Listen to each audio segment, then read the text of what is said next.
Willful Disobedience by Wolfi Landstreicher. Ardent Press, 2009. No copyright. Table of Contents. Introduction 11. 1. Without asking permission 15. Steal back your life 16. The wild dogs howl 17. Belief, the enemy of thinking 20. Play fiercely, thoughts on growing up 22. Fear of conflict 25. Technology, a limit to creativity 27. 2. A violent proposition. Against the weighted chain of morality 35. The question of organization 37. Politics or life. 38. Individualism and communism. The aims of anarchist revolution 40. Technology and class struggle 41. Beyond resistance 45. Some ideas on insurrectional. Anarchist organization 46.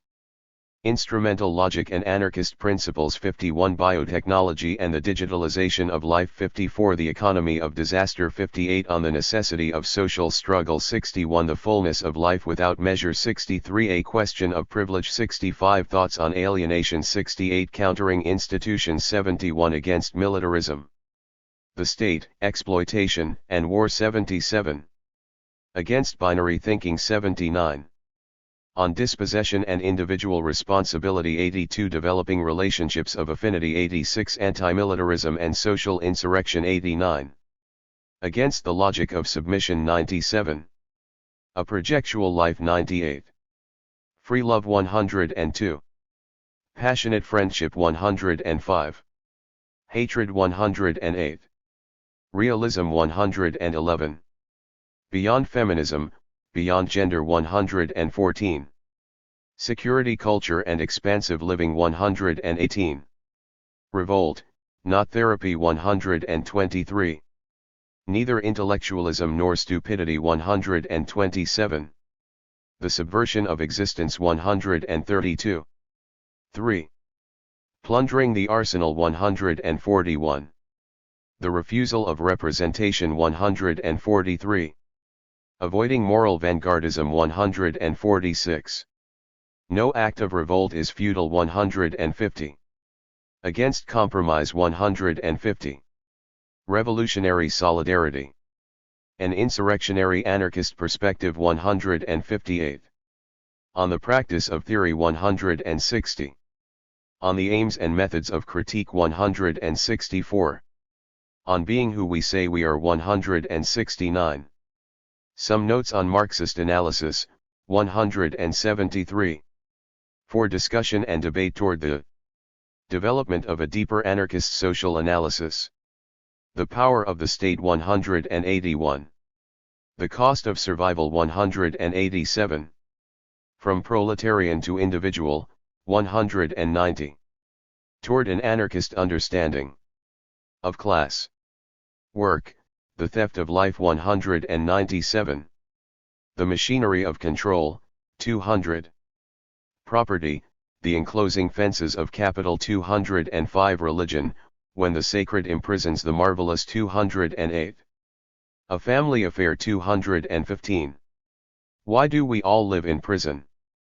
Prison, law and social control 219. Afterward, destroy civilization? 224. 4. On projectuality 231. For a world absolutely other 236. The rising of the barbarians, 240.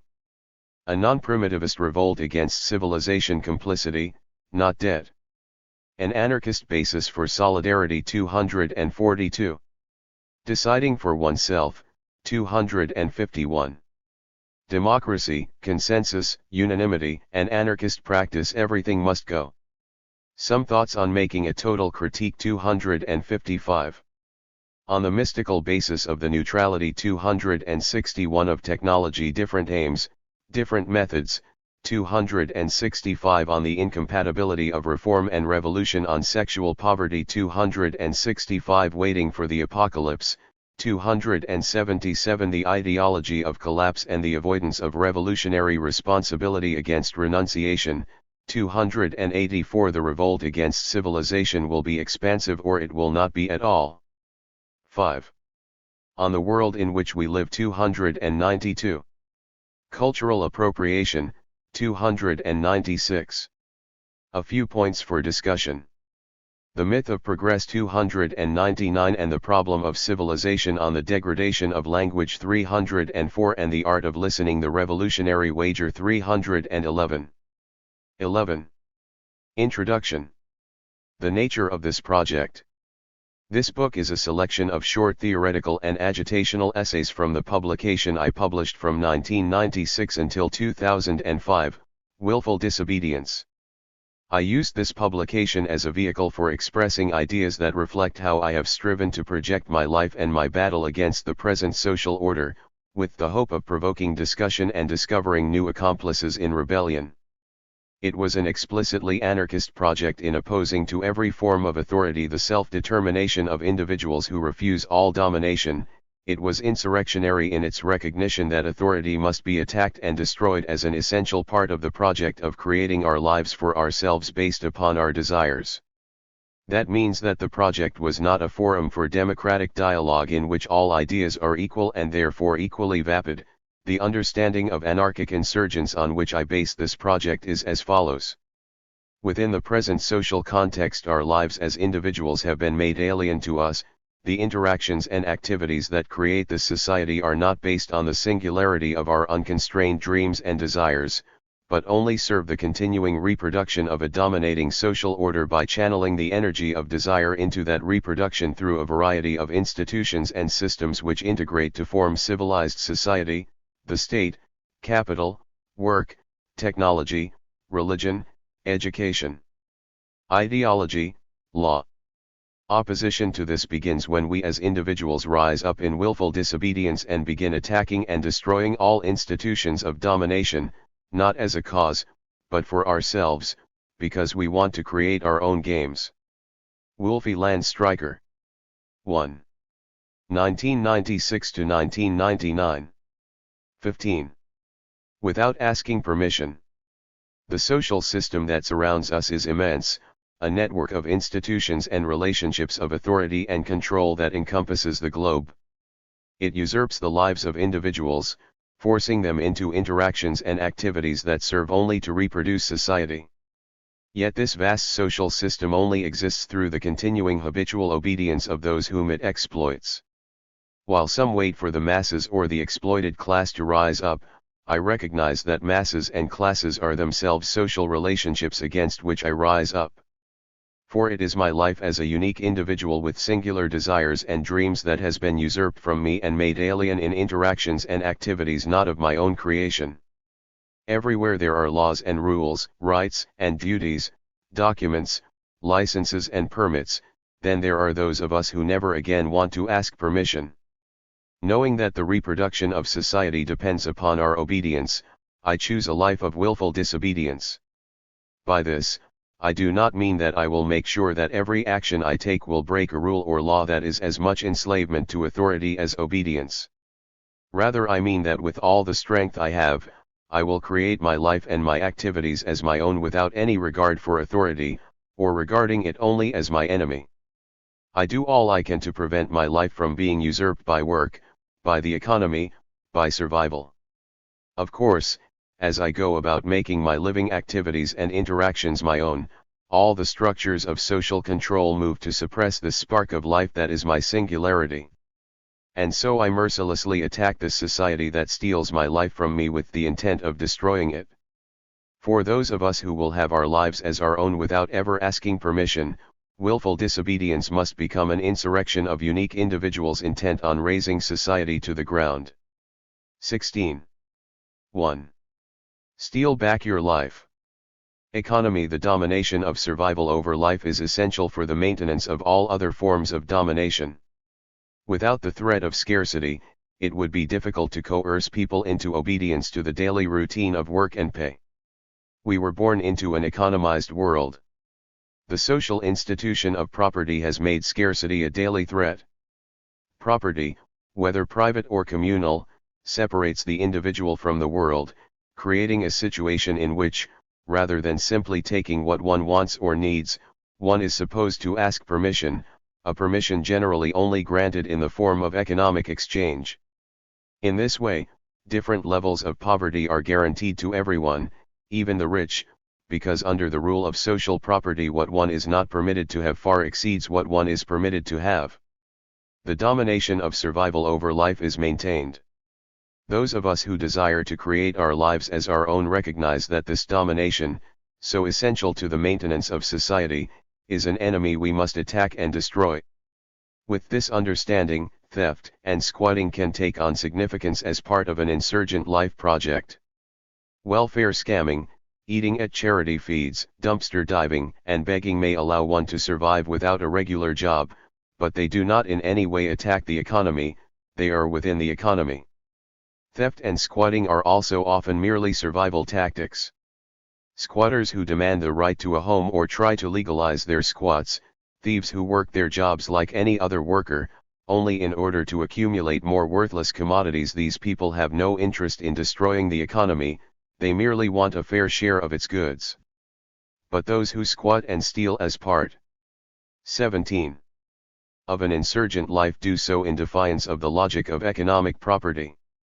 Refusing to accept the scarcity imposed by this logic or to bow to the demands of a world they did not create, such insurgents take what they desire without asking anyone's permission whenever the possibility arises. In this defiance of society's economic rule, one takes back the abundance of the world as one's own, and this is an act of insurrection. In order to maintain social control, the lives of individuals have to be stolen away.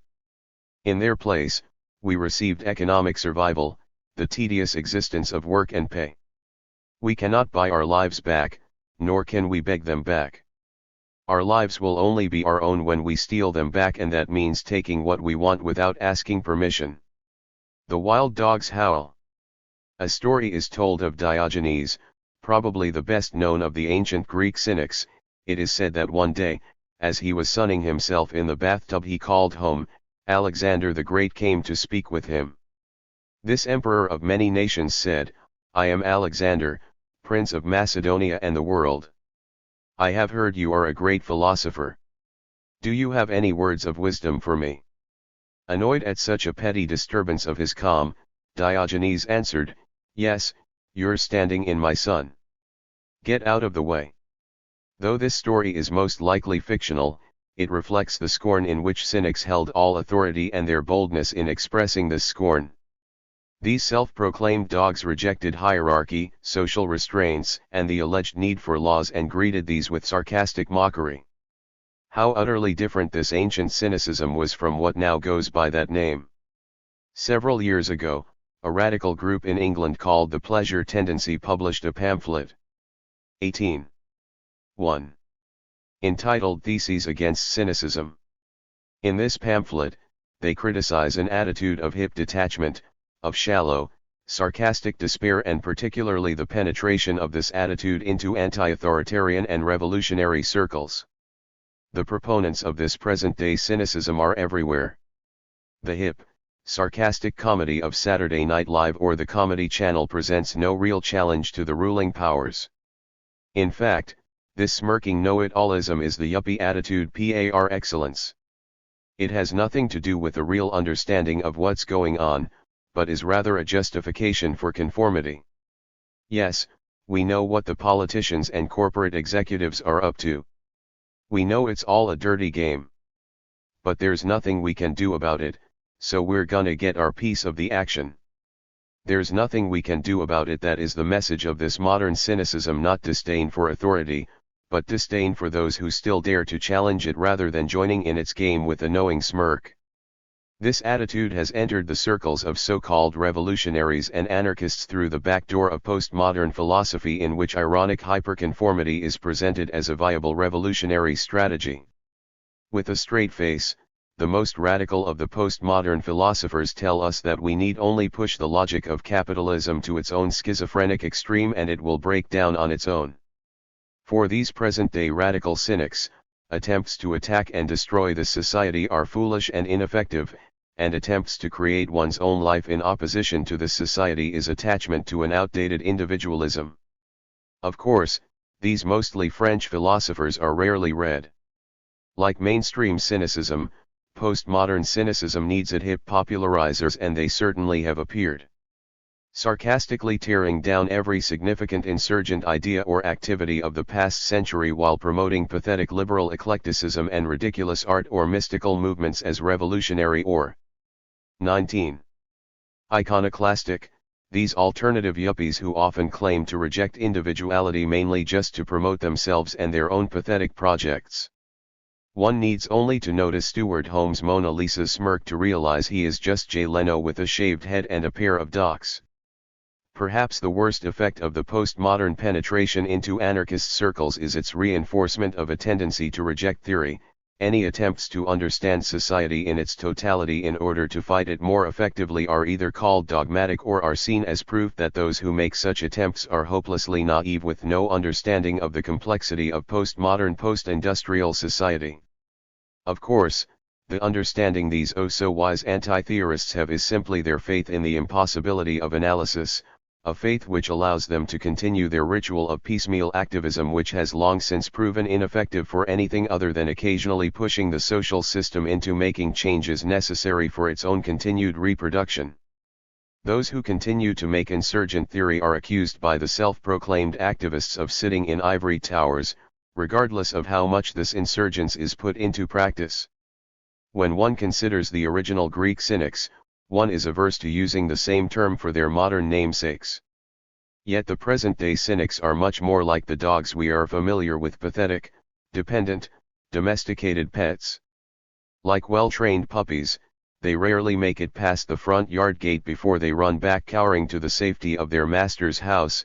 Then they learn to bark and snarl at the wild dogs who dare to live outside the fence and, in exchange for a milk bone, lick the hands that keep them on the leash.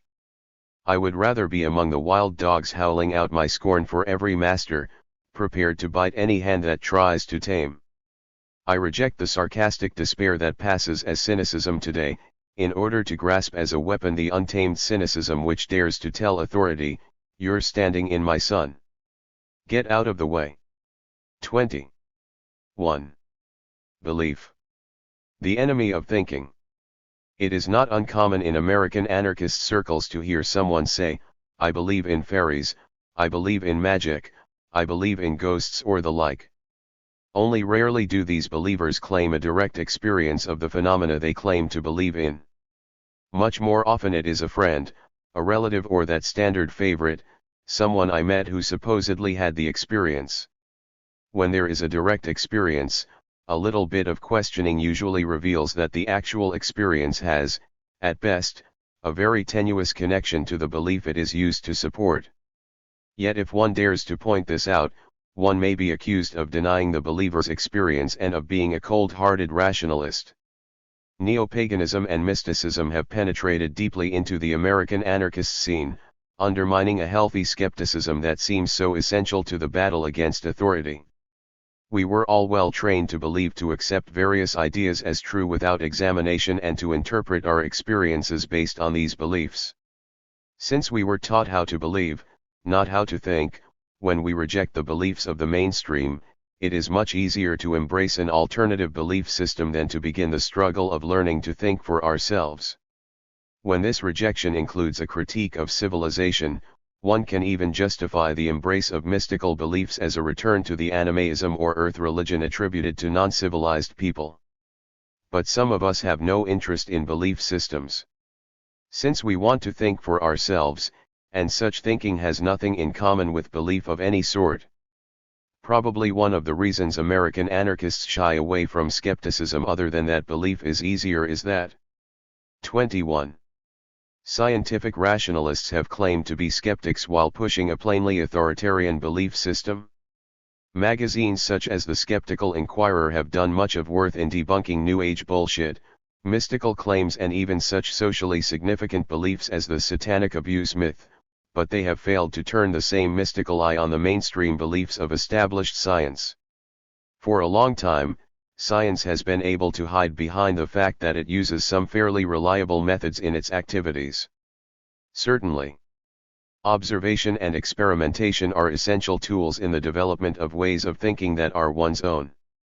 But science does not apply these methods freely to the exploration of self-determined living, but uses them in a system of beliefs. Stephen Jay Gould is a firm believer in science. He is also unusually honest about it. In one of his books, I found a discussion of the basis of science.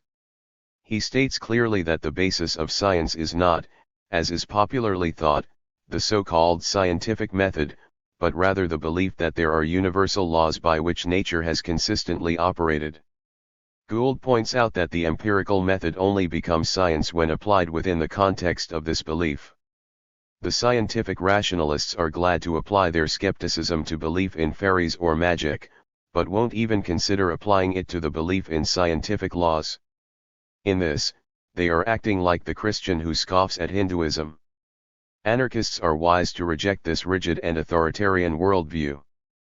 But when the rejection of scientific rationalism becomes the embrace of gullibility, authority has been successful in its training.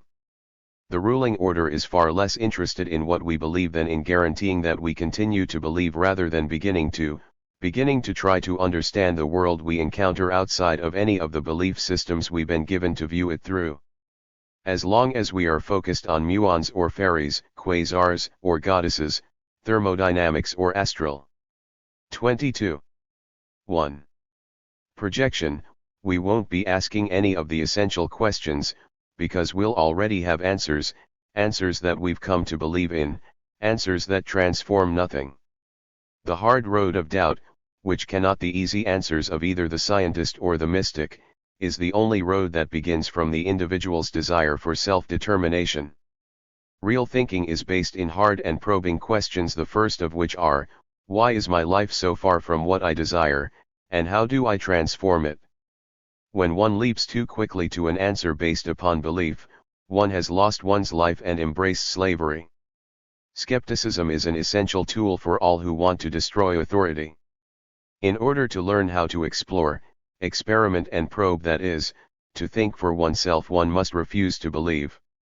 Of course, it is a struggle, often painful, without the comfort of easy answers, but it is also the adventure of discovering the world for oneself, of creating a life that, for its own pleasure, acts to destroy all authority and every social constraint.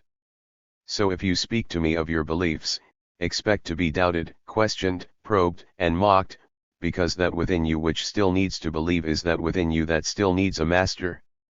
Play fiercely. Thoughts on growing up. To become an adult in this society is to be mutilated. The processes of family conditioning and education subtly terrorize children, reducing their capacity for self-determination and transforming them into beings useful to society. A well-adjusted, mature adult is one who accepts the humiliations that work and pay society constantly heaps upon them with equanimity. It is absurd to call the process that creates such a shriveled, mutilated being growing up. 23. There are some of us who recognize the necessity of destroying work if we are to destroy authority. We recognize that entirely new ways of living and interacting need to be created, ways best understood as free play. Unfortunately, some of the anarchists within this milieu cannot see beyond the fact that the adult as we know it is a social mutilation and tend to idealize childhood in such a way that they embrace an artificial infantilism, donning masks of childishness to prove they've escaped this mutilation. In so doing, they limit the games they can play, particularly those games aimed at the destruction of this society. At the age of 40, I am still able to take pleasure in playing such children's games as hide and seek or tag. Certainly, if growing up is not to be the belittling process of becoming a societal adult, none of the pleasures or games of our younger days should be given up. Rather, they should be refined and expanded, opening up ever greater possibilities for creating marvelous lives and destroying this society. The games invented by those anarchists who have trapped themselves in their artificial infantilism are not this sort of expansive play, or not nearly enough so. Becoming mud people in the business district of a city, playing clown at a shopping center, parading noise orchestras through banks and other businesses is great fun and can even be a wee bit subversive. but those who consider these games a significant challenge to the social system are deluding themselves. People working in offices, factories, banks, and shops do not need to be taught that there are better things to do with their time than work. Most are quite aware of this. But a global system of social control compels people to participate in its reproduction in order to guarantee themselves a certain level of survival.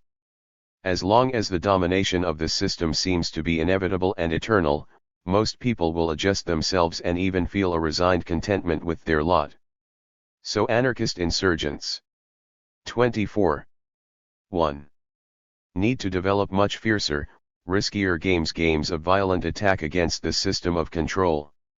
I have been chided many times for associating play with violence and destruction, occasionally by serious revolutionaries who tell me that the war against the power structures is no game, but more often by the proponents of anarcho-infantilism who tell me that there is nothing playful about violence. What all of these chiders have in common is that they do not understand how serious play can be. If the game one is playing is that of creating and projecting one's life for oneself, then one will take one's play quite seriously. It is not mere recreation in this case, but one's very life. This game inevitably brings one into conflict with society. One can respond to this in a merely defensive manner, but this leaves one in a stalemate with retreat becoming inevitable. When one's passion for intense living, one's joy in the game of creating one's own life and interactions is great enough, then mere defense will not do. Attack, violent attack, becomes an essential part of the game, a part in which one can take great pleasure. Here one encounters an adventure that challenges one's capabilities, develops one's imagination as a practical weapon, takes one beyond the realm of survival's hedged bets into the world of genuine risk that is life. Can the laughter of joy exist anywhere else than in such a world, where the pleasure we take in fireworks increases 100-fold when we know that the fireworks are blowing up a police station, a bank, a factory, or a church? For me, growing up can only mean the process of creating more intense and expansive game of creating our lives for ourselves. As long as authority exists, this means games of violent attack against all of the institutions of society, aiming at the total destruction of these institutions. Anything less will keep us trapped in the infantile adulthood this society imposes. I desire much more. 25. Fear of conflict. Truly it is not a failing in you that you stiffen yourself against me and assert your distinctness or peculiarity, you need not give way or renounce yourself. Max Stirner. Whenever more than a few anarchists get together, there are arguments. This is no surprise, since the word anarchist is used to describe a broad range of often contradictory ideas and practices. The only common denominator is the desire to be rid of authority, and anarchists do not even agree on what authority is, let alone the question of what methods are appropriate for eliminating it. These questions raise many others, and so arguments are inevitable. The arguments do not bother me. What bothers me is the focus on trying to come to an agreement. It is assumed that because we are all anarchists, we must all really want the same thing. Our apparent conflicts must merely be misunderstandings which we can talk out, finding a common ground. When someone refuses to talk things out and insists on maintaining their distinctness, they are considered dogmatic. This insistence on finding a common ground may be one of the most significant sources of the endless dialogue that so frequently takes place of acting to create our lives on our own terms. This attempt to find a common ground involves a denial of very real conflicts. One strategy frequently used to deny conflict is to claim that an argument is merely a disagreement over words and their meanings. As if the words one uses and how one chooses to use them have no connection to one's ideas, dreams, and desires. I am convinced that there are very few arguments that 26. 1. Are merely about words and their meanings. These few could be easily resolved if the individuals involved would clearly and precisely explain what they mean. When individuals cannot even come to an agreement about what words to use and how to use them, it indicates that their dreams, desires, and ways of thinking are so far apart that even within a single language, they cannot find a common tongue. The attempt to reduce such an immense chasm to mere semantics is an attempt to deny a very real conflict and the singularity of the individuals involved. The denial of conflict and of the singularity of individuals may reflect a fetish for unity that stems from residual leftism or collectivism. Unity has always been highly valued by the left. Since most anarchists, despite their attempts to separate themselves from the left, are merely anti-state leftists, they are convinced that only a united front can destroy the society which perpetually forces us into unities not of our choosing, and that we must, therefore, overcome our differences and join together to support the common cause. But when we give ourselves to the common cause, we are forced to accept the lowest common denominator of understanding and struggle.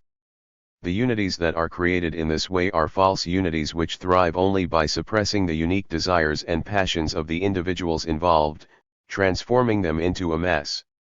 Such unities are no different from the forming of labor that keeps a factory functioning or the unity of social consensus which keeps the authorities in power and people in line. Mass unity, because it is based on the reduction of the individual to a unit in a generality, can never be a basis for the destruction of authority, only for its support in one form or another.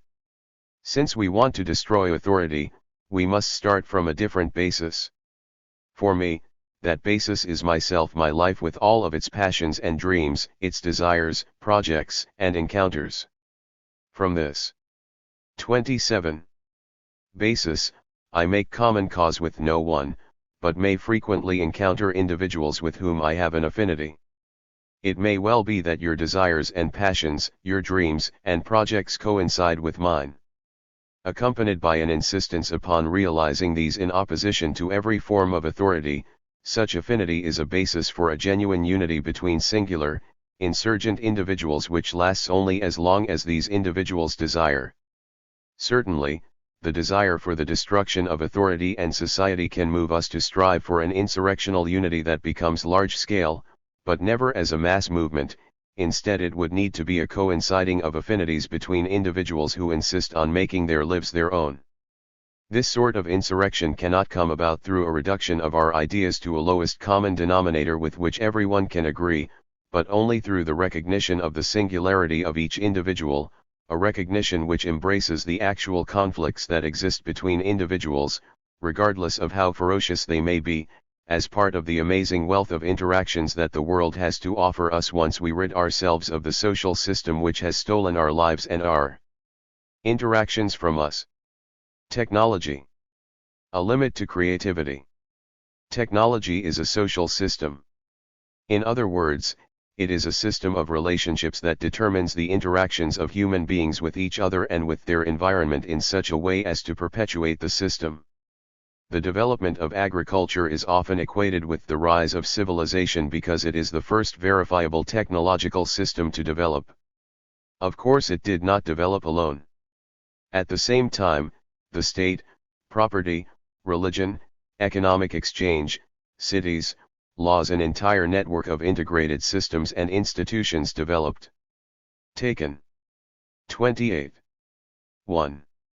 Together, these are what I mean by civilization, and the integral relationship between these institutions must be understood if we are to fight authority intelligently. Within non-civilized societies, the cultural limits placed on creative expression are often very rigid, but they are also very few. There are still vast areas open for unconstrained individual creativity, vast areas for interactions with the surrounding world that are one's own, that are sources of wonder rather than repetition of the same old habitual shit. The limits probably remain so few in these societies, because social control is personal and direct, existing, for example, in kinship relationships and sexual taboos. Little thought is given in these societies to social control of the surrounding environment. With the rise of civilization, the nature of social control underwent a qualitative change. It became impersonal and, to a large extent, indirect, controlling and shaping individuals by controlling and shaping the environment in which they exist.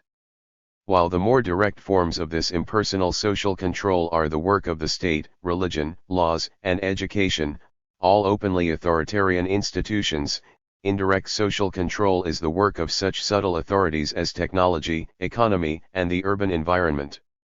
Agriculture and the city both create a strict connection to a specific piece of land.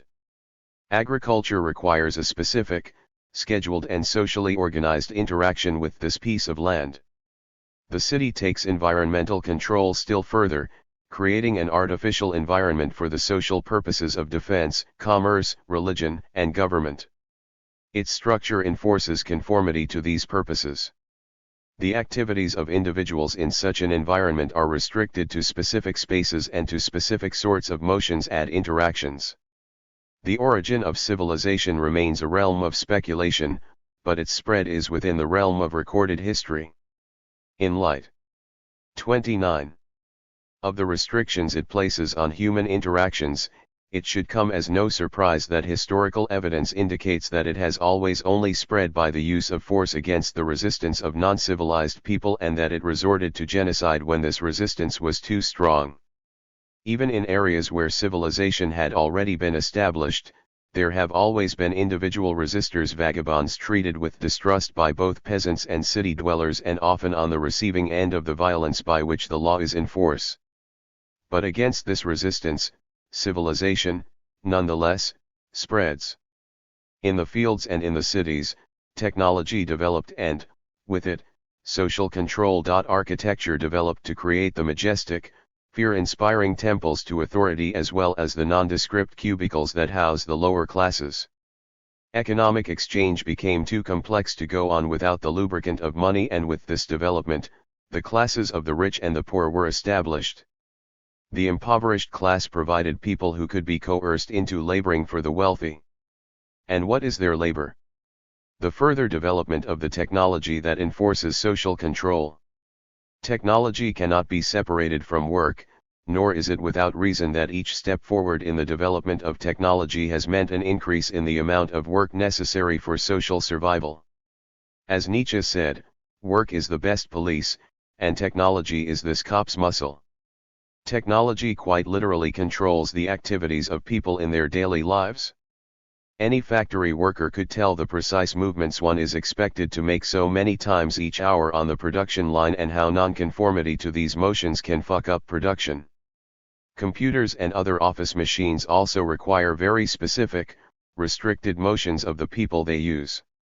And the technological methods of Taylorism are even applied to service work, as 10 days of hectic wage slavery at Wendy's and several years in janitorial and dishwashing jobs. 31. Taught me. None of this technology decreases labor. It just reinforces the role of the work as a passive cog in the social machine. Even the recreational use of technology, television, computer games, recorded music, and so on is a form of social control. Without even dealing with the social history of these means of entertainment as products of work, one can easily see their role in controlling the activities of people. Through these machines, millions of people take in the ideas and images fed to them, maybe, in the case of computer games, flicking a button or moving a joystick in pseudo-interaction with a passively ingested image. None of these passive consumers of entertainment technology are creating their own pleasures, their own interactions, their own lives. None are a threat to authority. Technology and the civilized environment have only one relationship to the creativity of the individual, that of suppressing it. They force it into extremely narrow and confining channels which only allow for the continuing reproduction of society as an ever more controlling and limiting system. In other words, the present society has declared war on unique individuals and their creativity. Within this context, our creative expression must be largely destructive, tearing down the walls, the dams, the channels that constrain us. Destroying the system of social control, including the monstrous technological system and its urban environment which define the non-lives that most people live, is essential to our self-creation, to making our lives our own. 31. 2. 2000. 35. A violent proposition. Against the weighted chain of morality. When dealing with the question of how to battle the social order, there is no place for morality. Anyone who desires a world without exploitation and domination does not share the values of the society that spawned them. Thus, it is necessary to avoid getting drawn into its viewpoint, the dominant viewpoint, with all that implies. The dominant viewpoint in the present era is that of democratic dialogue. All are to come together to discuss their perspectives, argue over their claims, debate their opinions, and negotiate compromises guaranteed to enforce the power of those who claim to represent us and to disappoint all parties equally. Isn't our democratic equality a beautiful thing? Within this viewpoint, revolutionary action ceases to be an activity chosen by individuals in terms of their inclinations, capabilities, situation, and desires.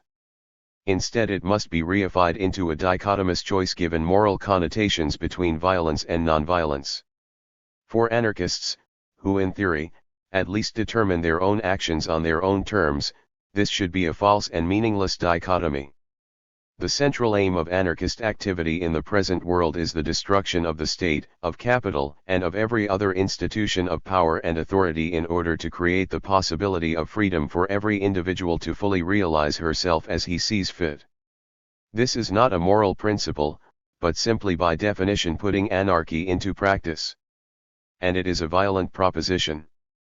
No apologies should be made about this. I am talking about the destruction of the entire social order of civilization, if 36. 2. You will end such an upheaval is, without question, far more violent than any hurricane or earthquake. But the significant question is how each individual will act, and that, for anarchists, is determined by each individual in terms of their desires, dreams, capabilities, and circumstances in terms of the life they are trying to create for themselves. In this light, it only makes sense that anarchists would reject morality, humanism, and any other external value in deciding how to act. Even efficacy would be rejected as an essential determinant, though, of course, one would try to succeed and would put all of oneself into any self-chosen activity in order to make it as strong as possible. But effectiveness is not the primary question. The desire to attack the institutions of domination and exploitation where one can is. In this light it becomes clear that we who call ourselves anarchists have no use for dealing with such questions as: is property destruction violence or not, is this an act of legitimate self-defense, and so on. We have no reason to try to make such artificial distinctions, since our actions are determined precisely by our desire to attack and destroy power. These distinctions between violence and nonviolence, or between legitimate self-defense and the violence of attack, are based in the hypocritical morality of power that serves no other purpose than to place weighted chains on our ability to act. Since the demonstrations against the WDO in Seattle, representatives of the mass media have been looking for anarchists to question about violence and property destruction. We will never be able to win over the media or to be presented fairly through them. So speaking to them on their terms, using their moral rules as guidelines in determining how we speak about these matters and following their protocol when we speak to them is absurd. The best way to speak to the media on this question is shown by the action of 3 Italian anarchists, Arturo, Luca, and Drew, who beat up a journalist who dared to invade their comrade's funeral. 37. The question of organization. In developing an insurrectional anarchist projectuality, one is inevitably faced with the question of organization. Such a projectuality is developed through specific projects of action, and it is necessary to figure out how one will go about accomplishing these. Recognizing the necessity of individual agency in creating revolution, and further, taking the revolution as one's own realization, as necessary to the development of the freedom to create one's life as one desires, an individual developing such a projectuality will find a spontaneous perspective that merely waits for history to bring the uprising of the masses and denies the efficacy of conscious action aimed at the creation of revolution useless. Those organizations that seek members' unions, parties, federations, and the like, and that equate the revolution with the power of their organization subsuming the individual into the group, are equally useless to those who struggle for themselves, their ideas and desires. Rather, as one develops this projectuality through various projects of action, The question of organization is precisely the question of how one develops the tools and relationships one needs and applies anarchist methodologies in a way that allows one to accomplish the desired action. Organization in this sense is not a thing, but a process that can accurately be thought of as the relationship between my project and myself. An essential component in the development of this projectuality is the acquisition of knowledge, certainly of the tools one learns to use and of the methods one learns to apply, but more significantly, of oneself, of others and of 38. 2. The surrounding reality. From this relationships of affinity can develop, affinity being precisely that mutual knowledge between individuals that makes it possible for them to act together. It creates relations in which delegation has no place, relations of mutual enhancement, relations that may easily develop an intensity and passion that goes beyond the project in which they originate. From such relationships, affinity groups can form for the specific task of realizing a particular action.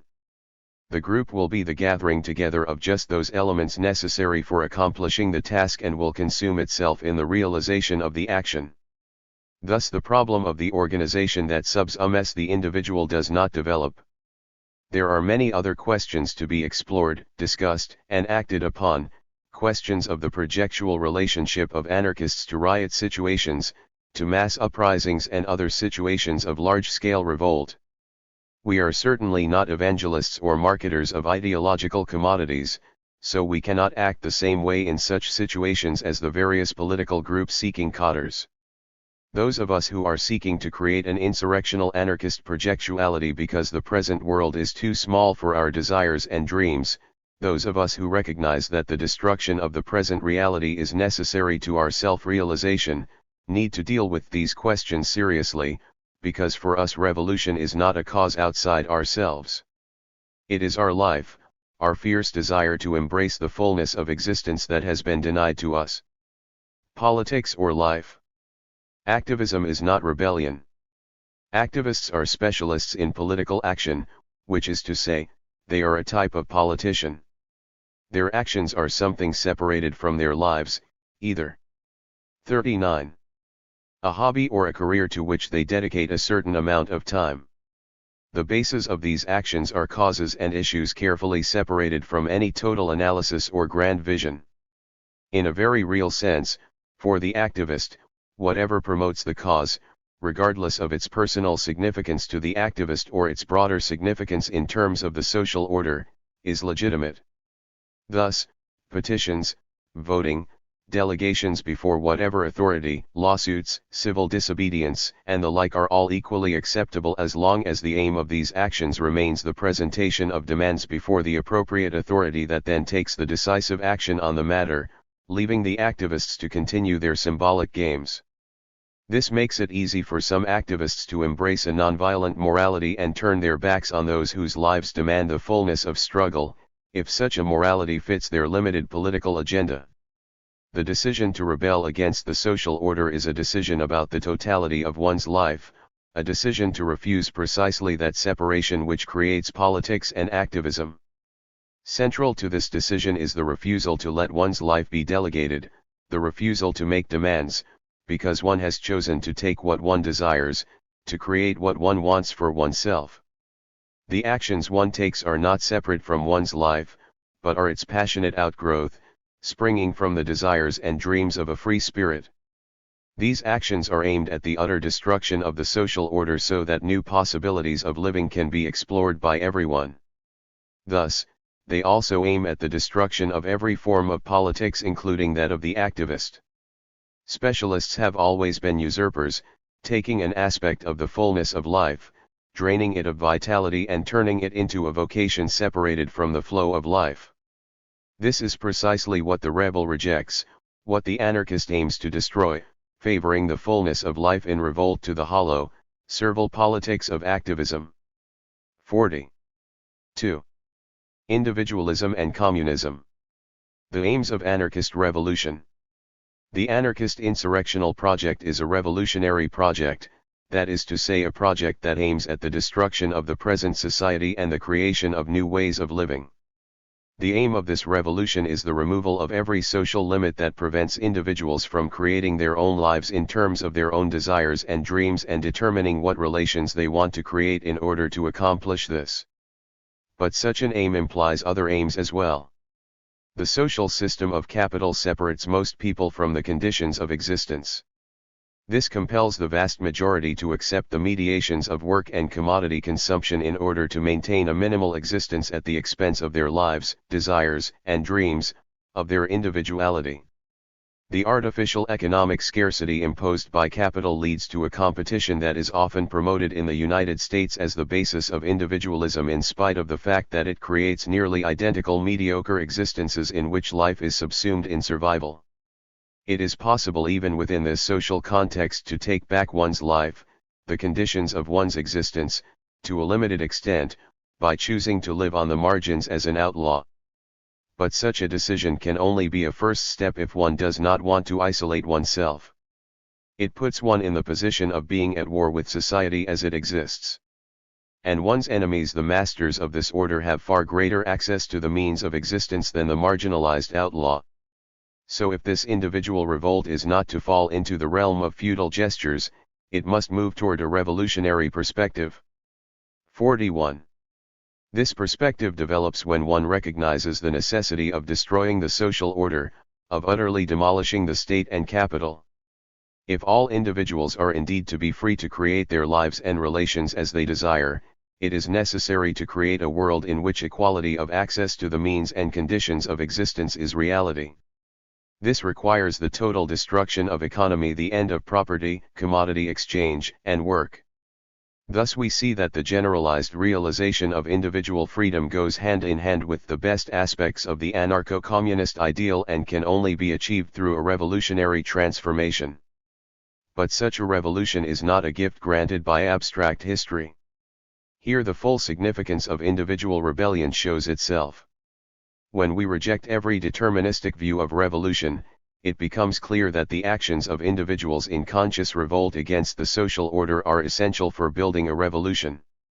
Those individuals who reject all exploitation, who refuse to put up with a world that demands that one buy survival at the expense of one's dreams and desires, at the expense of life lived to the full, seek out the tools and methods to destroy this social order. From this the analyses, projects, and actions that are the basis of an insurrectional anarchist projectuality can develop. Technology and class struggle.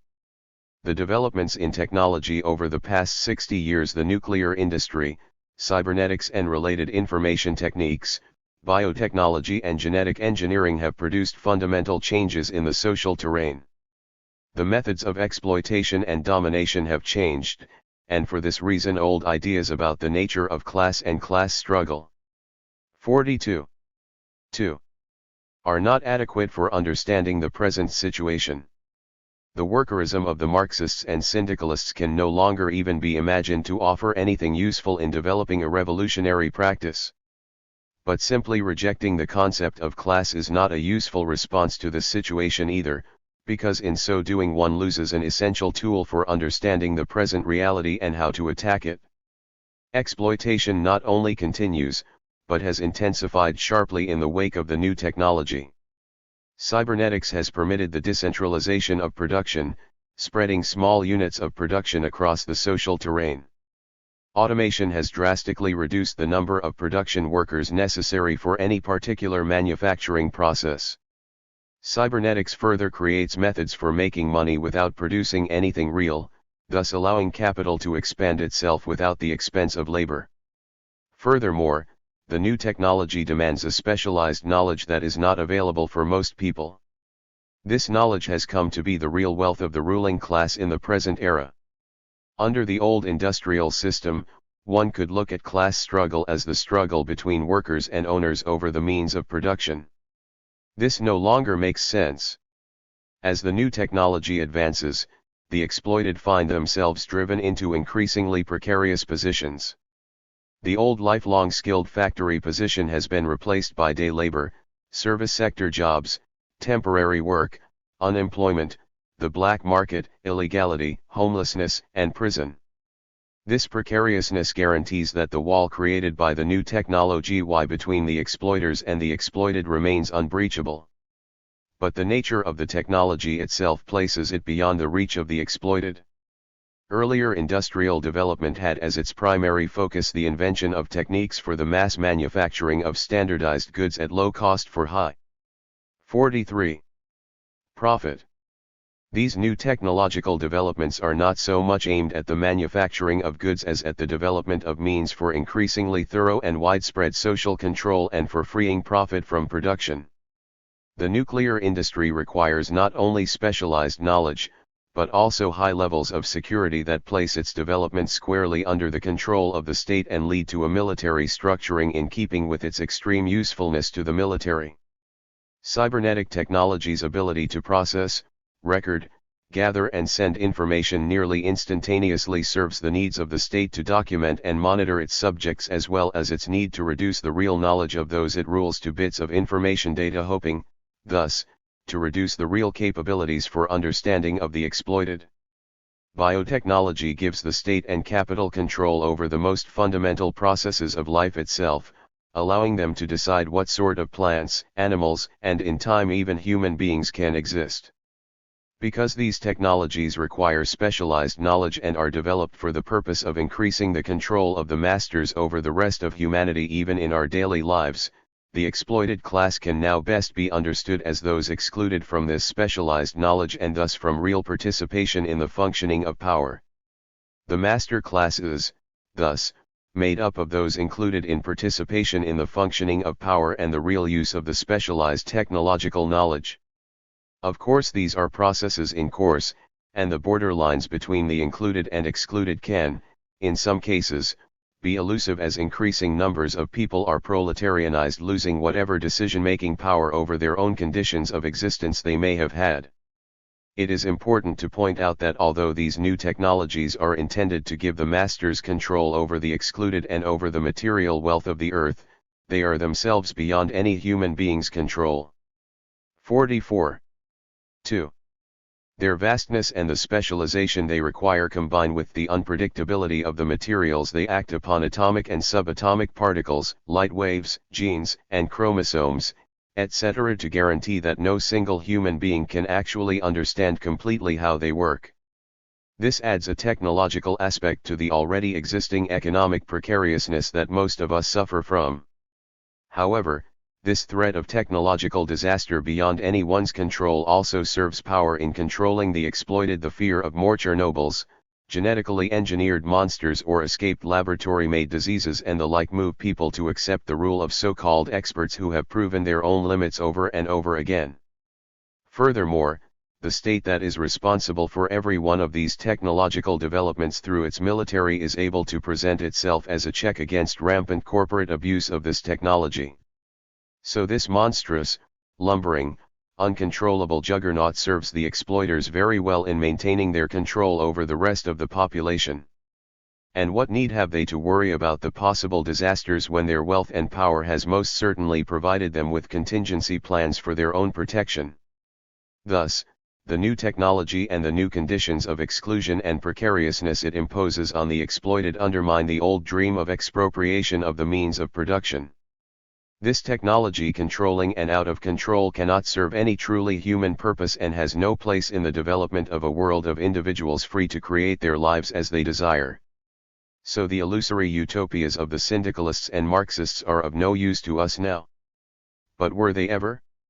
The new technological developments specifically center around control, but all industrial development has taken the necessity of controlling the exploited into account. The factory was created in order to bring producers under one roof to better 45. Regulate their activities. The production line mechanized this regulation. Every new technological advance in the workings of the factory brought the time and motions of the worker further under control. Thus, the idea that workers could liberate themselves by taking over the means of production has always been a delusion.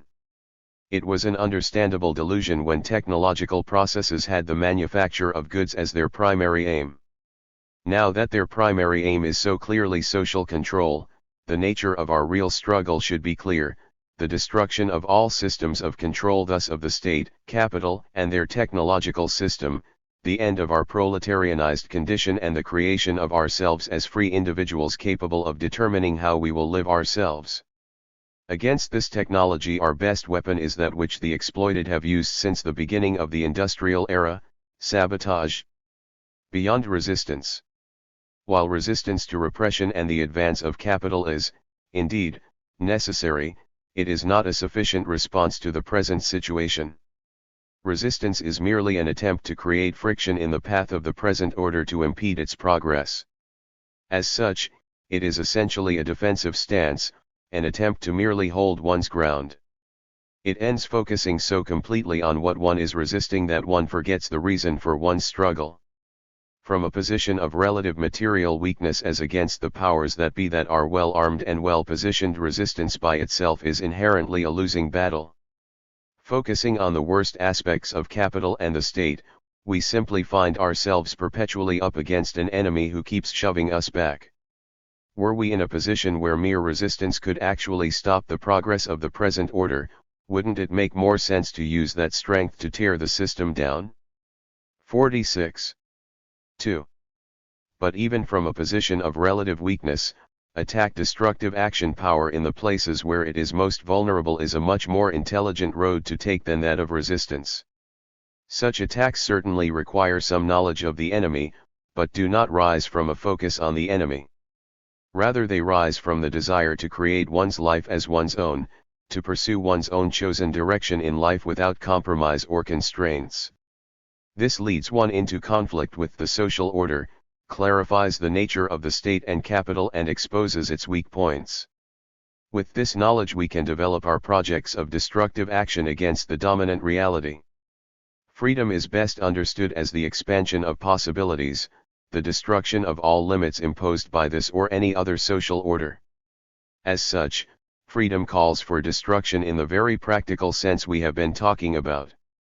Those of us who want to make our lives our own, to grasp the possibilities we have been denied, to smash every limit, have everything against us. For this very reason, we must not hedge our bets. We must be ready to risk all. Resistance, because it is defensive, merely seeking to impede the progress of power, is a hedged bet.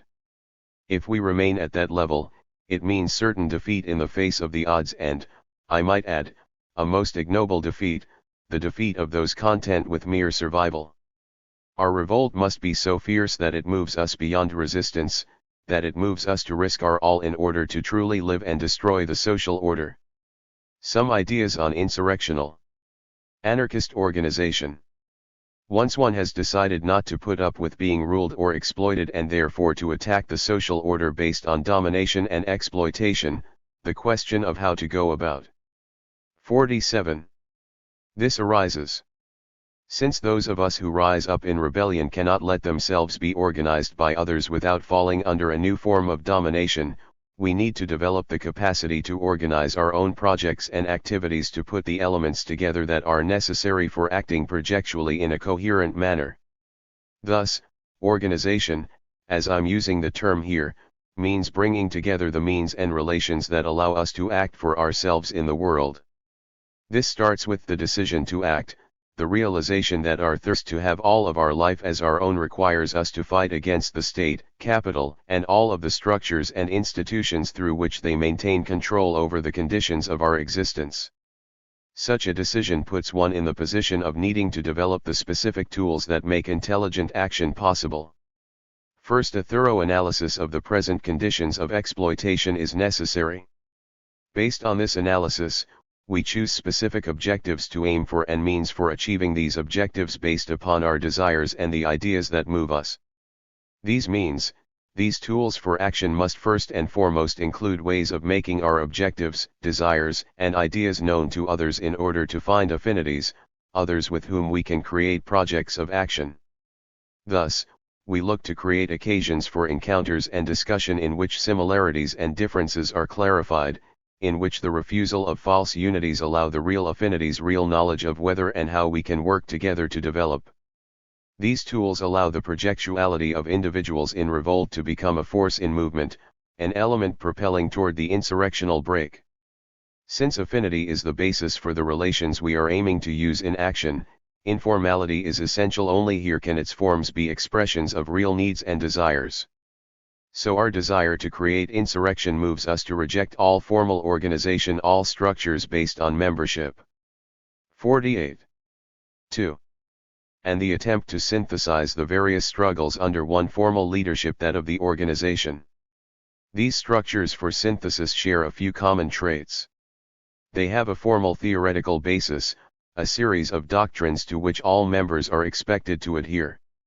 Because such groups are seeking numbers, this basis tends to be on the lowest common denominator, a set of simplistic statements with no depth of analysis and with a dogmatic tendency that militates against deep analysis. They also have a formal practical orientation, a specific mode of acting by which the group as a whole determines what they will do. The necessity such groups feel to synthesize the various struggle under their direction to the extent they succeed leads to a formalization and ritualization of the struggles, undermining creativity and imagination and turning the various struggles into mere tools for the promotion of the organization. From all of this it becomes clear that whatever claims such an organization may make about its desire for insurrection and revolution, in fact, its first aim is to increase membership. It is important to realize that this problem can exist even when no structures have been created. When anarchism promotes itself in an evangelistic manner, it is clear that a formal theoretical basis has imposed its rigidity on the fluidity of ideas necessary for developing real analyses. In such a situation, the practical orientation, the modes of action also become formalized. One need only look at the ritualized confrontations by which so many anarchists strive to get their message across.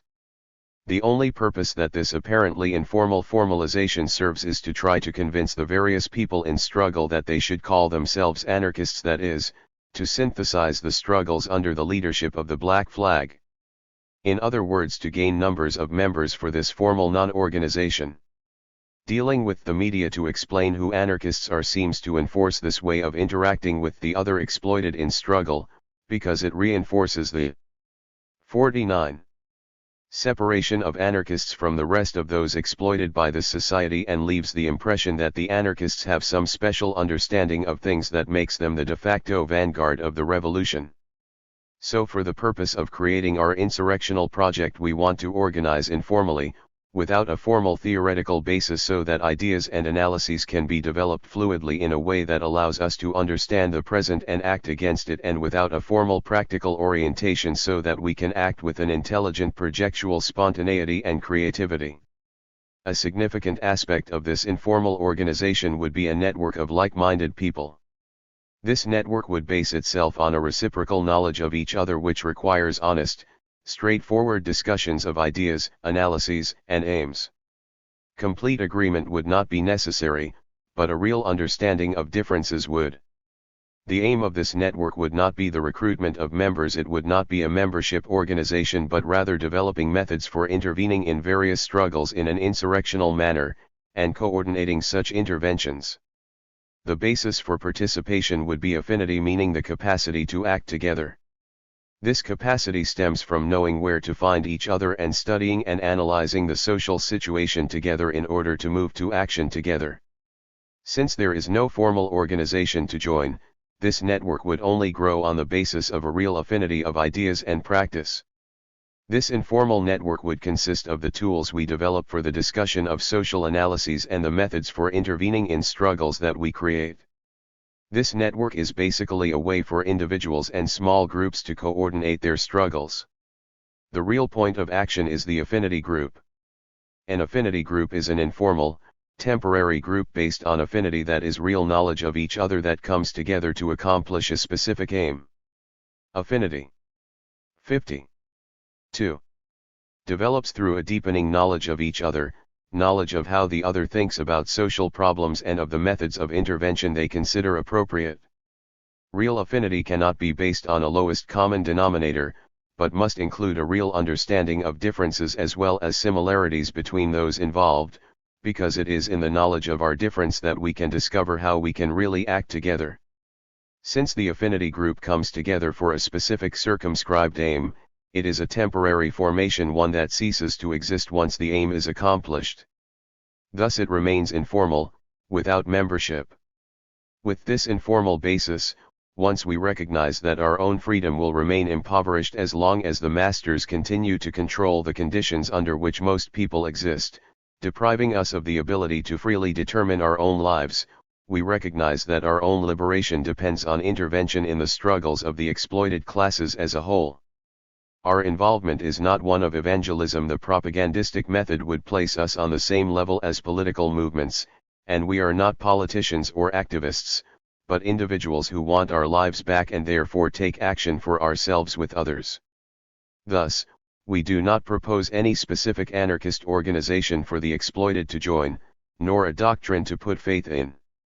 Rather, we seek to link our specific struggle as anarchists to that of the rest of the exploited by encouraging self-organization, self-determination, the refusal of delegation and of any sort of negotiation, accommodation, or compromise with power, and a practice based on direct action and the necessity of attack against the structures of power and control. The point is to encourage and participate in specific attacks against specific aspects of the state, capital, and the various structures and apparatus of control. Since our purpose is to struggle against our own exploitation with other exploited people, certainly with the aim of projecting toward 51. Insurrection, there can be no guaranteeing of any results with no organization striving to gain members. We can't look for an increase in numbers. There is no way to know the end. But though we have no guarantees, no certainty of accomplishing our aim, success is not the primary reason for our struggle. The primary reason is that not to act is the guaranteed defeat of an empty and meaningless existence. To act to take our lives back is to already regain them on the terrain of struggle, to already become the creator of one's own existence, even if in constant battle with a monstrous order determined to crush us. Instrumental logic and anarchist principles. Between tactical dogma and strategic expectations I choose neither the one nor the other, for I would be transforming anarchism, which for me is an ethic, a way of seeing and living life, into an ideal to be realized at any cost, whereas there can be no separation between theory and practice. I believe that the anarchist choice cannot be subordinated to future events, but that it must during its actual course bear the mark of difference, pleasure, dignity. Massimo Passamini. Fairly frequently in anarchist circles, one will hear calls for us to be more effective, to act more strategically. Undoubtedly, there is a place for such calls, particularly when there seems to be so much confusion about a revolutionary anarchist project and so little creative intelligence aimed at creating one. But most of the time in these calls for strategy and effectiveness, the significance of choosing to be an anarchist and the meaning of an insurrectional project get lost precisely because of the lack of a clear understanding of what these would mean in our 52. 2. lives. Thus, such calls often end up producing an instrumental logic that parallels that of capitalism and the state, and can even reach the point where some anarchists call for voting or writing letters petitioning Congress people, judges, and other authorities to take action for us. It is therefore necessary to clarify some basic principles of anarchist thought and practice and, thus, lay the foundation for an anarchist insurrectional project. While the basic meaning of anarchy is the simple negation of all rule, the positive aim would be the freedom of each individual to determine how she will live directly through his own activity in relation with those with whom she chooses to interact and create the conditions of life. Such a vision demands a practice in which that which is envisioned already exists. Thus, before considering strategy, tactics, and effectiveness, we want to develop a methodology by which to create our lives and struggles in terms of this vision. Since this vision is one of the destruction of all rule and the development of self-determined lives and relationships, the methodology of our struggle needs to reject compromise and negotiation with power, as well as the delegation of our ability to act to any so-called representative, leader, or organization. Thus, the basic elements of an insurrectional and anarchist methodology would include direct action, acting directly to achieve the aim desired rather than making demands to an authority to act in one's place, Autonomy, the refusal to allow any formal organization with its prescribed ideology and program of action to determine how one will struggle, but rather organizing one's activities informally with others who choose to act together to accomplish their aims.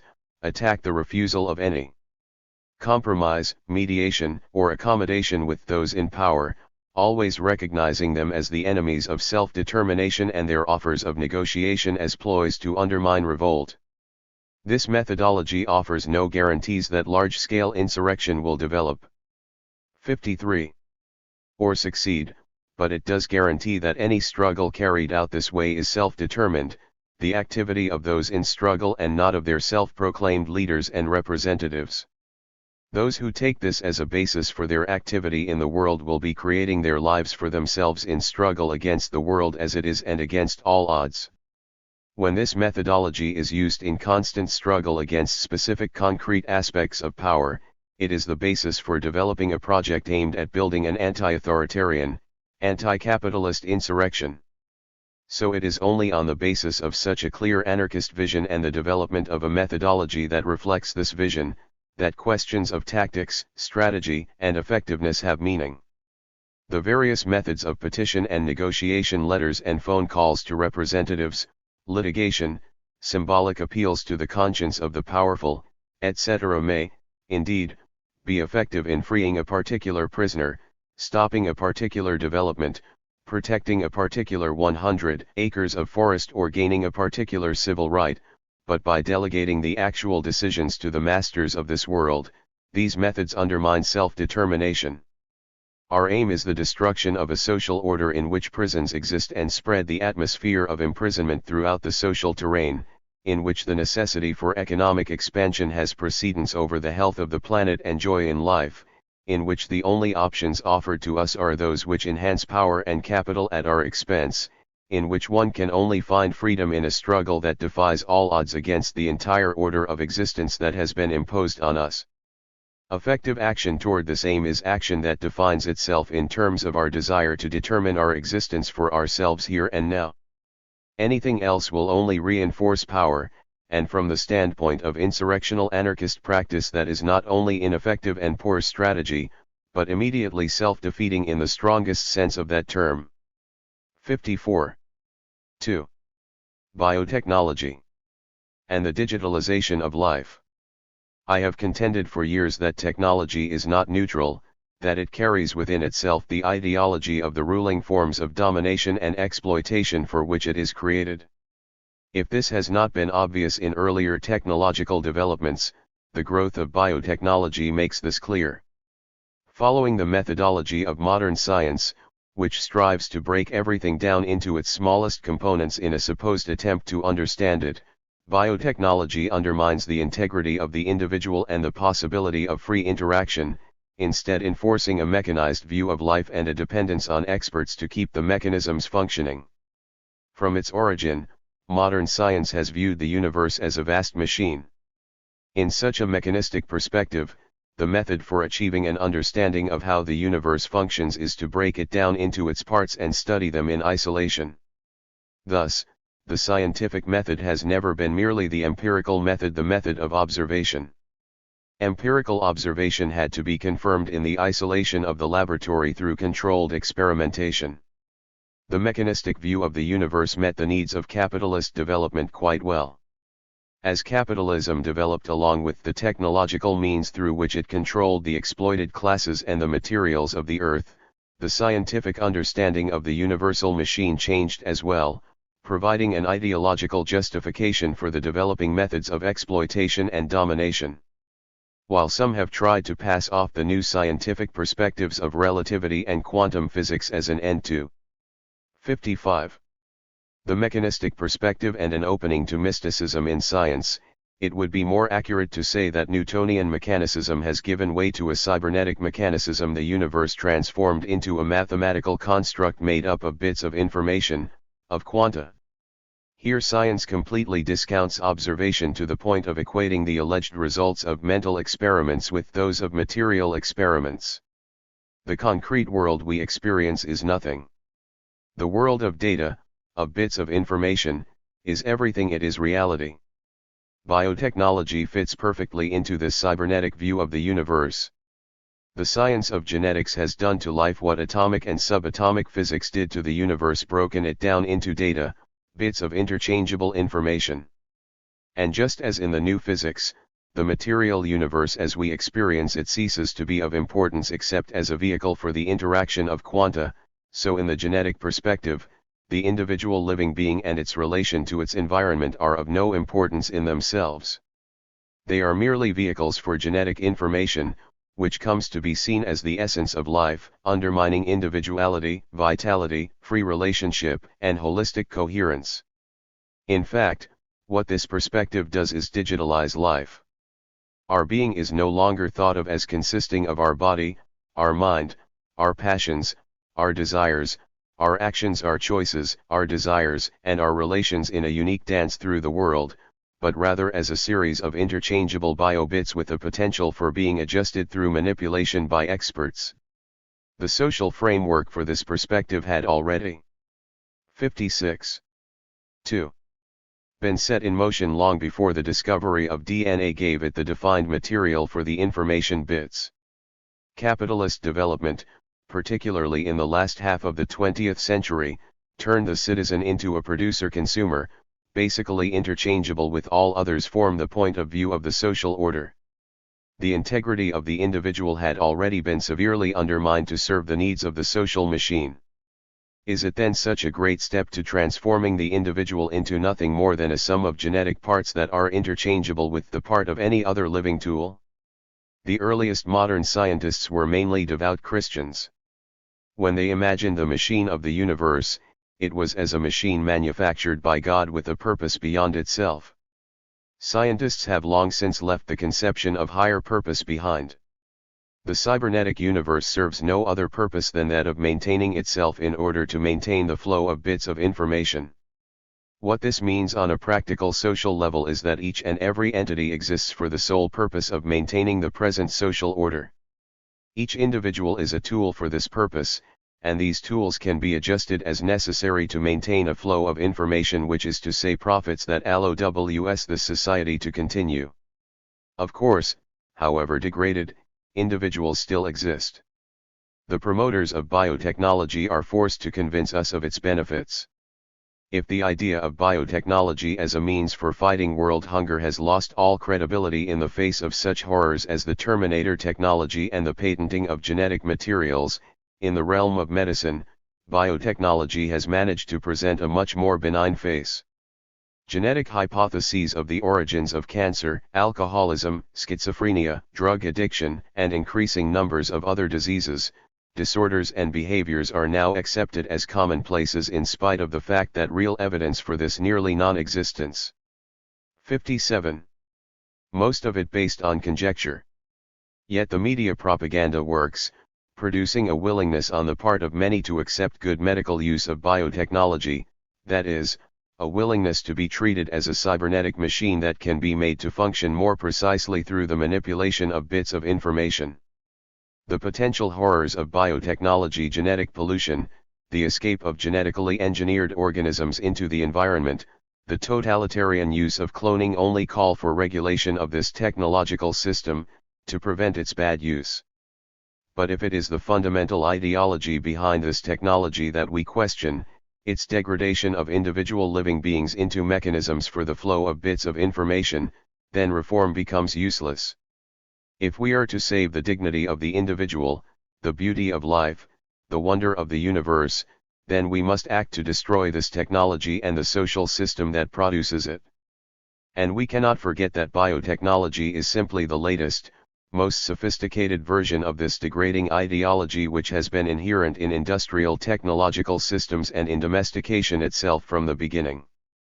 For those of us for whom life is not mere survival, for whom wonder, beauty, passion and joy are the essence of existence, for whom the uniqueness of each living being is the basis for a world of free relating, the task is tremendous: the destruction of the digitalized existence that has been imposed upon us and the creation anew each day of ourselves as unique and amazing beings in relation with those we love. 58. 2. The economy of disaster. The most stupefying characteristic of today's society is its ability to make daily comfort exist a hand's breadth away from catastrophe. In the middle of October in eastern Kentucky, a coal mine pond gave way, releasing 200 million gallons of sludge into streams, killing fish, washing away roads and bridges and fouling the water supply. The tar-like sludge spread into the Ohio River. But such disasters are not so uncommon. One need only consider the cyanide spill that happened in Romania at the end of January, spreading as far as Yugoslavia and leaving a few hundred tons of dead fish in its wake, or the spillage of radioactive material at Tokaimura, Japan, that caused major environmental damage for a radius of several miles around it in October of 1999. And of course, we cannot forget Bhopal or Chernobyl. But these are the most spectacular disasters, the ones that could not be made invisible. Disaster is, in fact, an ongoing aspect of our present existence. The estuary at the mouth of the Colorado River is quickly dying, most likely due to the effects of hydroelectric dams. Chemical pollution has spread death from the mouth of the Mississippi River well into the Gulf of Mexico. The ozone layer disappears along with the forests and the plankton that feed it. And the melting of the polar ice caps has forced scientists to admit to the reality of global warming. When one adds to this the intentional disasters 59. Caused by the attempts of the great powers to teach the lesser powers the meaning of democracy by bombing the shit out of the powerless, it is clear that life in the present is always lived on the edge of disaster. When the litany of disasters that surrounds us is sung, it is easy to feel that we are dealing with the inevitable, with an unavoidable fate.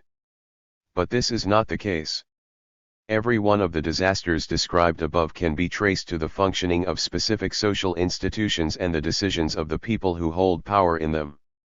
As has been said many times, there are people who make these decisions and they have names and addresses. They also share a particular social position. As the rulers of this social order, they benefit from it in terms of power and economic wealth. While some of the disastrous effects of their decisions may have taken them by surprise, it cannot be honestly said that they acted blindly. After all, these are the same people who had no problem with showering a small predominantly agricultural country with herbicide in an attempt to destroy its economy. The environment is not their concern, power and economic expansion are. When capitalism developed the technological system ideal for its expansion, the industrial system that began in the shipping industries which then provided the resources for developing the manufacturing industries, the door was open to a world of daily misery and ongoing disaster. Whether it be the genocide against indigenous people who did not adapt quickly enough to their enslavement to the needs of capital, the illnesses and injuries that the regime of work imposes on workers, the increasing precariousness that faces everyone who is not of the ruling class, misery is the order of the day in this society. 60. 2. To fully understand why this is, it is necessary to realize that capitalism thrives on crisis. Its order is an order of crisis management. For the rulers of the social order, this is not a problem. They are well protected from the consequences of the crises that they sometimes quite intentionally induce. Those at the bottom, those who have been excluded from any real control over the circumstances in which they live, suffer the consequences of this system. The industrial system, which is so necessary to the expansion of capital, has been an environmental disaster from the beginning, offering William Blake some of his most frightening poetic images. The famous London fog of the 19th century was, in fact, industrial smog which accompanied high rates of tuberculosis among the poorer classes. Today, the toxification of the environment combines with the stress of daily survival to create cancer, heart disease, immune system breakdown and increasing levels of mental distress and disorder from which those in power seek to protect themselves with medical care that most of us could never afford and which plays its own role in the toxification of this world. Capitalism will not provide a solution for the disasters it causes. It is a system of stopgap measures, and, increasingly, as the new technologies come to the fore, a system of tinkering with ever tinier atomized bits. Unfortunately, in the face of economic precariousness and environmental disaster, survival tends to take precedence over life and joy. And in this way, the rule of capital penetrates even into our minds, as we find ourselves succumbing to the use of stopgap measures, of the methods of crisis management, in an attempt to guarantee our and the Earth's survival. Thus, the strange phenomenon some of those who call themselves anarchists using litigation, petition, even the electoral process in the attempt to save a patch of forest, stop a particular development or prevent the 61. Destruction of an indigenous culture. The problem is not that people struggle for these specific aims, but that in desperation they lay aside their ideals, their desires, and their dreams, and use methods of struggle that only reinforce the economy of disaster that rules existence today. The struggle against this present existence in which misery and disaster are the norm must, in order to have a chance, base itself in our desire to live full, passionate lives, on the joyful intensity we create in our lives in spite of the existence imposed on us. Only then can our struggle move beyond the careful measurements of crisis management, beyond the stopgap measures for guaranteeing survival at the expense of life that merely aid capitalism in maintaining and expanding its rule, instead embracing those methods of struggle that move toward insurrection, toward revolution, toward the unknown. Our present existence is a toxic prison. There is no way to know what lies beyond the walls. But here we know we are being killed, and this can only end when our love of life moves us to tear down the walls. On the necessity of social struggle. The changes occurring in the way capital functions today present a difficult challenge to all of us who reject and seek to destroy the present social order.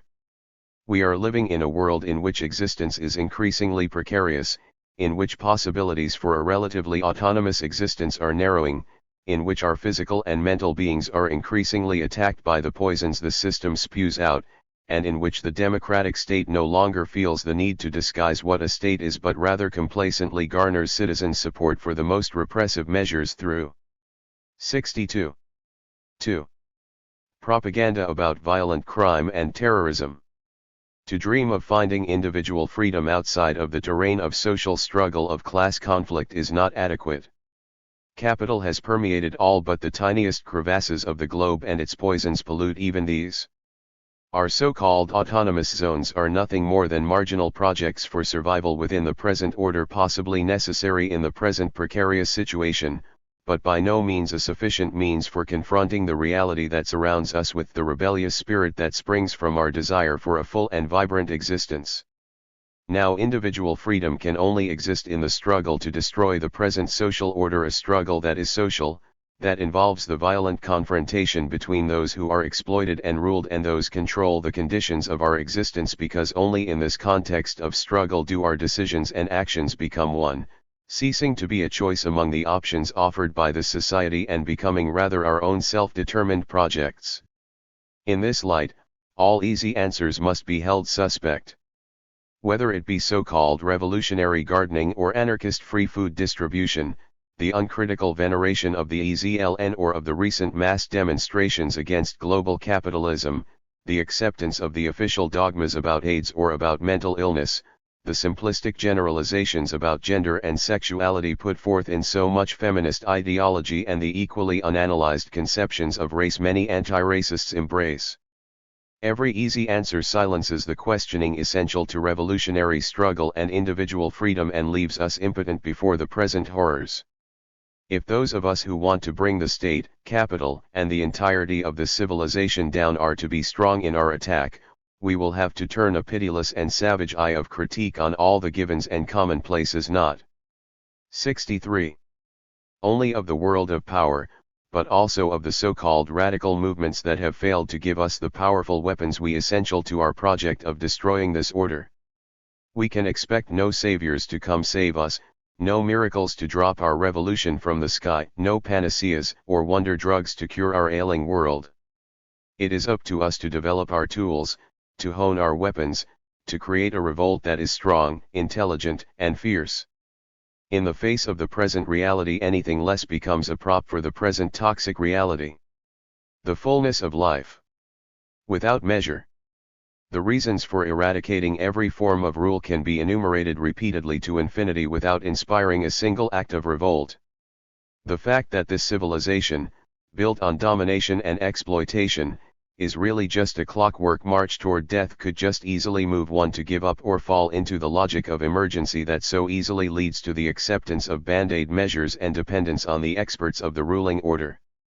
All the lists of the excesses of exploitation, of environmental destruction, of specific acts of repression and so on remain in the realm of the quantitative, and thus continue to be based in the methodology and mentality of the economy and the state. Therefore, they provide a fine basis for the specializations of the various leftist movements seeking a more just economy, a more democratic political order, a mere change in institutional structures, but the anarchist impulse, the hatred of every form of rule, the urge to destroy the totality of a civilization based on exploitation and domination clearly has its origin elsewhere. In the heart of a riot one can catch a glimpse of the spirit of revolt without a price. It is there in the glee of the looter who 64. 2. When asked how she felt about stealing, replied, "Nobody's stealing. It's all free today." It is there in the festive atmosphere in the midst of battle with the forces of order. Here the economy has been eclipsed. The self-sacrifice and veneration of survival that define the leftist schemes of participatory democracy and counter-institutions to guarantee that the revolution happens with as little upheaval of people's daily lives as possible are nowhere to be seen. Life has broken out in its fullness for a moment, provoked most often by shared rage, and the rioters are willing to risk their all at that moment, not out of a sense of sacrifice to any cause, but in order to embrace the quality of a moment of real life. However, in the moment of the riot this is not a conscious and willful decision, but a spontaneous eruption that will burn itself out if it doesn't become more focused and conscious, if it doesn't begin to transform itself into an insurrection against the present existence. What happens in a riot that creates the festive atmosphere is the temporary opening of possibilities that do not normally exist within the present social reality. That reality has momentarily broken down and the love of life, the desire for intense and passionate existence, has rushed in. It is a realm of dream in which everything seems possible, in which rage has mixed with joy, in which the desire for revenge has blended with the desire for a completely different way of life. And such dreams can only exist in revolt against the ruled and quantified survival imposed by the social order. The anarchist makes a conscious decision to embrace this fullness of life against all odds, to refuse to count the cost, choosing rather to rise up against economy in all its forms. She will not sacrifice his life not even for the grandest cause but will rather gamble. 65. It joyfully on the chance that all of life might be transformed in accordance with her dreams. If not based on such a decision, anarchism is merely another political ideology. But starting from this choice to grasp life in all its fullness, our projects of revolt can be carried out with a passionate intelligence capable of analyzing the world and our activity in it on the basis of our desire to be the creators of our own existence. This passionate intelligence appears in riots, but it only develops as a tool for revolution when coupled to a projectual will. From this willful joy in life, this willingness to bet one's life against all odds in hope of total freedom, the hatred of all rule is born, and with it the project of destroying this horrific civilization. A question of privilege. One hears a lot of talk about privilege in anarchist circles these days.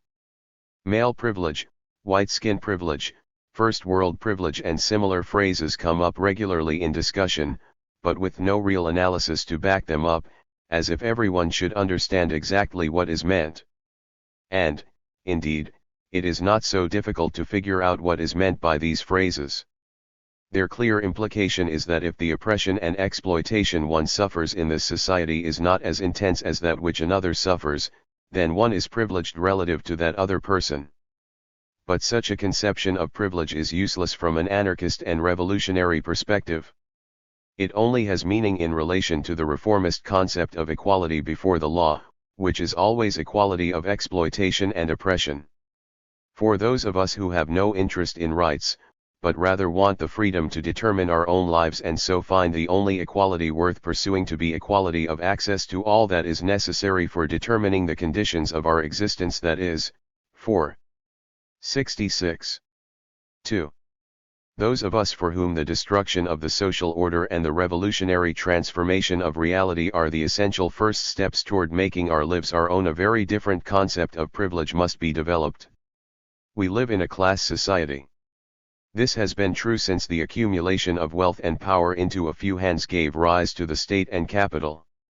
The few who rule determine the conditions under which everyone exists, institutionalizing social relations that maintain and expand their control over wealth and power.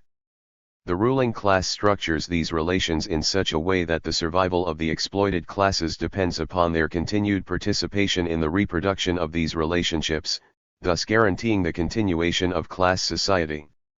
Thus, it can be said that the ruling class structures social relationships in such a way that the continued reproduction of society will always privilege the ruling class and its needs. In any class society thus, in any society in which the state and the economy exist, only the ruling class can be truly said to have privilege. But the ruling class does not impose itself upon a passive populace. The history of class society is always the history of class struggle, the history of the exploited trying to take their lives and the social conditions under which they exist back in order to determine them for themselves. Thus, it is in the interest of the ruling class to structure social relations in such a way as to create divisions within the exploited classes that cloud their understanding of the nature of their struggle and of their enemy. The ruling class accomplishes this through various institutions, identities, and ideologies such as nation, race, gender, occupation, sexual preference, and so on. It is not hard to see how the ruling class uses these structures for its ends. It grants people in specific social categories particular privileges defined in terms of that category. But being granted a privilege by those who define your life on their terms is not the same thing as having privilege. This becomes especially clear when 67. Anyone who is not of the ruling class steps out of line. Their so-called privileges can quickly disappear. Furthermore, these privileges granted by the ruling order to people in certain social categories among the exploited actually do amount to nothing more than a lessening of the intensity of exploitation and oppression experienced by these people relative to others. Thus, men are less likely to be sexually harassed and assaulted than women and tend to receive greater compensation for the same level of exploitation at the job. White people are less likely to be harassed by cops or to be charged with felonies for victimless crimes and sentenced to years in prison than non-white people and find it easier to get a job. Heterosexuals generally do not have to worry about being beaten or ostracized because of their sexual preference. The list could go on, but I think the point is clear. All of these so-called privileges are nothing more than a minimal easing of the conditions of exploitation experienced by people in these specific social categories. They are intended to convince these people that they have more in common with their exploiters than with those not granted the same privileges, and to convince the others that their real enemy is not the ruling class, but rather those granted a less intense level of exploitation. In this light, moralistic calls to recognize one's own privilege and give it up are meaningless. They serve no purpose in the creation of a revolutionary project aimed at the destruction of all rule. As we have seen, the so-called privileges enumerated in the mea culpas of guilt-ridden radicals are really nothing more than means for constructing social identities that serve the ruling class by producing artificial divisions among those they exploit. So if we want to move the revolutionary project of destroying all rule and privilege forward, then our task is not to give up some phantom privilege that has never really been our own, but to expose and move beyond the artificial identities that smother our individuality and cripple us in our 68. 2. Battle against the ruling order. Since only the ruling class truly has privilege, the destruction of privilege will only occur when we destroy all rule. Thoughts on alienation. Alienation is a concept frequently talked about in anarchist circles. Clearly, domination and exploitation can only develop in conjunction with alienation, so such discussion is important. But it is necessary to focus this discussion in order to make it useful to the anarchist project of destroying the present order and creating new ways of living.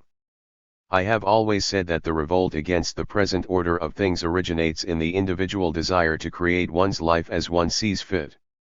This does not contradict the necessity for class struggle or the desire for communism, but rather provides a basis for clarifying the methods for carrying out this revolutionary project. In terms of the present matter, it provides a basis for understanding alienation and its relationship to domination and exploitation. When I talk about alienation, I am talking about a social process through which the institutions of social reproduction wrest our creative energy, our capacity to determine the conditions of our existence from us, placing their alienated form at the service of the ruling order. This social process divides society into classes: the exploited, whose capacity to create their lives as they see fit has been taken from them, and the exploiters, who benefit from this separation by accumulating and controlling the alienated energy in order to reproduce the current society and their own role as its rulers. The struggle of the exploited against the exploiting class thus finds its aim and method in the individual's struggle to realize 69. herself by reappropriating her creative energy, his capacity to determine his life as she sees fit. This struggle must ultimately become collective, but there is no need to wait for the rising of the multitudes in order to begin. But I often hear the word alienation used in a much more general way. One hears of our alienation from nature, from others, and from ourselves. These forms of alienation are not without their basis. When our capacity to determine the conditions of our own existence is taken from us, we become dependent on the institutions of domination. This situation forces us to separate from environments that are not controlled, environments that have not been institutionalized, and frequently places us into adversarial relationships with these environments.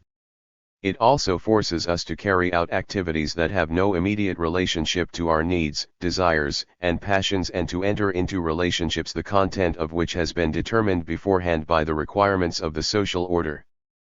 But often when these latter forms of alienation are discussed, their social basis is forgotten. Rather than finding their source in the alienation of the individual's creative capacities for living, which puts them into the service of the dominant social order, these forms are instead traced to the alleged alienation of the individual from a greater whole, an imagined original unity. This idealist version of alienation moves it from the social into the metaphysical.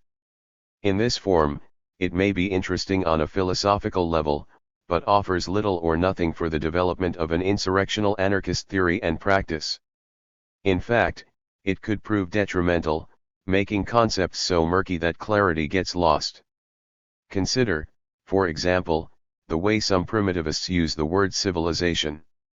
This enemy that we are to destroy becomes as nebulous as the original oneness, wild nature, or whatever other reified concept one may use to idealize and unify the 72.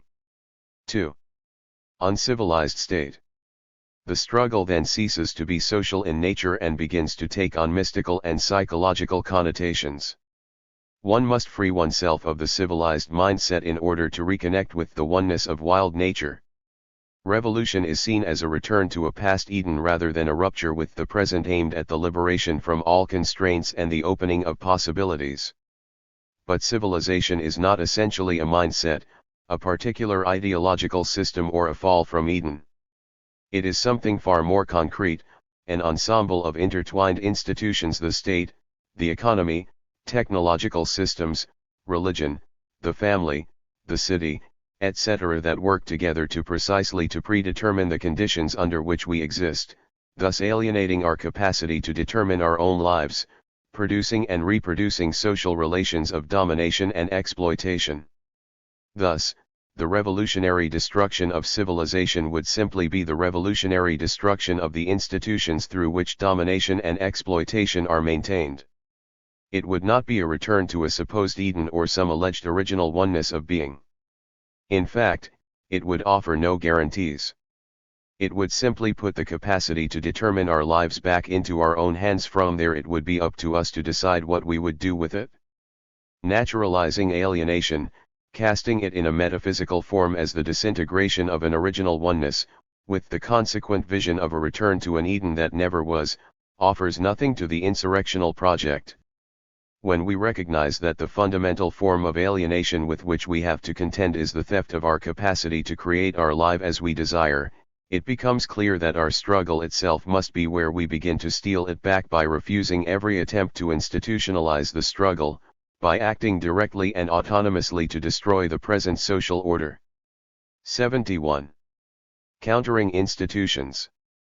The method one proposes for carrying out the struggle against the present order reflects the sort of existence one desires. The anarchist project has its origin in the desire of individuals to create their lives for themselves, on the basis of their own passions, inclinations, and capacities. This aspiration becomes insurrectional when it confronts the institutions that presently define social relationships and determine the conditions of existence, and the individual recognizes the necessity of destroying these institutions in order to realize this desire. The dream of unfettered, self-determined life is the positive impulse that moves us to rebel. But it is not a blueprint for a new social order. It does not provide the answers in advance, but rather raises questions and draws us into the unknown. It presents us with the task of destroying our prison so that we can discover what lies beyond its walls. Some anarchists find such a dream inadequate. They desire certainties, clear visions and answers. They come up with plans, schemes, programs and blueprints of the new society, usually based on models from some real or imagined past.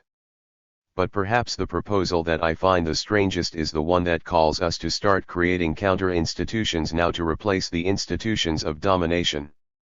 The contention behind this proposal is that the institutions through which domination is maintained also serve essential functions for the maintenance of social life.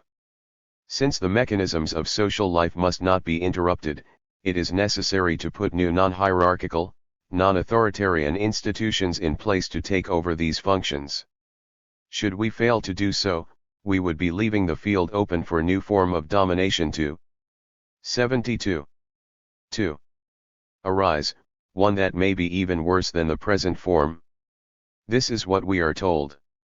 And the questions are raised: with what shall we replace the state, with what shall we replace capitalism? It amazes me when anarchists ask such questions with a straight face. Does one replace the hated chains which held one captive? Does one rebuild the burnt-down prison from which one has escaped? But the proponents of counter-institutions have more foresight than this. They would have us forge the new chains and build the new prisons now in order to avoid the encounter with the unknown, with a wild world that may make our lives unpredictable. At least this new prison would be self-managed. The actual counter-institutions that have been created are rarely anything more than alternative businesses, charities, NGOs, and the like. They offer no challenge to the present social order, but integrate quite well into its framework, becoming dependent upon it. Certainly, anarchist bookshops, info shops and publishers can be useful tools, but they are hardly models for a world in which every individual is free to determine her life as she sees fit, with full access to all he needs to do so, since they have little choice but to comply with the requirements of the economy. Undoubtedly, these counter-institutions would fall with the collapse of the social order upon which they depend. From an anarchist perspective, perhaps the most absurd of the counter-institutional proposals is one that originates in libertarian municipalism, the proposal for the creation of institutions for directly democratic decision-making. It seems to me that the institutionalization of decision-making is the basic description of socio-political authority. The power of decision is taken from the individual and placed into the hands of the institution representing society. This institution then decides for the individual, requiring that the individual abide. 73. By that decision. A structure of this sort is already an authority, a government. When it encounters self-willed individuals who refuse to abide by its decisions, would it refrain from creating further institutions to enforce its decisions, institutions which would constitute a state? In any case, there is nothing anarchist about this proposal, it is inherently authoritarian. While in practice the conception of counter-institutions has only succeeded in producing mirror images of mainstream institutions, its theoretical foundation is a fallacy. The assumption that the institutions of domination serve any necessary social function that must be continued when they are destroyed is groundless, as the inability of the proponents of counter-institutions to describe these functions shows. The fundamental function of every institution, what makes it an institution rather than a project, an activity, a free relationship, is the alienation of the creative energy of individuals and their capacity to grasp the conditions of their existence in order to take control of them and channel them into the reproduction of the social order, and so of domination and exploitation. It has been said many times, but I will say it again, it is our activity that creates the conditions of our existence. Institutions simply take control of this activity to guarantee the continuation of that which is. The idea that counter-institutions would function in a significantly different way is an illusion already exposed by the proponents of this method themselves when they tell us that the mechanisms of social life must not be interrupted.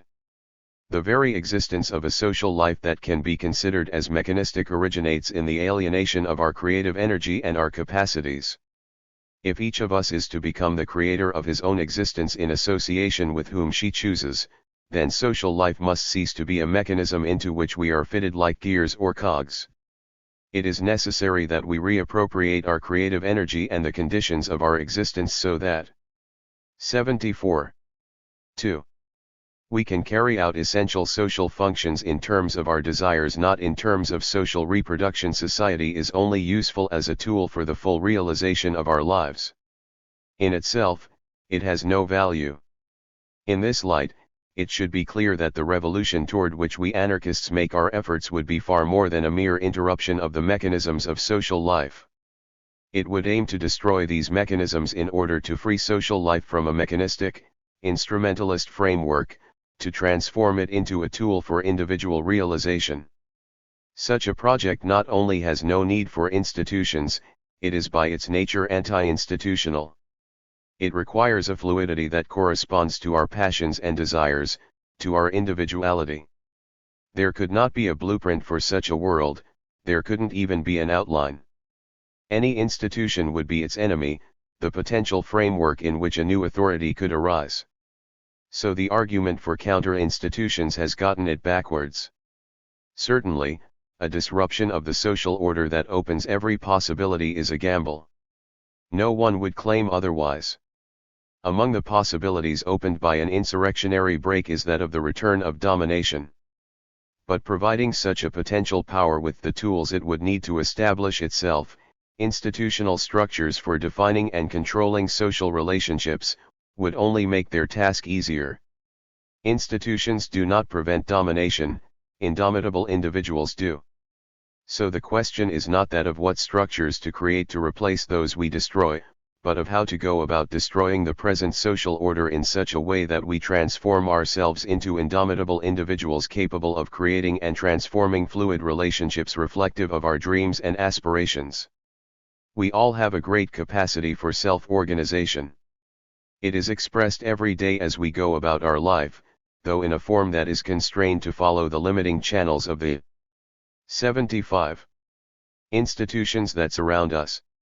Proposals for counter-institutions and blueprints defining the new society in advance are simply more constraining channels, games of politicians looking for adherents to their cause.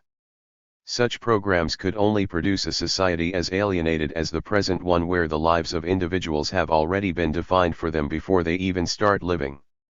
Thus, in these kinds of proposals, the world that I see as the motivating force of anarchist struggle, the world in which every individual can create her life as he sees fit, has already been suppressed and the framework for new forms of domination set in place. If, rather than starting from our fear of social rupture, our fear of upheaval, our fear of the unknown, we start from our dreams and aspirations and our capacity for self-organization, the need for programs, institutions, and blueprints disappears. It becomes clear that what is necessary is revolt, insurrection, the destruction of the institutions that dominate our lives, or to put it more clearly, self-organized attacks against the institutions of domination. Rather than become politicians proposing programs and institutional frameworks into which to channel the struggle and seeking adherence to our programs, it makes much more sense for us to be comrades in struggle, practicing and proposing methods of struggle free of formalization and institutionalization that encourage self-organization and self-activity in revolt. Only such self-organized revolt could ever create the indomitable individuals who would stop the rise of a new dominating power at its conception.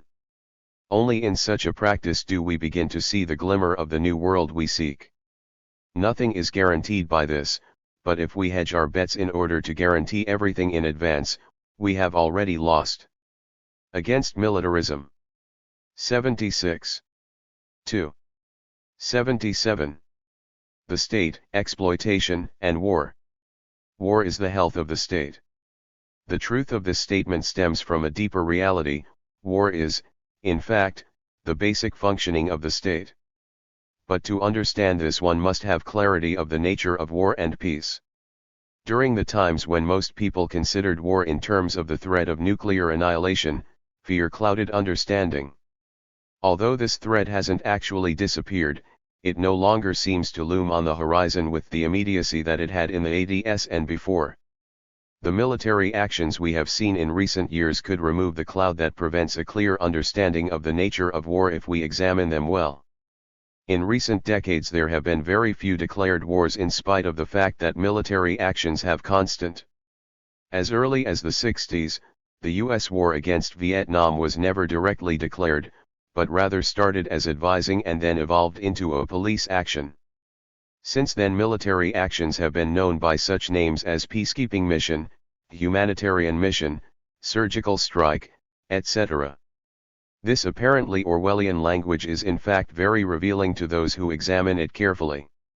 If the bombing of hospitals and apartment buildings can be a police action, then events such as the bombing of the Move House in Philadelphia are simply par for the course.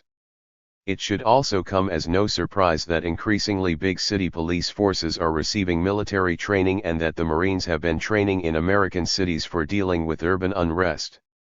In the case of the former, we are dealing with the training of peace officers, and in the case of the latter, with the training of peacekeeping forces. The unity of purpose between the police and the military is thus quite evident. The purpose which these two institutions serve is social peace. But if armed organizations are necessary for the 78. 2. Maintenance of social peace, then this so-called peace rests on a bedrock of violence. All states, however democratic, only exist by means of force. From its beginning, the purpose of the state has always been to maintain the privilege of the powerful few against the exploited many. In light of this, it is evident that social peace means nothing other than the suppression of rebellion, of any uprising of the exploited. Such suppression involves violence or the threat of violence, the perpetual terrorism of the state visible in uniform on every street. Thus, social peace is simply an aspect of the ongoing social war of the rulers against those who they exploit, the war necessary to maintain capitalism and the state. In this light, pacifism is useless against militarism and war. To call states to interact peacefully is to ignore the primary function of the state. For the state, war is peace, that is to say, violence the way to maintain social peace, the continuation of domination and exploitation. This is as true for democratic states as it is for blatantly dictatorial and oligarchic regimes. The former merely supplement the force of arms with the illusory participation in consensus-creating dialogue which always upholds the present order as a means to keep the exploited under control. So if the struggle against militarism and war is not to be a futile symbolic gesture that ultimately upholds what it claims to fight, it must leave behind the moralisms of pacifism and humanitarianism which the state has already drawn into the realm of its justifications for war. This struggle must recognize the reality of the ongoing social war against the exploited and of the necessity to transform itself into a revolutionary struggle aimed at destroying the state and capital. For only when the state and capital are destroyed will the ongoing social war come to an end. 79. Against binary thinking. As our desire to create our lives as we see fit, to realize ourselves to the fullest extent, to reappropriate the conditions of our existence, develops into a real project of revolt against all domination and oppression, we begin to encounter the world with a more penetrating eye. Our ideas sharpen as they become tools in a life and in relationships aimed at the destruction of the social order and the opening of unknown possibilities for exploring the infinity of singular beings. With a clear aim, a resolute project of revolt, it is much easier to throw off the methods of thought imposed by this society, by school, religion, television, the media, advertising, elections, the internet, all the educational, informational, and communications tools through which the ruling order expresses itself. One who has a life project, a project of revolt that motivates her activities to their depths, based on his desires and passions, not on an ideology or cause, will thus express her ideas, analyses, and critiques with the assurance of one who is speaking from life, from the depths of his own being. But where a projectual practice of revolt is lacking, people continue to encounter the world in ways that they were taught, using the methods of thinking imposed by the current social order, this tolerant order of democratic discussion where there are two sides to every question, where we all have a choice, among the limited options offered in the marketplace of goods and of opinions, that is, where the ideas offered have all been separated from 82. Life, drained of all except the most instrumental passions and desires, drained of joy and sorrow and rage, where every desire is drained of its singularity and immediate content and conformed to the needs of whatever ideology and of the marketplace. There is no place here for the strong and passionate critique that springs from our desire for the fullness of life, from our awareness of the complexity of the world we face and the world we want to create, because here all ideas have been flattened into opinions and every opinion is equal and equally empty. And so without a project of revolt that springs from the fullness of our being and our relationships, even we anarchists find our thinking permeated with the methodology of opinion. Thus, the binary method of the public poll penetrates into the expression of so-called anarchist ideas: are you a communist or are you an individualist? Do you sacrifice yourself and your desires to a moralistic green anarchist vision of a distant future where what is left of humanity reverts to the supposed Edenic conditions of prehistoric foragers, or to an equally distant red anarchist vision of the self-managed industrial workers' paradise? Do you adhere to feminism or do you uphold male domination? The list could go on, but the point is that such binary thinking is a clear sign that one's revolt is still in the realm of morals and ideals external to oneself and thus in the realm of opinion. To imagine a communism developed precisely to expand individual freedom and to see such freedom as flourishing in the context of that equality of access to all the tools necessary for determining the conditions of one's existence, that is true communism. This is a bit complex for the world of opinion. To conceive of a critique of civilization that originates in one's desire for the fullness of being that civilization cannot offer, because its expansion can only be based on a homogenization that diminishes existence in the name of monolithic control. 81. And to therefore envision and act to realize not a model of an ideal world, but that revolutionary rupture that opens myriads of unknown possibilities from which a new decivilized existence could develop based on our desires and dreams. This is nothing but pure egoism from the standpoint of ideology and morality. To criticize the poverty of the practice of feminism and the emptiness of so many of its theoretical constructs which have left it incapable of truly confronting and moving beyond gender, because one imagines a liberation from the constraints of gender that is not homogenization into a universal androgyny but rather the opening up of the full spectrum of singular expressions of one's being in the sexual and passional spheres and every other sphere that gender has affected. This is pure arrogance. Particularly if one happens to be a man. No, it is better to keep one's thought within the constraints of offered choices, to flatten one's ideas into opinions, to not only tolerate blatant stupidity, but to blind oneself to it even among those who are supposedly our comrades, to avoid living and thinking in a projectual manner. Otherwise, one risks meeting life face to face and truly having to grapple with existence. But for me, revolt is not a hobby. Anarchy is not a word I use to make myself feel more radical. These are my life's project, the way of being I am striving to create.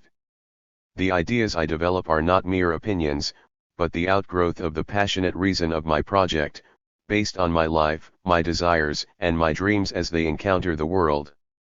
They are as fluid as lived desires and dreams, but this fluidity is strong, assured, and determined. And if, as some have said, this makes me dogmatic and arrogant, then we need more dogmatic and arrogant anarchists.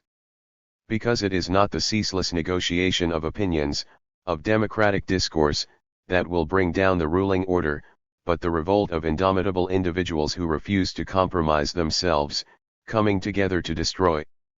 82. 2. All domination. On dispossession. And individual responsibility.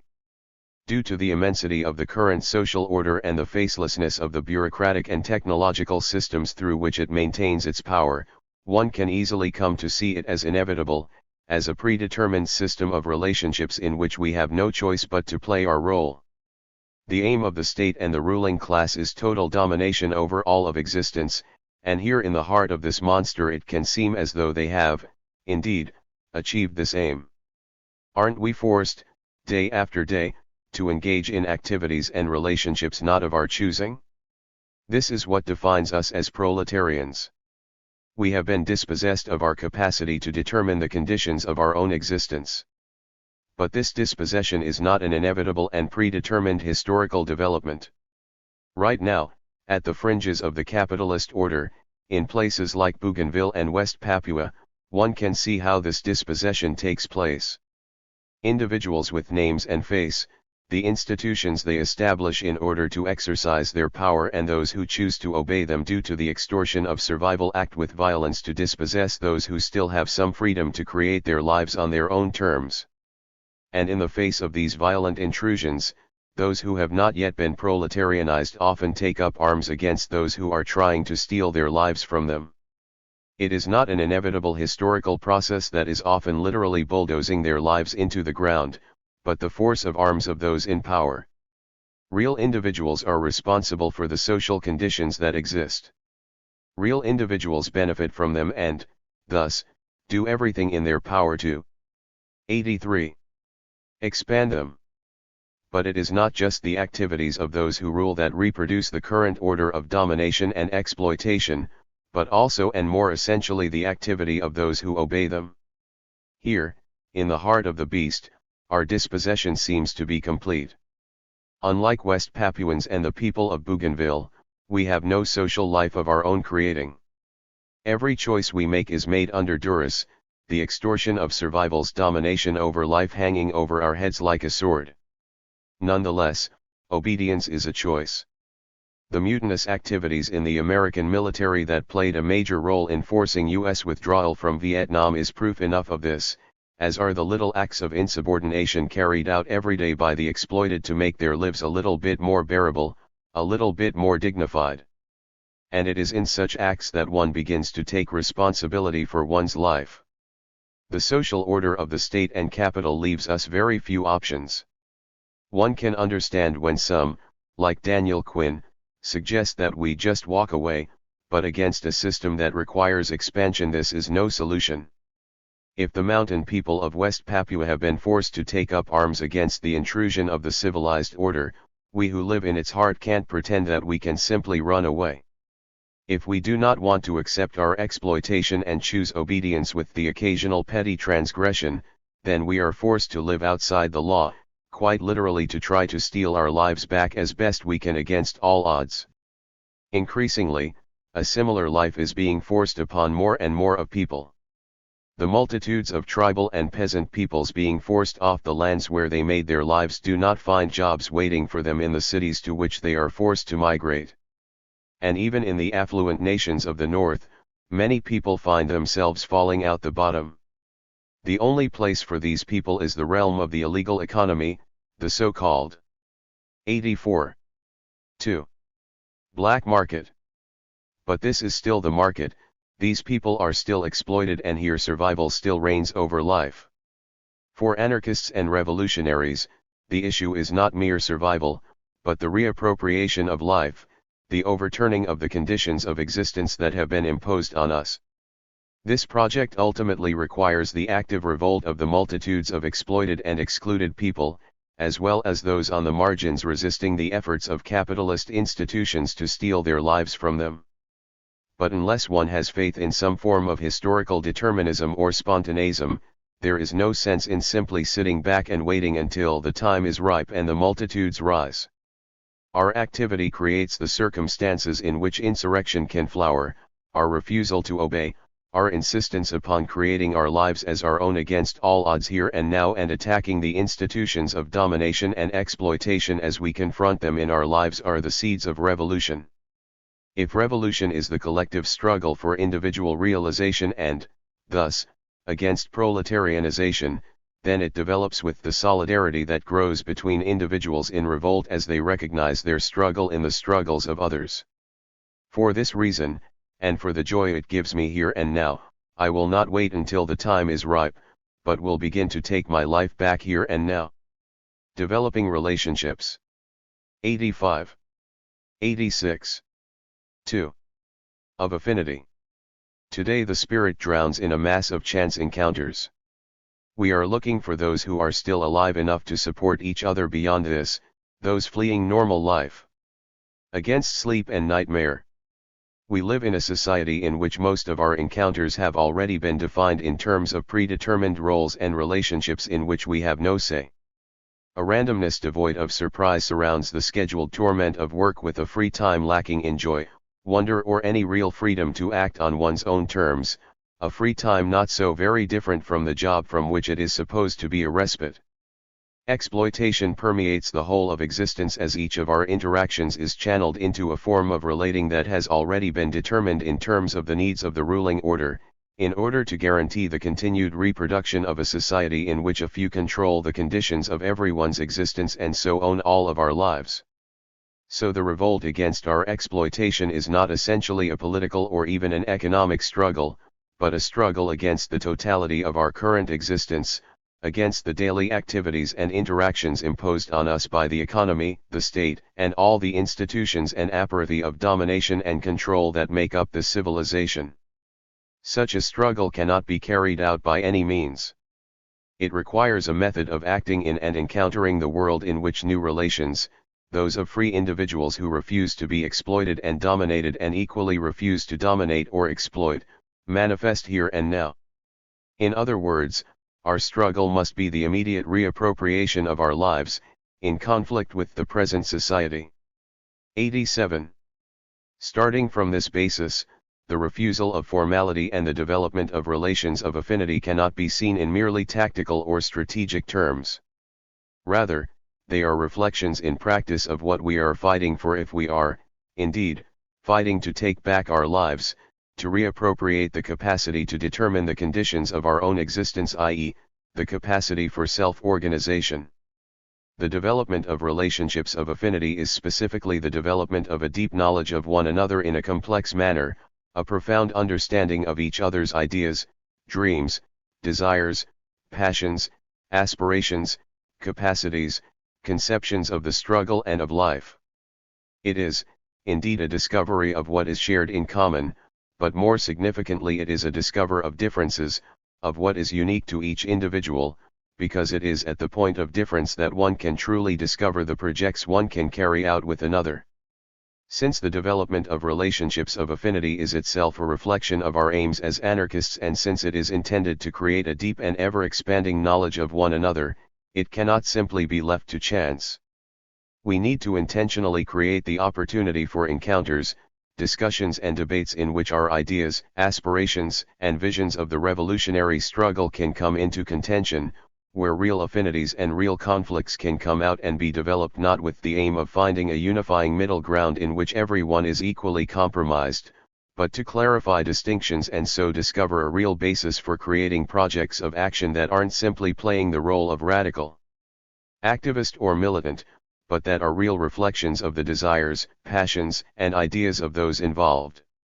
While publications, internet discussion boards and correspondence can provide means for doing this on some levels, to the extent to which they are open forums they tend to be too random, with potential for the discussion to lose any projectuality and get sidetracked into the democratic exchange. 88. 2. Of opinions which have little connection to one's life. To my mind, the best and most significant discussions can take place in face-to-face encounters between people with some clarity of why they are coming together to discuss. Thus, organizing discussion groups, conferences, meetings, and the like is an integral part of the development of relations of affinity and so of projects of action. The necessity to pursue the development of relationships of affinity with intention does not mean the development of a formal basis for affinity. It seems to me that formality undermines the possibility of affinity, because it is by nature based on a predetermined, and therefore arbitrary, commonality. Formal organization is based upon an ideological or programmatic unity that ultimately comes down to adherence to the organization as such. Differences must be swept aside for the cause of the organization, and when differences are swept aside, so also are dreams, desires, aspirations, and passions, since these can only ever belong to the individual. But, in fact, formal organization has nothing to do with intention or projectuality. In fact, by providing an ideology to adhere to, it relieves the individual of the responsibility of thinking for herself and developing his own understanding of the world and of her struggle in it. In providing a program, it relieves the individual of the necessity of acting autonomously and making practical analyses of the real conditions in which she is struggling. So, in fact, formality undermines projectuality and the capacity for self-organization, and so undermines the aim of anarchist struggle. Relationships of affinity are the necessary basis of self-organization on the most basic daily level of struggle and of life. It is the deep and growing knowledge of one another that provides the basis for developing projects of revolt that truly reflect our own aspirations and dreams, for developing a shared struggle that is based in the recognition and, at its best, the 89. Passionate enjoyment of our very real and beautiful differences. The development of social revolution will, of course, require an organizing of activity beyond the range of our relationships of affinity, but it is the projects that we develop from these relationships that give us the capacity for self-organization, the strength to refuse all formality and, thus, all of the groups that claim to represent the struggle, whether they call themselves parties, unions, or federations.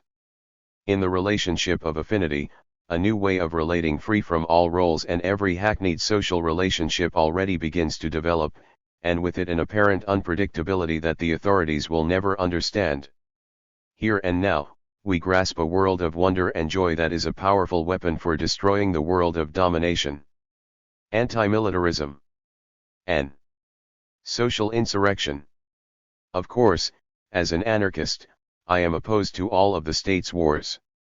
If, historically, particular anarchists have supported certain wars, this has shown a lack of coherence in their analysis and a willingness to allow political and strategic thinking to take precedence over a principled attempt to create the life and world one wants here and now. Wars of the state can never increase freedom, since freedom does not simply consist in a quantitative lessening of domination and exploitation, but in a qualitative transformation of existence that destroys them, and state wars simply change the power relationships between those who dominate. 90. 2. So the anarchist opposition to state wars is, in fact, opposition to the types of social relationships that make such war possible. In other words, it is opposition to militarism in its totality. And militarism is not just war as such. It is a social hierarchy of order givers and order takers. It is obedience, domination, and submission. It is the capacity to perceive other human beings as abstractions, mere numbers, death counts.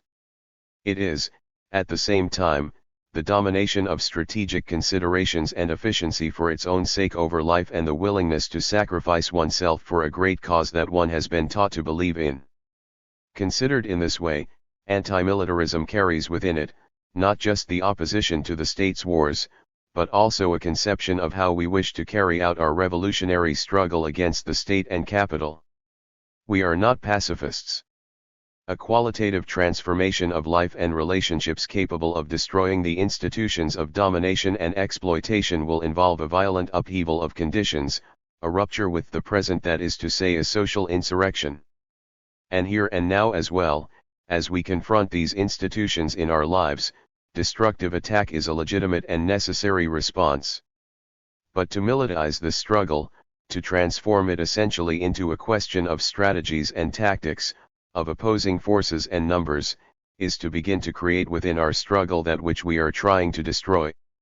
The essence of militarization is, in fact, the essence of the society of the market and the state, quantification, the measuring of all things.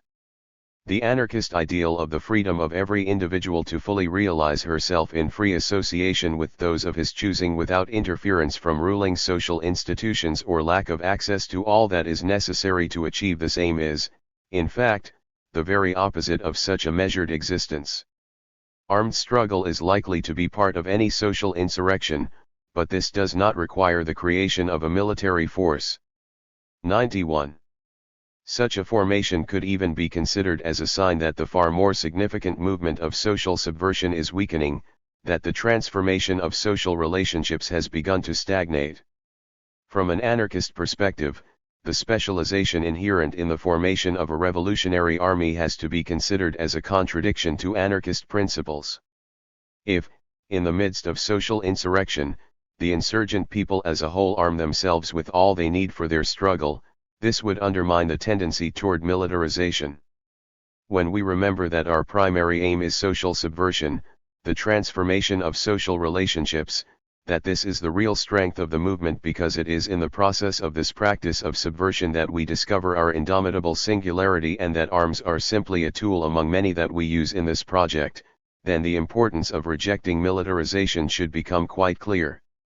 There is no joy in militarism.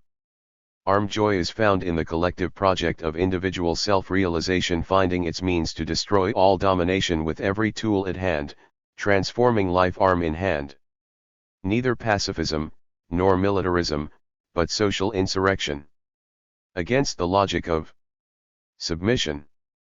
2000 to 2001. 97. Against the logic of submission. A distinguishing factor of the anarchist idea of revolution is the importance of the individual in bringing this about. Although collectivist ideology has dulled this realization even in most anarchist circles, it still manifests in such choices as abstention from voting and military service. But for those seeking to develop an insurrectional practice, this realization needs to go much further than a few abstentions. No revolutionary anarchist denies the necessity of a large-scale uprising of the exploited to destroy the state, capital, and every institution of power and privilege. But revolution is not a gift that falls from the sky or is granted by an abstract history. Actions of individuals help to build the circumstance which can make uprisings occur and can push them in the direction of generalized revolt. This means that rather than waiting around for the revolution like certain Marxists, trying to read historical signs so that one will be ready, it makes more sense that we anarchists consider ourselves to be in revolt at every moment of our lives and attack this social order without worrying about whether the time is ripe. Individual acts of revolt which are easily repeated and imitated provide the basis for the development of forms of mass action in which the individual is not lost and delegation is absent, that is to say insurrectionary action that could destroy the present reality and open the possibility for creating a world in which every individual is able to grasp all that they need to fully realize themselves. But equally important is the anarchist recognition of the primacy of the actual, living individual is the recognition that we need to become a certain sort of being, a being capable of acting on our own terms to realize our own desires and dreams in the face of the most fierce and 98. Powerful enemy, this entire civilization, the state, capital, the technological system. To live as a rebel, as a self-willed anarchist revolutionary, requires a great deal of will, determination and spirit in the face of dizzying odds. Thus, one essential aspect of developing an insurrectional practice is the transformation of oneself into such a spirited, willful being. Such a transformation does not take place through therapy but through attacking the social order both in its manifestations in the world and in oneself and one's relationships. An uncompromising cruelty may prove essential to this task, because there are so many chains to be broken, so many limits to be destroyed.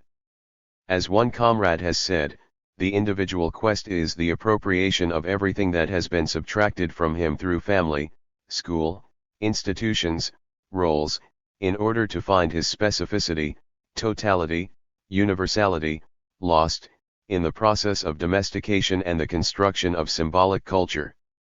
So the point is to make the decision to take one's life back in its totality, a decision that requires just the sort of ferocity that will be necessary to demolish this society. And such a decision will transform all one's relationships, demanding a clarity that will leave no room for submission to the demands of social protocol, disrespectful tolerance, or pity for those who fear the energy of unchanneled desire more than its suppression. In making this decision, one is completely rejecting the logic of submission that dominates most relationships. A projectual life. An understanding of how the decision to live in revolt against the present reality relates to desire, relationships, love and friendship requires an understanding of how such a decision transforms those who make it. The logic of submission. The 99. Logic that the social order seeks to impose on the exploited is a logic of passivity, of resignation to the mediocre existence offered by this order. According to this logic, life is something that happens to us, that we simply make the best of, a perspective that defeats us before we've begun to struggle. But some of us burn with an energy that goads us towards something else, something different. In our burning we suffer anguish from every humiliation that the present world imposes on us. We cannot resign, accept our place and content ourselves with just getting by. Moved to decisive action by our passion, against all the odds we come to view life differently, or more precisely, to live differently. A social reality exists. It is smothering the planet with commodities and control, imposing a pathetic and miserable existence of enslavement to authority and the market everywhere. Starting from a refusal of this imposed existence, a decision to rise up against it, we are faced with the necessity of creating our lives as our own, of projecting them. We are posing ourselves a most difficult task, the transformation of ourselves, of our relationships and of existence itself. These transformations are not separate, they constitute a single task, a life projectuality that aims toward the destruction of the social order, that is to say, an insurrectional anarchist projectuality. At present, so many of us are so careful, so apologetic, ready to distance ourselves from even our most radical and defiant acts. This indicates that we have not yet understood what it means to live our lives projectually. Our actions are still tentative, not full of ourselves, but stepped into lightly with the readiness to withdraw at the least sign, risk or danger. Contrarily, the development of an anarchist projectuality requires that one immerse oneself into what one does without holding back, without hedging one's bets. Not that this immersion is ever a finished project. It is a thing in motion. 100. A tension that must be perpetually lived, perpetually grappled with. But it has been proven over and over and over again that hedging one's bets as surely brings defeat as surrender. Having taken this responsibility for our lives, there is no room for half measures. The point is to live without measure. Longer chains are chains nonetheless. One reads in Nietzsche of amor fati. The very opposite of the fatal resignation demanded by the logic of submission, amor fati is that love of fate as a worthy adversary that moves one to courageous action. It springs from the willful self-confidence that develops in those who put all of their substance into what they do, say, or feel. Here regrets melt away as one learns to act as one wills. Mistakes, failures, and defeats are not devastations, but situations from which to learn and move on in the perpetual tension toward the destruction of all limits.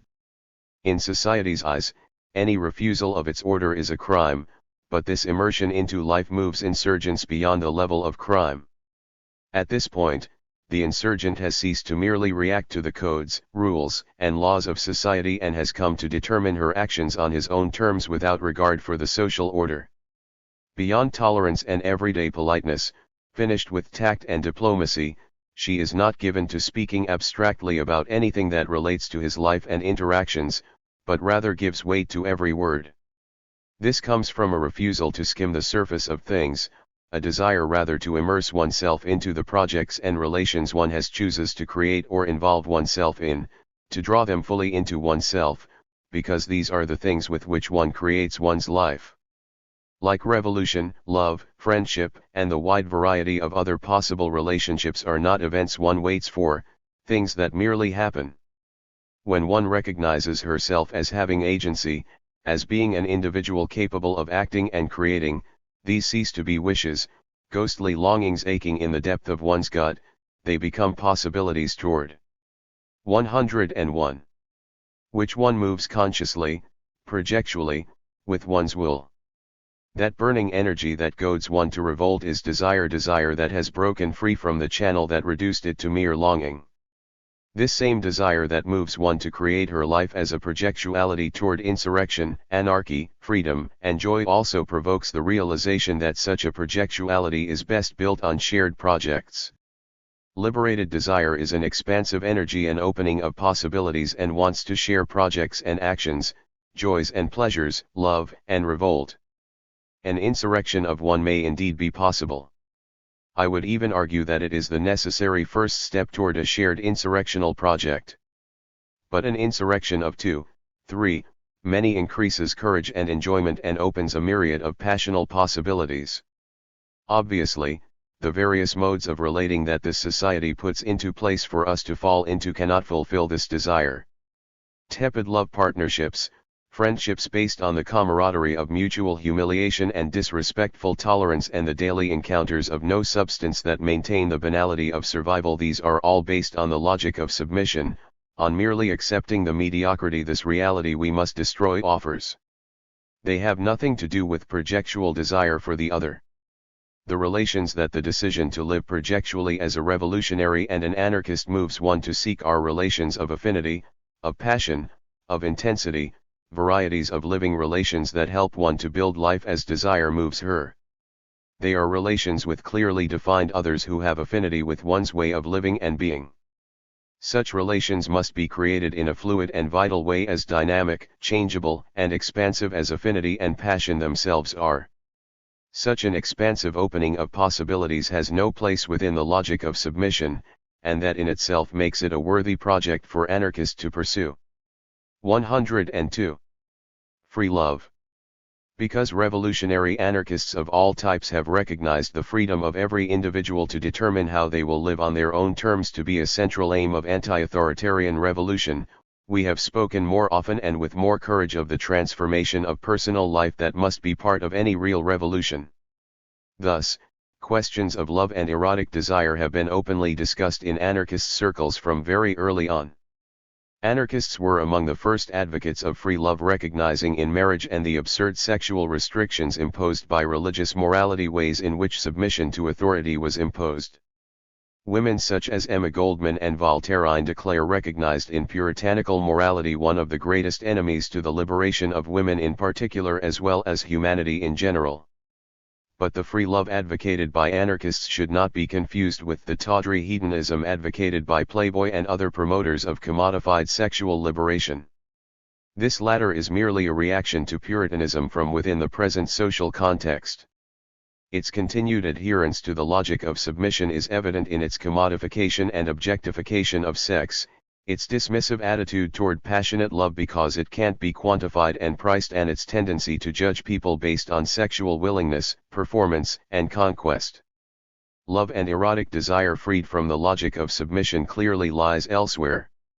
The struggle against the logic of submission begins with the struggle of individuals to create the lives and relations they desire. In this context, free love means precisely the freedom of each individual's erotic desires from the social and moral restrictions that channel them into a few specific forms useful. 103. To society so that each may create the way she loves as he sees fit in relation to those she may love. Such a liberation opens the way for an apparently infinite variety of possible loving and erotic relations. Most people would only want to explore a few of these, but the point of such liberation is not that one must explore as many forms of erotic desire as possible, but that one has the possibility to really choose and create ways of loving that bring him joy, that expand her life and goad him to an ever-increasing intensity of living and of revolt. One of the most significant obstacles presently facing us in this area is pity for weakness and neurosis. There are individuals who know clearly what they desire in each potential loving encounter, people who can act and respond with a projectual clarity that only those who have made their passions and desires their own can have. But when these individuals act on their desires, if another who is less sure of themselves is unnerved or has their feelings hurt, they are expected to change their behavior to accommodate the weakness of this other person. Thus the strong-willed individual who has grasped the substance of free love and begun to live it often finds herself suppressed or ostracized by his own supposed comrades. If our aims are indeed liberation and the destruction of the logic of submission in all areas of life, then we cannot give in to this. The point is to transform ourselves into strong, daring, self-willed, passionate rebels and, thus, also into strong, daring, self-willed, passionate lovers, and this requires acting without guilt, regret or pity. This self-transformation is an essential aspect of the revolutionary transformation of the world, and we cannot let it get sidetracked by a pity that degrades both the one who pities and the one who is pitied. Compassion, that feeling with another because one recognizes one's own condition in theirs, can be a beautiful and revolutionary feeling, but pity, which looks down at another's misery and offers charity and self-sacrifice, is worthless for creating a world of strong individuals who can live 104 and love as they choose. But an even greater impediment to a real practice of free love and the open exploration the varieties of possible relationships is that most people have so little greed for, and therefore so little generosity with, passion, intensity of feeling, love, joy, hatred, anguish, all the flaming pangs of real living. To truly allow the expansiveness of passionate intensity to flower and to pursue it where the twisting vine of desire takes it, this exploration requires will, strength and courage, but mainly it requires breaking out of the economic view of passions and emotions. It is only in the realm of economy of goods for sale that greed and generosity contradict each other. In the realm of uncommodified feelings, passions, desires, ideas, thoughts, and dreams, greed and generosity go hand in hand. The more one wants of these things, the more expansive one must be in sharing them. The more generous one is with them, the more one will have. It is the nature of these things to be expansive, to seek to broaden all horizons, to take more and more of reality into themselves and transform it. But this expansiveness is not indiscriminate. Love and erotic desire can manifest expansively in many different ways, and individuals choose the ways and the individuals with whom they wish to explore them. It makes no sense, however, to make these decisions based on an imagined dearth of something that is, in fact, potentially beyond measure. Rather, such decisions are best based on desire for those to whom one chooses to relate and the potential one perceives in them to make the fires of passion burn ever more brightly. The mechanics of erotic desire, homosexuality, heterosexuality, bisexuality, monogamy, non-monogamy, etc., are not the substance of free love. It can manifest in all of these forms and more. Its substance is found in those who choose to expand themselves, to goad themselves to expand their passions, dreams, desires, and thoughts. Free love, like revolution, acts to recreate. 105. Reality in its own image, the image of a great and dangerous utopia. Thus it seeks to turn reality on its head. This is no easy path. It has no place for our weaknesses, no time for neurotic self-pity or meagerness. For love in its most impassioned and unconstrained forms is as cruel as revolution. How could it be otherwise when its goal is the same, the transformation of every aspect of life and the destruction of all that prevents it? Passionate friendship. We live in a world in which the majority of encounters and interactions involve work and commodity exchange. In other words, the dominant forms of relating are economic, based on the domination of survival over life. In such a world, it is no surprise that the concept of friendship no longer has much value. Today, neither the daily interactions of one's communities nor the chance encounters have much chance of sparking a real and intense interest in another, an impassioned curiosity to discover who they are, what we might be able to create with them. The common thread that runs through these not so varied interactions and encounters is that they originate in the operations of domination and exploitation, in the social order that immiserates our lives and to which most people grudgingly submit. The sorts of relationships most likely to spring from such a situation are those that reflect the humiliation and social impoverishment inherent in it. Based on the necessity to escape the isolation of a crowded, but atomized society, a generalized friendliness that is slightly more than mere politeness develops. On the basis of 106. 107. This generalized friendliness, it is possible to meet some individuals with whom to commiserate more closely, people with whom to share a beer at the pub, go to football games or rock shows or rent a movie. And these are one's friends. It really is no wonder then that what is called friendship today so often seems to be nothing more than the camaraderie of mutual humiliation and disrespectful toleration.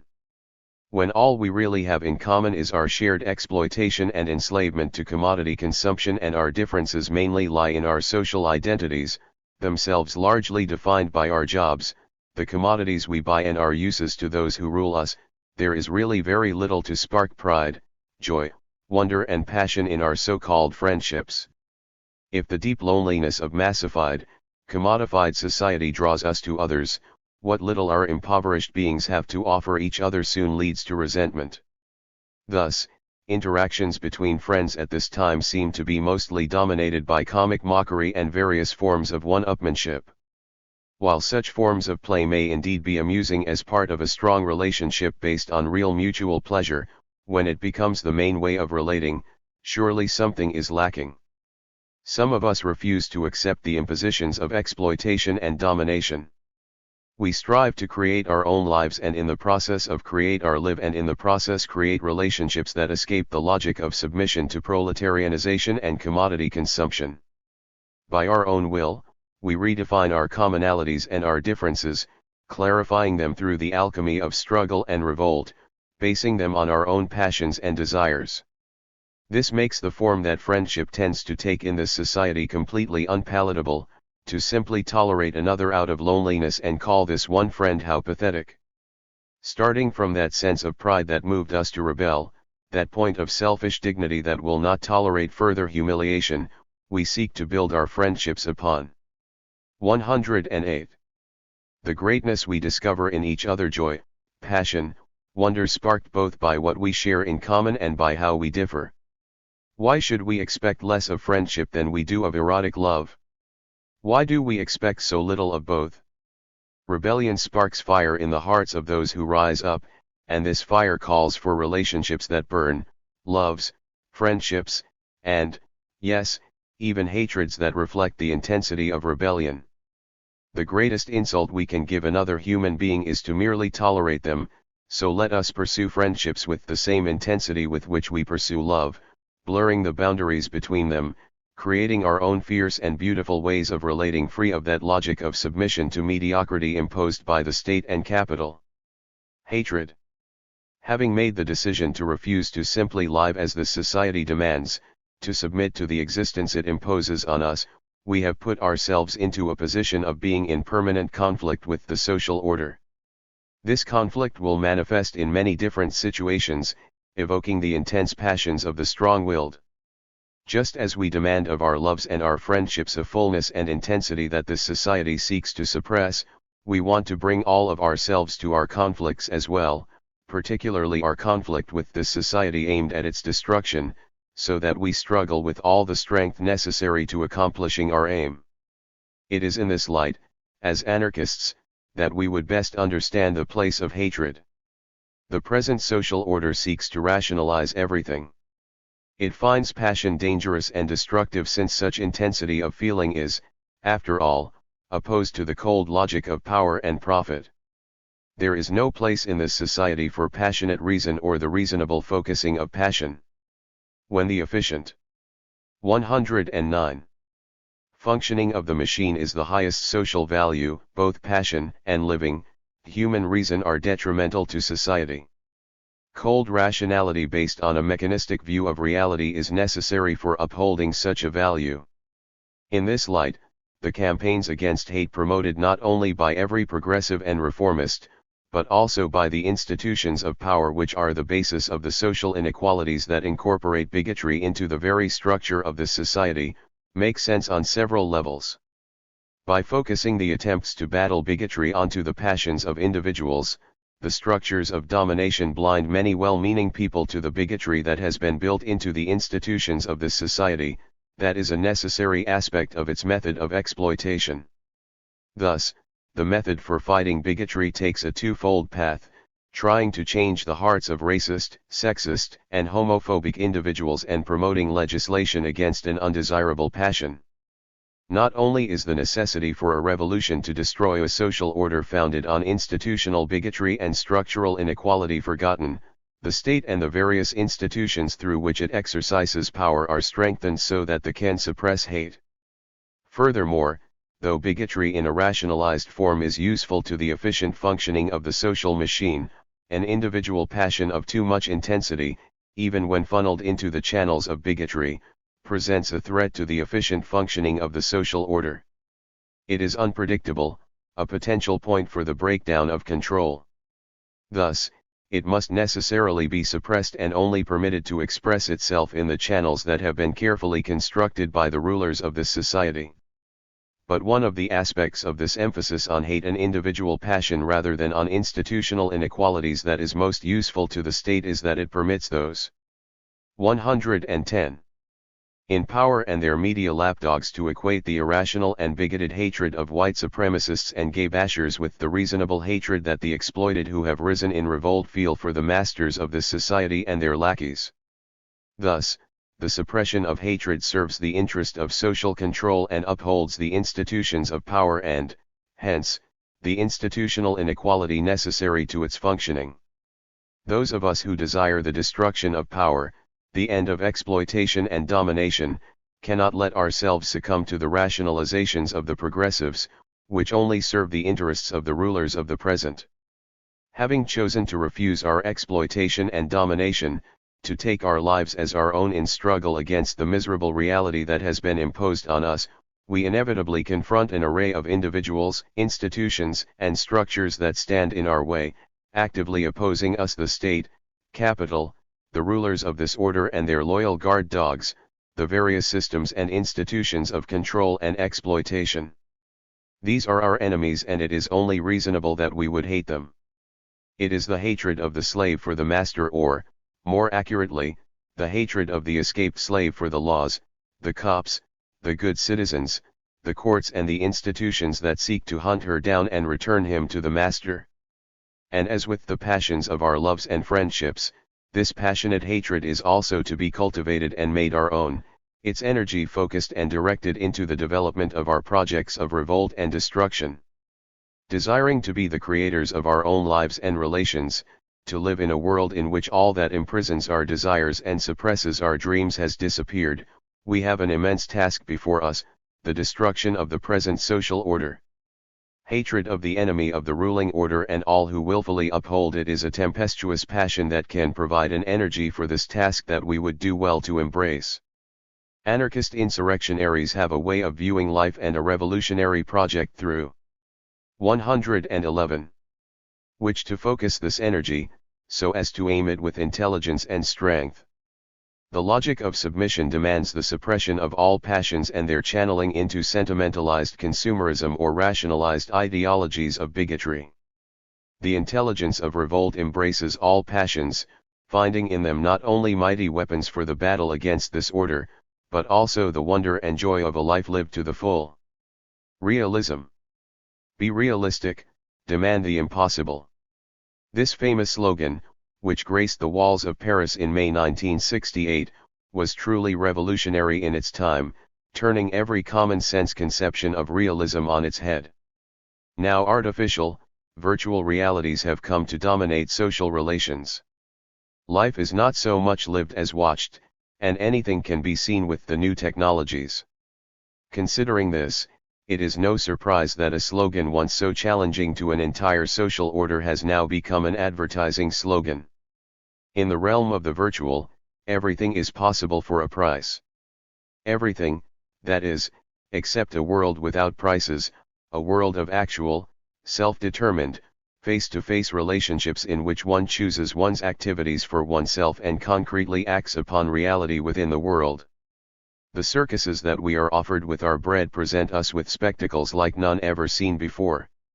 Exotic places, strange creatures with magical powers, fantastic explosions, battles and miracles, all these are offered for our entertainment, keeping us glued to the spectator's seat, our activity limited to occasionally flicking a button, not unlike the primary activity in increasing numbers of jobs. So the impossible this society offers us is nothing more than spectacular special effects on a screen, the drug of virtuality numbing us to the misery of the reality that 112 surrounds us, in which possibilities for really living are closing down. If we are to escape this miserable existence, our revolt must be precisely against social reality in its totality. Realism within this context becomes acceptance. Today, when one speaks sincerely of revolution, of striving to overturn the present reality in order to open the possibility of concrete, self-determined human activity and individual freedom, one is being unrealistic, even utopian. But can anything less put an end to the present misery? Increasingly, in the face of the juggernaut that is civilization, our present social reality, I hear many radicals say, it's necessary to be realistic, I'll just do what I can in my own life.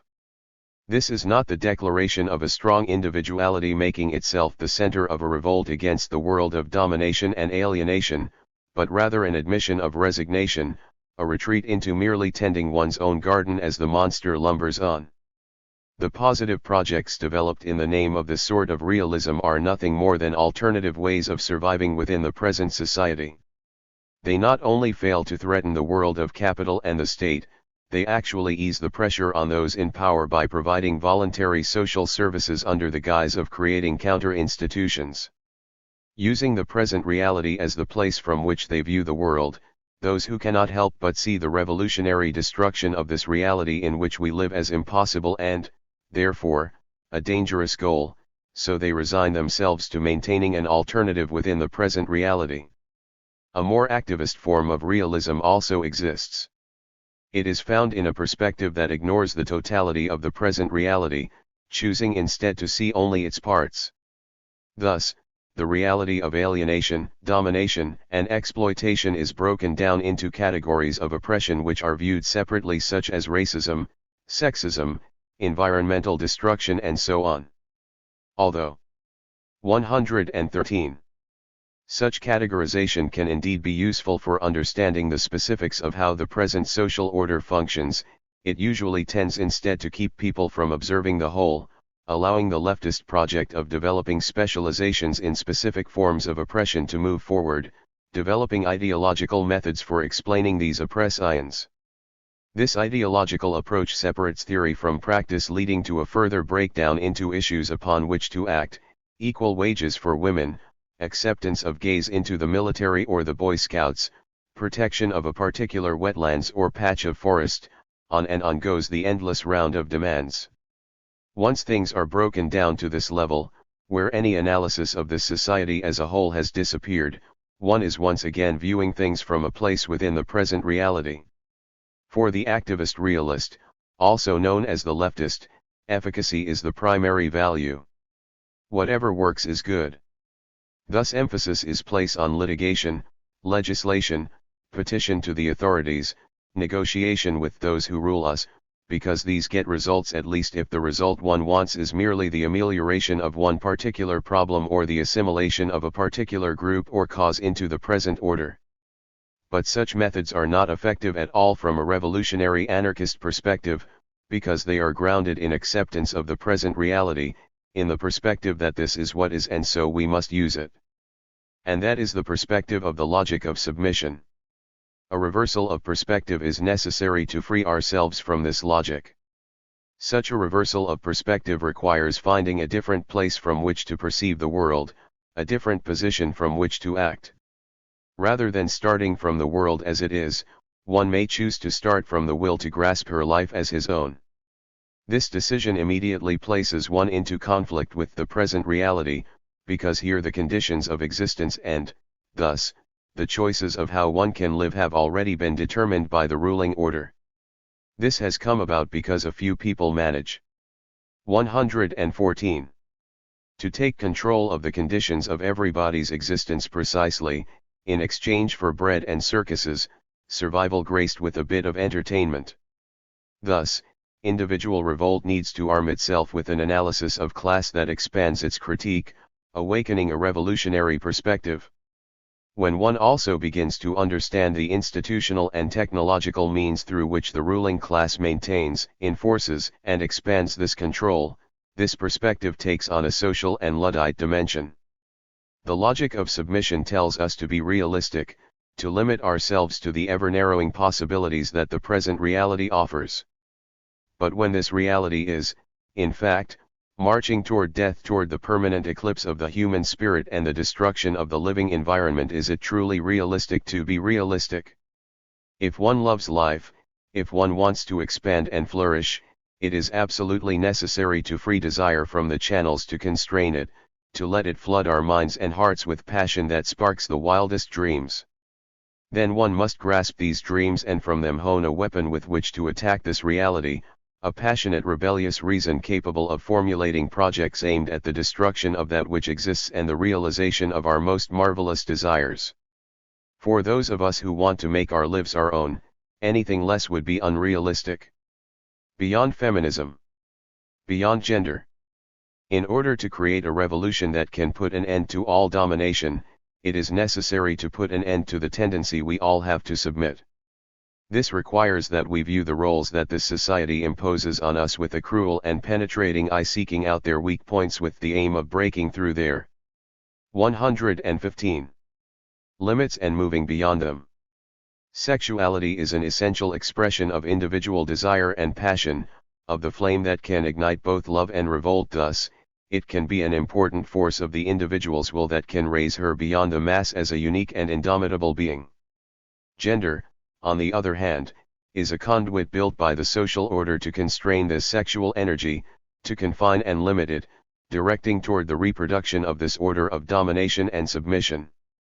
Thus, it is an obstruction to an attempt to freely determine how one will live and relate. Nonetheless, up to now, men have been granted more leeway in asserting their will within these roles than women, a reasonable explanation for why more anarchists, revolutionaries, and outlaws have been men than women. Women who have been strong, rebellious individuals have been so precisely because they have moved beyond their femininity. It is unfortunate that the women's liberation movement that re-emerged in the 1960s did not succeed in developing a deep analysis of the nature of domination in its totality and of the role played by gender in its reproduction. A movement that had started from a desire to be free of gender roles in order to be full, self-determined individuals was transformed into a specialization, just like most partial struggles of the time. This guaranteed that a total analysis would not be possible within this context. This specialization is the feminism of the present era that began developing out of the women's liberation movement in the late 60s. It does not aim so much at the liberation of individual women from the limits of their gender roles as at the liberation of woman as a social category. Within mainstream politics, this project consists of gaining rights, recognition, and protection for woman as a recognized social category under the law. In theory, radical feminism moves beyond mere legalities with the aim of liberating 116 woman as a social category from male domination. Since male domination is not adequately explored as an aspect of total domination, even by anarcho-feminists, the rhetoric of radical feminism frequently takes on a style similar to that of national liberation struggles. But in spite of the differences in style and rhetoric, the practice of mainstream and radical feminism often coincide. This is not by chance. The specialization of radical feminism actually lies in the cataloging of wrongs suffered by woman at the hands of man. If this catalog was ever completed, the specialization would no longer be necessary, and it would be time to move beyond this listing of wrongs suffered to an actual attempt to analyze the nature of women's oppression in this society and take real, thought-out action to end it. So the maintenance of this specialization requires that feminists expand this catalog to infinity, even to the point of explaining the oppressive actions of women in positions of power as expressions of patriarchal power, thus freeing these women from responsibility for their actions. Any serious analysis of the complex relations of domination as it actually exists is laid aside in favor of an ideology in which man dominates and woman is the victim of this domination. But the creation of one's identity on the basis of one's oppression, on the victimization one has suffered, does not provide strength or independence. Instead, it creates a need for protection and security that eclipses the desire for freedom and self-determination. In the theoretical and psychological realm, an abstract, universal sisterhood may meet this need, but in order to provide a basis for this sisterhood, the feminine mystique, which was exposed in the 1960s as a cultural construct supporting male domination, is revived in the form of women's spirituality, goddess religion, and a variety of other feminist ideologies. The attempt to liberate woman as a social category reaches its apotheosis in the recreation of the feminine gender role in the name of an elusive gender. 117. Solidarity. The fact that many radical feminists have turned to cops, courts, and other state programs for protection on the practical level only serves to underline the illusory nature of the sisterhood they proclaim. Though there have been attempts to move beyond these limits within the context of feminism, this specialization has been its defining quality for 3 decades. In the forms in which it has been practiced, it has failed to present a revolutionary challenge to either gender or domination. The anarchist project of total liberation calls us to move beyond these limits to the point of attacking gender itself with the aim of becoming complete beings defined not as a conglomeration of social identities, but as unique, whole individuals. It is both cliched and mistaken to claim that men and women have been equally oppressed by their gender roles.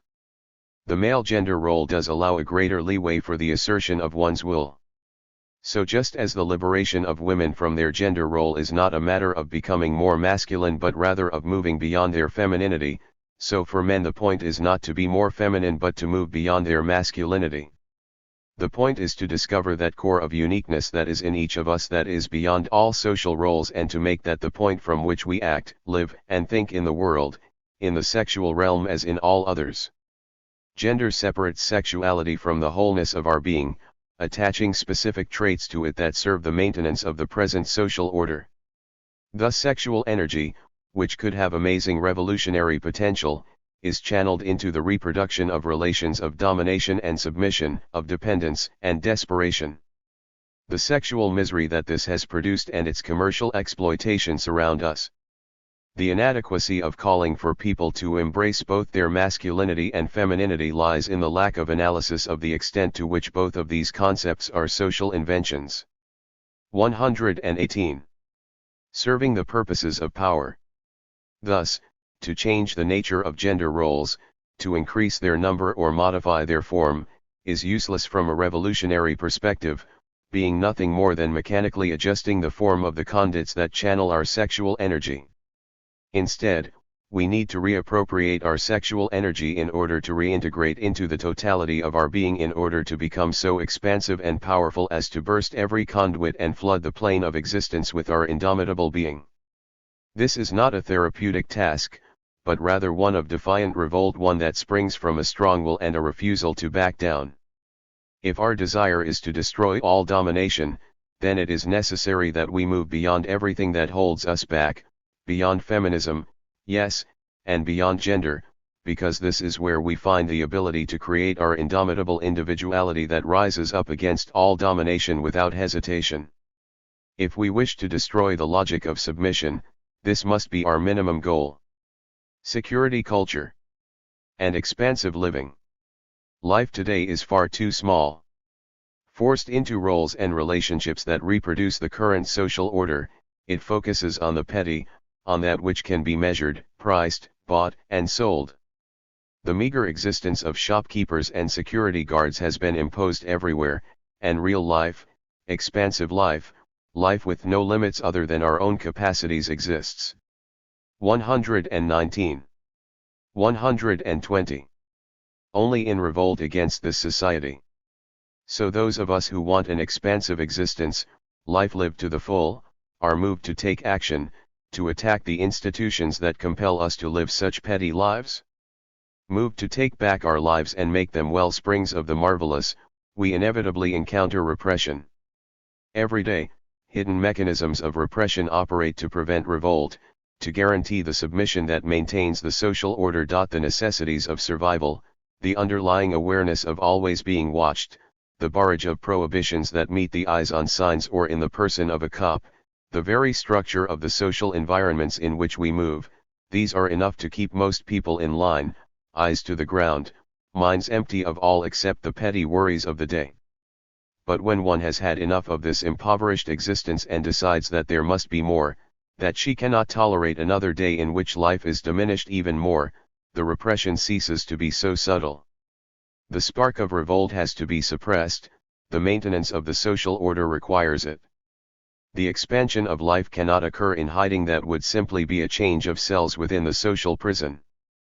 But because this expansion, this tension toward freedom, moves us to attack this social order, to take action that is outside and frequently against its written and implied laws, we are forced to deal with the question of how to evade the uniformed guard dogs of the ruling class.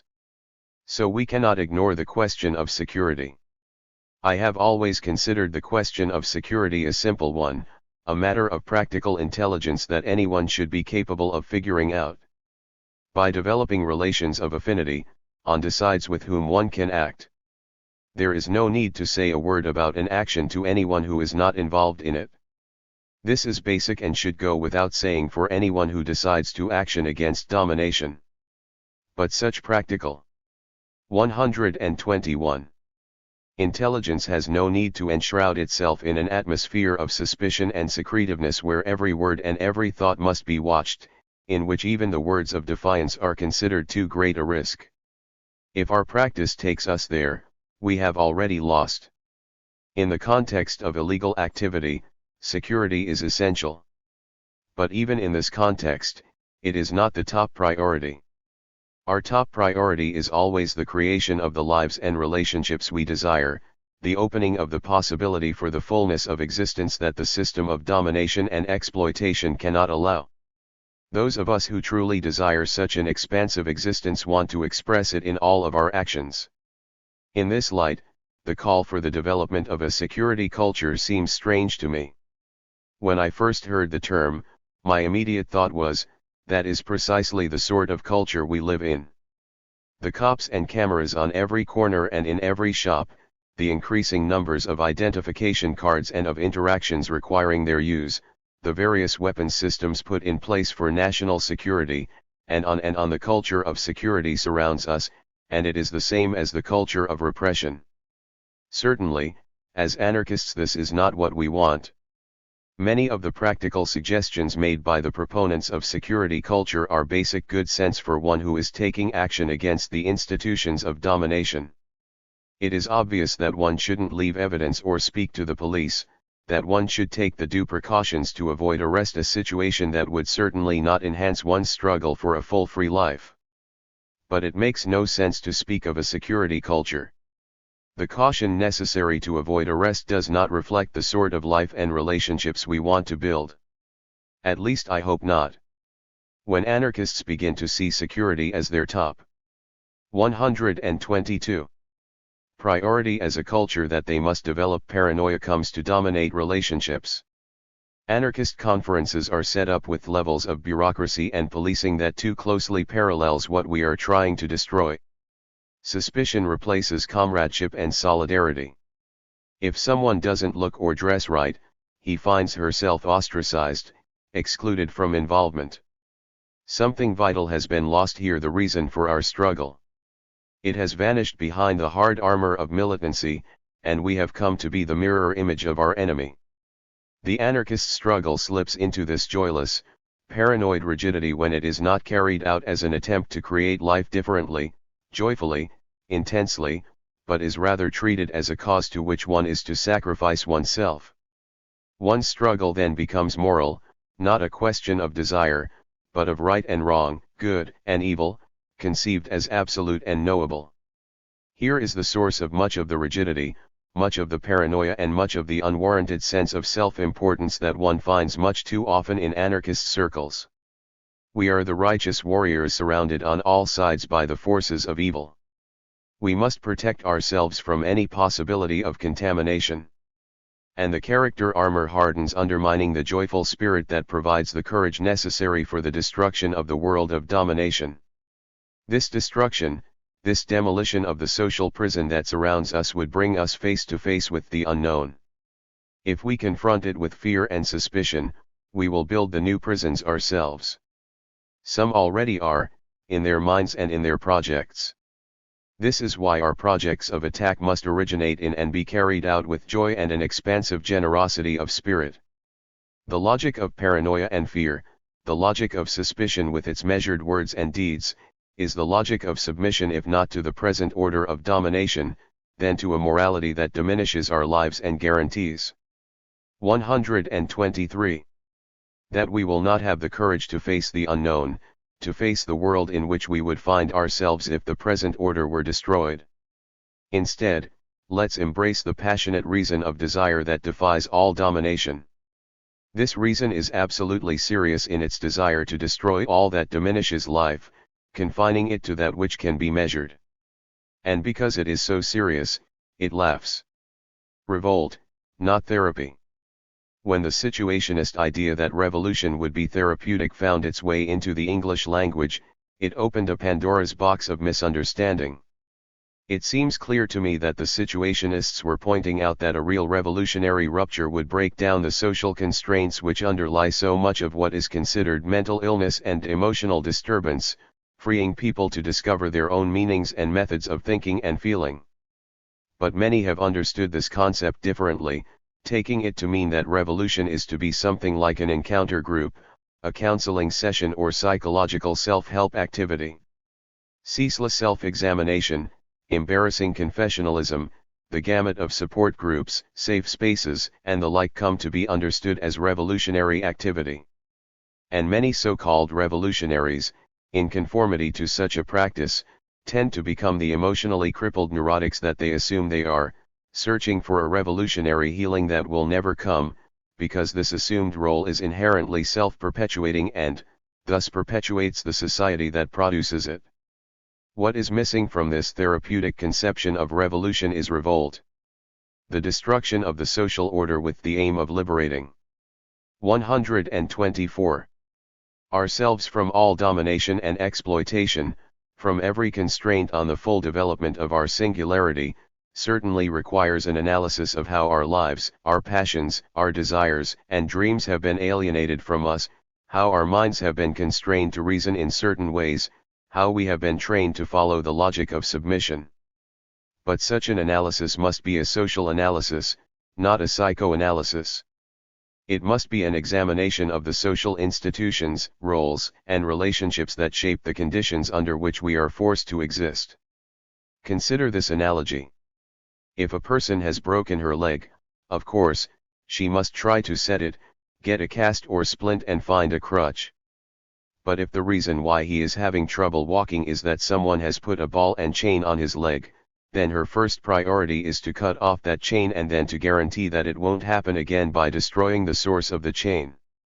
By accepting the idea that the structures of oppression are essentially mindsets inside of ourselves, we become focused on our own presumed weakness, on how crippled we supposedly are. Our time is eaten up by attempts at self-healing that never come to an end, because we have become so focused on ourselves and our inability to walk that we fail to notice the chain on our leg. This endless cycle of self-analysis is not only tedious and self-indulgent, it is also utterly useless in creating a revolutionary project, because it gets in the way of social analysis and it transforms us into less capable individuals. The therapeutic approach to social oppression ends up focusing on a myriad of isms with which we are infected: racism, sexism, classism, statism, authoritarianism, ableism, ageism, etc., etc. Because the first two give very real and clear expression of the difference between psychoanalysis and social analysis, between the approach of therapy and that of revolt, I will examine them briefly. Viewing racism and sexism as 125. Essentially unconscious mindsets and the behavior these produce, the nature of which we are not always aware, we are drawn onto a practice of constant self-examination, constant self-doubt, which effectively disables us, particularly in our ability to interact with the other. Racism and sexism become something nebulous, a pervasive virus which infects everyone. If one has the bad fortune of being white and male, then he is required to accept the judgment of non-whites and females about the significance, the real unconscious motivations of his actions. To do otherwise would constitute arrogance, a lack of consideration and an exercise of privilege. The only outcome I can see from such a way of dealing with these matters is the creation of a bunch of shy, yet inquisitorial mice tiptoeing around each other for fear of being judged, and just as incapable of attacking the foundations of this society as they are of relating to each other. If, on the other hand, we view racism and sexism as expressions of the social ideological constructs of race and gender which have specific institutional foundations, a very different approach applies. The concept of race as it is currently understood here in North America has its origins in the institutions of black slavery and the genocide against the indigenous people of this continent. Once established by these institutions, it became rooted into all of the power structures on one level or another due to its usefulness to the ruling class, and was trickled down to the exploited classes as a means of separating them and keeping them fighting among themselves. Sexism has its origins in the institutions of property, marriage, and the family. It is here that patriarchy and male dominance have their seed. Within this framework, gender is created as a social construct, and as with race, it is the continuing usefulness of this construct to the ruling class that has kept it in place in spite of the increasingly 126 obvious absurdity of the institutions that are its basis. Thus, the destruction of racism and sexism must start with the explicitly revolutionary project of destroying the institutional frameworks which are the current basis for the constructs of race and gender. Such a project is not one of therapy, but of revolt. It will not be accomplished by shy, tiptoeing mice nor by inquisitors but by self-confident, indomitable rebels. I won't go into the absurdity of such terms as classism or statism here because that is not my purpose. My purpose is to point out that, though revolutionary struggle may, indeed, have the therapeutic effect of breaking down social constraints and thus opening the mind to new ways of thinking and feeling that make one more intelligent and passionate, this is precisely because it is not therapy, which focuses on one's weakness, but a self-determined project of revolt springing from one's strength.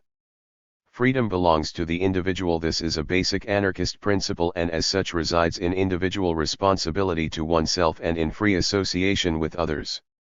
Thus, there can be no obligations, no debts, only choices of how to act. The therapeutic approach to social problems is the very opposite of this. Basing itself in the idea that we are crippled rather than chained, inherently weak rather than held down, it imposes an obligatory interdependence, a mutuality of incapacity, rather than a sharing of strengths and capabilities. In this, it parallels the official way of dealing with these problems. And no wonder. It is the nature of weakness to submit. If we all assume our own weakness, our perpetual internal infection by these various social diseases, then we will continue to nurture a submissive way of interacting with the world, ever ready to admit guilt, to apologize, to back down from what we've said or done. This is the very opposite of responsibility, which acts consciously with the assurance of one's projectual approach to life, ready to take the consequences of one's choices, the outlaw worthy of her. 127. Transgressions. In the face of 10,000 years of institutional oppression, 10,000 years in which a ruling class and the structures that support its power have determined the conditions of our existence, what we need is not therapy, but strong-willed revolt aimed at developing a revolutionary project that can destroy the society and its institutions. Neither intellectualism nor stupidity. In the struggle against domination and exploitation, each individual needs to take up every tool that she can make her own, every weapon that he can use autonomously to attack the society and take back her life. Of course, which tools particular individuals can use in this way will vary depending on their circumstances, desires, capacities, and aspirations, but considering the odds we face, it is ridiculous to refuse a weapon that can be used without compromising autonomy on the basis of ideological conceptions. The rise of the civilization we live in with its institutions of domination is based on the division of labor, the process by which the activities necessary for living are transformed into specialized roles for the reproduction of society. Such specialization serves to undermine autonomy and reinforce authority because it takes certain tools, certain aspects of a complete individual from the vast majority and places them in the hands of a few so-called experts. One of the most fundamental specializations is that which created the role of the intellectual, the specialist in the use of intelligence. But the intellectual is not so much defined by intelligence as by education. In this era of industrial/high technological capitalism, the ruling class has little use for the full. 128. Develop an exercise of intelligence. Rather, it requires expertise, the separation of knowledge into narrow realms connected only by their submission to the logic of the ruling order, the logic of profit and power. Thus, the intelligence of the intellectual is a deformed, fragmented intelligence with almost no capability of making connections, understanding relationships, or comprehending totalities. The specialization that creates the intellectual is in fact part of the process of stupefaction that the ruling order imposes on those who are ruled. For the intellectual, knowledge is not the qualitative capacity to understand, analyze, and reason about one's own experience or to make use of the strivings of others to achieve such an understanding. The knowledge of intellectuals is completely disconnected from wisdom, which is considered a quaint anachronism. Rather, it is the capacity for remembering unconnected facts, bits of information, that has come to be seen as knowledge. Only such a degradation of the conception of intelligence could allow people to talk of the possibility of artificial intelligence in relation to those information storage and retrieval units that we call computers. If we understand that intellectualism is the degradation of intelligence, then we can recognize that the struggle against intellectualism does not consist of the refusal of the capacities of the mind, but rather of the refusal of a deforming specialization. Historically, radical movements have given many examples of this struggle in practice. Renzo Novatore was the son of a peasant who only attended school for 6 months. Yet he studied the works of Nietzsche, Stirner, Marx, Hegel, ancient philosophers, historians, and poets, all of the anarchists' writers and those involved in the various newly arising art and literature movements of his time. He was an active participant in anarchist debates on theory and practice as well as debates in radical art movements. And he did all of this in the context of an intense, active insurrectional practice. In a similar vein. 129. Bartolomeo Vanzetti, who started working as an apprentice in early adolescence often for long hours, describes in his brief autobiography how he would spend a good part of his nights reading philosophy, history, radical theory, and so on, in order to grasp these tools that the ruling class would deny to him. It was this thirst to grasp the tools of the mind that brought him to his anarchist perspective. In the late 19th century in Florida, cigar makers forced their bosses to hire readers to read to them as they worked. These readers read the works of Bakunin, Marx, and other radical theorists to the workers who would then discuss what was read. And in the early 20th century, radical hobos and their friends would set up hobo colleges where a wide variety of speakers would give talks on social questions, philosophy, revolutionary theory and practice, even science or history, and the hobos would discuss the questions. In each of these instances, we see the refusal of the exploited to let the tools of intelligence to be taken away from them. And as I see it, this is precisely the nature of a real struggle against intellectualism. It is not a glorification of ignorance, but a defiant refusal to be dispossessed of one's capacity to learn, think, and understand.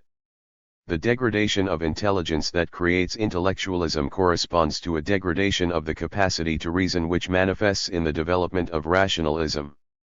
Rationalism is the ideology that claims that knowledge comes from reason alone. Thus, reason is separated from experience, from passion, and so from life. The theoretical formulation of this separation can be traced all the way back to the philosophy of ancient Greece. Already, in this ancient commercial empire, the philosophers were proclaiming the necessity of subjugating desires and passions to a cold, dispassionate reason. Of course, this cold reason promoted moderation, in other words, the acceptance of what is. Since that time, rationalism has played a major role in enforcing domination. Since the rise of the capitalist social order, the process of rationalization has been spreading into all of society throughout the globe. It is therefore understandable that some anarchists would come to oppose rationality. But that is a mere reaction. On closer examination, it becomes clear that the rationalization imposed by those in power is of a specific sort. It is the quantitative rationality of the economy, the rationality of identity and measurement, the rationality that simultaneously equates and atomizes all things and beings, recognizing no relationships except those of the market. And just as intellectualism is a deformation of intelligence, this quantitative rationality is a deformation of reason, because it is reason separated from life, a reason based on reification. While those who rule impose this deformed rationality on social relationships, they promote irrationality among those they exploit.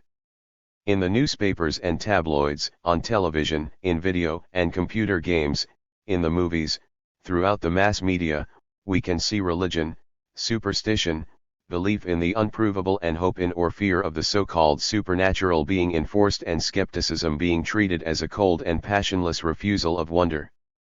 It is to the benefit of the ruling order for those it exploits to be ignorant, with a limited and decreasing capacity to communicate with each other about anything of significance or to analyze their situation, the social relationships in which they find themselves and the events going on in the world. The process of stupefaction affects memory, language, and the capacity to understand relationships between people, things and events on a deep level, and this process penetrates into those areas considered intellectual as well. The inability of postmodern theorists to comprehend any totality. 131. Can easily be traced to this deformation of intelligence. It is not enough to oppose the deformed rationality imposed by this society, we must also oppose the stupefaction and irrationality imposed by the ruling class on the rest of us. This struggle requires the reappropriation of our capacity to think, to reason, to analyze our circumstances and to communicate their complexities. It also requires that we integrate this capacity with the totality of our lives, our passions, our desires, and our dreams. The philosophers of ancient Greece lied. And the ideologues who produce the ideas that support domination and exploitation have continued to tell the same lie, that the opposite of intelligence is passion. This lie has played an essential role in the maintenance of domination. It has created a deformed intelligence that depends on quantitative, economic rationality, and it has diminished the capacity of most of the exploited and excluded to understand their condition and fight intelligently against it. But, in fact, the opposite of passion is not intelligence, but indifference, and the opposite of intelligence is not passion, but stupidity. Because I sincerely want to end all domination and exploitation and to begin opening the possibilities for creating a world where there are neither exploited or exploiters, slaves, or masters, I choose to grasp all of my intelligence passionately, using every mental weapon along with the physical ones to attack the present social order. I make no apologies for this, nor will I cater to those who out of laziness or ideological conception of the intellectual limits of the exploited classes refuse to use their intelligence. It is not just a revolutionary anarchist project that is at stake in this struggle, it is my completeness as an individual and the fullness of life that I desire. 132. The subversion of existence. The desire to change the world remains merely an abstract ideal or a political program unless it becomes the will to transform one's own existence. The logic of submission imposes itself on the level of daily life, offering thousands of reasons for resigning oneself to the domination of survival over life. So without a conscious project of revolt and transformation on this level, all attempts to change the world remain basically cosmetic, putting band-aids on gangrenous ulcers. Without an intentional projectuality toward freedom and revolt here and now, a myriad of potentially worthy projects, the occupation of abandoned spaces, the sharing of free food, the publication of a bi-monthly anarchist periodical, sabotage, pirate radio stations, demonstrations, attacks against the institutions of domination lose their meaning, becoming merely more hustle and bustle in a confused and confusing world. It is the conscious decision to reappropriate life in defiance of the present reality that can give these activities a revolutionary significance, because this is what provides the link between the various activities that make up an insurgent life. Making such a decision challenges us to figure out how to realize it practically, and such a realization is not just a matter of involving ourselves in a variety of projects of action. It also, and more essentially, means creating one's life as a tension toward freedom, thus providing a context for the actions we take, a basis for analysis. Furthermore, such a decision takes our revolt beyond the political. The conscious desire for total freedom requires a transformation of ourselves and our relationships in the context of revolutionary struggle. It becomes necessary not merely to rush into this, that and the other activity. 133. But to grasp and learn to use all of those tools that we can take as our own and use against the current existence based on domination, in particular, analyses of the world and our activity in it, relationships of affinity and an indomitable spirit. It also becomes necessary to recognize and resolutely avoid those tools of social change offered by the current order that can only reinforce the logic of domination and submission, delegation, negotiation, petition, evangelism, the creation of media images of ourselves, and so on. These latter tools precisely reinforce hierarchy, separation, and dependence on the power structure, which is the reason why they are offered to us for use in our struggles. When one resorts to these tools, revolt and freedom degenerate into a mere political program. Analysis that does not arise from one's desire to reappropriate life here and now tends to reinforce domination, because it either remains baseless or turns to an ideology or political program as its base. A great deal of what passes for social analysis today falls into the former realm. Having no base from which they make their critique, those who follow this path tend to fall into a ceaseless round of deconstruction that ultimately concludes that domination is everywhere and nowhere, that freedom is impossible, and that, therefore, we should just make the best of it either through conformity or the staged oppositional games of groups like THIRD-WORLDISM, which are intended to challenge nothing. Arguably, this is not analysis at all, but an excuse for avoiding real analysis, and with it concrete revolt. But the road of political ideology and programs is no more useful to the project of subversion. Because this project is the transformation of existence in a way that destroys all domination and exploitation, it is inherently anti-political. Freedom, conceived politically, is either an empty slogan aimed at winning the approval of the ruled or merely one end of a continuum with domination. Freedom and domination become quantitative matters of degree, and the former is increased by decreasing the latter. It is precisely the sort of thinking that caused Kropotkin to support the Allies in the First World War and that provides the basis for every reformist project. But if freedom is not merely a question of degrees of domination, if bigger cages and longer chains do not mean greater freedom, but merely the appearance of greater mobility within the context of continuing enslavement to the rulers of this order, then all the political programs and ideologies become useless to our project. Instead, it is precisely to ourselves and our desires that we must turn our desires for a qualitatively different existence. And the point of departure for the transformation we seek becomes our lives and relationships. It is here that we begin to undermine the logic of submission with the aim of destroying all domination. Then, our analyses of the world are aimed at achieving an understanding of how to carry out our own struggle in the world and to find points of solidarity to spread the struggle against domination, not at creating an interpretation of the world in terms of an ideology. And our analyses of our activities are aimed at determining how useful they really are for achieving our aspirations, not at conforming our actions to any program. If our aim is the transformation of existence, then the development of relations of affinity is not just a tactical maneuver. It is the attempt to develop relationships of freedom within the context of struggle. Relationships of freedom develop through a deep and ever-increasing knowledge of the other and knowledge of their ideas, their aspirations, their desires, their capacities, their inclinations.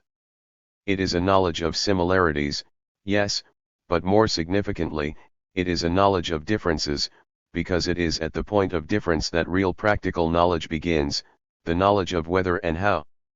135. One can carry out projects and create life with another. It is for this reason that among ourselves as in our relationship to that which we are struggling against it is necessary to avoid the practice of compromise and the constant search for common ground. These practices are, after all, the heart and soul of the democratic form of domination that currently rules in the world, and thus are expressions of the logic of submission that we need to eradicate from our relationships. False unities are by far a greater detriment to the development of an insurrectional project than real conflicts from which individual intelligence and creative imagination may flower brilliant. The compromise from which false unities develop is itself a sign of the submission of the insurrectional project to the political. Unities brought about through compromise are, in fact, the very opposite of affinity, since they spring from a suppression of knowledge of oneself and of the other. This is why they require the creation of formal decision-making processes that hold the seeds of a bureaucratic methodology. Where there is real knowledge of the others with whom one is carrying out a project, formal consensus is not necessary. The awareness each has of the other's individuality creates a basis where decision and action need not be separate. This is a new form of sociality that can be brought into existence here and now in struggle against the order of domination, a form of sociality grounded in the full enjoyment of the singularity of each individual, of the marvelous difference that each of us carries within ourselves. On the basis of these relationships of affinity, real projects that reflect the desires and aims of the individuals involved, rather than simply a feeling that one must do something, can develop. Whether the project is a squat, a sharing of free food, an act of sabotage, a pirate radio station, a periodical, a demonstration, or an attack against one of the institutions of domination, it will not be entered into as a political obligation, but as a part of the life one is striving to create, as a flowering. 136. Of one's self-determined existence. And it is then and only then that its subversive and insurrectional potential blossoms. If joy and wonder, and a beautiful, indomitable existence are what we want, we need to try to achieve this here and now in rebellious defiance against all domination, eradicating the logic of submission from our lives, our relationships, and our revolutionary struggle for the destruction of politics and the creation of life without measure. 3. 2001. 141. Plundering the arsenal.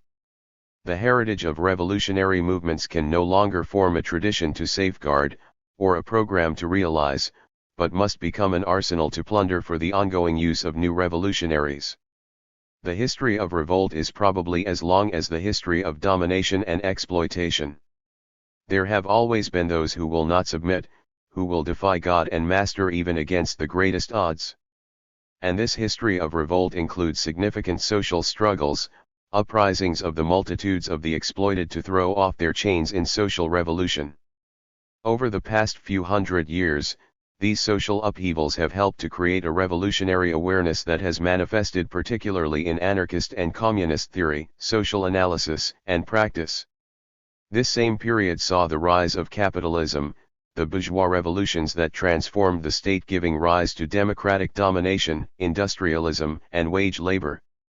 But over the past 60 years or so, consequences of these transformations that were not previously fully comprehended have combined with significant ongoing changes in the ways in which domination and exploitation operate, facilitated by new developments in military, police, industrial and so-called post-industrial techniques, methods, and systems, developed to meet the needs of continuing social reproduction, making it necessary for clear-headed revolutionaries to develop new conceptions of the nature of the struggle against the ruling order. And 142. 3. So the question arises of whether the analyses and theories of the past and the history in which they developed have any significance for the present anarchist movement. Certainly, adhering to the theories and analyses of the past as revolutionary truth is useless.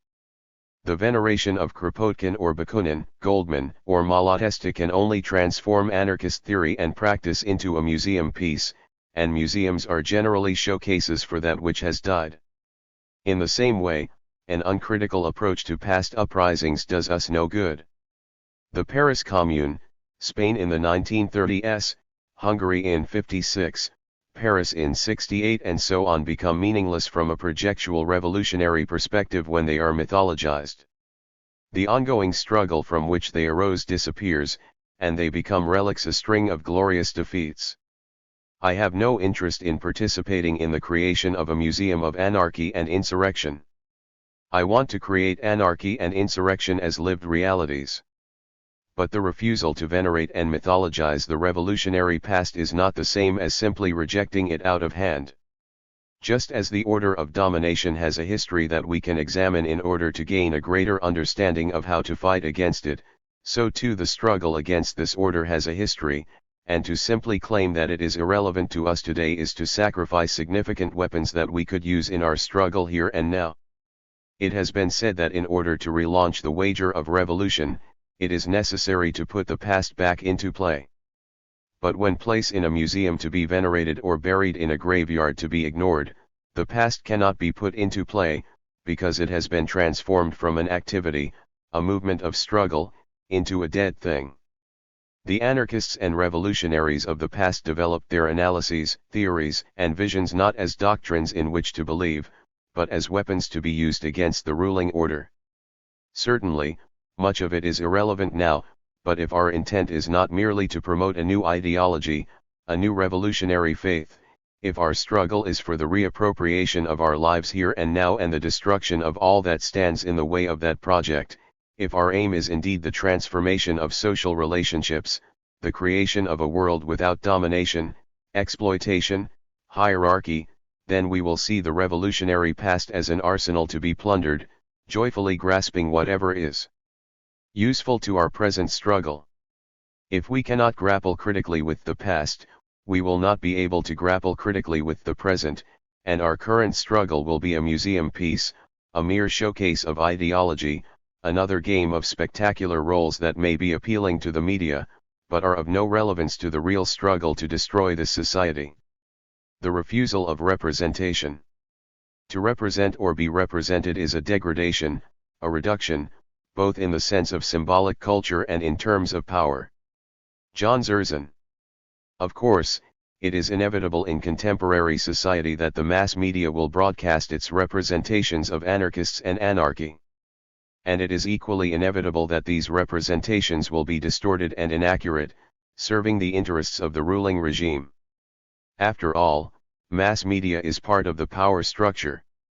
For this reason, it is as ridiculous to cry over the misrepresentations in the mass media as it is to make a fuss about the excessive use of violence by the cops or about political scandals. As anarchists, we should realize that it is the very existence of cops, governments, and mass media that we oppose, not just their excesses. 144. 3. In this light, attempts to manipulate media representation of anarchists have to be seen in the same light as attempts to hold the police and politicians accountable, that is, as reformist activity. Attempts by anarchists to manipulate the image of the anarchist in the media stem from an idealistic, evangelistic conception of how a revolt develops and spreads. It is assumed, in this conception, that people first come to adhere to some ideology of revolt and that this ideology moves them to rise up. It, thus, becomes important to win as many people as possible to anarchist ideas in order to move them to revolt in our way. We need not even take into account the fact that historically not one revolt has started from an essentially ideological basis in order to see the fallacy of this way of thinking. To view revolt in this way is to keep it in the realm of the quantitative, the ideological, and the representational, that is, within the bounds of the methodology of this society.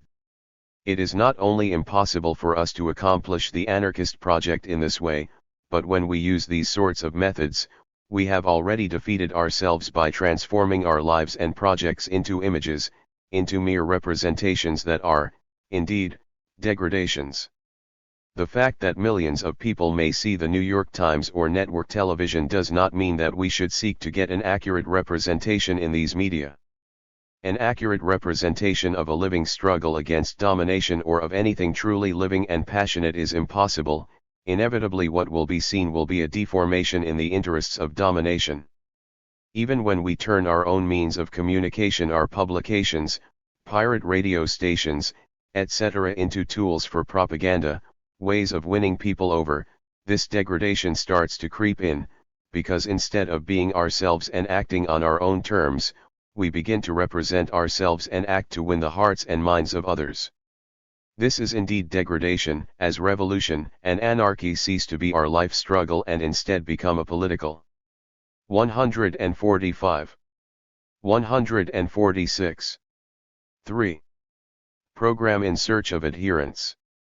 So if we are to refuse all representation, we must start by refusing to cooperate with any attempt to represent us, as well as refusing to make ourselves into an image, a representation.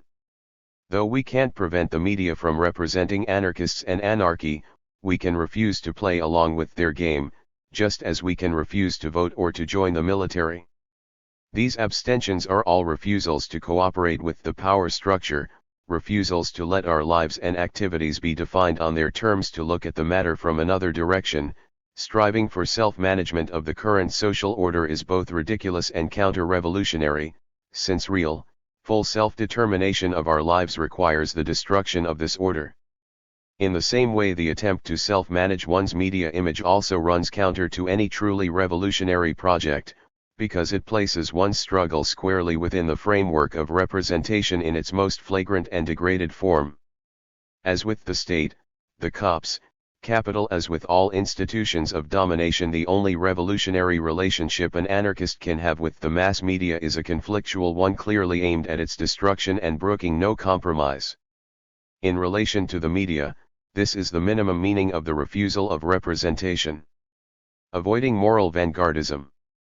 What power fears most is anonymous, generalized rebellion. By the use of monograms and programs, we see the creation of an identity that separates revolutionaries from the rest of the exploited, making them visible to power and putting themselves in a condition that lends itself to representation. From At Daggers Drawn. 147. Anarchists have generally agreed that a world free of authority, hierarchy, and domination could not be created using vanguardist means. Thus, anarchists have usually avoided the formation of political parties or similar organizational forms to lead the people to revolt.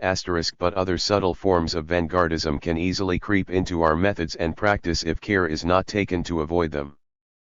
Probably the most widespread form of vanguardism in anarchist circles is that which proposes a kind of evangelistic educational practice intended to spread anarchist ideas among the exploited classes.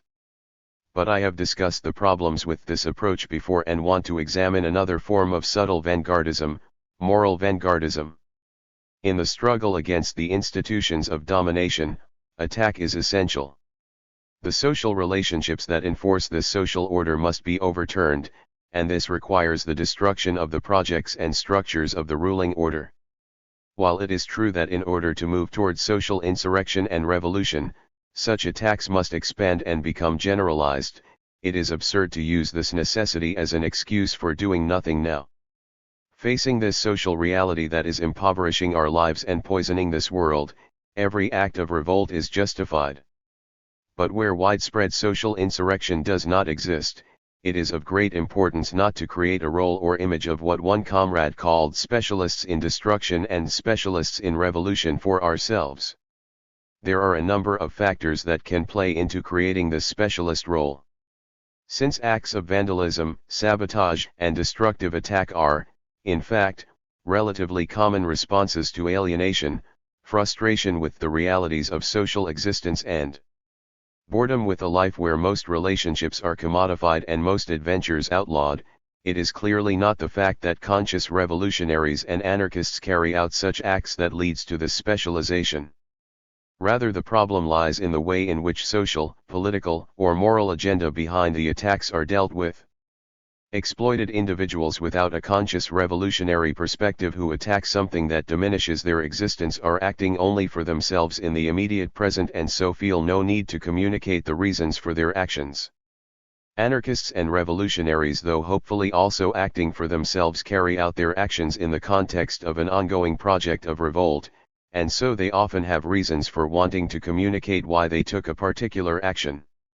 So communiques, signed or not, are issued explaining why a particular act of sabotage, vandalism, arson, and so on occurred. Just as it would be too simple to merely reject this sort of action, it would also be too simple to reject the use of communiques. In specific circumstances, attacks of this sort with a corresponding explanation may be quite significant in the expansion of social struggle.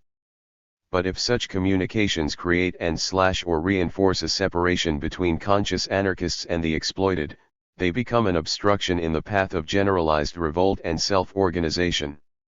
In the United States, the most common attacks made by anarchists and revolutionaries in recent years have involved the sabotage of environmentally destructive enterprises, animal experimentation, and the development of genetically engineered organisms. Communiques have played a major part in making these actions known. At the same time, the wording of the communiques, the ways in which they are signed and even the ways in which the actions themselves are communicated often leave a general impression of groups that 149 specialize in the use of sabotage and arson in defense of the earth and its defenseless non-human creatures. If the repeated use of specific names in connection with these actions helps to reinforce this image of specialization, what is probably far more significant in separating those who carry out these actions from the exploited and their struggles is the moralistic language that is so frequently used in the communiques. The image put forth is that of a moral vanguard of earth defenders and animal defenders putting themselves on the line in defense of the defenseless. It may be that most people who are carrying out these actions do not see themselves in this way, but their communiques often reinforce this image by substituting moral arguments for a thorough analysis of the relationship of these specific aspects of exploitation to the totality of this exploitative society. The fact that the occupiers center the outcome of their actions of self-organization egoistically around themselves is the best guarantee of the authenticity of what they say. From against the legalization of occupied spaces. The various acts of sabotage, vandalism, reappropriation and other forms of revolt carried out by exploited individuals who do not describe themselves as revolutionary or anarchist have their basis in the very egoist desire to take back their own lives and find their own pleasures and adventures. Often the situation in which such actions take place encourage an expansive egoism in which collective self-organization provides the basis for trust. Those with causes may change their cause at any time, in line with the latest political fad, and will be viewed by most of the exploited like any other politician.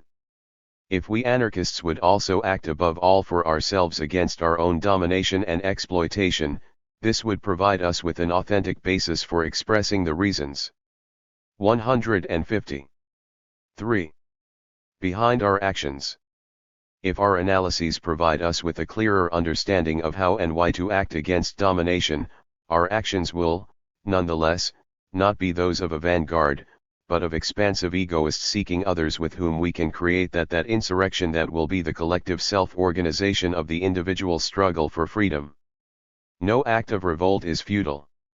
Class struggle exists in all of the individual and collective acts of revolt in which small portions of life are taken back or small portions of the apparatus of domination and exploitation are obstructed, damaged, or destroyed. In a significant sense, there are no isolated acts of revolt. All such acts are responses to the social situation, and many involve some level of implicit complicity, indicating some level of collective struggle.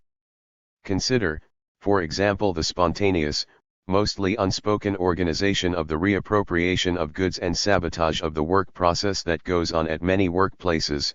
This informal coordination of subversive activity carried out in the interest of each individual involved is the best anarchist conception of collective activity, because this sort of collectivity exists to serve the interests and desires of each of the individuals involved in reappropriating their lives and carries within it a conception of different ways of relating free of exploitation and domination. But even apparently lone acts of revolt have their social aspects and are part of the general struggle of the exploited. Both for this reason and because of the personal sense of joy and satisfaction that the individual finds in such acts, it needs to be recognized that capital, the state, and their technological apparatus constitute a worldwide social order of domination. It is therefore necessary for the rebellious struggles of individuals to come together in 151. Order to create social revolution. Since even individual acts of revolt have a social aspect and are often more collective in nature than they appear due to implicit complicity, such a development is not so far-fetched should the right circumstances arise. But to be very clear, I am not talking about waiting until the right circumstances occur to act, but rather about seizing the opportunity in the ongoing practice of revolt of taking it further whenever one can. Social revolution is a rupture with our current mode of existence, an upheaval of social conditions and relationships in which the functioning of political and economic institutions break down. As I see it, the aim of anarchists in this situation is to struggle for the complete destruction of these institutions: the state, property, work, commodity exchange, the technology of social control, every institution of domination, in order to open the field of possibilities for self-organization. Thus, the revolutionary project is essentially negative and destructive. Our aim is not to create counter-institutions to replace the state and capital, but to put an end to the current global situation in which a few determine the conditions under which everyone lives, so that every individual becomes free to create life on their own terms in association with whom they choose. So it is not a political struggle, an attempt to put a political program into effect, but rather a social struggle. It is fitting for a movement that opposes all hierarchy and leadership that we should not offer models for a post-revolutionary society. In fact, ideally, there would be no after the revolution, but rather an ongoing tension of expanding possibilities, a fluidity of social and asocial relationships that refuse to congeal into institutions but rather center around the creation of desires, interests, projects, and passions, always based on the conscious refusal to be ruled. Thus, I am talking of a total transformation on all levels of existence that never ends, a leap into the unknown of freedom that offers no guarantees except those. 152. 3. That may be found in the resolute determination of every individual never to be ruled again. Against compromise. Compromise is always a matter of renunciation, of giving something up. Therefore, those who portray the refusal of compromise as a closing down of possibilities are perpetrating a swindle, a precise reversal of reality. Compromise functions through reduction. Each individual gives up a bit of herself here, a crumb there, and on until all that was, in fact, individual is worn away, and everyone is a cipher equal to each other, an equality defined as each being nothing. The only possibilities that can exist in such a situation are those that are acceptable to all. In this way, the possibility of exploring anything new, any initiatives that open out to elsewhere, is subject to the exigencies of the survival of the group as a whole. Every group formed through compromise, through coming to an agreement by renouncing differences, exists in a precarious balance. The repressed singularity of each of its members surges below the surface. And so the unknown, whether a catastrophe striking from the outside or a new initiative from within the group, a proposal to experiment, is always a threat to such groups. Therefore, for the most part, they avoid experimentation, stick to the agreed upon program, and only carry out initiatives that are really just simple repetitions, maybe with minor adjustments, of what they have always done, in other words, rituals. Doing anything else could create a rupture that would allow the full deluge of difference, of individual desires, passions, ideas, and dreams, to burst forth actively in the world, with all the conflict this would inevitably involve. 153. The groups that are brought together by a coercive necessity imposed by the ruling order, nation-states, workplaces, bureaucracies, etc., maintain their balance through laws, rules, chains of command, methods of discipline and correction, punishments, and methods of isolating those who do not conform. Because the state and capital do not allow any outside to exist anywhere in the world, the coercive institutions through which they operate are imposed upon everyone, and so force everyone to compromise to some extent. Thus, for example, in order to fulfill our needs and desires and to carry out our projects, those of us who desire a world without money, property, or commodity exchange are forced by the current social order to deal with all of these things on one level or another, by working, by stealing, by begging, by offering goods and services in exchange for whatever it is we want. But coerced compromise can nonetheless be met defiantly and with dignity, and one's singularity is maintained in this defiant attitude. Having to deal daily with the humiliation of the coerced compromises imposed by the ruling order, certainly in our struggle against it we do not want to leave any place for compromise. Since this struggle is precisely against domination and exploitation, it is the place for experimenting freedom. And from an anarchist perspective, this means the freedom of each individual to determine her own life in free association with whom he chooses. Of course, this rules out any negotiation with the state or other ruling institutions. If we compromise with the ruling order in the way we carry out our struggle, then we are already defeated, because such a compromise would place the determination of the conditions of our supposed struggle against this social order into the hands of those whose interests it serves. They would define our opposition. 154. 3. They would define our struggle. Autonomy would cease to be anything more than a fine-sounding abstract word to be flung around for the warm feeling it gives us. A sad example of what I mean can be seen in what happened to the occupation struggle in Europe when a significant portion of this movement decided to struggle for legalization. What had originated as a movement of direct action and self-organization was largely transformed into a movement for social assimilation and state assistance. Those occupied spaces that refused to have any dialogue with the state often found themselves isolated, and in several instances Germany providing the most profound example, the movement for legalization effectively provided the basis for crushing the occupations movement. In addition, the assimilation inherent in these negotiations has led to the disappearance of opposition or its deformation into purely symbolic and spectacular forms. But in the process of carrying out our revolutionary project, it is equally important to refuse to base our relationships with our comrades on compromise. If indeed our aim is really the liberation of every individual so that each can determine her own life on her own terms with those with whom he feels affinity, then there is no place for renunciation in the name of a greater good and, thus, no place for compromise. This does not mean that each individual must be isolated from every other individual. Clearly, in order to carry out activities together, we need to discuss our aims, our desires, our needs, our ideas, our aspirations. But the aim of such discussion, if we are seeking a world of free relationships, would not be to create a common ground through the denial of real differences, reducing everything to the lowest common denominator. 155. Rather, it would aim to clarify the differences, to bring out the singular desires and dreams of each individual involved, to discover the commonality that springs from our enjoyment of each other's singularity, the commonality that is based on real affinity between unique individuals.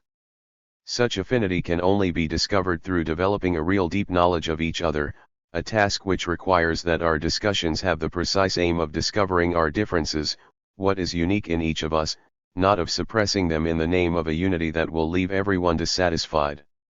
The rejection of compromise in our struggle goes hand in hand with the rejection of formality.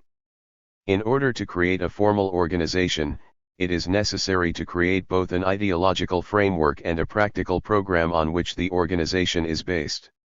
The ideological framework marks the boundaries within which theoretical and analytical exploration is permitted, and the practical program marks the boundaries within which practical initiative and projects are to operate. Individuals who wish to participate in the organization must pare down their individuality in order to fit within these boundaries, renouncing those parts of themselves that do not serve the greater good of the organization as a whole.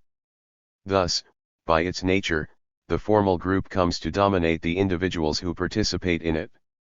Since this domination of the group over the individual stems from the boundaries set by the ideological framework and practical program that are the defining traits, one can say that it reflects the closing down of possibilities that is inherent in compromise.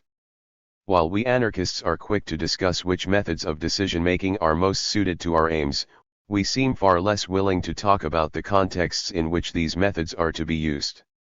Within the context of a formal organization in 156. 3.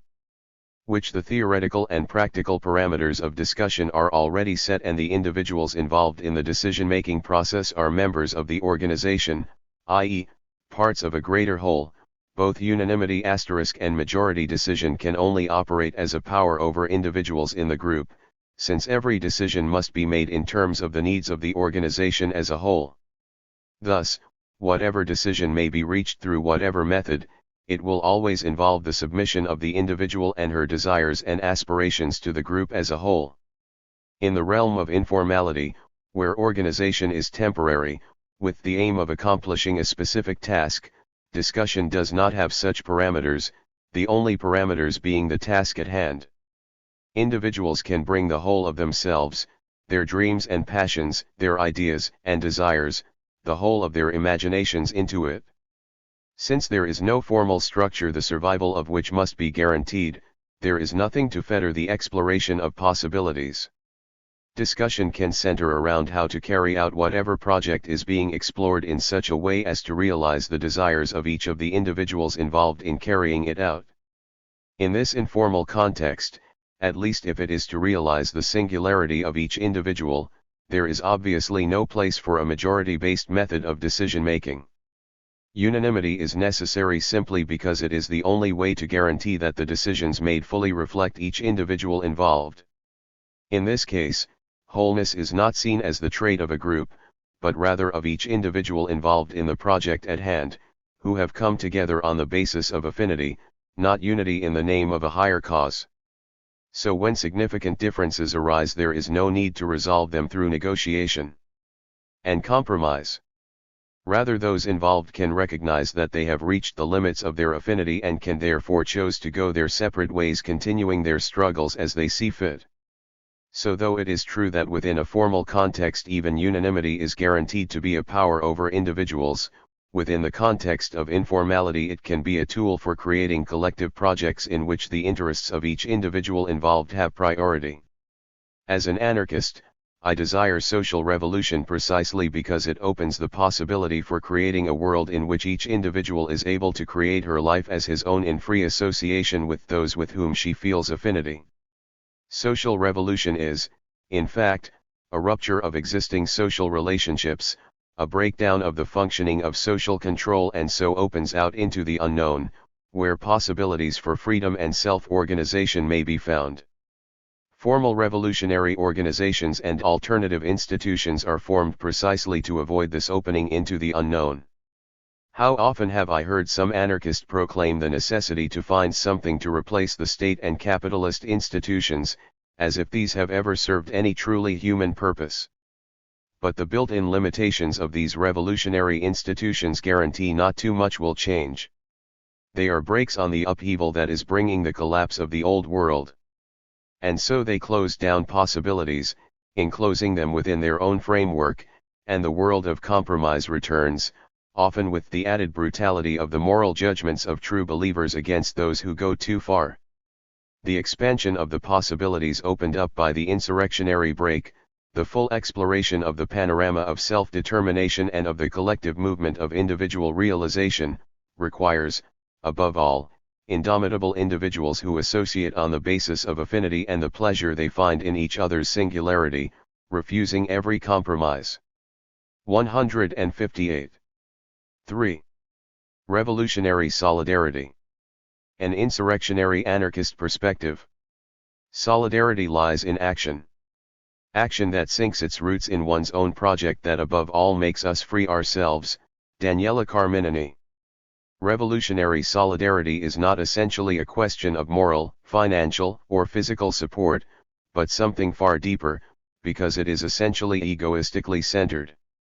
The basis for revolutionary solidarity lies in recognizing one's own project of revolt in the struggles and actions of others, and thus seeing these others, at least potentially, as accomplices in struggle. Therefore, revolutionary solidarity can only exist when one has a clear project of revolt from which it can sprout. The nature of the insurrectionary anarchist project is the reappropriation of one's own life in open conflict with every form of domination and exploitation, it is the overturning of existing social relationships and the destruction of all hierarchy and authority and of the commodity system with the aim of opening the fullest possibilities for free association. It is this that forms the basis from which I, as an exploited individual fighting to take back my life and a conscious insurrectionary anarchist, determine and express revolutionary solidarity. From this it should be clear that I see no possibility for solidarity between insurrectionary anarchists and any group that claims to lead, represent, or even serve any struggle. In their specialized role as spokespeople for whatever specific struggle, hierarchy, and authority already exist, they are contenders for power and, thus, its practical accomplices. So it 159. Shouldn't be surprising that at one point or another, the leaders of these groups begin to make demands of the current rulers, demands that are the first step to negotiation and taking one's place within the current social order. But every social struggle has many different layers and facets. While various political, union or guerrilla groups strive to impose their service on the struggles of the exploited and excluded, many individuals go on carrying out their struggles autonomously, organizing their attempts to take back their lives and attack what stands in their way in free association with others of their choosing. In any struggle, we find our accomplices, those with whom we can act in solidarity, among these individuals. And what does it mean to act in solidarity with others in struggle? Above all, it means to carry on our own struggle against every form of domination and exploitation where we are. The state, capital, and all the institutions through which they exercise their power constitute a totality, and every attack on a part, even the tiniest subversion, the least expression of self-organized revolt, is an attack on the whole. But there are points where my struggle more specifically intersects with that of others. This is where solidarity can have its clearest expressions. Consider, for example, the uprising that began in Argentina last December. It was sparked by economic policies put into play by specific institutions. These institutions have offices, functionaries, properties, and connections with other institutions throughout the world and exercise their exploitative practices everywhere.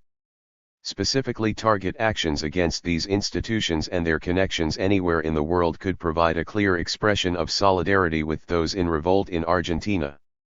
Similarly, solidarity with prisoners' struggles could find expression in attacks against institutions, corporations, and functionaries involved in the prison industry that are often involved in other exploitative projects that affect all of our lives. 160. 3. The possibilities are as broad as our imaginations. In the same way, solidarity with anarchists who have been imprisoned is manifested by acting as their accomplices, continuing our struggles against the state and capital, the source of their imprisonment. Taking action that makes the link of complicity between our revolt and that of our imprisoned comrades obvious only requires a bit of knowledge and creativity. Revolutionary solidarity is the active expression of a link between projects of struggle and revolt. It is a relationship of complicity, not of service or support. One enters into it in terms of one's own project, without compromise. Thus, as an insurrectionary anarchist, as an individual in revolt against every form of domination, exploitation, and hierarchy, my solidarity is always only with those aspects of a struggle in which individuals act autonomously to take back their own lives and organize their own relationships and activities freely, striving to destroy everything that obstructs these attempts, particularly the organizations and leaders who claim to represent the struggle. On the practice of theory. One of the foundations of the world in which we live is the division of labor, particularly the division between intellectual and manual labor. Many anarchists carry this division into their own projects, speaking of theory and practice as two separate aspects of anarchist activity and, in some cases, going so far as to proudly reject theory as the realm of intellectual specialization. 161. From an anarchist perspective, revolution is a complete overturning of current social relationships, a total transformation of existence. It follows from this that, for the individual anarchist, each project would be an experiment aimed at transforming one's relationships with oneself, with other people and with the surrounding world here and now in terms of one's revolutionary aspirations. Thus, the development of an insurrectional project involves the rejection of this division of labor and the consequent recognition that the development of revolutionary theory is itself a practice, a fundamental rupture with the normal way of encountering the world, a transformation of how we relate to it. As I see it, the basic aim of social revolution is the reappropriation of life in its totality so that every individual can determine the course of her existence on her own terms in association with whom he chooses. Currently, a few people determine the conditions under which everyone must exist, operating through a network of institutions, structures, and systems that define social relationships, particularly the state and commodity exchange. This imposition of determined, circumscribed relationships penetrates into the realm of thought in the form of ideology. Ideology can be briefly defined as a predetermined and circumscribed set of flattened ideas through which one views and interprets the world. Ideological thought may be relatively internally consistent or utterly incoherent. Marxist-Leninists and religious fundamentalists tend to see everything through a single, rigid lens, while the average person on the street will have a mishmash of contradictory ideologies through which he interprets her experiences. In fact, outside of the realm of a small minority of true believers, a lack of coherence, which makes action for oneself impossible, is a mark of ideological thinking. But most significantly, ideological thinking is passive thinking, thinking in terms that have been determined beforehand by those currently in power, they're oppositional. 162. 3. Competitors or the various opinion-making, consensus-building apathy that serve them.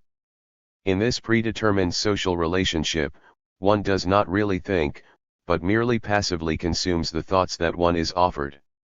A revolutionary practice of theory begins with an overturning of ideology. The desire to take back one's life, to determine the conditions of one's existence, requires a new understanding of the world, what some have called a reversal of perspective. This understanding that distinguishes theory from ideology is the realization that this world, with its institutional framework and its circumscribed, hierarchical social relationships, is actually produced by our activity, by our continued resigned acceptance of the roles and relationships imposed upon us. Once we realize that our activity creates this world, the possibility of creating a different world, one based on our desire to be the conscious creators of our own lives, becomes clear. And so we come to face the task of analyzing the world in which we live with the aim of realizing our aspiration to reappropriate our lives and recreate the world on our own terms. This process of thinking critically about the social relationships that are imposed on us, the historical processes of domination and revolt and our own actions taken against this world is theoretical practice. So the practice of theory already initiates the process of taking back one's life, because it is the reappropriation of one's capacity to think for oneself. It is not a matter of opposing a refusal of reason to rationalism, a mere ideological reversal that plays into the hands of the ruling class. Rather, realizing that rationalism is the imposition of a single, dispassionate reason on all of us, we develop a practice of attacking this single reason and the institutions that impose it with the multitude of passionate reasons that spring from our desires, aspirations, and dreams when they escape the logic of the market and the state. The 163. Reversal of perspective through which we come to see the real possibility of transforming our existence makes thinking critical, turns reason into a tool of revolutionary desire and transforms social and historical analysis into weapons for attacking the social order. But only if we are willing to take up the task of thinking deeply, of reasoning passionately for ourselves, in short, of creating theory. Since revolutionary theoretical practice, from an anarchist perspective, must be the active, critical overturning of the social relationships of ideology and of intellectual specialization, since it must be the reappropriation of our capacity to think for the project of our own liberation, it cannot be the activity of a few recognized theorists who create ideas for others to consume and act upon. Rather, theory must be made by everyone. This opposes the creation of a single unified anarchist theory, since this would require the flattening out of all that is vital, passionate, and unique in each individual's thinking, and would transform theory into a set of doctrines that would put an end to theoretical activity by providing a final answer, the usefulness of which would cease the moment it was declared. It also opposes activism and militantism, which separate action from theory, disdainfully attributing the latter to armchair intellectuals in their ivory towers. This attitude reflects a complete acceptance of the division of labor imposed by this society, and, therefore, leaves those who take this stance subject to incoherent, often unconsciously held ideologies such as humanitarianism, social obligation, democratic tolerance, political correctitude, justice, rights, etc. that send them spinning off into a jumble of contradictory activities from which the most basic anarchist principles are frequently missing, an alternative form of the mindless busyness through which most people carry out the tasks of social reproduction. The creation of revolutionary theory is, thus, a practice aimed at the destruction of the current social relationships of 164. 3. Specialization, division of labor and expertise so that each of us can take back our own lives, and this aim must exist already in the way we carry out this practice, which is to see that each of us must think for ourselves. Those who refuse this practice are choosing to continue to live and act in a mostly unconscious and reactive manner. In other words, they are choosing to remain slaves. One who is serious about putting an end to our slavery knows that this requires each of us to take up the task of being complete human beings capable of acting, feeling, and thinking for ourselves. And until we destroy the ruling order of the state and capital, this means consciously taking up the practice of theory with all the effort that entails. On the aims and methods of critique. The development of a coherent anarchist practice based on our desire to take back our lives requires the ongoing use of critical analysis on all levels. But, as with the totality of anarchist practice, critique is only useful when one is clear about the aims of the practice and develops methods consistent with those aims. Here, as in all other areas of practice, our means need to embody our ends. For the sake of simplicity and clarity, we can speak of three general areas in which critical analysis is necessary. 1. The critique of the present society, of the institutions, systems, and relationships that produce and maintain domination and exploitation. 2. Historical critique, the critical examination of struggles, insurrections and revolutionary theory and practice of the past. And 3. The critique of the ideas and practices of the contemporary anarchist movement. The critique of the present society, of the institutions and relationships of domination, has a very simple aim, that of 165. Achieving an understanding of our enemy that is sufficient for the project of destroying it and opening the possibility for free and self-determined living. The method best suited to this aim is one of incisive, iconoclastic attack. Slogans and simplistic proclamations are not enough. It is necessary to examine the practices of the state, capital, and all the other institutions of domination deeply. This examination needs to start from our desire to take back our lives as individuals and develop relationships based on free association, and the consequent necessity to reappropriate life on the social level as well. This means examining the ways in which the ruling institutions penetrate into and come to define our daily lives. In fact, the examination of daily life is of primary importance, because this is where one can develop an ongoing practice of conflict with the forces of domination, discovering the weak points that one can attack as an aspect of living one's life. This is also where one could meet those individuals who may not call themselves anarchists or revolutionaries, but who consistently live in defiance against this ruled existence and so may prove to be the most trustworthy of accomplices in revolt. Of course, in the development of this critique, we can make use of a myriad of tools, including those which we steal from such academic and scientific pursuits as anthropology and philosophy. But these should never become models for a future society or the center of our critique. If they do, they become ideological chains rather than critical tools of our desire to reappropriate our lives and transform existence in terms of our needs, desires, and aspirations. The aim of an anarchist historical critique is to reappropriate the history of the struggle against domination as an unfinished task, to examine the insurrections and revolutions of the past as part of our ongoing struggle so that one can grasp what is useful from them. The appropriate method for carrying this aim out is the demystification of history. I do not mean by this 166. 3. The replacement of objectively false visions of the past with objectively true ones. Rather, I mean the transformation of our conception of history. The history that we were taught in school is a string of events placed on display like exhibits in a museum. Whether accurate or not, this represents a mystification in the fullest sense of the word, because it defines history as a thing above us that cannot be touched.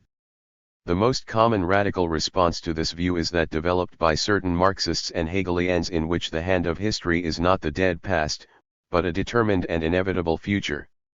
Since this also places history above us in a sacred, untouchable realm, it is still a mystification. The demystification of history is the recognition that it is nothing more nor less than the activity of human beings doing what is necessary to create their lives and world. Because this activity is mostly unconscious, the rulers are able to control it in their own interests and create the mystified history that supports their continued control. Insurrections are moments when the apparatus of historical mystification breaks down and people begin to see themselves as the protagonists of their own existence, raising the fundamental question of how to go about creating our lives consciously for ourselves. In this light, all past insurrections are part of an ongoing struggle. Their faults and failures are not tales of tragic heroism and defeat, but rather lessons to be drawn on in the continuing struggle for the reappropriation of our lives.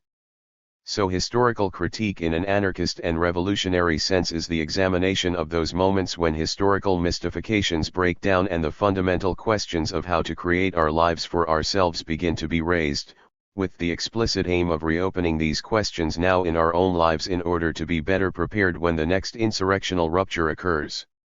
Of course, without any illusions that there can be any guaranteed solutions when we step into the unknown of insurrection and the creation of free existence. 167. Our critical interaction with each other, dealing with current ideas and practices, would ideally be aimed at sharpening our theory and practice and clarifying affinities and real differences so that each of us can advance our projects of revolt in association with others with whom we share real affinity. Thus the aim is most certainly not to achieve theoretical and tactical unity as some anarchists proclaim, but rather to maintain the vitality that comes from immersion in the struggle against this social order, a vitality capable of fierce argument and a real conflict of ideas without the necessity of rancor or defensiveness of an entrenched position. The appropriate method for this critique is deep, passionate, intelligent debate of actual ideas and practices carried out with transparency. In order to do this, we must keep our debate in the realm of actual ideas and practices. Thus, in our debates, we want to avoid stylistic judgments and characterizations describing an idea as academic, arrogant, dogmatic, or the like is not a critique of the idea, but only of its style. We want to avoid creating monoliths where they do not exist, because such constructions cause the actual question under debate to get lost behind the non-existent sect one has constructed. This also occurs when one brings an extraneous person or group into the debate and attributes their ideas to one's opponent. The original matter under debate disappears again behind a fictitious construction. I could go into more methods used to avoid real debate, personal insults and accusations, the leftist doctrine of collective guilt and responsibility, arguing against someone's form to discredit their ideas, critique of what someone did not do rather than of anything they did, etc., etc. All of these practices take the debate out of the realm of real ideas and practices and move them into the realm of the fictitious and often the ideological. In so doing, the aims of this sort of critique get lost. When the real ideas and practices of individuals get lost behind the battles of the ideological giants, theory and practice are blunted, worn down to fit into the 168. 3. Various ideological constructs that represent the sides of this battle. Real affinities and differences are overshadowed by the necessity to adhere to a side in these false debates. And, indeed, we are all called upon to take sides, even when we find none of the options appealing and would rather simply go our own way, creating our projects of revolt on our own terms. And, indeed, only by walking away from the false debates can we enter back into real critical interaction with those willing to consciously refuse the methods for avoiding real debate.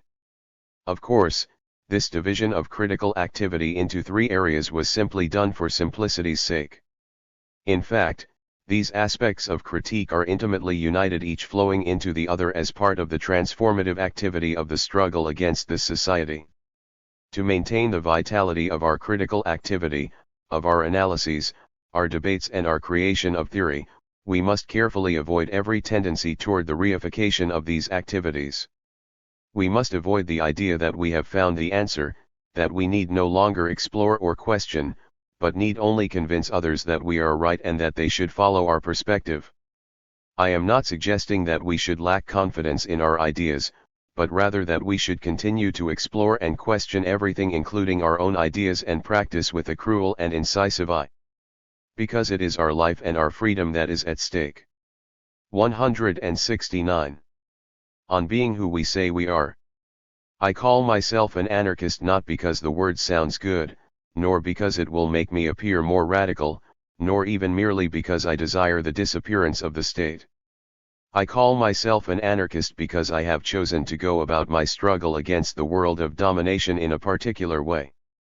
In these times when the degradation of language drains words of their content, undermining the capacity for meaningful dialogue, it is particularly important for anarchists to maintain the significance of this term.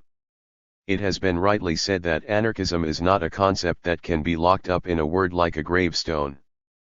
But this is not because it can mean anything, but rather because, as the same writer said, it is a way of conceiving life, and life is not something definitive, it is a stake we must play day after day. The anarchist is one who chooses to play the stake on her own terms to the extent that this is possible. In particular, the anarchist is one who chooses to carry on his struggle on her own terms, without any room for compromise or negotiation with the ruling institutions. This refusal does not stem from a desire for purity, as some have tried to claim, but from the recognition that any compromise on the field of struggle would be a further relinquishment of the lives that have already been stolen from us, the lives we are struggling to take back.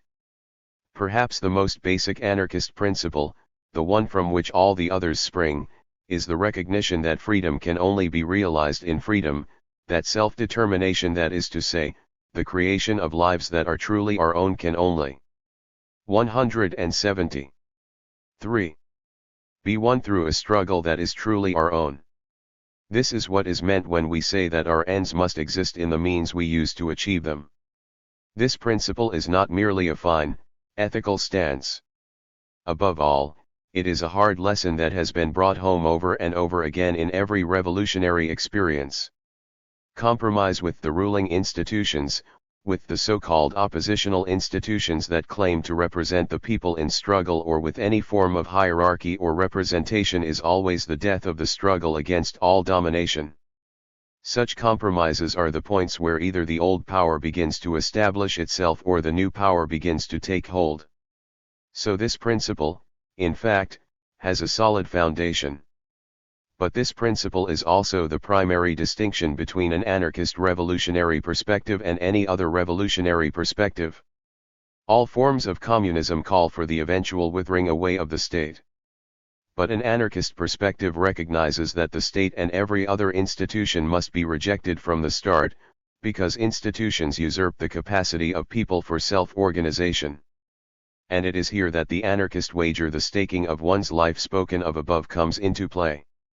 Having not merely called for the eventually end of the state, the institutions of domination and all hierarchy and representation, but having also rejected them here and now as means for carrying out one's revolutionary struggle, one has no choice but to actually pursue a methodology that relies only on oneself and one's trusted comrades, a methodology based in autonomy and self-organization, direct action in its true sense, i.e., acting directly to achieve one's aims for oneself and total conflict with the ruling order. Quite clearly there is no place in such a choice for voting, for petitioning the state, for litigation, for promoting legislation of any sort, or for fooling oneself that any means by which one 171 legally gains one's survival in any way reflects an anarchist or revolutionary perspective. But to fully comprehend what it means to carry out one's struggle in a self-organized manner, it is necessary to recognize the full extent of the institutions of domination.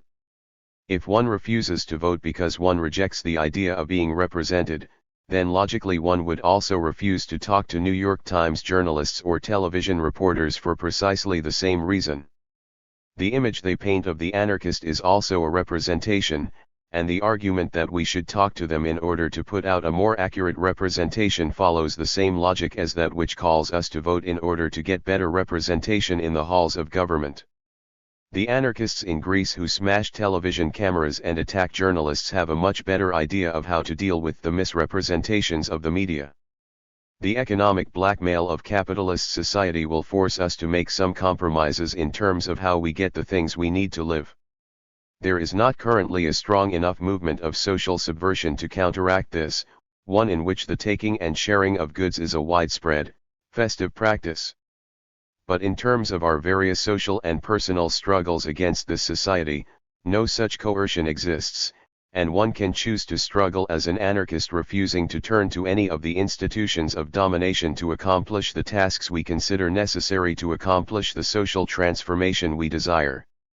Such a refusal means rejecting all the various ideologies and practices of the capitalist cult of efficiency for its own sake, the quantitative illusions that judges a movement in terms of numbers of participants, the pragmatic acceptance of whatever works, the fetish of organization which creates invisible hierarchies with its theoretical and practical programs to which people are to adhere.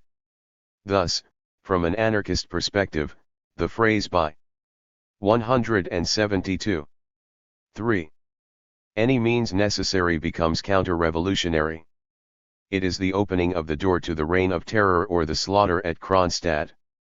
So if it is to mean anything when we call ourselves anarchists, we need to keep this primary principle in mind: our struggle against this world must be completely our own. Of course, this is no simple task. It requires the use of practical imagination in order to figure out how to carry out the various tasks that we place before ourselves. It requires a willingness to make a constant critical assessment of what we are doing with the refusal to make excuses. It requires a willingness to recognize our current limits while, of course, perpetually seeking to expand our possibilities. To a great extent, the term anarchist has been drained of meaning due to its increasing popularity as a self-description since the fall of the traditional left, and particularly since the demonstrations in Seattle at the end of 1999. But this loss of meaning has also been advanced by anarchists who have been in the movement for years, who have chosen to embrace an evangelistic project, to place numbers and visibility in the spectacle above the concrete attempt to live out their revolt and to create their struggle as their own. This leads to an embrace of that capitalistic sort of pragmatism in which the ultimate aims have been lost in the striving for immediate effect, the methodology of the advertiser. To counter this, it is necessary to clarify once again what the anarchist project actually is. It is not an attempt to win followers to a particular belief system. It is not an attempt to make this society a little more bearable. Rather, it is an attempt to create a world in which every individual is free to pursue the creation of his life on her own terms in free association with others of her choosing, and thus also to destroy every institution of domination and exploitation, every hierarchy including the invisible ones that grow out of evangelistic 173 and programmatic schemes. With this in mind, we can carry out our struggle by those means that reflect the world we desire and, thus, make our lives here and now fuller, more passionate and more joyful. Some notes on Marxist analysis. For discussion and debate toward the development of a deeper anarchist social analysis. Often it seems that anarchists lack much in the way of economic theory, leading to conceptions of revolutionary change that seem to be largely schemes for a change in the form of social management rather than a total transformation of existence. Even anarcho-communist visions often seem more like economic schemes than poetic explorations of possibilities. What little serious economic theory is developed in anarchist circles seems to take the form of half-digested Marxism in which it is difficult to see any specifically anarchist aspects. I do not claim to have a deep knowledge of Marx. I have read the Communist Manifesto and the first volume of Capital as well as a few fragments here and there, but I have read a great deal by Marxists. There certainly may be many analytical tools that anarchists can steal from Marxism, but we need to do so critically. This article is intended to open up discussion in this area and deals with one particular problem I have with much Marxist analysis. There are others as well. Marxist analysis is aimed at a revolutionary understanding of the social relationships of capitalism as such. It is an attempt to understand the activities and relationships of people. Marx developed his theory and methodology to provide the 174. 3. Movement toward communism with a materialistic/scientific basis, in opposition to the quasi-mystical basis behind so many earlier communist ideas. Unfortunately, the mechanistic basis of modern science, particularly in its 19th century manifestation, all too readily eradicates what is living from any situation under analysis in order to make it fit into the equations developed. Thus, in a great deal of Marxist theory, the fact that it is relationships between people that are being analyzed seems to be forgotten. Instead, the activities of productive forces, value, surplus labor, etc. end up being analyzed with the reality of human interaction disappearing beneath the economic concepts. But like gravity, evolution, entropy, inertia, etc., these concepts are not material realities, but mental constructs that can be useful tools for developing an understanding of relationships. In other words, they are not entities that can act for themselves.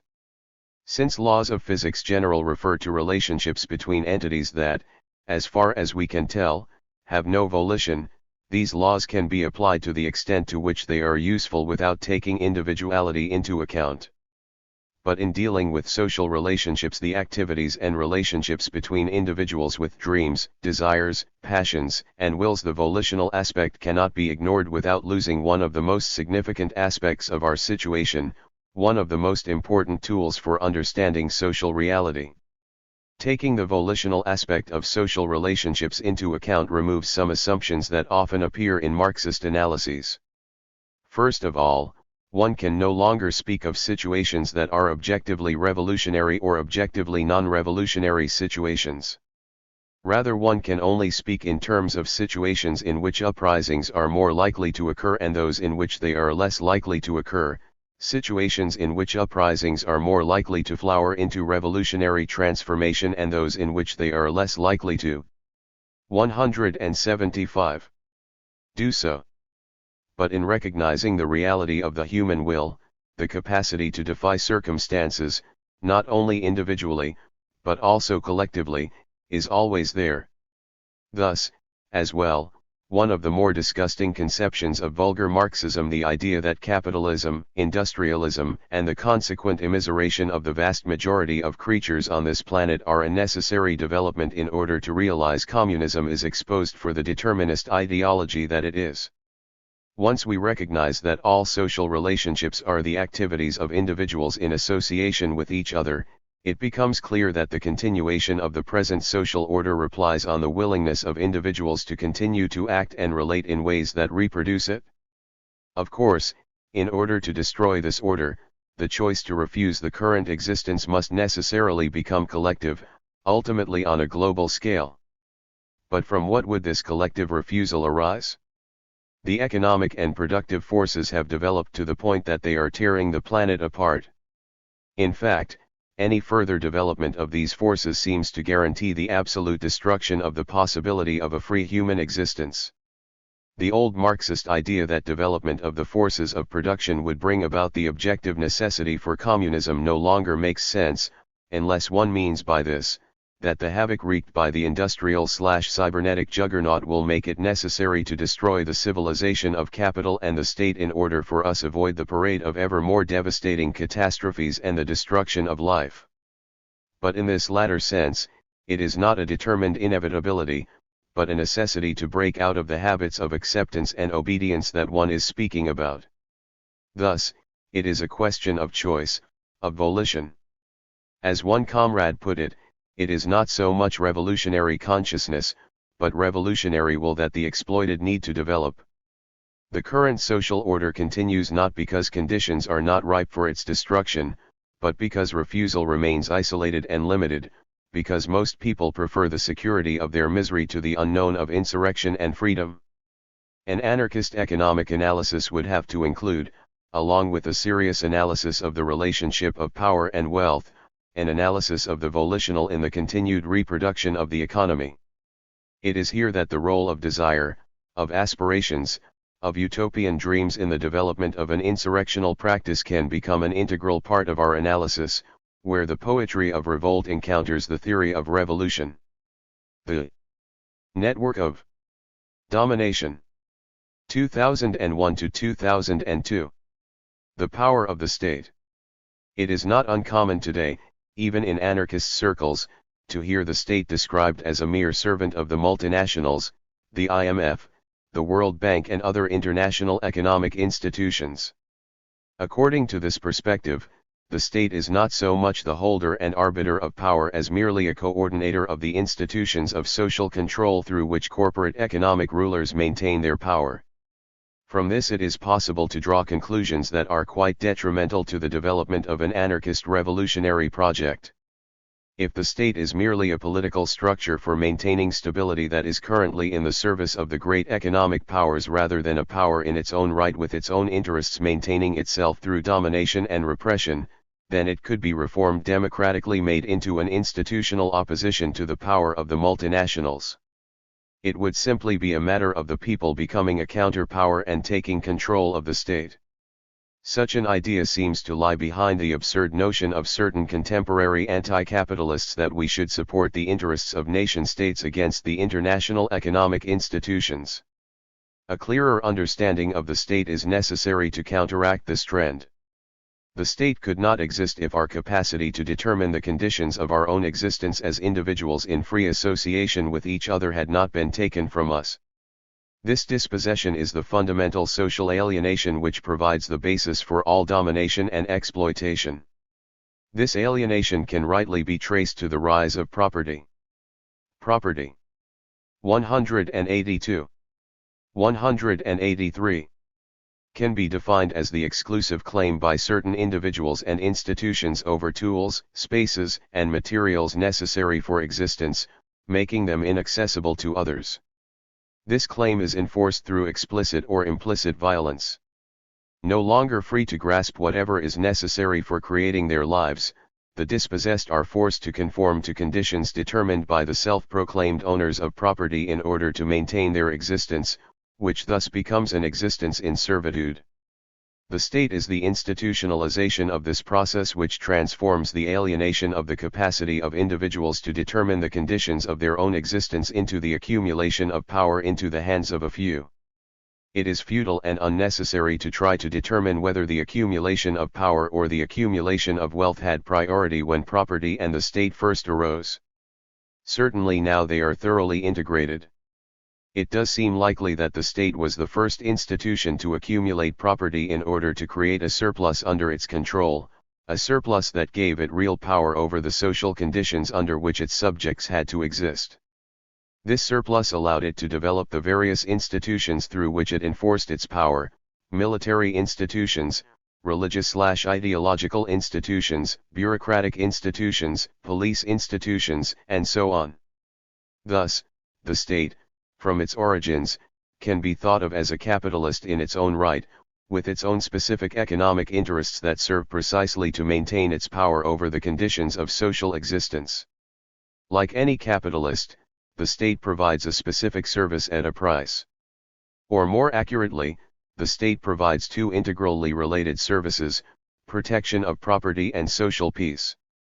It offers protection to private property through a system of laws that define and limit it, and through the force of arms by which these laws are enforced. In fact, private property can only be said to truly exist when the institutions of the state are there to protect it from those who would simply 184. Take what they want. Without this institutional protection, there is merely the conflict of individual interests. This is why Stirner described private property as a form of social or state property to be held in contempt by unique ones. The state also provides protection for the commons from external raiders and from that which the state determines to be abuse by its subjects through law and armed force. As the sole protector of all property within its borders, a role maintained by the state's monopoly on violence, it establishes concrete control over all this property. Thus the cost of this protection consists not only of taxes and various forms of compulsory service, but also of conformity to roles necessary to the social apparatus that maintains the state, and acceptance of, at best, a relationship of vassalage to the state, which may claim any property or enclose any common space in the common interest at any time. The existence of property requires the state for protection, and the existence of the state maintains property, but always ultimately as state property regardless of how private it supposedly is. The implied violence of law and the explicit violence of the military and the police through which the state protects property are the same means by which it maintains social peace. The violence by which people are dispossessed of their capacity to create life on their own terms is nothing less than social war, which manifests daily in the usually gradual slaughter of those who are exploited, excluded, and marginalized by the social order. When people under attack begin to recognize their enemy, they frequently act to counterattack. The state's task of maintaining social peace is thus an act of social war on the part of the rulers against the ruled, the suppression and prevention of any such counterattack. The violence of those who rule against those they rule is inherent in social peace. But a social peace based solely on 185. Brute force is always precarious. It is necessary for the state to implant the idea in people's heads that they have a stake in the continued existence of the state and of the social order it maintains. This may take place as in ancient Egypt, where religious propaganda maintaining the divinity of the pharaoh justified the extortion by which he took possession of all the surplus grain, making the populace absolutely dependent on his goodwill in times of famine. Or it may take the form of institutions for democratic participation, which create a more subtle form of blackmail, in which we are obliged to participate if we want to complain, but in which we are equally obliged to accept the will of the people if we do participate. But, behind these forms of blackmail, whether subtle or blatant, the arms, the prisons, the soldiers and the cops are always there, and this is the essence of the state and of social peace. The rest is just veneer. Though the state can be looked upon as capitalist, capitalism as we know it with its private economic institutions is a relatively recent development traceable to the beginning of the modern era. This development has certainly produced significant changes in the dynamics of power, since a significant portion of the ruling class are now not directly part of the state apparatus except as citizens, like all those they exploit. But these changes do not mean that the state has been subjugated to the various global economic institutions, or that it has become peripheral to the functioning of power.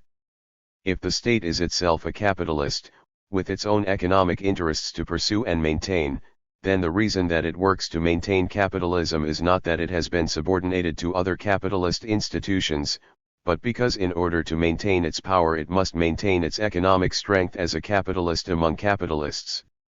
Specific weaker states end up being 186. Subjugated to global economic interests for the same reason that smaller firms are, because they do not have the strength to maintain their own interests. The great states play at least as significant a role in determining global economic policies as the great corporations. It is, in fact, the arms of the state that will enforce these policies. The power of the state resides in its legal and institutional monopoly on violence. This gives the state a very concrete material power upon which the global economic institutions are dependent. Institutions such as the World Bank and the IMF do not only include delegates from all the major state powers in all decision-making processes, They also depend upon the military force of the most powerful states to impose their policies, the threat of physical violence that must always stand behind economic extortion if it is to function. With the real power of violence in their hands, the great states are hardly going to function as mere servants to the global economic institutions. Rather, in proper capitalist form, their relationship is one of mutual extortion accepted for the benefit of the entire ruling class. In addition to its monopoly on violence, the state also controls many of the networks and institutions necessary to commerce and production. Highway systems, railway systems, ports, airports, satellite and fiber optic systems necessary to communications and information networks are generally state-run and always subject to state control. Scientific and technological research necessary to new developments in production is largely dependent on the facilities of state-run universities and the military. Thus, corporate power depends upon state power to maintain itself.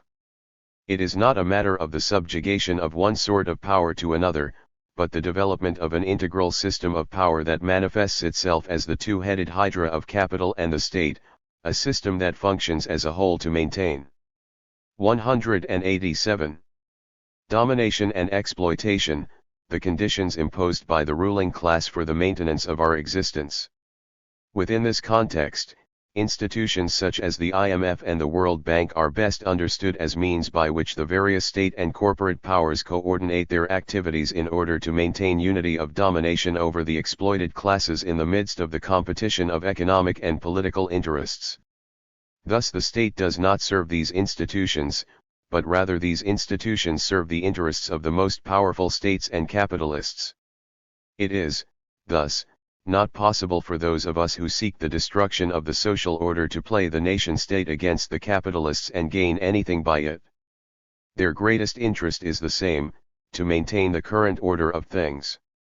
For our part, it is necessary to attack the state and capitalism with all of our might, recognizing them as the two-headed hydra of domination and exploitation that we must destroy if we are ever to take back our capacity to create the conditions of our existence. The cost of survival. Everything has a price, the measurement of its value as a quantity determined in terms of a general equivalent. Nothing has value in itself. All value is determined in relationship to the market, and this includes the value of our lives, of ourselves. Our lives have been divided into units of measured time that we are compelled to sell in order to buy back our survival in the form of bits of the stolen lives of others that production has transformed into commodities for sale. This is economic reality. This horrendous alienation has its basis in the intertwining of three of the most fundamental institutions of this society.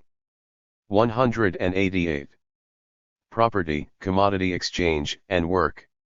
The integral relationship between these three creates the system through which the ruling class extracts the wealth that is necessary for maintaining their power. I am speaking here of the economy.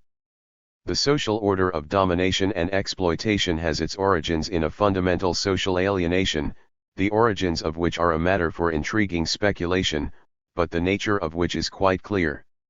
The vast multitudes of people have been robbed of their capacity to determine the conditions of their own existence, to create the lives and relationships they desire, so that the few at the top can accumulate power and wealth and turn the totality of social existence to their own benefit. In order for this to occur, people have to be robbed of the means by which they were able to fulfill their needs and their desires, their dreams and aspirations. This could only occur with the enclosing of certain areas and the hoarding of certain things so that they are no longer accessible to everyone.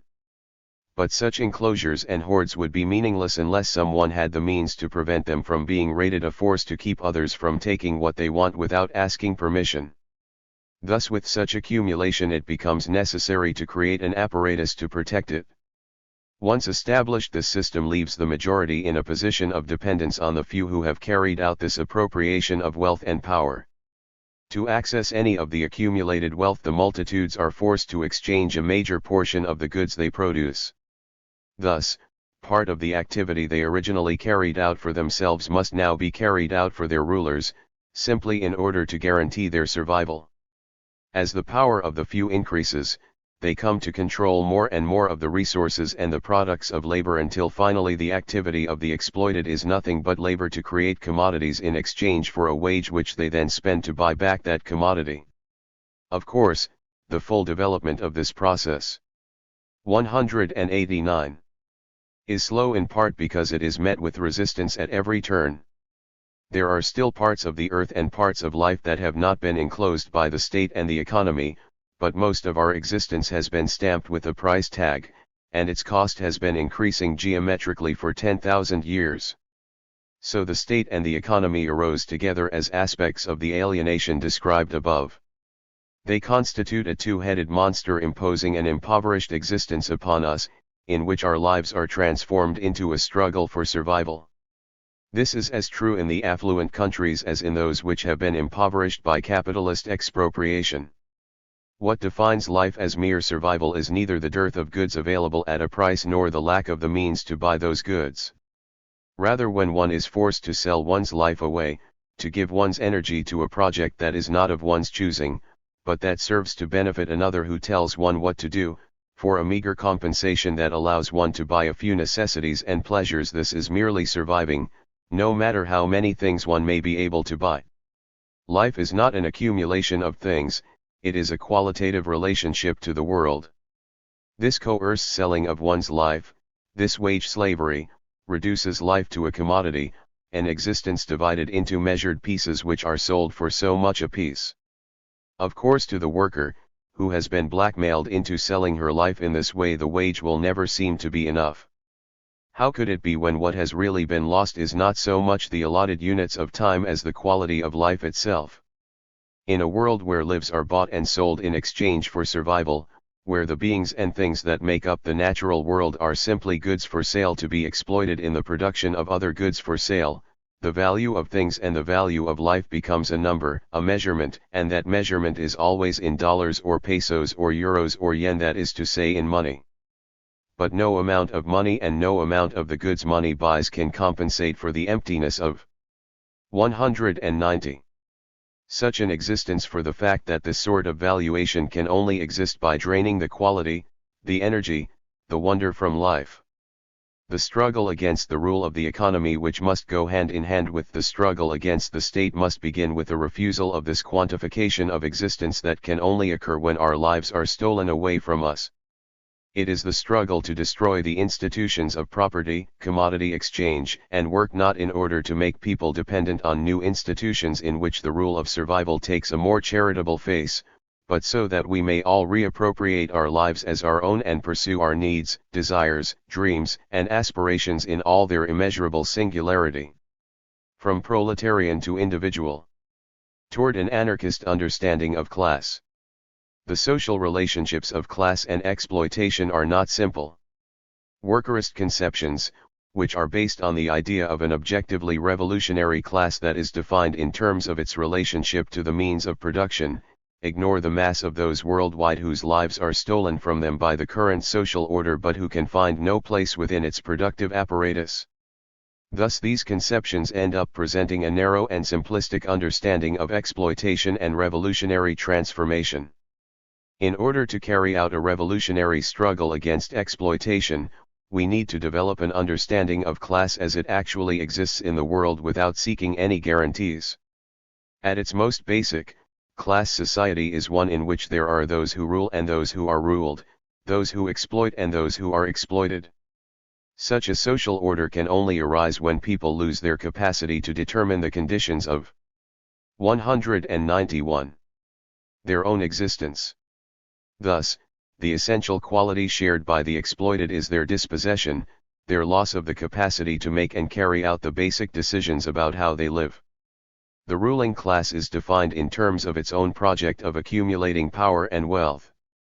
While there are certainly significant conflicts within the ruling class in terms of specific interests and real competition for control of resources and territory, this overarching project aimed at the control of social wealth and power, and thus of the lives and relationships of every living being, provides this class with a unified positive project.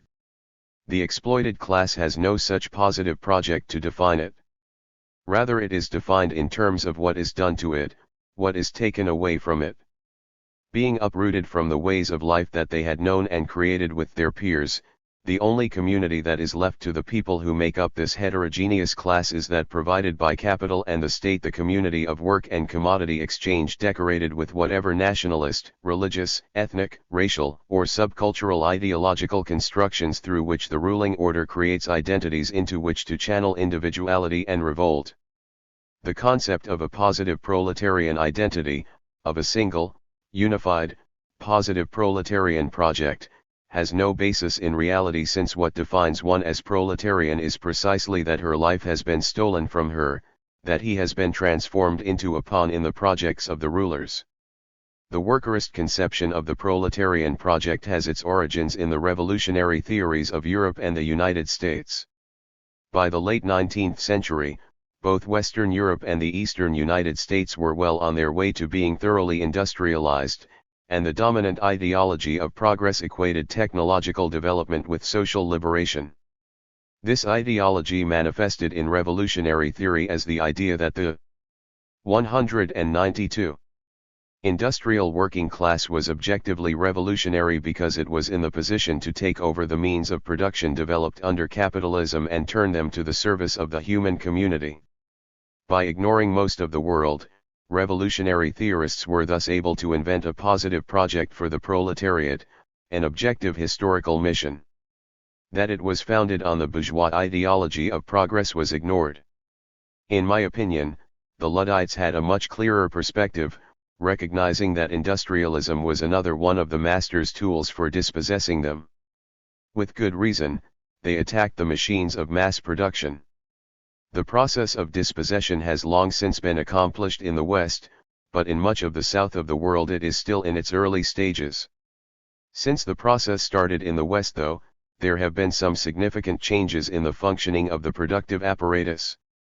Skilled factory positions have largely disappeared, and what is needed in a worker is flexibility, the capacity to adapt, in other words, the capacity to be an interchangeable cog in the machine of capital.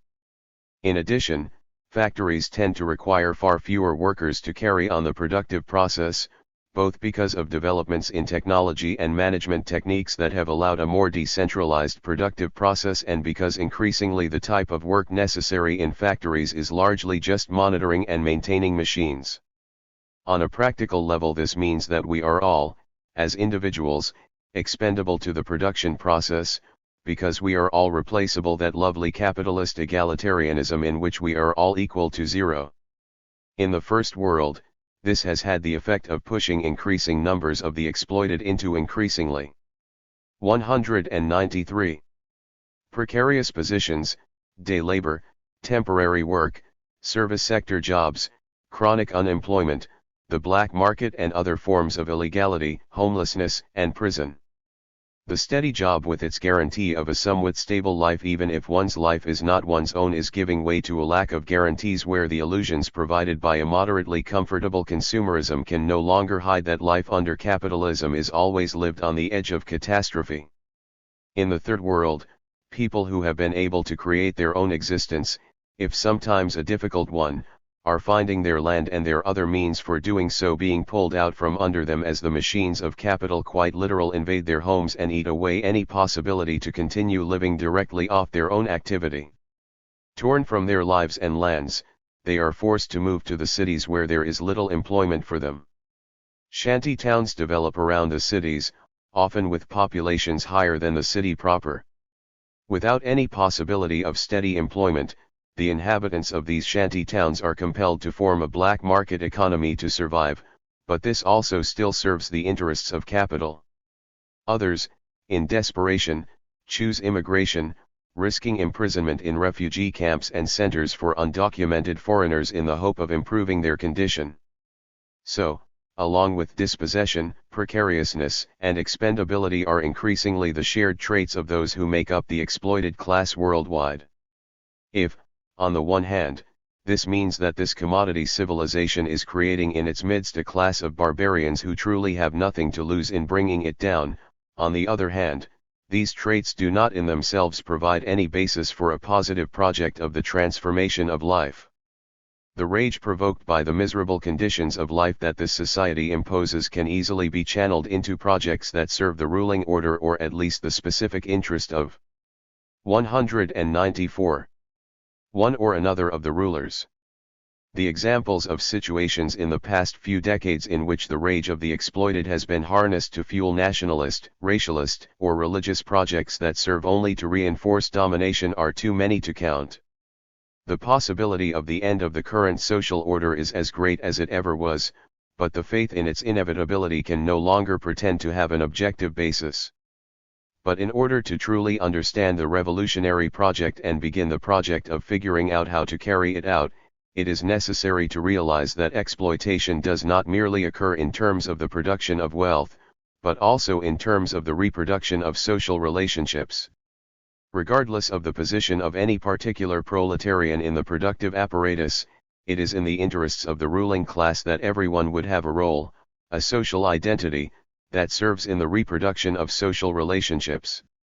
Race, gender, ethnicity, religion, sexual preference, subculture, all of these things may, indeed, reflect very real and significant differences, but all are social constructions for channeling these differences into roles useful for the maintenance of the current social order. In the most advanced areas of the current society where the market defines most relationships, identities largely come to be defined in terms of the commodities that symbolize them, and interchangeability becomes the order of the day in social reproduction, just as it is in economic production. And it is precisely because identity is a social construction and increasingly a saleable commodity that it must be dealt with seriously by revolutionaries, analyzed carefully in its complexity with the precise aim of moving beyond these categories to the point that our differences are the reflection of each of us as singular individuals. 195. Because there is no common positive project to be found in our condition as proletarians as the exploited and dispossessed, our project must be the struggle to destroy our proletarian condition, to put an end to our dispossession. The essence of what we have lost is not control over the means of production or of material wealth, it is our lives themselves, our capacity to create our existence in terms of our own needs and desires. Thus, our struggle finds its terrain everywhere, at all times. Our aim is to destroy everything that keeps our lives from us: capital, the state, the industrial and post-industrial technological apparatus, work, sacrifice, ideology, every organization that tries to usurp our struggle, in short, all systems of control. In the very process of carrying out this struggle in the only way that we can carry it out outside of and against all formality and institutionalization, we begin to develop new ways of relating based on self-organization, a commonality based on the unique differences that define each of us as individuals whose freedom expands with the freedom of the other. It is here in revolt against our proletarian condition that we find that shared positive project that is different for each one of us, the collective struggle for individual realization. 197. Work. The theft of life. What is the bombing of a judge, the kidnapping of an industrialist, the hanging of a politician, the shooting of a cop, the looting of a supermarket, the burning of a commissioner's office, the stoning of a journalist, the heckling of an intellectual, the thrashing of an artist, in the face of the deadly alienation of our existence, the much too early sound of the alarm clock, the traffic jam on the expressway, the goods for sale lined up on the shelves. The alarm clock disrupts your sleep again as always, much too early. You drag yourself from the warmth of your bed to the bathroom for a shower, a shave, and a shit, then run down to the kitchen where you wash down a pastry or, if you have the time, some toast and eggs with a cup of coffee. Then you rush out the door to battle traffic jams or crowds in the subway until you arrive, at work, where your day is spent in tasks not of your choosing, in compulsory association with others involved in related tasks, the primary aim of which is the continued reproduction of the social relationships that constrain you to survive in this manner. But this is not all. In compensation, you receive a wage, a sum of money that you must take out to shopping centers to buy food, clothes, various necessities, and entertainment. Though this is considered your free time as opposed to work time, it too is compulsory. 198. Activity that only secondarily guarantees your survival, its primary purpose again being to reproduce the current social order. And for most people, moments free of these constraints are fewer and fewer. According to the ruling ideology of this society, this existence is the result of a social contract between equals before the law, that is. The worker, it is said, contracts to sell her labor to the boss for a mutually agreed upon wage. But can a contract be considered free and equal when one side holds all the power? If we look at this contract more closely, it becomes clear that it is no contract at all, but the most extreme and violent extortion. This is currently exposed most blatantly at the margins of capitalist society, where people who have lived for centuries on their own terms find their capacity to determine the conditions of their existence ripped away by the bulldozers, chainsaws, mining equipment, and so on of the world's rulers. But it is a process that has been going on for centuries, a process involving blatant, large-scale theft of land and life, sanctioned and carried out by the ruling class. Bereft of the means for determining the conditions of their own existence, the exploited cannot be said, in honesty, to be contracting freely and equally with their exploiters. It is clearly a case of blackmail. And what are the terms of this blackmail? The exploited are forced to sell the time of their life to their exploiters in exchange for survival. And this is the real tragedy of work. The social order of work is based on the imposed opposition between life and survival. The question of how one will get by suppresses that of how one wants to live, and in time this all seems natural and one narrows one's dreams and desires to the things that money can buy. However, the conditions of the world of work do not just apply to those with jobs. One can easily see how the unemployed. 199. Searching for a job from fear of homelessness and hunger is caught up in the world of work. But the same holds for the recipient of state aid whose survival depends on the existence of the assistance bureaucracy, and even for those for whom the avoidance of getting a job has become such a priority that one's decisions come to center around scams, shoplifting, dumpster diving, all the various ways to get by without a job. In other words, activities that could be fine means for supporting a life project become ends in themselves, making mere survival one's life project. How, really, does his differ from a job? But what is the real basis of the power behind this extortion that is the world of work? Of course, there are laws and courts, police and military forces, fines and prisons, the fear of hunger and homelessness, all very real and significant aspects of domination. But even the state's force of arms can only succeed in carrying out its task because people submit. And here is the real basis of all domination: the submission of the slaves, their decision to accept the security of known misery and servitude rather than risk the unknown of freedom, their willingness to accept a guaranteed but colorless survival in exchange for the possibility of truly living that offers no guarantees. So in order to put an end to one's slavery, to move beyond the limits of merely getting by, it is necessary to make a decision to refuse to submit. It is necessary to begin to reappropriate one's life here and now. Such a project inevitably places one in conflict with the entire social order of work, so the project of reappropriating one's existence must also be the project of destroying work. To clarify, when I say work, I do not mean the activity by which one creates the means of one's existence, but rather a social relationship that transforms this activity into a sphere separate from one's life and places it in the service of the ruling order so that the activity, in fact, ceases to have any 200 direct relationship to the creation of one's existence, but rather only maintains it in the realm of mere survival through a series of mediations of which property, money, and commodity exchange are among the most significant. This is the world we must destroy in the process of taking back our lives, and the necessity of this destruction makes the project of the reappropriation of our lives one with the projects of insurrection and social revolution. The machinery of control. A critical look at technology. Criticizing technology means considering its general framework, seeing it not simply as an assemblage of machinery, but as a social relationship, a system. It means understanding that a technological instrument reflects the society that produces it, and that its introduction changes relations between individuals. Criticizing technology means refusing to subordinate human activity to profit. From At Daggers Drawn. Technology does not develop in a vacuum, independently of the social relationships of the order in which it develops. It is the product of a context, and so inevitably reflects that context. Thus, the claim that technology is neutral has no basis. It could not possibly be any more neutral that the other systems developed to guarantee the reproduction of the current social order: government, commodity exchange, marriage, and the family, private property. Thus a serious revolutionary analysis necessarily needs to include a critical assessment of technology. 201.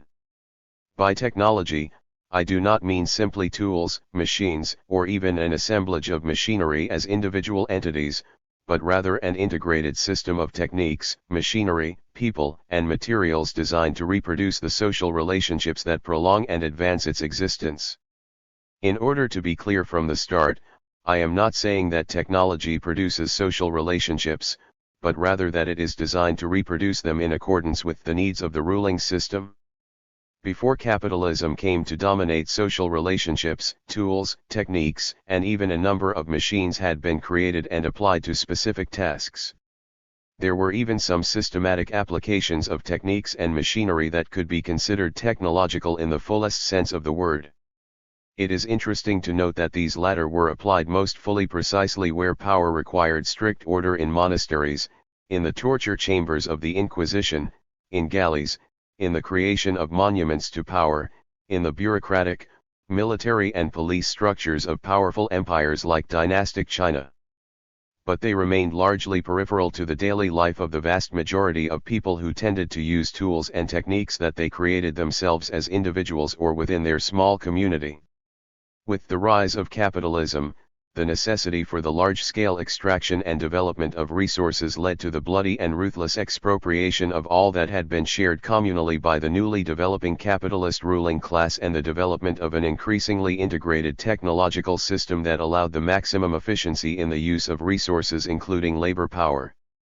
The aims of this system were increased efficiency in the extraction and development of resources and increased control over the exploited. 202. The earliest applications of industrial techniques occurred on board mercantile and naval ships and on the plantation. The latter was in fact a new system of large-scale farming for profit that could develop at the time due to the dispossession of peasants in Europe, especially Britain, providing a quantity of indentured servants and criminals sentenced to hard labor, and the development of the African slave trade that tore people from their homes and forced them into servitude. The former was also largely based on the dispossession of the exploited classes, many of whom found themselves kidnapped and forced into labor on the ships. The industrial system imposed in these contexts did not so much have a basis in an assemblage of manufactured machines as in the method of work coordination, in which the workers were the gears of the machine, and if one failed to do his part it would put the entire structure of work at risk. But there were specific aspects of this system that threatened it. The plantation system, by bringing together various dispossessed groups with differing knowledge and experiences, allowed interactions that could provide a basis for illegal association and shared revolt. Sailors who lived in slave-like conditions on the ships also provided a means of communication between different places, creating a kind of internationalism of the dispossessed. The records of illegal associations and insurrections around the North Atlantic seaboard in the 1600s and 1700s involving all races of the dispossessed with little evidence of racism are inspiring, but it also forced capitalism to develop its techniques further. A combination of racial ideology and a division of labor was used to form rifts between black slaves and the indentured servants of European ancestry.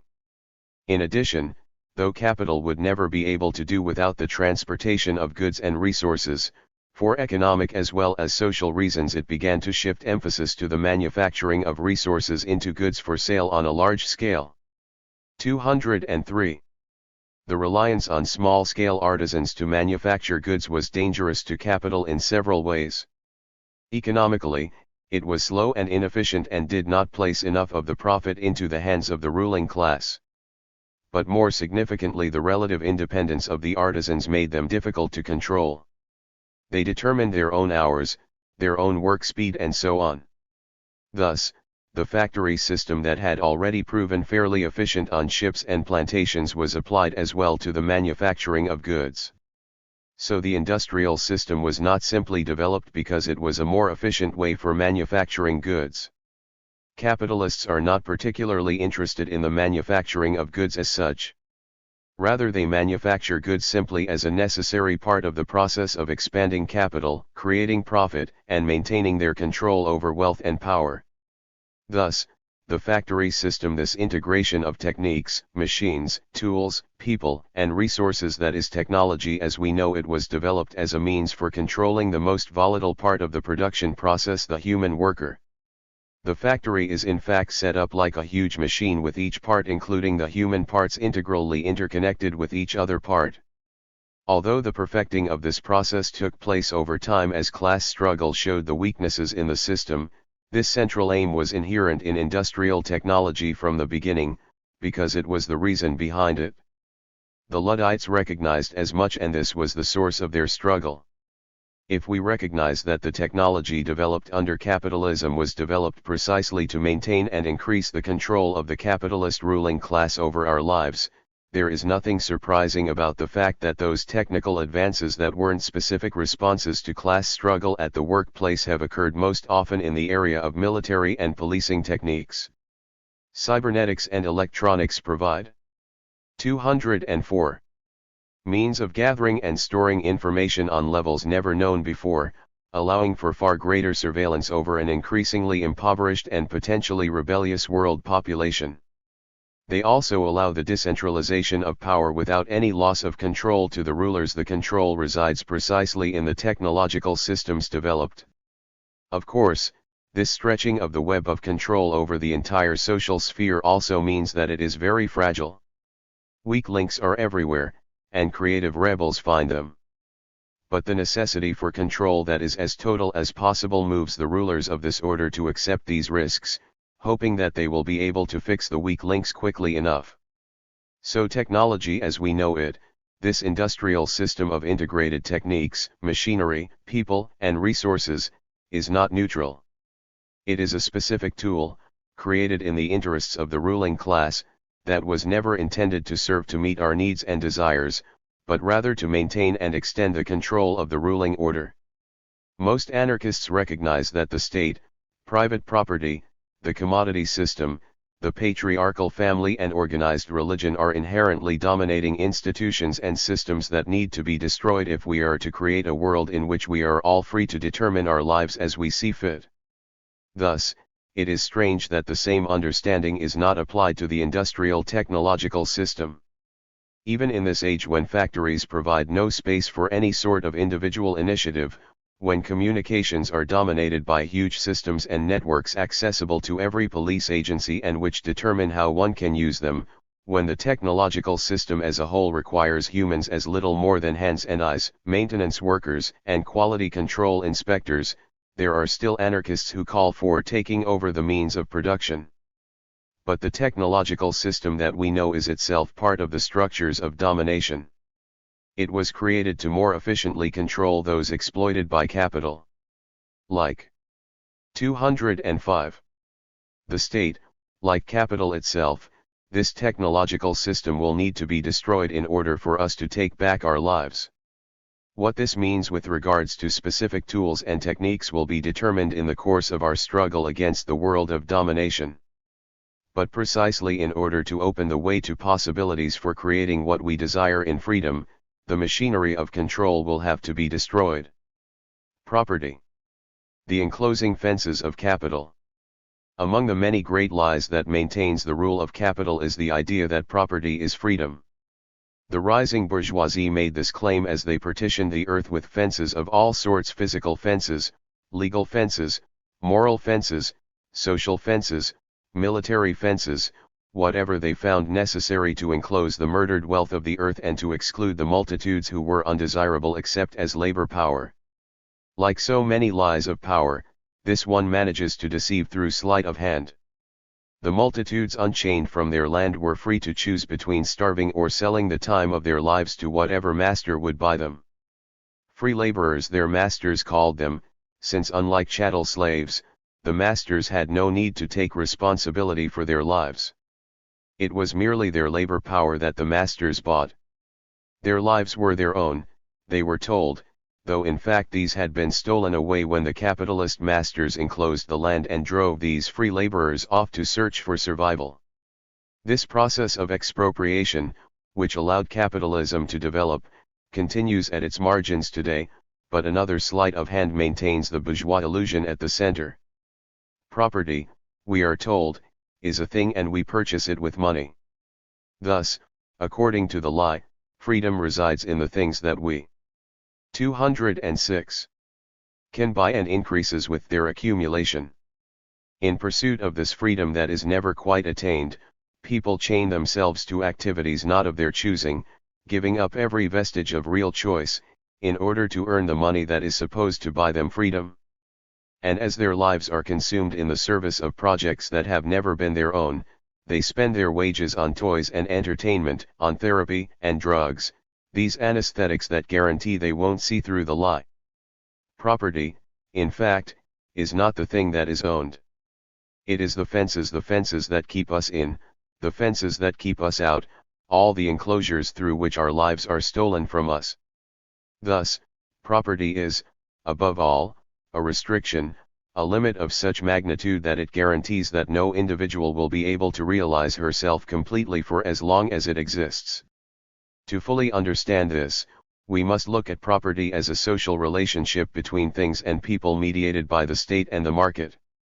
The institution of property could not exist without the state that concentrates power into institutions of domination. Without the laws, the arms, the cops, and the courts, property would have no real basis, no force to support it.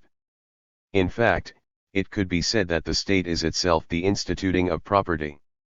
What is the state if not a network of institutions through which control over a particular territory and its resources is asserted and maintained by force of arms? All property is ultimately state property since it exists only by permission and under the protection of the state.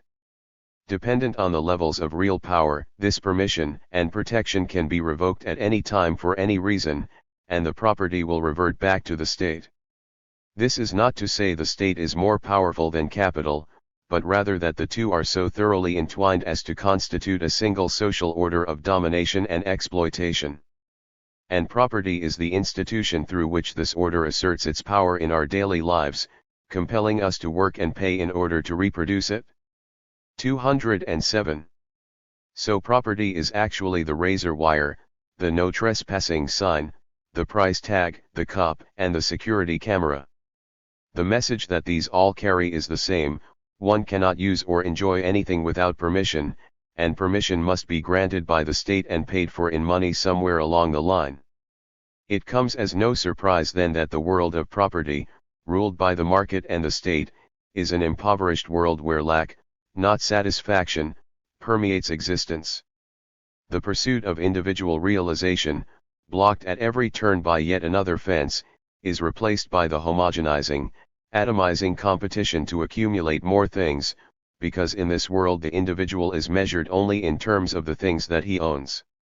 And the inhuman community of the price tag strives to bury singularity beneath identities found in shop windows. Attacking the things owned by the rulers of this world, smashing bank windows, burning police cars, blowing up the employment office or breaking machinery certainly has its worth. If nothing else, one may get a bit of pleasure, and some actions of this sort may even hinder specific projects of the ruling order. But ultimately we must attack the institution of property, every physical, legal, moral or social fence. This attack begins from the desire we each have to take back our life and determine it on our own terms.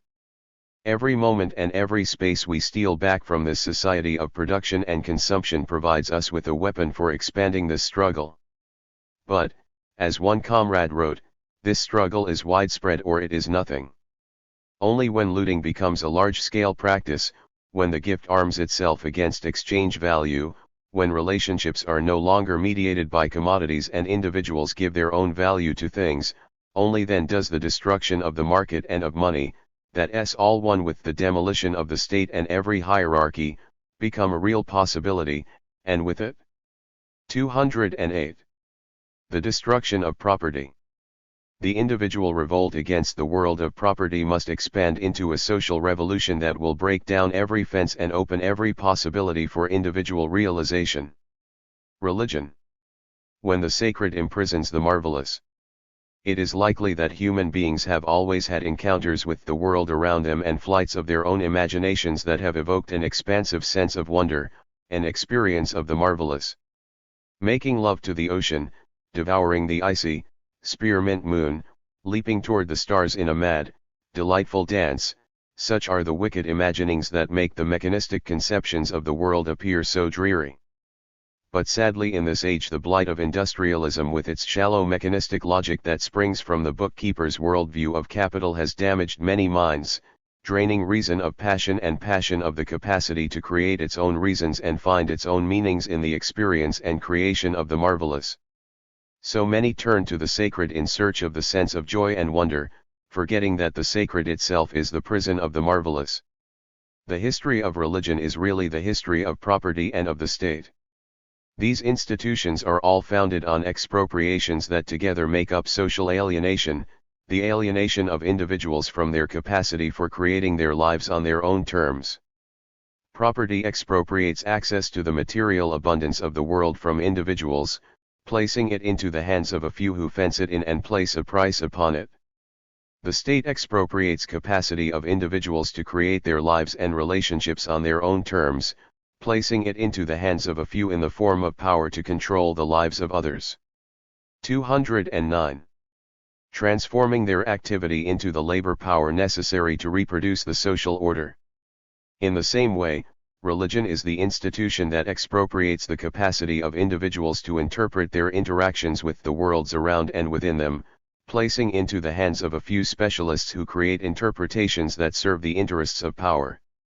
The processes through which these expropriations are carried out are not really separated, but are rather thoroughly interconnected, forming an integrated network of domination. But I think, in this age when many anarchists seem to take interest in the sacred, it is useful to examine religion as a specific institution of domination. If currently, at least in the Western-style democracies, the connection between religion and the state seems relatively tenuous, residing in the dogmatic outbursts of an Ashcroft or the occasional blessing from the Pope, originally the state and religion were two faces of a single entity. When the rulers were not gods or high priests themselves, they were still ordained by a god through the high priest, specially consecrated to represent God on earth as ruling in his or her name. Thus, the laws of the rulers were the laws of God, their words were God's words. It is true that eventually religions developed that distinguished the laws of God from those of the state. Generally these religions developed among people undergoing persecution and, thus, feeling the need to appeal to a higher power than that of the state. Thus, these religions supported the concept of rulership, of a law that ruled over individuals as well as over earthly states. So if the ancient Hebrews could distinguish godly from ungodly rulers, and if the early Christians could say, we should obey God rather than men, such statements were not calls for rebellion, but for obedience to a higher authority. The Christian Bible makes this explicit when it says, render to Caesar the things that are Caesar's and submit yourselves to the powers that be, for they are ordained of God. If selective. 210. 211. Readings of parts of the Judeo-Christian scriptures could inspire revolt. It is unlikely to be the revolt of individuals against all that steals their lives away. Rather it would be a revolt against a particular state with the aim of replacing it with a state based on the laws of God. But religion is far more than just the Judeo-Christian tradition. It is therefore necessary to examine the concept of the sacred itself, the idea that seems to be at the heart of religion. Frequently, these days I hear people lamenting the loss of the sacred.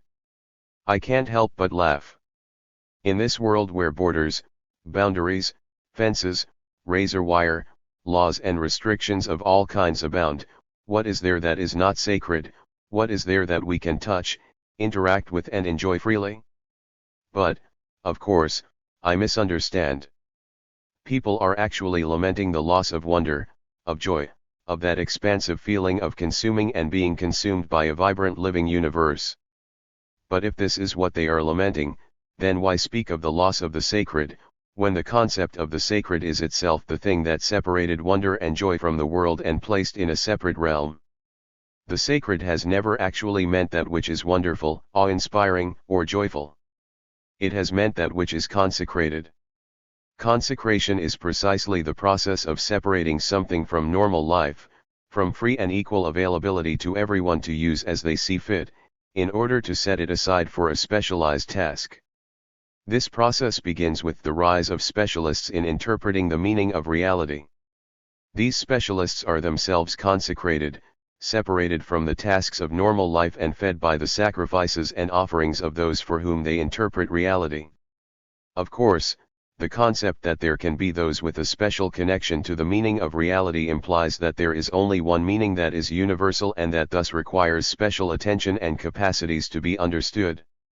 So, first as shamans and later as priests, these sacred persons expropriate the individual's capacity to create their own meaning. One's poetic encounters with the 212 world become insignificant, and the places, things, and beings that are special to an individual are reduced to mere whims with no social significance. They are replaced by the sacred places, things, and institutions determined by the priest, which are then kept away from profane laymen and women, presented only through the proper mediation of ritual to guarantee that the minds of the flock remain clouded so that don't see the actual banality of the sacred. It is precisely the nature of the sacred as separation that gives birth to the gods. On close examination, what is a god if not the symbol of the misplaced human capacity to will, to act for oneself, to create life and meaning on one's own terms? And religion, in creating gods, in fact serves the ruling class in a most essential way. It blinds the exploited to the real reason why they are separated from their capacity to determine their own existence. It is not a question of expropriation and social alienation, but of a separation that is inherent in the nature of things. All power resides in the gods, and we can only accept their will, striving to please them as best we can. Anything else is hubris. Thus, the actual expropriation of people's capacities to create their own lives disappears behind a divinely determined fate that cannot be fought. And since the state represents the will of God on earth, it too cannot be fought, but must merely be endured. The only link that can be made with this sacred power is that offered by the mediation of religious ritual, a link that, in fact, guarantees the continuation of the separation on any practical level. The end of this separation would be the end of the sacred and of religion. Once we recognize that it is consecration, that is to say, separation, that defines the sacred, it becomes clear why authority, property, and all of the institutions of domination are sacred. They are all the social form of separation, the consecration of capacities and wealth that were once accessible to all of us to a specialized use so that now we cannot access except through 213. The proper rituals which maintain the separation. So there it is completely accurate in the literal sense to speak of property as sacred and of commodities as fetishes. Capitalism is profoundly religious. The history of Western religion has not been one of simple acceptance of the sacred and of God. Throughout the Middle Ages and beyond there were heretical movements that went so far as to question the very existence of God and of the sacred. Expressed in the language of their time, these movements, the Free Spirits, the Adamites, the Ranters, and many others, denied the separation that defines sacredness, claimed divinity as their own, and thus reappropriated their will and capacity to act on their own terms, to create their own lives. This, of course, placed them at odds with the society around them, the society of the state, economy, and religion. As capitalism began to arise in the Western world and to spread itself through colonial imperialism, a movement of revolt against this process also arose. Far from being a movement for a return to an imagined idyllic past, it carried within itself the seeds of anarchy and true communism. This revolutionary seed was most likely sparked by the interactions of people from several different cultural backgrounds who were being dispossessed in different ways, the poor of Europe whose lands were enclosed, forcing them onto the roads and the seas, Africans stolen from their homelands, separated from their families and cultures and forced into slavery, and indigenous people already in the lands being colonized, finding themselves dispossessed and often slaughtered. Uprisings along the Atlantic seaboard were not infrequent in the 1600s and early 1700s, and usually involved egalitarian cooperation between all of these groups of the dispossessed and exploited. 214.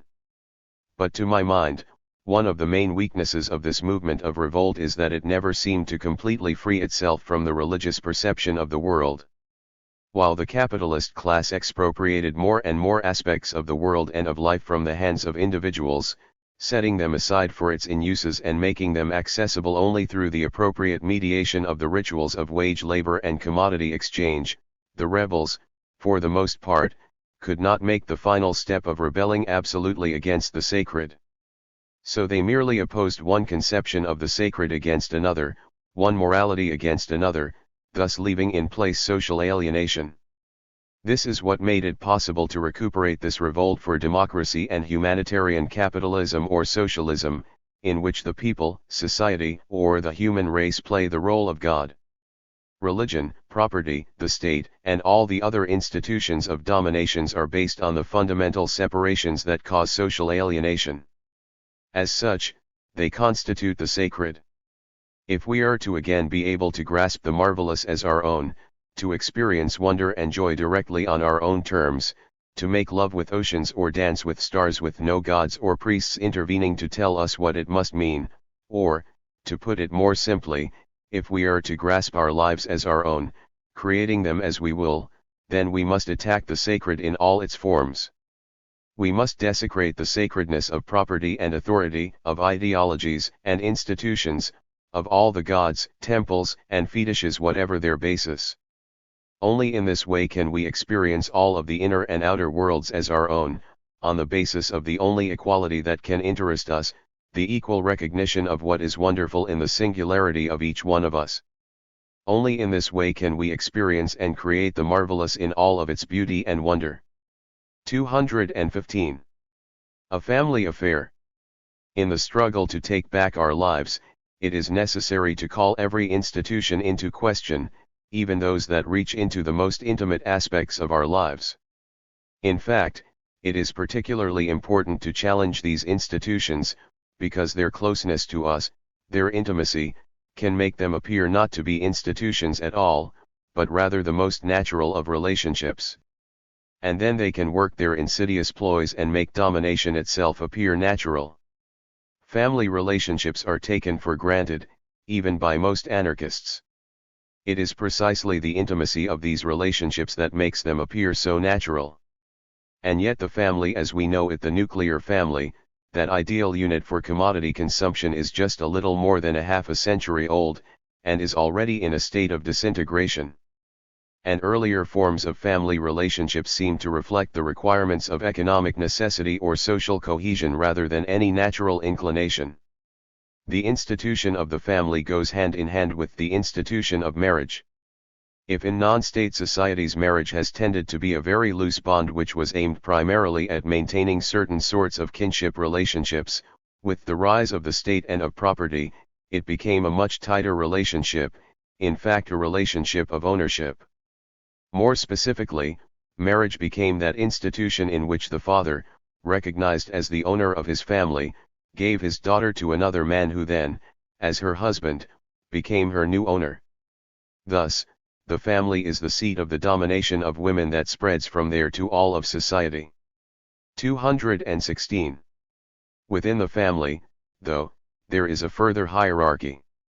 The central purpose of the family is the reproduction of society, and this requires the reproduction of human beings.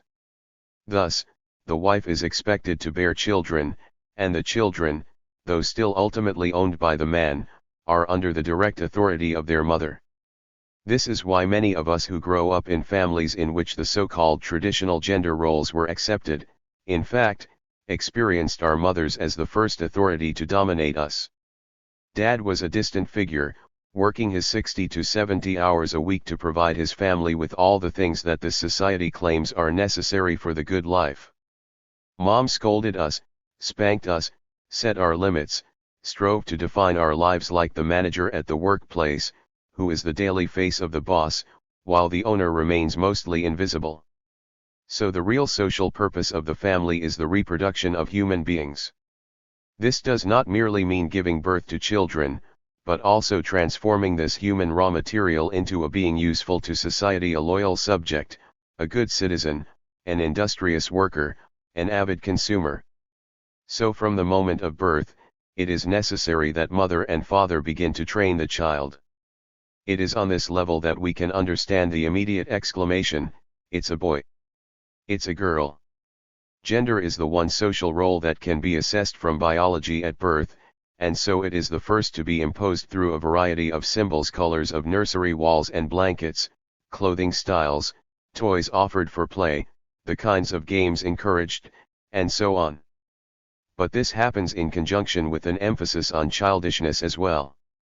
Rather than encouraging independence, self-reliance and the capacity to make their own decisions and act on them, children are encouraged to act naive, inept, lacking the capacity to reason and act sensibly. This is all considered cute, and cuteness is supposed to be the primary trait of children. Although most children, in fact, use cuteness quite 217 cleverly as a way to get around the demands of adults, the social reinforcement of this trait, nonetheless, supports and extends helplessness and dependence long enough for social conditioning to take hold, for servility to become a habit. At this point, cuteness begins to be discouraged and mocked as childishness. Since the normal relationship between a parent and their child is one of ownership and thus of domination and submission on the most intimate level, the wiles through which children survive this end up becoming the habitual methods they use to interact with the world, a network of defense mechanisms that Wilhelm Reich has referred to as character armoring. This may, indeed, be the most horrifying aspect of the family. Its conditioning and our attempts to defend ourselves against it can scar us for life. In fact, the fears, phobias, and defenses instilled in us by the authority of the family tend to enforce the reproduction of the family structure. The ways in which parents reinforce and extend the incapacity of children guarantee that their desires remain beyond their own reach and under the parents', that is, authorities' control. This is true even of parents who spoil their children, since such spoiling generally takes the form of channeling the child's desires toward commodity consumption. Unable to realize their own desires, children quickly learn to expect lack and to kiss ass in the hope of gaining a little of what they want. Thus, the economic ideology of work and commodity consumption is ingrained into us by the relationships forced upon us in childhood. When we reach adolescence and our sexual urges become more focused, the lack we have been taught to expect causes us to be easily led into economized conceptions of love and sex. When we get into a relationship, we will tend to see it as one of ownership, often reinforced with some symbolic token. Those who don't economize their sexual urges adequately are stigmatized. 218. Particularly if they are girls. We cling to relationships with a desperation that reflects the very real scarcity of love and pleasure in this world. And those who have been taught so well that they are incapable of truly realizing their own desires finally accept that if they cannot own, or even truly recognize, their own desires, at least they can define the limits of another's desires, who in turn defines the limits of theirs. It is safe. It is secure. And it is miserable. It is the couple, the precursor of the family.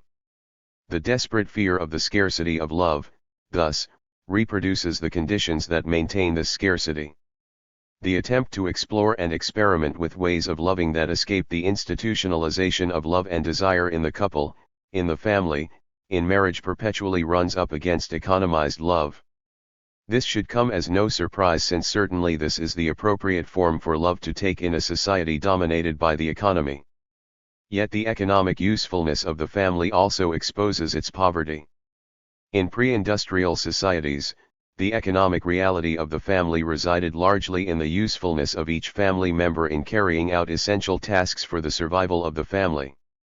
Thus, the unity of the family served a purpose relating to basic needs and tended to be extended beyond the nuclear family unit. But in the West, With the rise of consumerism after World War II, the economic role of the family changed. Its purpose was now to reproduce consumers representing various target markets. Thus, the family became the factory for producing housewives, teenagers, school kids, all beings whose capacities to realize their desire has been destroyed so that it can be channeled into commodity consumption.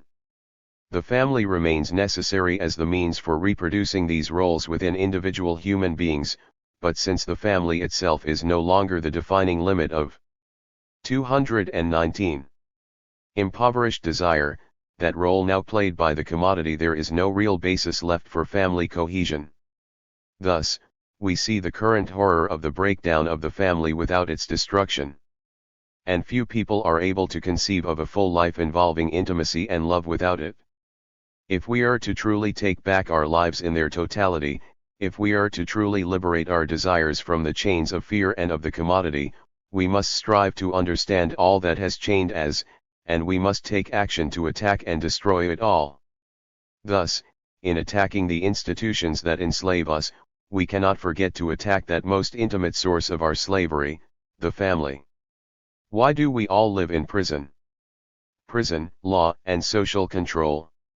There is a place in this society where one is perpetually under surveillance, where every movement is monitored and controlled, where everyone is under suspicion except the police and their bosses, where all are assumed to be criminals. I am speaking, of course, of prison. But at an ever-quickening pace, this description is coming to fit more and more public spaces. Shopping malls and the business districts of major cities are under video surveillance. Armed guards patrol schools, libraries, hospitals, and museums. One is subject to search at airports and bus stations. Police helicopters fly over cities and even forests in search of crime. The methodology of imprisonment, which is one with the methodology of the police, is gradually being imposed over the entire social landscape.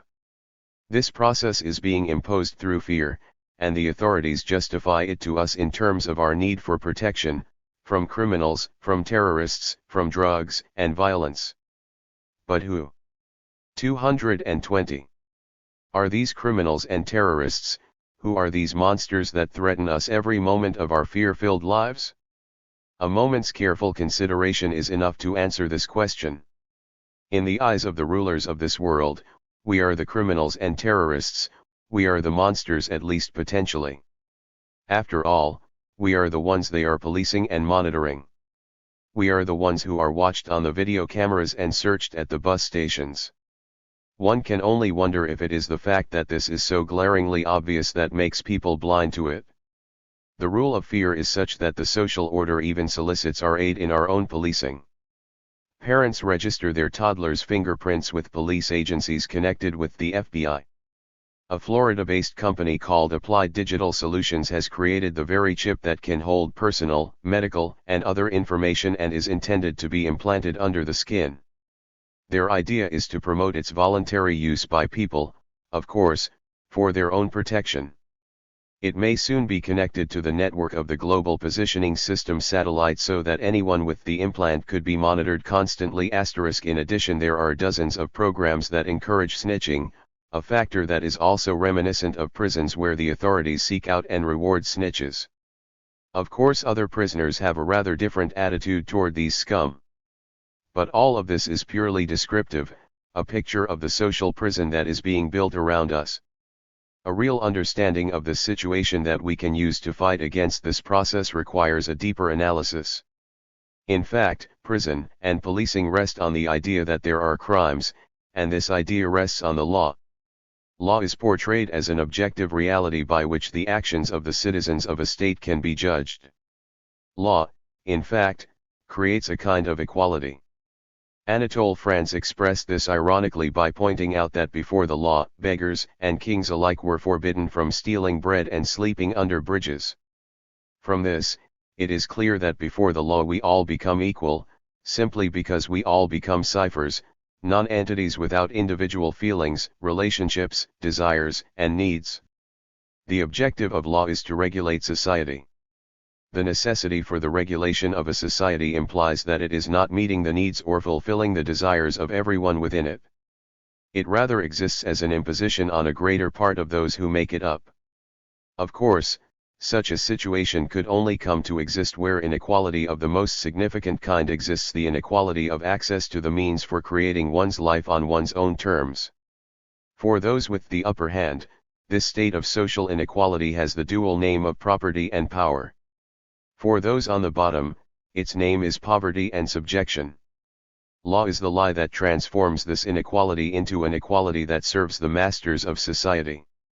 In a situation in which everyone had full and equal access to all that they need to fulfill themselves and create their lives on their own terms, a wealth of individual differences would flourish. A vast array of dreams and desires would express themselves, creating an apparently infinite spectrum of passions, loves and hatreds, conflicts and affinities. This equality, in which neither property nor power would exist, would thus express the frightening and beautiful non-hierarchical inequality of individuality. Contrarily, where the inequality of access to the means for creating one's life exists, i.e., where the vast majority of people have been dispossessed of their own lives, everyone becomes equal, because everyone becomes nothing. This is true even of those with property and power, because their status in society is not based on who they are, but on what they have. 222. 223. The property and the power are all that have worth in this society. Equality before the law serves the rulers, precisely because its aim is to preserve the order in which they rule. Equality before the law disguises social inequality precisely behind that which maintains it. But, of course, law does not maintain the social order as words. The word of the law would be meaningless without physical force behind it. And that physical force exists in the systems of enforcement and punishment, the police, judicial, and prison systems. Equality before the law is, in fact, a very thin veneer for hiding the inequality of access to the conditions of existence, the means for creating our lives on our terms.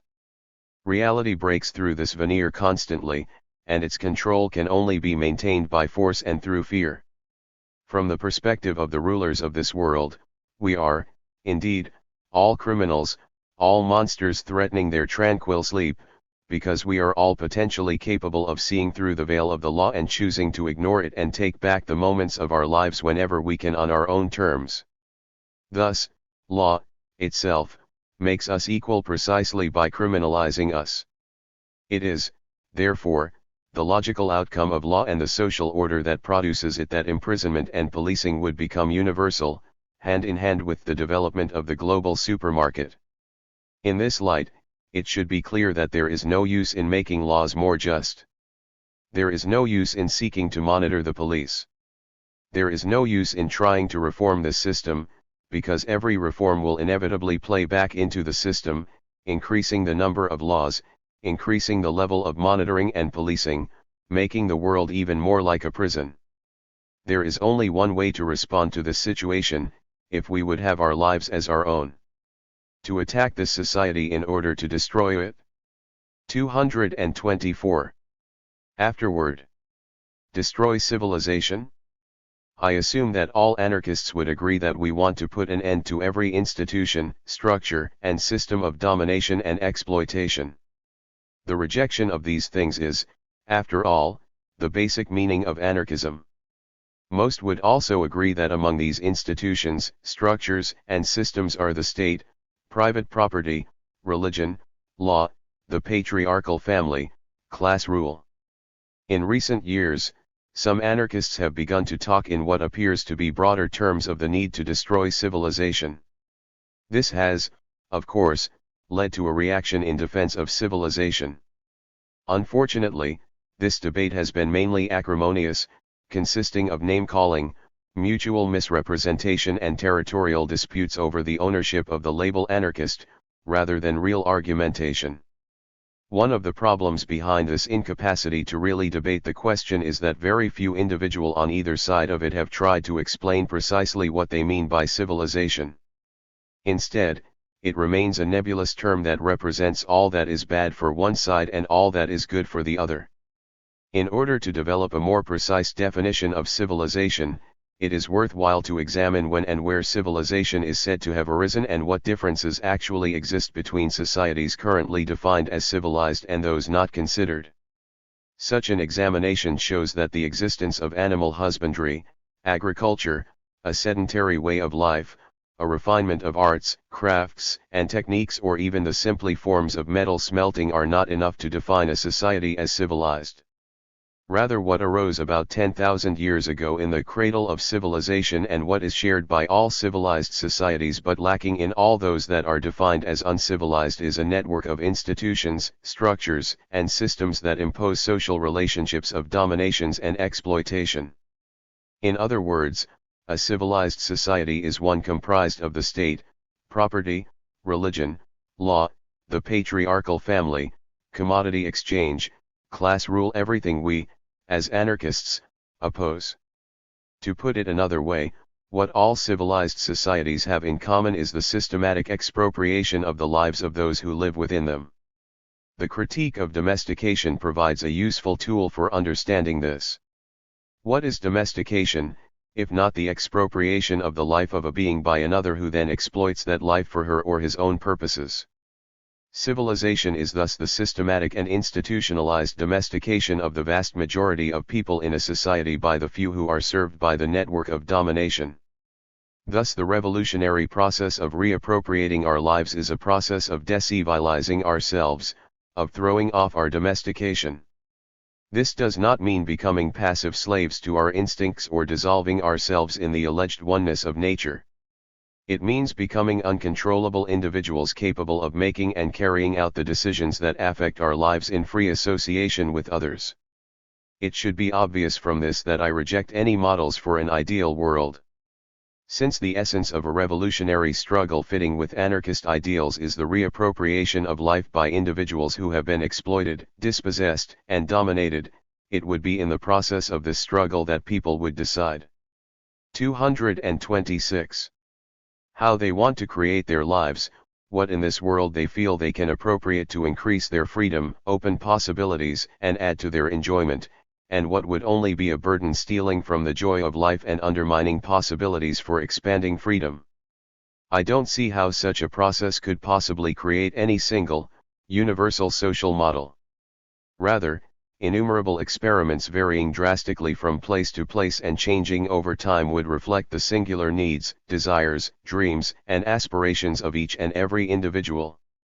So, indeed, let's destroy civilization, this network of domination, but not in the name of any model, of an ascetic morality of sacrifice or of a mystical disintegration into a supposedly unalienated oneness with nature, but rather because the reappropriation of our lives, the collective recreation of ourselves as uncontrollable and unique individuals is the destruction of civilization, of this 10,000-year-old network of domination that has spread itself over the globe, and the initiation of a marvelous and frightening journey into the unknown that is freedom.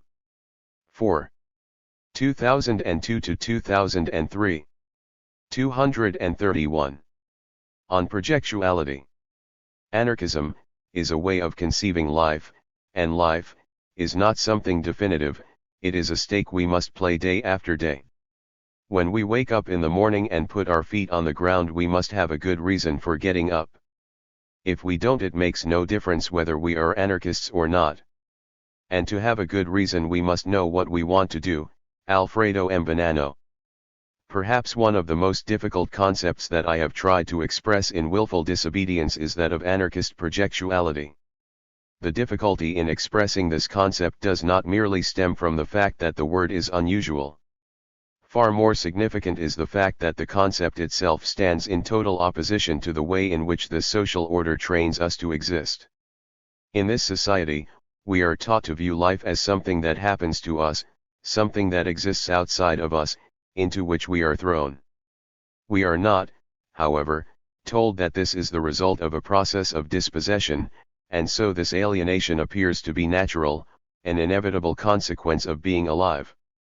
When life is perceived in this way, the vast majority of people simply deal with circumstances as they come along, for the most part simply accepting their lot, occasionally protesting specific situations, but in precisely those ways that acceptance of a predetermined, alienated existence permits.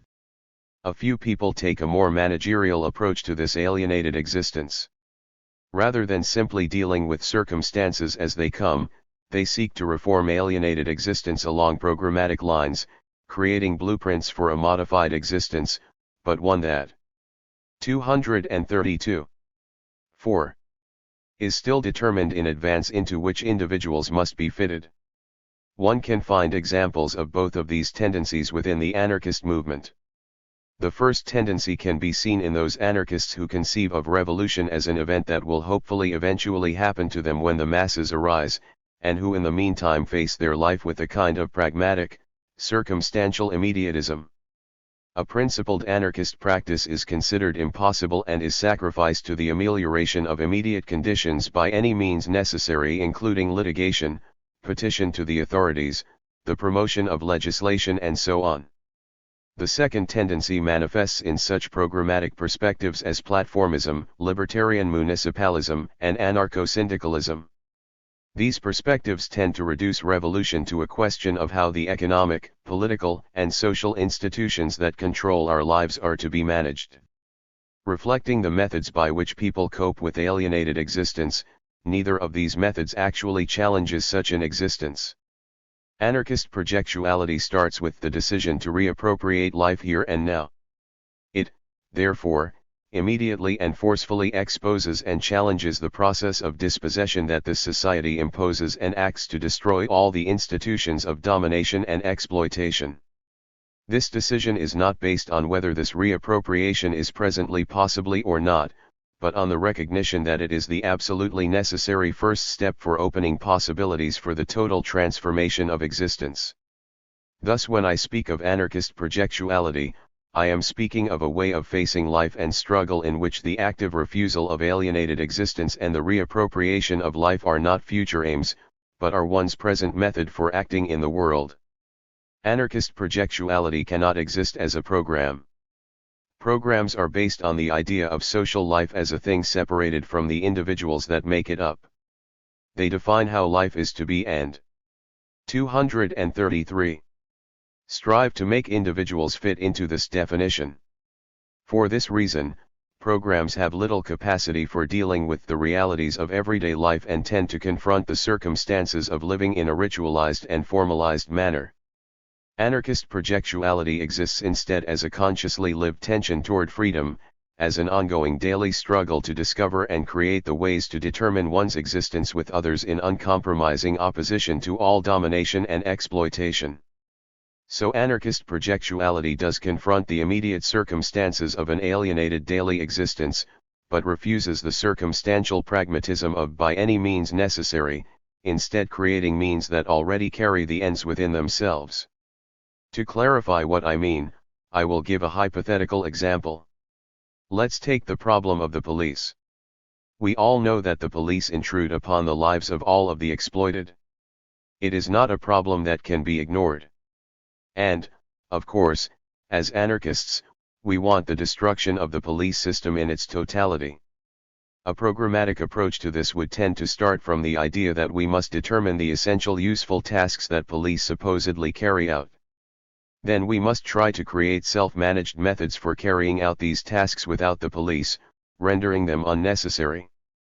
A pragmatic, circumstantial approach would simply examine all the excesses and atrocities of the police and seek to find ways of ameliorating those atrocities through lawsuits, the setting up of civilian police review boards, proposals for stricter legislative control of police activity, etc.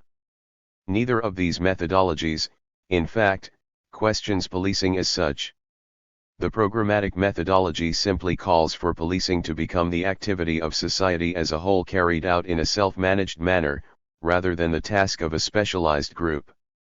The pragmatic, circumstantial approach actually amounts to policing the police, and so increases the level of policing in 234. 4. Society. An anarchist projectual approach would start from the absolute rejection of policing as such. The problem with the police system is not that it is a system separate from the rest of society, nor that it falls into excesses and atrocities. The problem with the police system is inherent to what it is, a system for controlling or suppressing antisocial behavior, i.e., for conforming individuals to the needs of society. Thus, the question in play is that of how to destroy the police system in its totality. This is the starting point for developing specific actions against police activity. Clear connections have to be made between every branch of the system of social control. We need to make connections between prison struggles and the struggles of the exploited where they live. We need to clarify the connections between the police system, the legal system, the prison system, the war machine, in other words, between every aspect of the system of control through which the power of capital and the state is maintained. This does not mean that every action and statement would have to explicitly express a full critique, but rather that this critique would be implicit in the methodology used. Thus, our methodology would be one of autonomous direct action and attack. The tools of policing surround us everywhere. The targets are not hard to find. Consider, for example, the proliferation of video cameras throughout the social terrain. But this is simply an example to clarify matters. Anarchist projectuality is, in fact, a confrontation with existence at daggers drawn, as one comrade so beautifully expressed it, a way of facing life. But since human life is a life with others, the reappropriation of life here and now must also mean the reappropriation of our life together. It means developing relations of affinity, finding the accomplices for carrying out our projects on our terms. And since the very point of 235 projectuality is to free ourselves here and now from the passivity that this society imposes on us, we cannot simply wait for chance to bring these people into our paths. This point is particularly important in the present era, when public space is becoming increasingly monitored, privatized, or placed under state control, making chance meetings of any significance increasingly impossible. This desire to find accomplices is what moves me to publish Willful Disobedience. But it calls for other projects as well. Taking back space, whether for an evening or on a more permanent basis for meeting and discussion, creating situations where real knowledge of each other can be discovered and developed, is essential. And this cannot be restricted to those who call themselves anarchists. Our accomplices may be found anywhere among the exploited, where there are people fed up with their existence who have no faith left in the current social order. For this reason, discovering ways to appropriate public spaces for face-to-face interactions is essential to the development of a projectual practice. But discussion in this case is not aimed essentially at discovering a common ground among all concerned. It is rather aimed at discovering specific affinities. Therefore, discussion must be a frank, clear expression of one's projects and aims, one's dreams and desires. In short, anarchist projectuality is the practical recognition in one's life that anarchy is not just an aim for the distant future, an ideal that we hope to experience in a faraway utopia.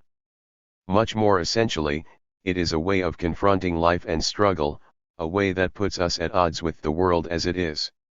It is grasping our own lives as a weapon and as a stake to be played against the existence that has been imposed on us. When the intensity of our passion for freedom and our desire to make our lives our own pushes us to live in a different manner, all the tools and methods offered by this world cease to be appealing, because all that they can do is adjust the machine that controls our 236. 4. Lives.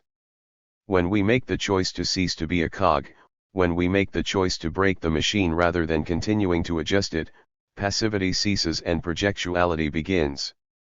For a world absolutely other, life unbridled, a venture into the absolute other, requires the total destruction not only of my work, but of the very concept of work and economy as the basis of human relationships.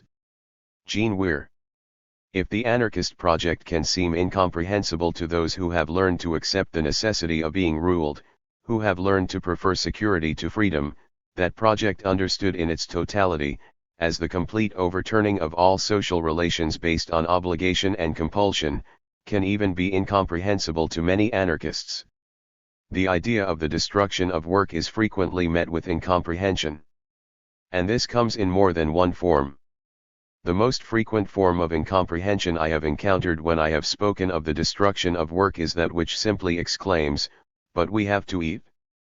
In certain ways this reaction is quite similar to the response to the call for the destruction of prisons, cops, and states which cries, "But then rape, robbery, and murder would run rampant." It is a response that stems from habit. We have always lived a certain way. Within this way specific institutions are said to fulfill specific needs. Thus, work and the economy are the institutional framework through which food is provided within the present system of social relationships, and we know of no others.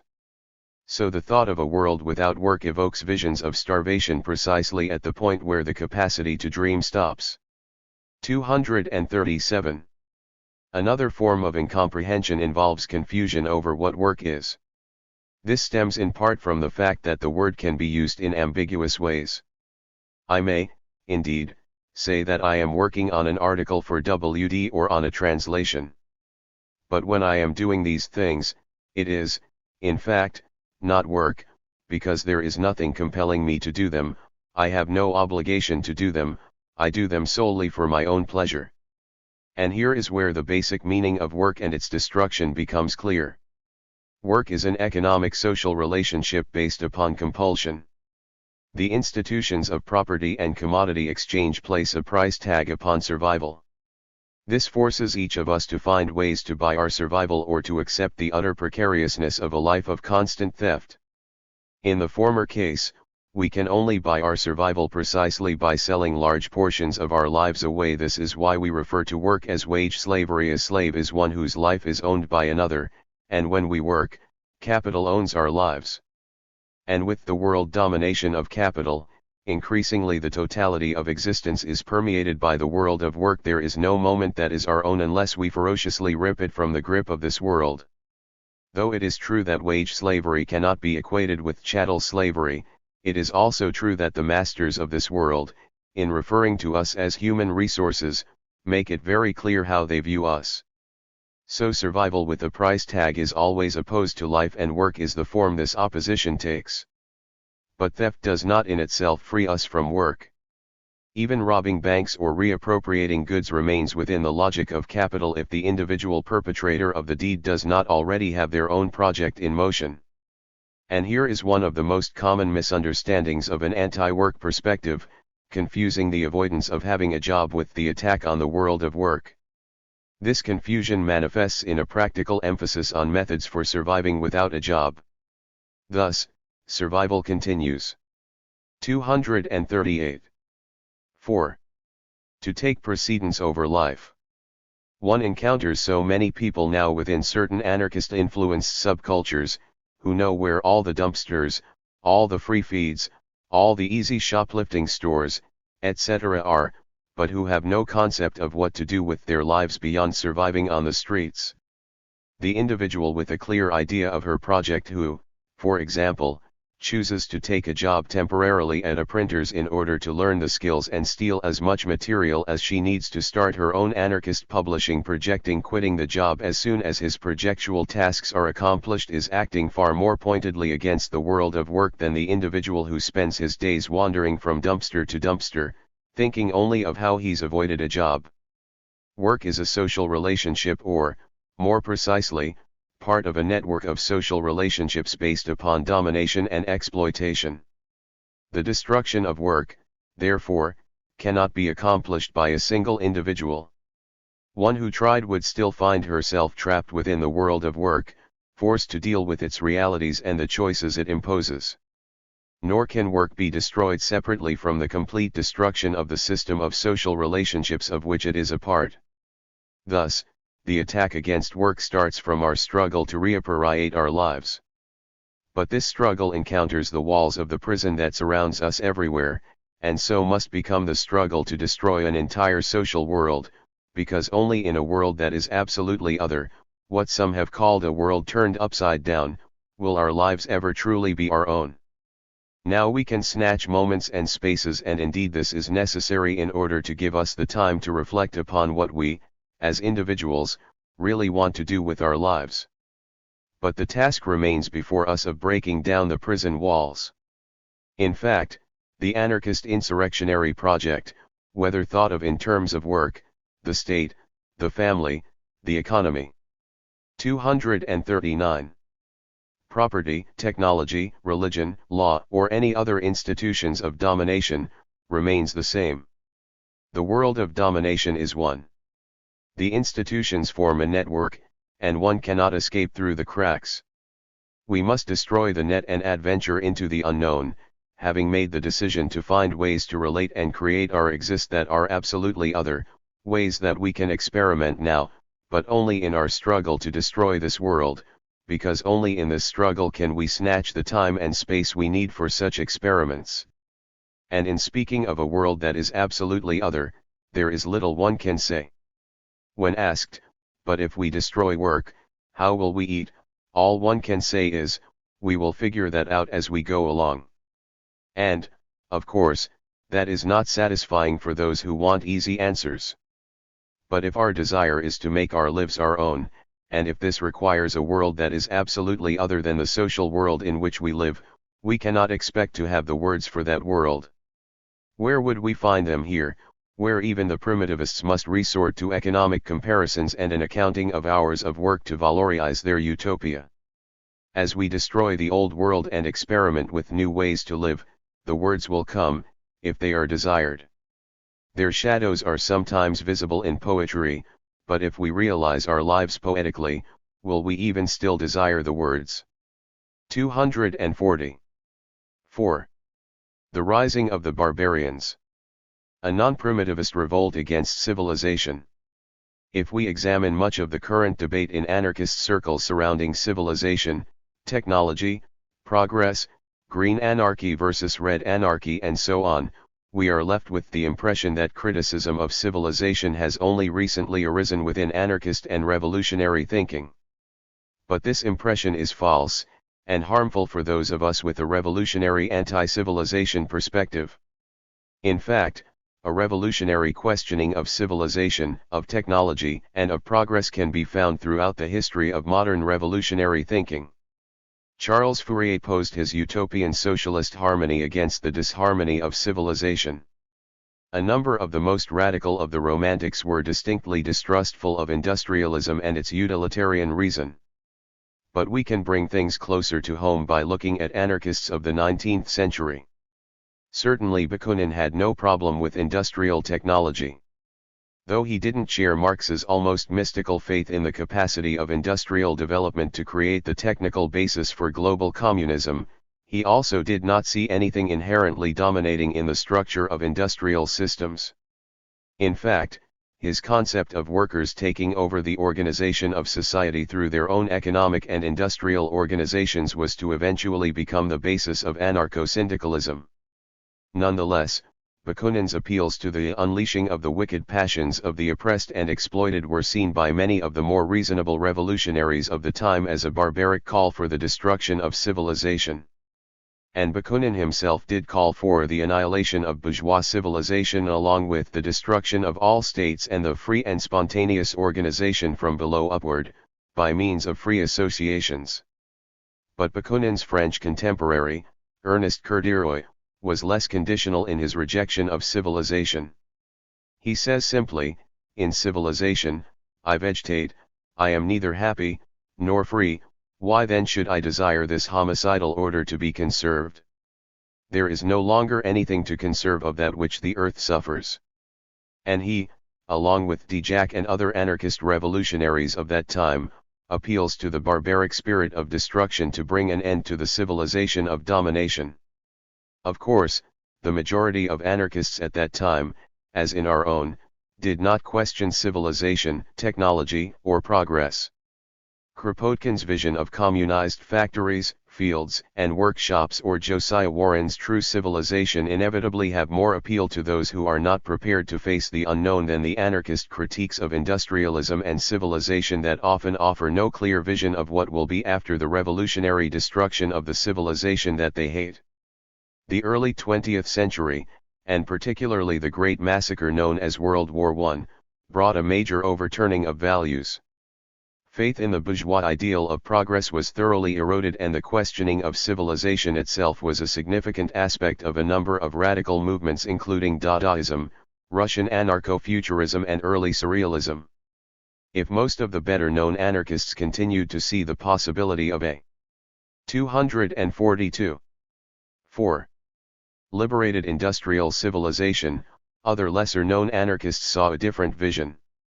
Thus, around 1919, Bruno Filippi wrote, "I envy the savages. And I will cry to them in a loud voice. Save yourselves, civilization is coming. Of course, our dear civilization of which we are so proud. We have abandoned the free and happy life of the forest for this horrendous moral and material slavery. And we are maniacs, neurasthenics, suicides. Why should I care that civilization has given humanity wings to fly so that it can bomb cities? Why should I care if I know every star in the sky or every river on earth? Today, the starry vault is a leaden veil that we vainly endeavor to pass through. Today it is no longer unknown, it is distrusted. I don't give a damn for their progress, I want to live and enjoy. Now, I want to be clear. I am not bringing all of this up in order to prove that the present-day anti-civilization current has a legitimate anarchist heritage. If its critique of the reality we face is accurate, why should we care whether it fits into some framework of anarchist orthodoxy?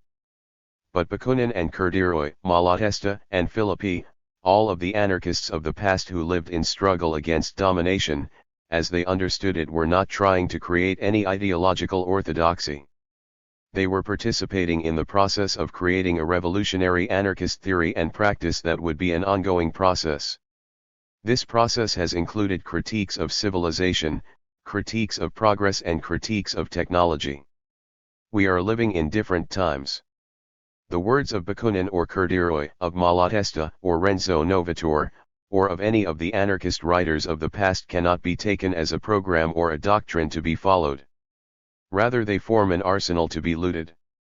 And among the weapons in that arsenal are barbaric battering rams that can be used against the walls of civilization, of the myth of progress, of the long since disproven myth that technology can save us from our woes. We are living in a world in which technology has certainly gone out of control. As catastrophe follows catastrophe, so-called human landscapes become increasingly controlled and mechanized, and human beings increasingly conform to their roles as cogs in the social machine. Historically, the thread that has gone through all that is best in the anarchist movement has not been a faith in civilization or technology or progress, but rather the desire for every individual to be free to create her or his life as he or she sees fit in free association others, in other words, the desire for the individual and collective reappropriation of life. And this desire is still what motivates anarchist struggle. At this point, it is clear to me that the technological system is an integral part of the network of domination. It has been developed to serve the interests of the rulers of this world. One of the primary purposes of large-scale technological systems is the maintenance and expansion of social control, and this requires a technological system that is largely self-maintaining, needing only minimal human intervention. Thus, a juggernaut is created. The recognition that progress had no inherent connection to human liberation was already recognized by many revolutionaries by the end of World War I. Certainly the history of the 20th century should have reinforced this understanding. We look out now on a physically, socially, and psychically devastated world. 244. 4. The result of all that has been called progress. The exploited and dispossessed of this world can no longer seriously desire to get a piece of this putrefying pie, nor to take it over and self-manage it. The reappropriation of life must have a different meaning in the present world. In light of the social transformations of the past few decades, it seems to me that any serious revolutionary anarchist movement would have to call industrialism and civilization itself into question, precisely because anything less may not provide us with the necessary tools for taking back our lives as our own. But my anti-civilization perspective is not a primitivist perspective.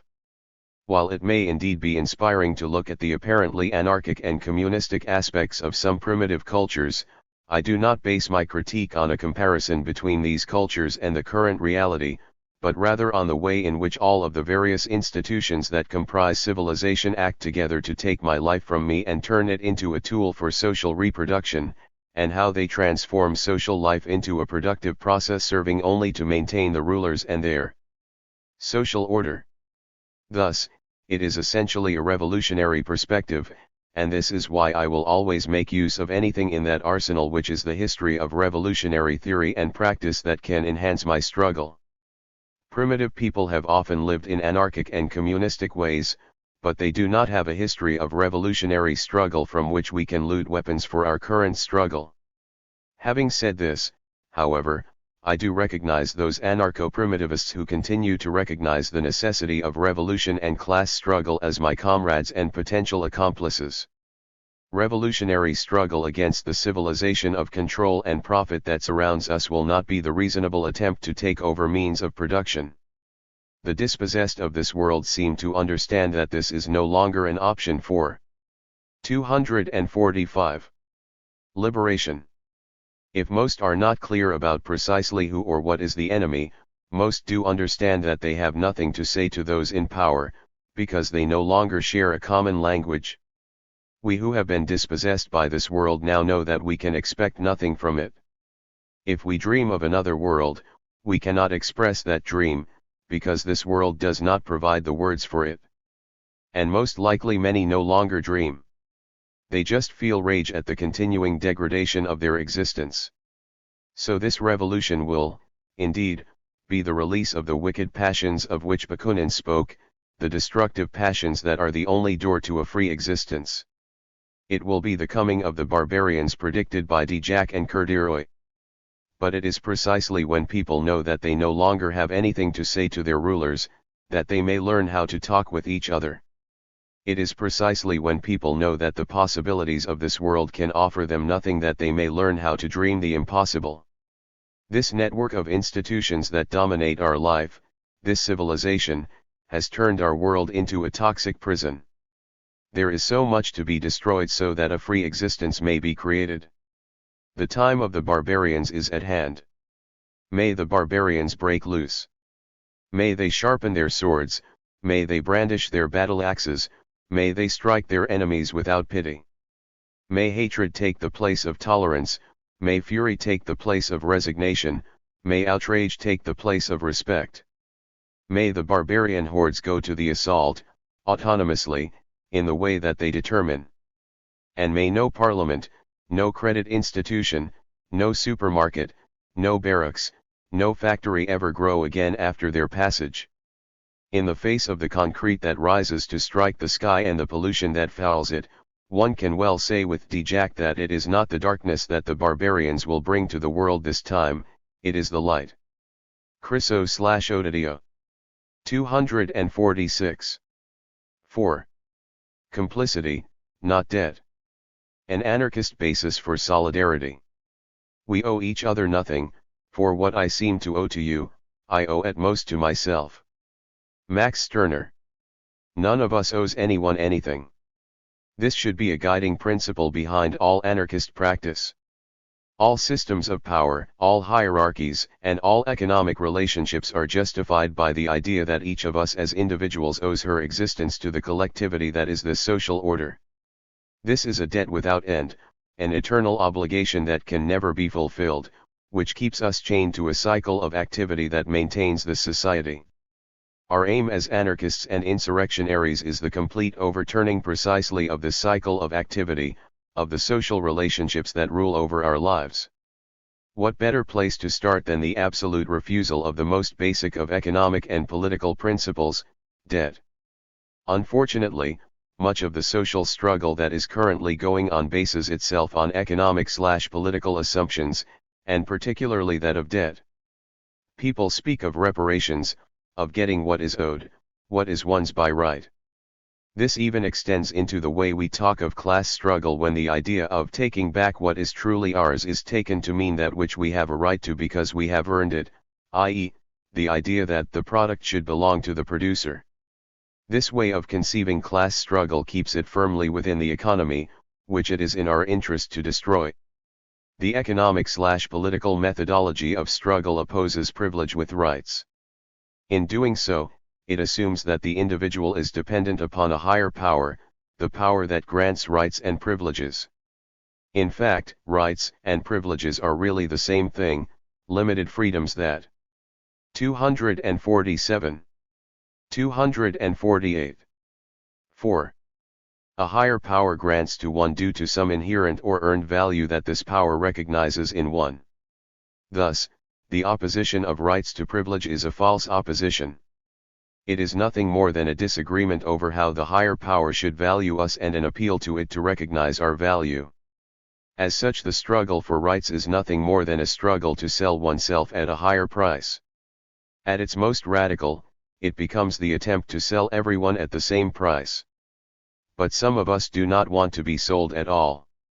The kind of solidarity this method of struggle creates is a relationship of service based on the conception of debt. When you demand that I give up my privilege, you are not just demanding that I sacrifice something to your conception of struggle. More significantly, you are assuming that I recognize this privilege, define myself in the terms necessary for earning it and owe it to you to give it up. To use an example, let's say that you demand that I give up my male privilege. There are a few assumptions in this: 1. That I see myself as essentially male, 2. That I own this privilege and can thus dispose of it as I will, and 3. That I owe it to you to give this up, i.e., that I have a debt to you due to my maleness. But I do not, in fact, see myself essentially as a male, but rather as a unique individual, as myself. You may correctly respond that this sexist society, nonetheless, does perceive me as male and grants me specific privileges as such which act to your detriment. But here we see that I do not own this privilege, nor do I own the maleness upon which it is bestowed. Rather, these are imposed on me by the social order. The fact that they may work to my advantage in relation to you does not make them any less an imposition upon me as a unique individual. In fact, this advantage acts as a bribe through which the rulers of this society attempt to persuade me not to unite with you against it. But this bribe will only work to the extent to which I perceive the advantage of the male privilege granted to me by this society to be of greater value to me than my 249. Capacity to define my own sexuality and create my relationships with others of whatever gender on my own terms. When I recognize this society as my enemy, I recognize all the privileges and rights that it grants as enemies as well as impositions and limitations it places upon my individuality. Since male privilege is something granted, and therefore, defined and owned by the social order, even if we remain within the economic/political framework of struggle, it is not I, but this social order that is in debt to you. But as we have seen above, the very conceptions of privilege and right depend upon the idea of a rightful dispenser that stands above us and decides what we deserve. The social order is that dispenser. Thus, it cannot be said that it owes you anything. Rather, it dispenses what it owns on its terms, and if you disagree with those terms, this does not make you its creditor, but its enemy. And only as the enemy of this social order can you truly be the enemy of privilege, but then you also become the enemy of rights. As long as you do not decide to re-establish rights by appealing to a higher authority, for example, a better future society, you are now in the position to begin the struggle to make your life your own. At this level of total hostility to the existing social order, we can meet in true solidarity based on mutuality and complicity, uniting our efforts to overturn this society. Ultimately, any form of solidarity that rests on an economic/political basis on the basis of debt, rights, and obligations, sacrifice and service cannot be considered solidarity in an anarchist sense. From the economic/political perspective, freedom is a quantitative term merely referring to relatively lower levels of restriction. This view is summed up in the statement, "Your freedom ends where mine begins." This is the freedom of borders and limits, of contraction and suspicion, the freedom of sacred property. It makes each of us the prison warden of the other, a very sorry basis for solidarity. But as I see it, the anarchist conception of freedom is 250. 4. Something qualitatively different from restriction. It is our capacity as individuals to create our lives on our own terms in free association with others of our choosing. When we conceive of freedom in this way, there is the potential for us to encounter each other in such a way that the freedom of each of us expands when it meets the freedom of the other. This is the basis of mutuality. Our coming together enhances each of us. But in the world as it currently exists, there are many with whom a relationship of mutuality is not possible. Those who hold social and political power, those who hold wealth as their sacred property, those whose social task is to maintain the order of domination, and all those who passively put up with this order act to restrict my freedom, to suppress my capacity to create my life on my own terms and to freely associate with others to achieve this aim. The masters of this world and their guard dogs impose their terms upon my life, forcing predetermined associations upon me.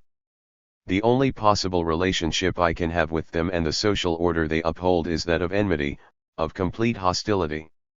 I discover the basis for mutuality precisely in those others who are enemies of the rulers of this world and their lackeys, those who strive to take back their lives and live them on their own terms.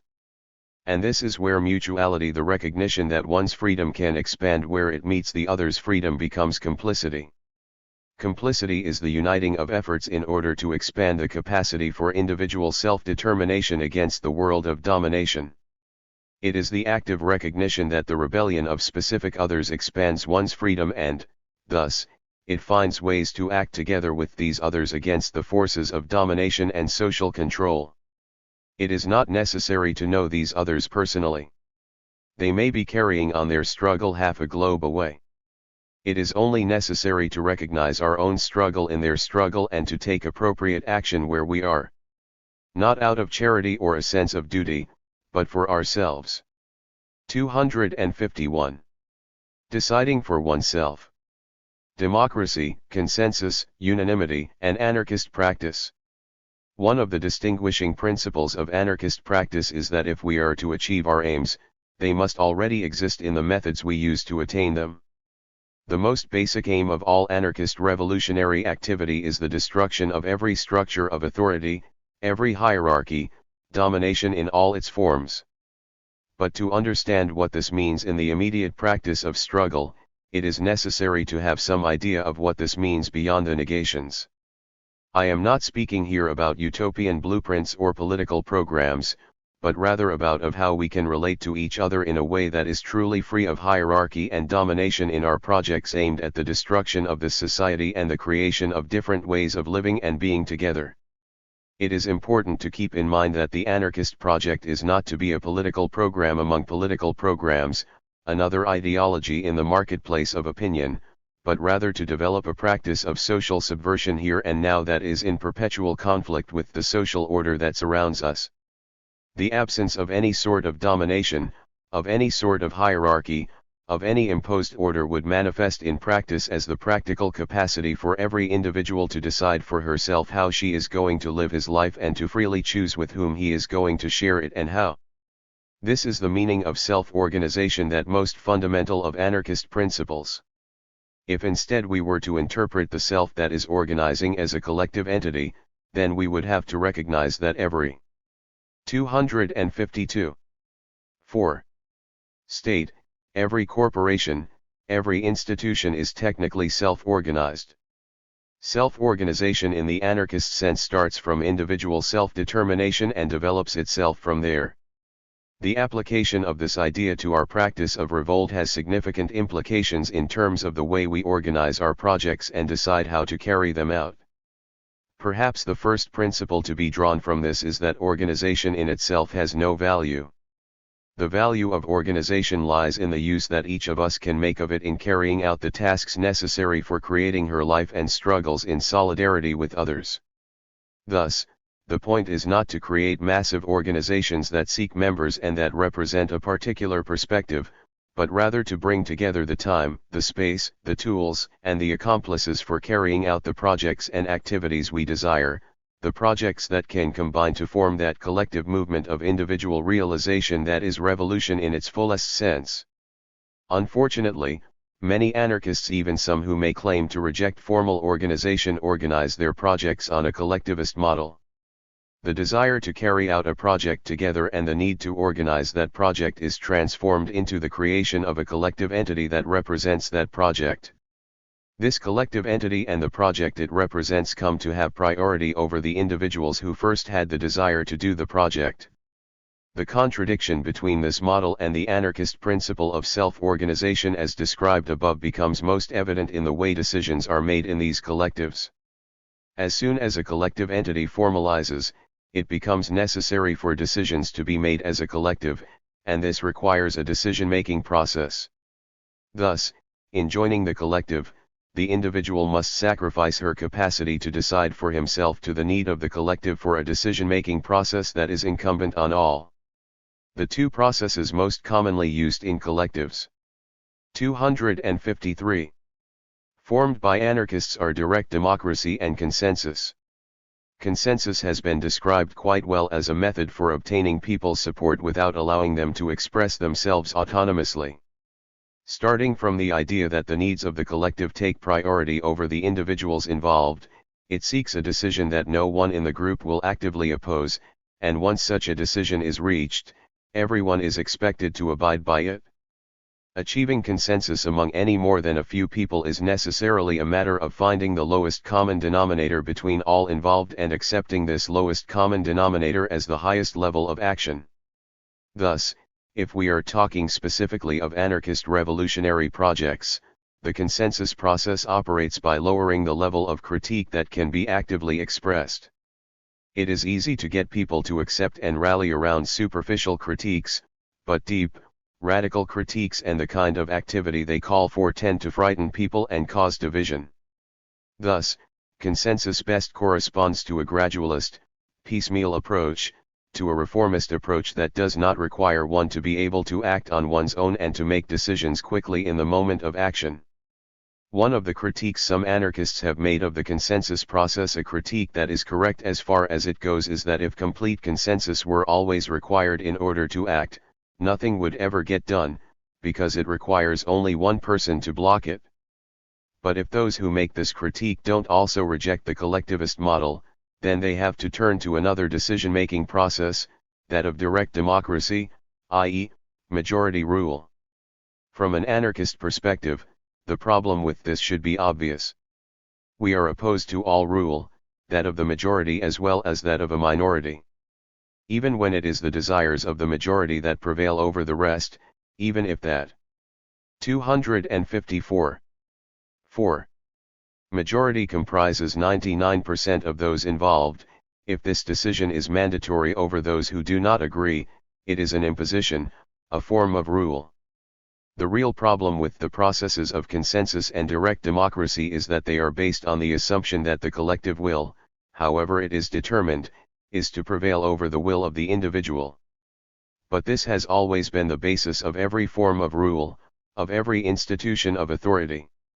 It is an act of self-deception to think that one has eradicated domination and hierarchy simply because one has eliminated its human face. The most insidious forms of domination are precisely those invisible concepts that stand above us and determine our existence, invisible concepts such as the collective will, the group consensus, the majority. These create the faceless domination, the disembodied hierarchy, in which the group rules over the individual. The rejection of all rule in our practice, thus requires the rejection of the collectivist model and all that it imposes. In other words, it must start from my choice neither to be ruled nor to rule, and to create my life against every form of rule to the extent that I am able to do so. Thus, each of us decides for ourselves what she will do and does this with those who agree with him on what to do and how to do it.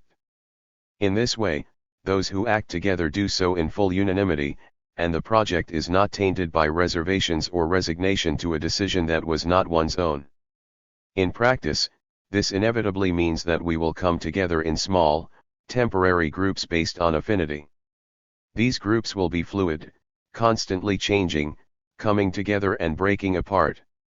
Those who value large-scale unity, a single front to present to the world, will look upon this as a lack of organization, a weakness preventing us from having a continuous influence over time, from presenting a real alternative to people in struggle. but behind this critique lies the political program, the preordained schema of how to go about overturning this world, that can. 255. Only seek followers, not accomplices. Acting in small, temporary groups in which the desires and the will of each individual is fully realized because the group itself forms out of the coming together of the individual wills is a completely different way of conceiving revolutionary transformation. The point is no longer to bring together the masses to storm the Winter Palace, but rather to act immediately against the forces of domination we confront in our daily lives and to organize this activity in a way that expresses our refusal to be ruled, to submit to any form of higher authority. By not submitting ourselves to any sort of collective will in the way we carry on our struggle, we subvert those tendencies towards centralization, representation, and hierarchy that exist even among anarchists, and remain free to act even when the various so-called revolutionary groups say to wait, to submit to the times. This is how we express our aim to destroy all domination in the methods by which we go about our struggle. Each of us starts from himself and finds her accomplices through the immediate practice of struggle in her life here and now. Everything must go. Some thoughts on making a total critique. Think of another concept of strength. Perhaps this is the new poetry. Basically, what is social revolt if not a generalized game of illegal matching and divorcing of things? At daggers drawn. The various institutions of the state and the economy are spreading their net into every corner of the globe and every moment of our existence. From the surveillance camera on the 256. 4. Street corner to the genetically engineered soy product, from the strip mine in the West Papua jungle to the increasingly broad and far-reaching anti-terrorist laws, the world is becoming an interwoven network of control and exploitation coupled to an unending parade of environmental and social catastrophes that are used to justify the increase in control. For those of us who imagine and desire a world in which we, as individuals, truly determines our own existence, together with those we enjoy sharing our lives with, it is necessary to develop a critique of this world that goes to the roots of all this, a total critique of the existence that has been imposed on us. This is by no means an easy task. We have been taught to simply accept things as they are, and when we start to question, it is much easier to examine things piecemeal, not trying to make connections or keeping those connections on a surface level. This is easier on a number of levels. It not only does not require one to think as deeply or examine reality as closely. It also makes for a critique that is much more easily actively expressed without disturbing one's own calm existence too greatly. If we view the killing of an unarmed person by a cop, the war against Iraq, the clear-cutting of a forest, the sweatshop in Taiwan and the emptiness of our daily lives as separate matters, we can easily conceive of them as mere aberrations. Our task then simply becomes that of pointing out the problem to the right authorities, so that they can correct the problem. Voting, petitions, litigation, appeals for legislation and public nonviolent demonstrations before the symbols of the institutions responsible for taking care of these matters become the order of the day. The aim is simply to make the institutions live up to their own proclaimed ideals. But in the present reality, this reformist perspective either requires one to put on blinders so as to only see one's own narrow issues, or to continually scurry from one isolated problem to the next, on and on in the activist rat race until one burns oneself out. 257. So it is clearly necessary to go deeper, to make the connections between the various miseries and disasters that we face. It is necessary for us to learn to make the illegal matches that we have been trained to ignore, the connections that allow us to begin to understand the totality of our existence. This is not as simple as making blanket declarations that all of this is caused by the state, by capital, by civilization. As true as this may be, all that we have done if we do this is given a label to this totality, and labeling a thing is not the same as understanding it adequately to be able to confront and challenge it. In fact, without an adequate analysis of the nature of the state, capital, or civilization, they merely function as abstractions that can distract us from the actual realities we face and may even end up become one's role within the activist milieu, the basis for a political identity that is placed in contention with others in the ideological marketplace. This is itself enough to indicate that such critiques are not yet total. If one has not overcome the method of critique that this society imposes, the piecemeal critique of the parts without any conception of the whole, one's attempts to critique the totality of our existence may take the form of quantitatively adding together a series of oppressions and/or institutions to be opposed. A prime example of this is to be found in the statements of purpose of groups such as Love and Rage, which may inform us that they oppose sexism, racism, homophobia, classism, capitalism, and the state. And those who want to be more radical may add ageism, ableism, speciesism, civilization, and so on. But this still is a more like a laundry list than a serious critique, a list of issues to deal with in a political framework. Deeper connections that show how the ruling order can recuperate partial oppositions to its own ends can only spring from a different kind of critique. 258. 4. Even when a critique places the various oppressions under a single conceptual umbrella in order to explain them, this critique is not necessarily a total critique. Such critiques may in fact be broad without having depth. When such critiques are partial, this will become evident first of all in the inability to apply the critique concretely to one's daily struggle against this social order. This indicates that although the critique may indeed appear to have made the necessary connections, the illegal matches, on the surface level, this has happened in such a realm of abstraction that it does not allow for the illegal divorces, the singling out of specific targets, the recognition of the physical body of the enemy to occur. One of the primary reasons for this is a failure to recognize and reject reification. Reification is the ideological and social process of transforming an activity or social relationship, something we do, into a being that stands above us and acts upon us as if we were mere tools. An example of what I mean can be drawn from a particular critique that has developed in certain anti-civilization circles. In recent writings, certain individuals in anti-civilization circles have made a critique of reason that is actually an ideological rejection of reason. Of course, their argument against reason is always reasoned. However, the fact that this critique may not be able to be fully realized in practice now is not sufficient reason to discount it. Where the problem lies is that if this critique cannot be applied usefully precisely in the way we develop theory and critique, i.e., in the way we think, then 259. It has no practical application to our revolutionary struggle. The failure of this critique as revolutionary theory stems from the fact that it accepts the concept of reason as a thing in itself. In other words, it accepts the rationalist reification of reason and bases its rejection of reason upon this. So this critique is really a mere philosophical game, a game of words that allows the players to claim that their critique of this society is more total simply because it is broader than that of others. But a total critique requires depth, it needs to get to the bottom of things, to the roots. And at bottom, reason is not a thing in itself. It is an activity we do, but one that has been reified in the form of rationalism into an ideal above us precisely because it was socially useful. But the absolute rejection reason is also a reified concept, an ideal that stands above us, since even on the level of antagonistic struggle it can only exist as a goal for a distant future. The rejection of reified reason would start with the recognition that reason, as a thing above us, does not exist.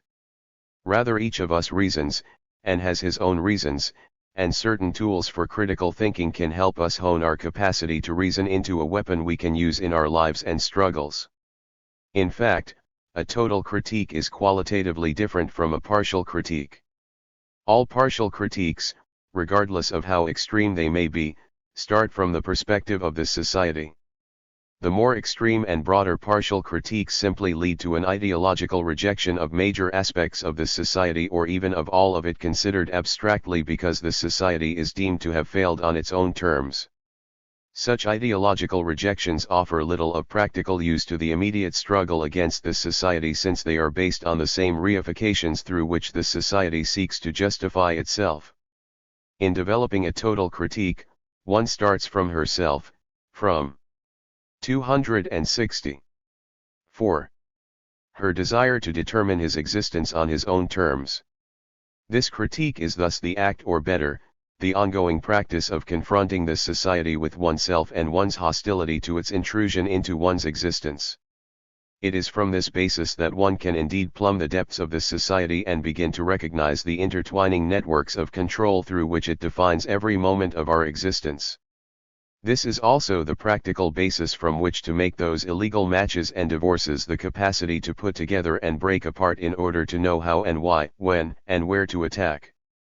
Since one makes this critique starting from herself and her desire, it is not merely a critique of the failures of this society, of what is worst in it, it is also a critique of its success, of what is best in it, because even if this society were to live up to all of its ideals, it would still demand the subjection of our individuality, of our uniqueness to it, to the common good. Furthermore, because it is an active critique, the intertwined theory and practice of our enmity against this social order, it is never a finished critique. Rather, it is in continual development, honing itself as we struggles against the reality of our current existence. When one starts from himself in developing his critique of the social order, she recognizes this order as an enemy to be destroyed and seeks the weapons she and the accomplices with whom he can attack this order. And from here solidarity and revolutionary practice can develop. 261. On the mystical basis of the neutrality of technology. The production of robots is naturally accompanied by the development of an environment suitable only for robots. Encyclopedia de Nuisances. There is an assumption popular among leftists and other radicals who still feel some attachment to the concept of progress, or even just to Marxian theoretical constructions, that technology, as such, is neutral. The assumption is particularly amusing because those who hold it will accuse the critics of technology of having a mystical and ahistorical conception. What these apologists for technology claim is that the critics of technology promote technological determinism, making technology the central determining factor in social development, and thus losing sight of the social factors. They end up by proclaiming that the problems do not lie in the technological systems as such, but in who manages them and in how they choose to utilize them. Doubtless, there have been those who have attributed essential determining powers to technology. One of the greatest proponents of this view was Marx, whose economism was decidedly a technological economism. In his perspective, economic necessity created technological developments that then created the basis for the inevitable supersession of the dominant economic system. Thus, Marx's economic determinism incorporated a kind of technological determinism as well. Marx's fault lies precisely in his determinism. A truly historical, as opposed to a mystical, approach to social struggle and all the factors involved in it has to reject any form of determinism, because it begins from the idea of history as human activity rather than as an expression of any overarching metaphysical value or conception. Thus, any product of history has to be viewed as a product of its context in terms of the concrete social relationships in which it developed. From such a perspective, there can be no such thing as a neutral technology. Technology always develops within a social context with the explicit aim of reproducing that context. Its form, its purpose, and its possibilities are determined by that context, and this is precisely why no technology is neutral. If we understand technology as large-scale systems of techniques, then we do not know of any technological system that was not developed within the context of domination, class rule, and exploitation. If Marx, in his myopic Hegelian vision, could somehow see communism in the industrial system, it is only because his vision of communism was the negation of individual freedom, the absorption of the individual into the species being that was manifested in the compulsory collective productive process of the factory. In fact, the industrial system was developed for one purpose, to maximize the amount of profit that could be gotten from each moment of labor by increasing the level of control over each and every movement of the worker on the job. Each new technological development within the industrial capitalist system simply increased the level of control over the processes to the point where now they are mostly automated, and nanotechnology and biotechnology are creating the basis for bringing this control directly into our bodies on a molecular level. just as the ideologies of any epoch are the expression of 263. The ruling system of that epoch, so the technologies of any epoch also reflect the ruling systems. The conception that technologies are neutral, that we could simply reappropriate the technological systems and use them for our ends, is a mystical conception granting an ahistorical innocence to technology. Like ideology, those systems of reified ideas through which the ruling order enforces its domination, technology is a product of the ruling order, created to reinforce its rule. The destruction of the ruling order will involve the destruction of its technology, of the system of techniques it developed to enforce its rule. At this point, the technological systems developed by the ruling order are so intrusive and so harmful that to even pretend that they could be used for any liberatory purpose is absurd. If Marx, following Hegel, wanted history to have a final, determined end, we now know such a view is far too Christian to ever be truly revolutionary.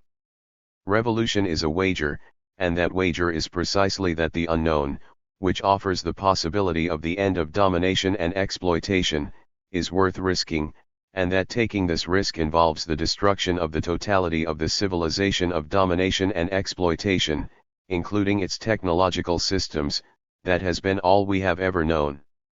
Life is elsewhere. Do we have the courage and the will to find it? 264. 4. 265. Different aims, different methods. On the incompatibility of reform and revolution.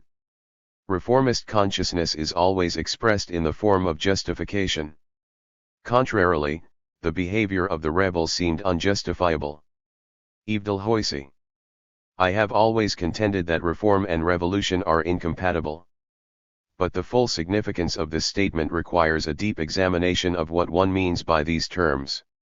First of all, in order to be clear from the beginning, when I speak of revolution I mean social revolution, i.e., the overturning of all social relationships. But here the fundamental question of the relationship of reform to revolution remains. Within progressive ideology, reform and revolution are simply matters of degree. A revolutionary perspective is supposedly just more extreme than a reformist perspective but has the same aims, and could thus use reformist methods alongside its revolutionary methods. The extent to which even some of the most extreme anarchists buy into this perspective is made evident by the extent to which they address so much of their communication to activists, progressives, and reformists, seeking acceptance of their own practice within these circles, and the extent to which they will find justifications for a variety of reformist practices they carry out, from litigation on various issues to allowing themselves to be represented in the mass media. Yet it should be quite clear that social revolution as described above has nothing to do with progress. I believe it was Apollinaire who said, "The new does exist apart from the consideration of progress." It is implied in surprise. 266. 4. And in this statement we can see the basic difference between reform and revolution. Reform has as its basis the continuation of the present order and simply seeks to make progress toward lessening its misery, or rather the extent to which we feel it. Social revolution, on the other hand, is as destructive as it is creative, seeking to completely overturn current social relationships in order to make way for the creation of something new, something utterly unlike what existed before. Revolution stems from the recognition that our present existence does not offer us anything that can really make up for the impoverishment that it imposes on us, and that it is thus in our best interest to stake our lives on destroying this society and leaping into the unknown. So a social revolutionary position is not simply a more extreme position on the same spectrum on which reform lies. It is something absolutely other than reform, something as opposed to reform as it is to reaction, conservatism, or any other part of the political spectrum. The revolutionary critique is thus not essentially extreme, but rather radical. In other words, it goes to the roots, it asks the fundamental questions, and in doing so comes to recognize that what appear to be separate problems and issues of this society are in fact deeply connected, and that the real problem is the society itself. And this cannot be reformed away. Since social revolution is something absolutely other than reform in its aims and in its critique, it must also be absolutely other in its methodology of practice. Reformists have accused revolutionary anarchists of being negative for as long as there have been revolutionary anarchists. Bakunin's calls for destruction and praise of the wicked passions of insurgent populations even frightened those revolutionaries who desired a more orderly insurgence, one they could control. The reformists and the proponents of orderly revolution are not wrong in their assessment of a truly revolutionary anarchist. 267. Perspective. It is utterly negative in relation to this society, rejecting its most fundamental categories. And even that which is creative in the anarchist perspective, individual freedom, autonomy, self-organization, is a negation of all authority, all hierarchy, all representation, all delegation of responsibility. The methodology of anarchist practice aimed towards social revolution stems from a few basic principles. The first is direct action in its original and most basic meaning, acting directly to accomplish whatever task one wishes to accomplish, from the publication of a flyer to the destruction of some aspect or instrument of the system of domination and exploitation. Implied in this is the necessity of the autonomy of struggle. This means the rejection of all organizations or structures such as parties, unions, or formal federations that seek to represent the struggle. In addition, it means the rejection of every ideology and every role, because these too, in their own way, become representatives of struggle, defining its contours and limits. Direct action and autonomy cannot function in any practice involving dialogue with the rulers of this society, in any context of compromise or negotiation with the enemy.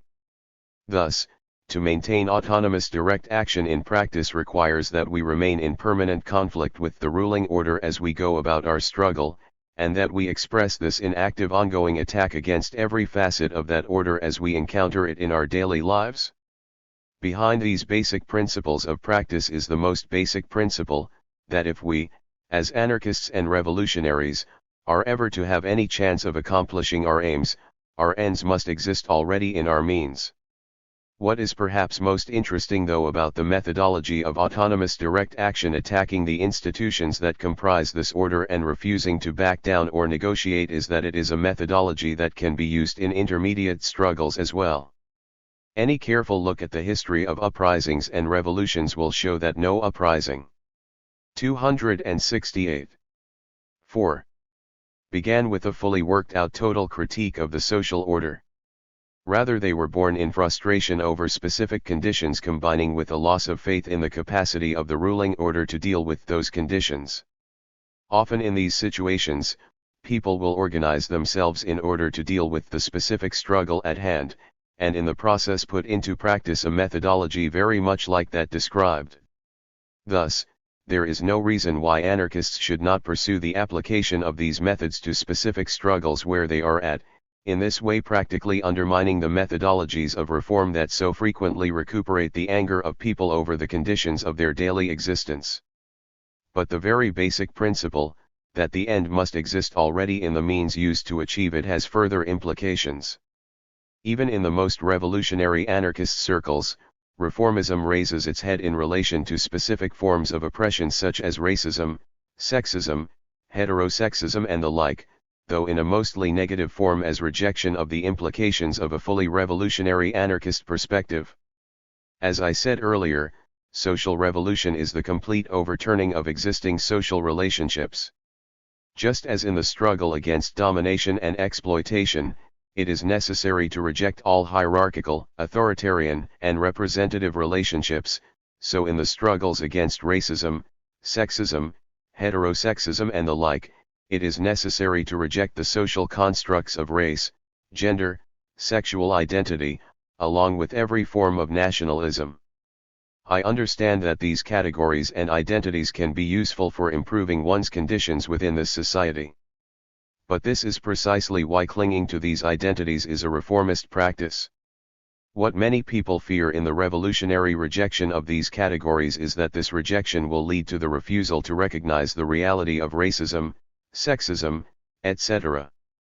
But just as a revolutionary rejection of hierarchy, authority, and delegation is a practical confrontation with these. 269. social relationships aimed at their destruction, so also the rejection of race, gender, sexual preference, etc., as categories is a practical confrontation aimed at the destruction of these social constructions. It is thus not an attempt to run away from the very real problems of racism, sexism, heterosexism, ethnocentrism and so on, but rather to confront them in a revolutionary manner, a manner aimed at the destruction of this entire social order and the overturning of all social relationships rather than in a reformist manner that seeks to guarantee every social category its rights. Ultimately, an anarchist social revolutionary perspective is completely incompatible with a reformist perspective, because it is born from revolt. Reform assumes that the present social order can be improved and brought to the point of accommodating the needs of all by recognizing their rights. Revolt is born when recognizes that this society can never recognize them on that most basic level, as a concrete individual. It is thus a total rejection of this society, its methods, its roles, and its rules. The reformist seeks to justify the existence of each category within society. Revolt cannot be justified within the terminology or categories of this society, because revolt is an act of hostility against this society and all of its categories. And revolution is the conscious extension of this hostility with the aim of completely destroying the present society in order to open the way for something completely new. It has nothing to do with reform, because it is not a question of progress, but of surprise, of launching into the unknown of freedom. 270. 4. On sexual poverty. A society based upon concentrated power and economic exchange impoverishes every area of life, even those that are most intimate. We hear a great deal of talk about women's liberation, gay liberation, and even sexual liberation within anarchist circles. And analyses of male domination, patriarchy, and heterosexism are not so hard to find. The reality of sexual impoverishment seems to be largely ignored, questions of sexual expression being largely limited to those surrounding monogamy, non-monogamy, polyamory and other such issues of the mechanics of loving relationships. This limitation is itself, in my opinion, a reflection of our sexual impoverishment. Let's limit ourselves to speaking of such relational mechanics so that we can avoid the question of the quality of these relationships. There are several factors that play into the sexual impoverishment we experience in this society. If we look into its origins, of course, the institutions of marriage and the family and the imposition of patriarchal social structures are significant, and their role cannot be ignored. But in the present, at least here in the so-called West, the strength of these institutions has greatly diminished over the past several decades. Yet sexual impoverishment has not. If anything, it has become more intense and desperately felt. The same process that has led to the weakening and gradual disintegration of the family is what now upholds sexual impoverishment, the process of commodification. The commodification of sexuality is, of course, as old as prostitution, but in the past 5 decades, advertising and the media have commodified the conception of sexuality. Advertisements offer us charismatic sexiness, bound to lead to spontaneous passion in deodorant sticks, toothpaste dispensers, perfume bottles and cars. Movies and 271. TV shows sell us images of the ease with which one can get beautiful people into one's bed. Of course, if one is gorgeous and charismatic oneself, and so the deodorants, perfumes, gyms, diets and hair gels sell. We are taught to desire plastic images of beauty that are unattainable because they are largely fictitious. This creation of unattainable, artificial desires serves the needs of capital perfectly, because it guarantees an ongoing subconscious dissatisfaction that can be played on to keep people buying in the desperate attempt to ease their longing. The commodification of sexuality has led to a kind of liberation within the schema of market relationships.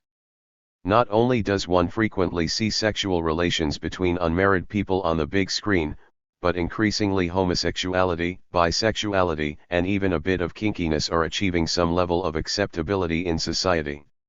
Of course, in a way that suits with the needs of the market. In fact, these practices are transformed into identities to which one more or less strictly conforms. Thus, they come to require much more than the practice of a particular sexual act. An entire lifestyle comes to be associated with them, involving conformity, predictability, specific places to go, specific products to buy. In this way, gay, lesbian, bi, leather, S/M and B/D subcultures develop which function as target markets outside of traditional family and generational contexts. In fact, the commodification of sexuality places all forms of sexual practice in a context of products for sale at a price. In the sexual marketplace, everyone is trying to sell himself to the highest bidder while trying to purchase those who attract her at the lowest price. Thus, the association of sexuality with conquest, competition, struggles for power. Thus, the absurd games of playing hard to get or of trying to pressure the other into having sex.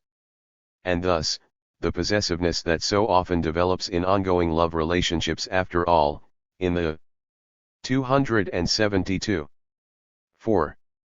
Market regime, doesn't one own what one has purchased? In this context, the sexual act itself tends to take on a more measured, quantifiable form in keeping with this commodification. Within a capitalist society, it should be no surprise that the liberation of sexual frankness would predominantly mean an increasing discussion of the mechanics of sex. The joy of the sexual act is reduced not just to physical pleasure, but more specifically to the orgasm, and sexual discourse centers around the mechanics for most effectively achieving orgasm.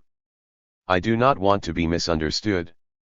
An ecstatic orgasm is a marvelous thing. But centering a sexual encounter around achieving an orgasm leads one to lose touch with the joy of being lost in the other here and now. Rather than being an immersion into each other, sex centered around achieving orgasm becomes a task aimed at a future goal, a manipulation of certain mechanisms to achieve an end. As I see it, this transforms all sex into basically masturbatory activity, two people using each other to achieve a desired end, exchanging pleasure without giving anything of oneself. In such calculated interactions, there is no place for spontaneity, passion beyond measure, or abandoning oneself in the other. This is the social context of sexuality in which we currently live.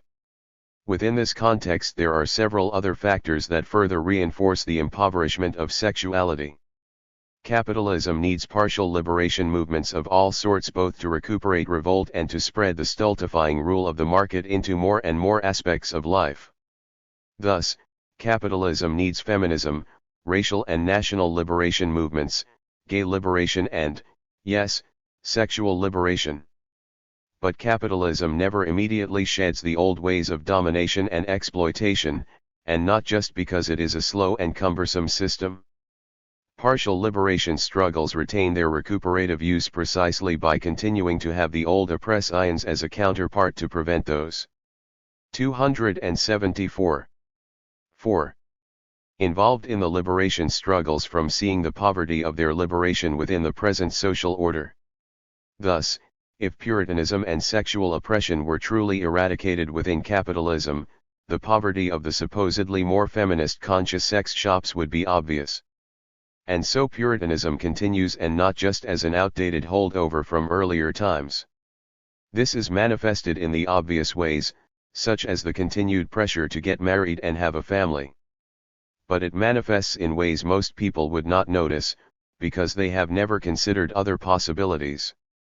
Adolescence is the time when sexual urges are strongest due to the changes in the body that are taking place. In a healthy society, it seems to me that adolescents would have every opportunity to explore their desires without fear or censure, but rather with openness and advice, if they want it, from adults. While the intense sexual desires of adolescents are clearly recognized in this society, rather than creating means for these desires to be explored freely, this society censures them, calling for abstinence, leaving them to either ignore their desires, limit themselves to masturbating, or accept often hurried sex in high-pressure situations and uncomfortable environments in order to avoid detection. It's hard not to wonder how any sort of healthy sexuality could develop from this. Because the only sort of sexual liberation of use to capitalism is one that continues to rest in sexual scarcity, Every tool for maintaining sexual repression in the midst of the fictitious liberation is used. Since the old religious justifications for sexual repression no longer hold much water for large portions of the populace, a material fear of sex now acts as a catalyst for a repressive sexual environment. This fear is promoted mainly on two fronts. First of all, there is the fear of the sexual. 275. Predator. Child molestation, sexual stalking and rape are very real occurrences. But the media exaggerates the reality with lurid accounts, exaggeration, and speculation. The handling these matters by the authorities and the media are clearly not aimed at dealing with the very real problems, but at promoting a specific fear. In reality, the instances of non-sexual violence against children and women are many times more frequent than acts of sexual violence. But sex has been invested with a strong social value which gives acts of sexual violence a far more frightening image *, and the fear promoted in the media in relation to these acts helps to reinforce a general social attitude and needs to be repressed or at least publicly controlled. Secondly, there is the fear of STDs and particularly AIDS. In fact, by the early 80s the fear of STDs had largely ceased to function as a way of scaring people away from sex. Most STDs are fairly easily treated, and the more thoughtful people were already aware of the usefulness of condoms in preventing the spread of gonorrhea, syphilis, and a number of other diseases. Then AIDS was discovered. There is a great deal that can be said about AIDS, many questions that can be raised, a whole lot of shady business relating to this phenomenon, but in relation to my present subject, it provided a basis for using the fear of STDs once again to promote sexual abstinence or, at least, less spontaneous, less abandoned, more sterile sexual encounters. In the midst of such an utterly distorted sexual environment, another factor develops that seems almost inevitable. A tendency grows to cling desperately to those with whom we have made some connection no matter how impoverished. The fear of being alone, without a lover, leads one to cling to a lover whom one has long since ceased to really love. Even when sex continues within such a relationship, it is likely to be purely mechanical and ritualistic, certainly not a moment of abandon in the other. And of course, there are those who simply feel that they cannot maneuver through this sad, impoverished climate, this destitute environment of artificial and fear-ridden relationships, and so do not even try. It is not a lack of desire that compels their abstinence, but an unwillingness to sell themselves and a despair at the possibility of real loving sexual encounters. Often these are individuals who have, in the past, put themselves on the line in the search for intense, passionate erotic encounters and have found themselves rejected as a lesser commodity. They were wagering themselves, the others were buying and selling. And they have lost the will to keep wagering themselves. In any case, we are, indeed, living in a society that impoverishes all it touches, and thus the sexual as well. Sexual liberation in the real sense, that is our liberation to explore the fullness of physical erotic abandon in another, can never be fully realized within this society, because this society requires impoverished, commodified sexual encounters, just as it requires all interactions to be commodified, measured, calculated. So free sexual encounters, like every free encounter, can only exist against this society. But this is not a cause for despair, but rather for subversive exploration. The realms of love are vast, and there are infinite paths to explore. The tendency among anarchists to reduce questions of sexual liberation to the mechanics of relations needs to be gone beyond. Free sexual expression has room for all of this and more. In fact, sexual richness has nothing to do with either mechanics or quantity. Rather, it lies in the recognition that sexual satisfaction is not just a question of pleasure as such, but specifically of that pleasure that springs from real encounter and recognition, the union of desires and bodies, and the harmony, pleasure, and ecstasy that comes from this. In this light, it is clear that we need to pursue our sexual encounters as we do all of our relationships, in total opposition to this society, not out of any sense of revolutionary duty, but because it is the only way possible to have full, rich, uninhibited sexual relations in which love ceases to be a desperate mutual dependence and instead becomes an expansive exploration of the unknown. Waiting for the apocalypse. The ideology of collapse and the avoidance of revolutionary responsibility. If the question is not that of how to make revolution, it becomes that of how to avoid it. There can be little doubt that we are living in frightening times, times in which it is easier for those who can to simply bury their heads in the sand and go on as if everything is fine. Environmental degradation, social disintegration, increasing impoverishment in every area of life, the entire array of the consequences of a social order that is monstrously out of balance can easily lead those who think about it to believe. 278. 4. That an end of some sort is on the horizon. It is, therefore, not at all surprising that apocalyptic perspectives have arisen on many sides and are certainly no longer limited to religious fanatics. One of the versions of this apocalyptic ideology is that which foresees the collapse of civilization within the next few decades, brought on ecological, social, and/or economic breakdown. It is this particular form of apocalyptic thought that I want to deal with here, because it is in this form that one most often encounters it in anarchist circles. Those who hold to any apocalyptic view may view the coming end with either hope or with despair, and this is true of the ideology of collapse as well. Some of the anarcho-primitivists who adhere to this belief look at the collapse as a great opportunity for reinventing primitive ways of living free of the institutions of civilization. A few even seem to take delight in the suffering and death that would inevitably accompany such a collapse, apparently forgetting that this suffering and death would not be likely to recognize distinctions between rulers and ruled, between domesticated and wild, between civilized and primitive. Furthermore, they seem to ignore the fact that those who have controlled power and resources up to now would certainly continue to try to do so as the world collapsed around them, most likely resorting to the same sort of techniques as warlords in Somalia or Afghanistan have used, but on a much larger scale with much more destructive weapons. Some radical environmentalists seem to have a somewhat more realistic conception of what this collapse would mean. Recognizing that a collapse of civilization at his point would certainly be brought on to a large extent through a major ecological breakdown involving large-scale devastation of the fabric of life on Earth, the apocalyptic vision tends to move them to despair, and thus to desperate action. The attempt to preserve the fabric of life as civilization goes down becomes 279. The primary motive of their activity. It must be preserved at any cost, even that of our principles, even that of our dreams. But the problem with apocalyptic thinking is that it is always an act of faith. It assumes the inevitability of the impending end, and makes its decisions on the basis of this belief.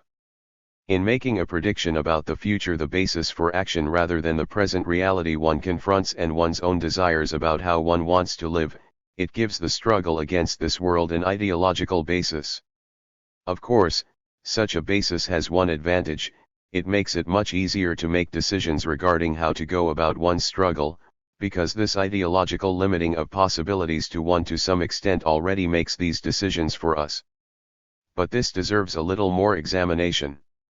Placing one's faith in an inevitable future, whether positive or negative, makes it very easy to make some sort of accommodation with the present. If Marx's belief in the inevitability of communism led him to justify industrialism and capitalist exploitation as necessary steps on the road to this end, the ideology of inevitable collapse ends up justifying a defensive practice in response to the devastations caused by the ruling order on the one hand, and an escapist practice which involves largely ignoring the reality we face on the other.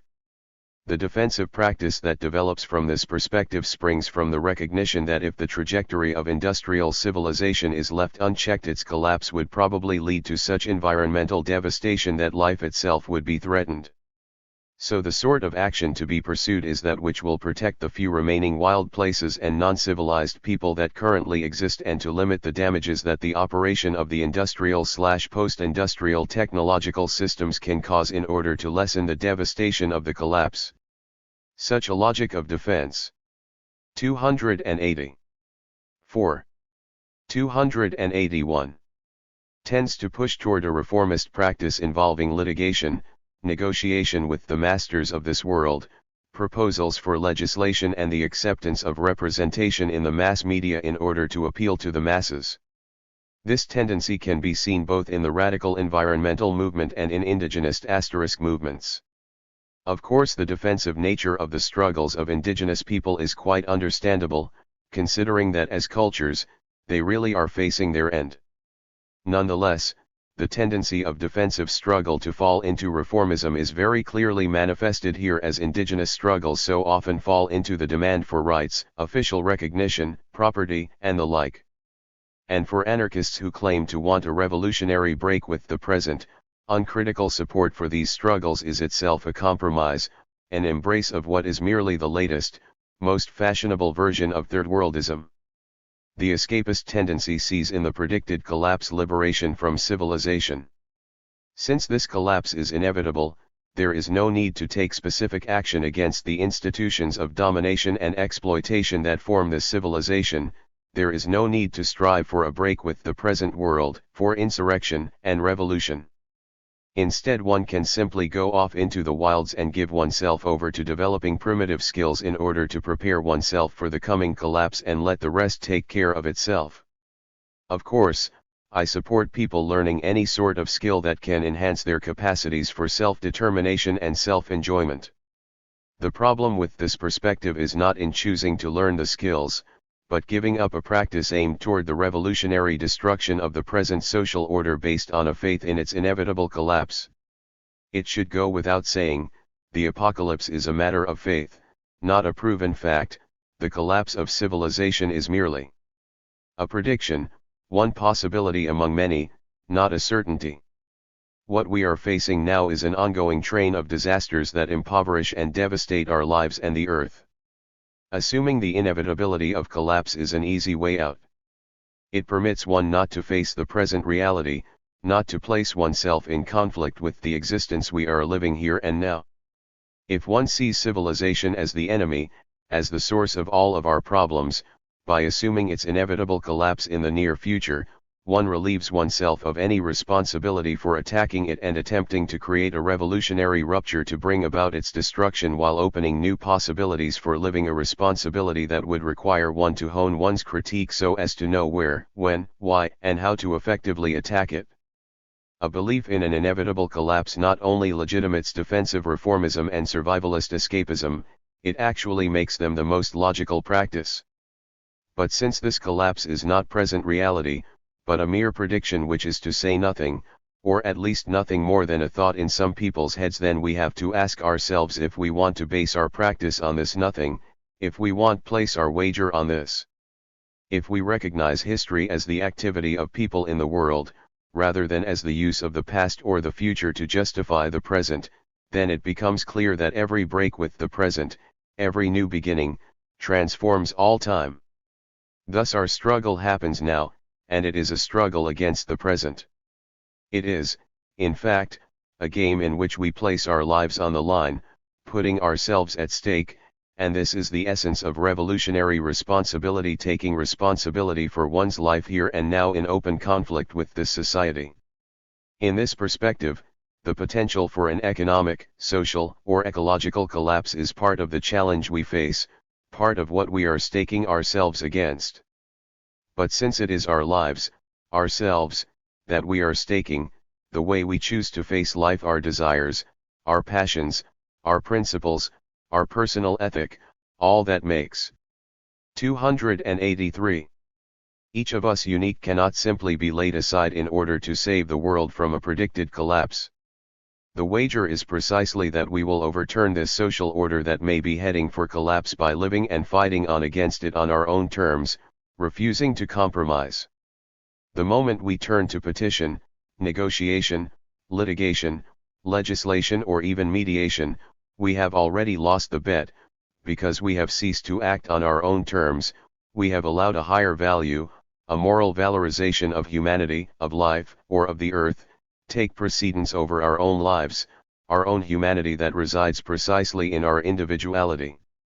It is precisely this moralism, based in an ideology of despair, that leads us to sacrifice ourselves, our own dreams and our own principles, and thus transforms us from insurgents and revolutionaries into reformists, into voters, petitioners, litigators, pathetic beggars.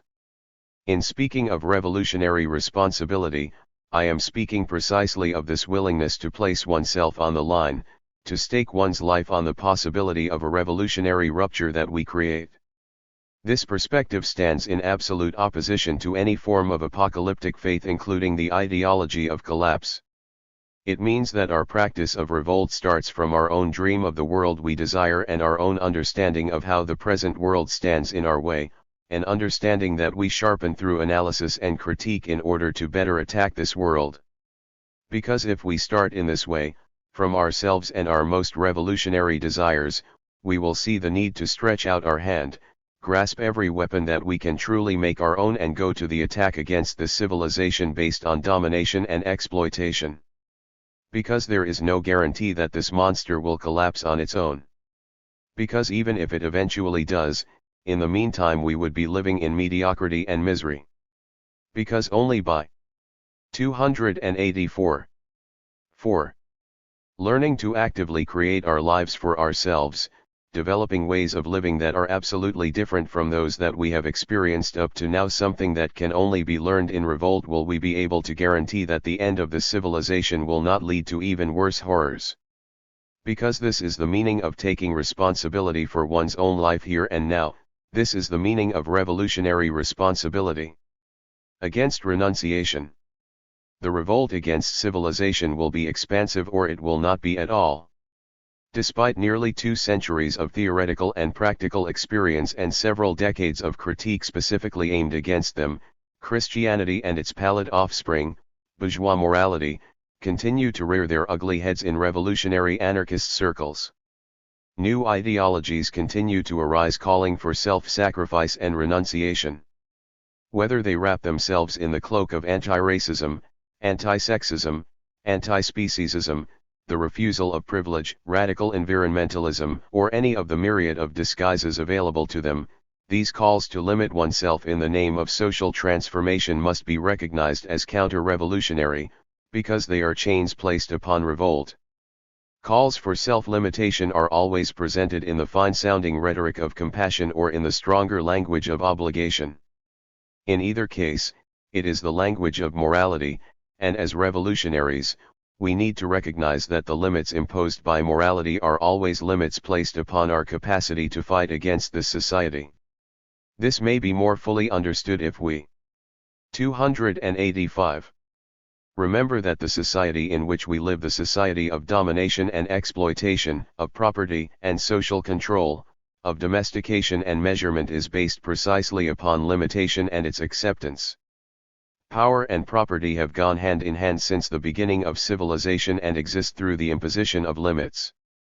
The power to rule requires the existence of methods for controlling the activity of those ruled. These methods involve limiting the activity of others through varying combinations of coercion and manipulation. If one of the main reasons to establish one's rule is that of controlling property, property is equally one of the means of extorting compliance from those ruled. This is because property itself is perhaps the fundamental limitation. Property exists only through the exclusion of all except the so-called owner and the power that grants and enforces property rights from access to that which has been defined as property. This exclusion, of course, depends on the capacity that exists for enforcing it. But to the extent to which it can be enforced, it is a limitation through which the rulers of this society are able to control those they rule. And from these combined limitations of political power and property spring further limitations: work, domestication, technological systems, industrialism. Work is coerced activity. No one denies that it is necessary to carry out some sort of activity, to make exertions, in order to create our lives and weave them together in a way that pleases us, but this is not the same as work. Work is forced upon us when those things that we need to create our lives are made inaccessible to us by others, the owners or controllers of social wealth. In order to get back some of that which has been taken from us, usually in a form over which we have no control, we have to give over the greater part of our time to the projects of those who rule us, projects that have as their ultimate purpose the continuation 286. 4. Of the social relationships of power and exploitation. From the moment civilization began, it has been developing technological systems for expanding its control. Control, of course, operates through the limitation of the capacity of that which is controlled to act or function on its own terms. Thus, contrary to the way in which they are frequently perceived, technological systems have not developed in order to broaden human capacities, but in order to limit the autonomy of both the wild world and human individuals in order to enforce power. Every technological development ends up practically limiting the relationships possible among living beings and between living beings and their environment by channeling these into increasingly homogenized and rationalized modes of activity and interaction. The chatter about bourgeois society placing great value upon the individual is ridiculous. The individual of bourgeois society has always been a mere cipher with nothing individual about it. In fact, bourgeois society placed its greatest value, at least in the ideological realm, upon reified reason. Beginning in the Renaissance, the ideology that nature and society, and therefore also the individual, should be subjected by every means necessary to the dictates of reason. Individuals such as Giordano Bruno, who saw a universe permeated with passionate life that flowed and surged beyond the limits of reason and religion, were looked upon as heretics and sometimes faced the stake. For this reified reason, no longer a tool of living individuals but rather a power over them, was essentially mechanistic, and its aim was precisely to limit the wild surging experienced by Bruno and other so-called heretics, to bring it under control of the newly rising capitalist order. Here we find the justification for ever-increasing technological development leading to industrialization, Taylorism, cybernetization, and on to the latest intrusions of 287.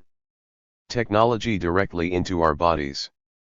If it is an error to think of bourgeois ideology as centering around the individual, it is equally wrong to see the central problem of capitalism as being that of excessiveness, of a lack of limits.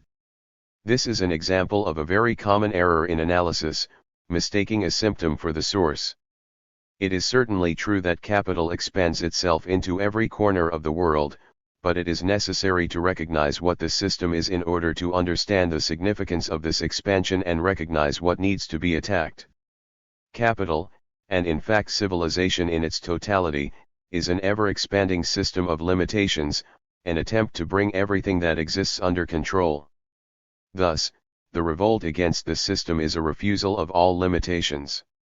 And the refusal of limitations is also the refusal of renunciation, self-sacrifice, and obligation. Marx and many other early communists wanted a scientific revolution that occurred in accordance with a rational historical development. Many present-day radicals want a revolution based upon the renunciation of privilege on the part of those who are supposedly less oppressed and the sacrifice of their energy to the causes of those supposedly most oppressed. Bakunin, however, recognized that only the unleashing of the wildest passions of the oppressed and exploited could truly create a force capable of tearing this society down.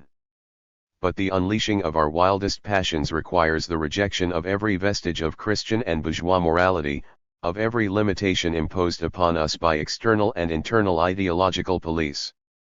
In the struggle against domination and exploitation here and now, we are facing a global order that grants no quarter in its insistence upon conforming everything to its mechanized, measured rule. To place any limits on ourselves, to renounce anything, is to lose everything. Once again, the principle that the means must contain the end applies. Against civilization's greeting card sentimentality. 288. 4. Channeled and commodified wants and measured calculations, it is necessary to unleash passions, desires, and reasons that know no measure and recognize no limits and, thus, cannot be bought off. 5. 2004 to 2005. On the world in which we live. As anarchists, we do not define our aims or our projects within the limits imposed by the world in which we live.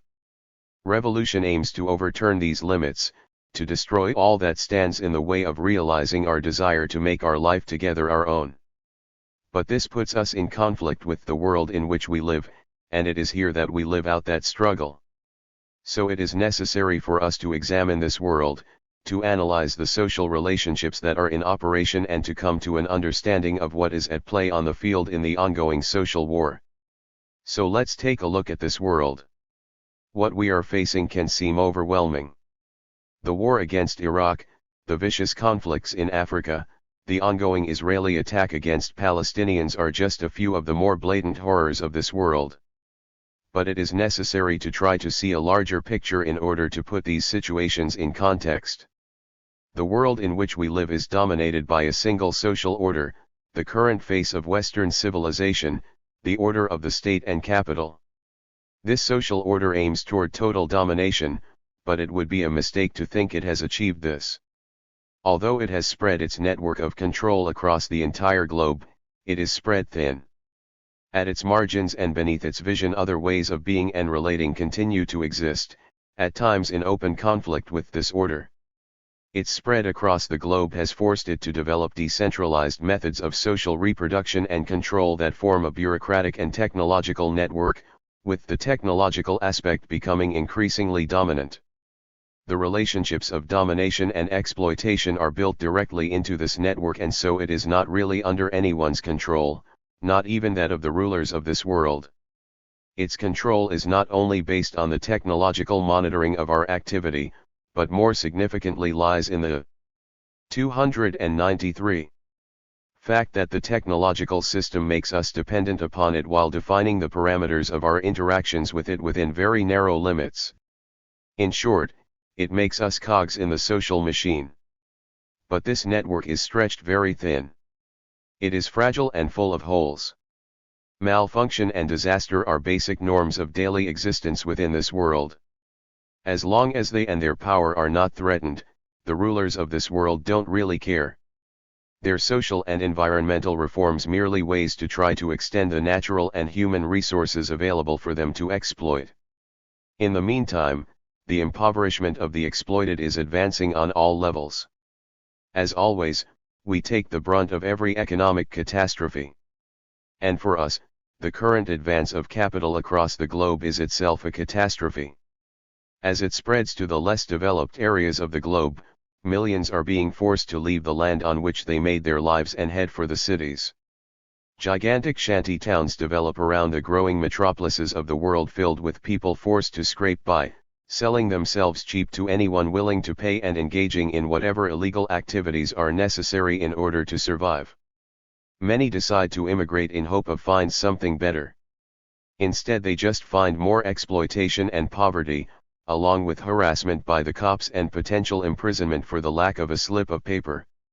The rulers use this pool of cheap labor that can be hyper-exploited as blackmail against the rest of the exploited in order to impose worsening conditions on every level. In fact, precariousness on all levels is the norm for the exploited and dispossessed of this world. Precariousness at the job, precariousness about whether one can pay the rent or the bills, the precarious state of the environment and of our health due to environmental pollution and toxins in our food. The common precariousness shared by the exploited could provide a basis for people to intertwine their struggles to 294. 5.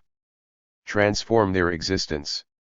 Current developments in capitalist society are simply making existence less and less bearable for more and more people, and if we start to see how our struggles against this world could unite, that might prove disastrous for the ruling order.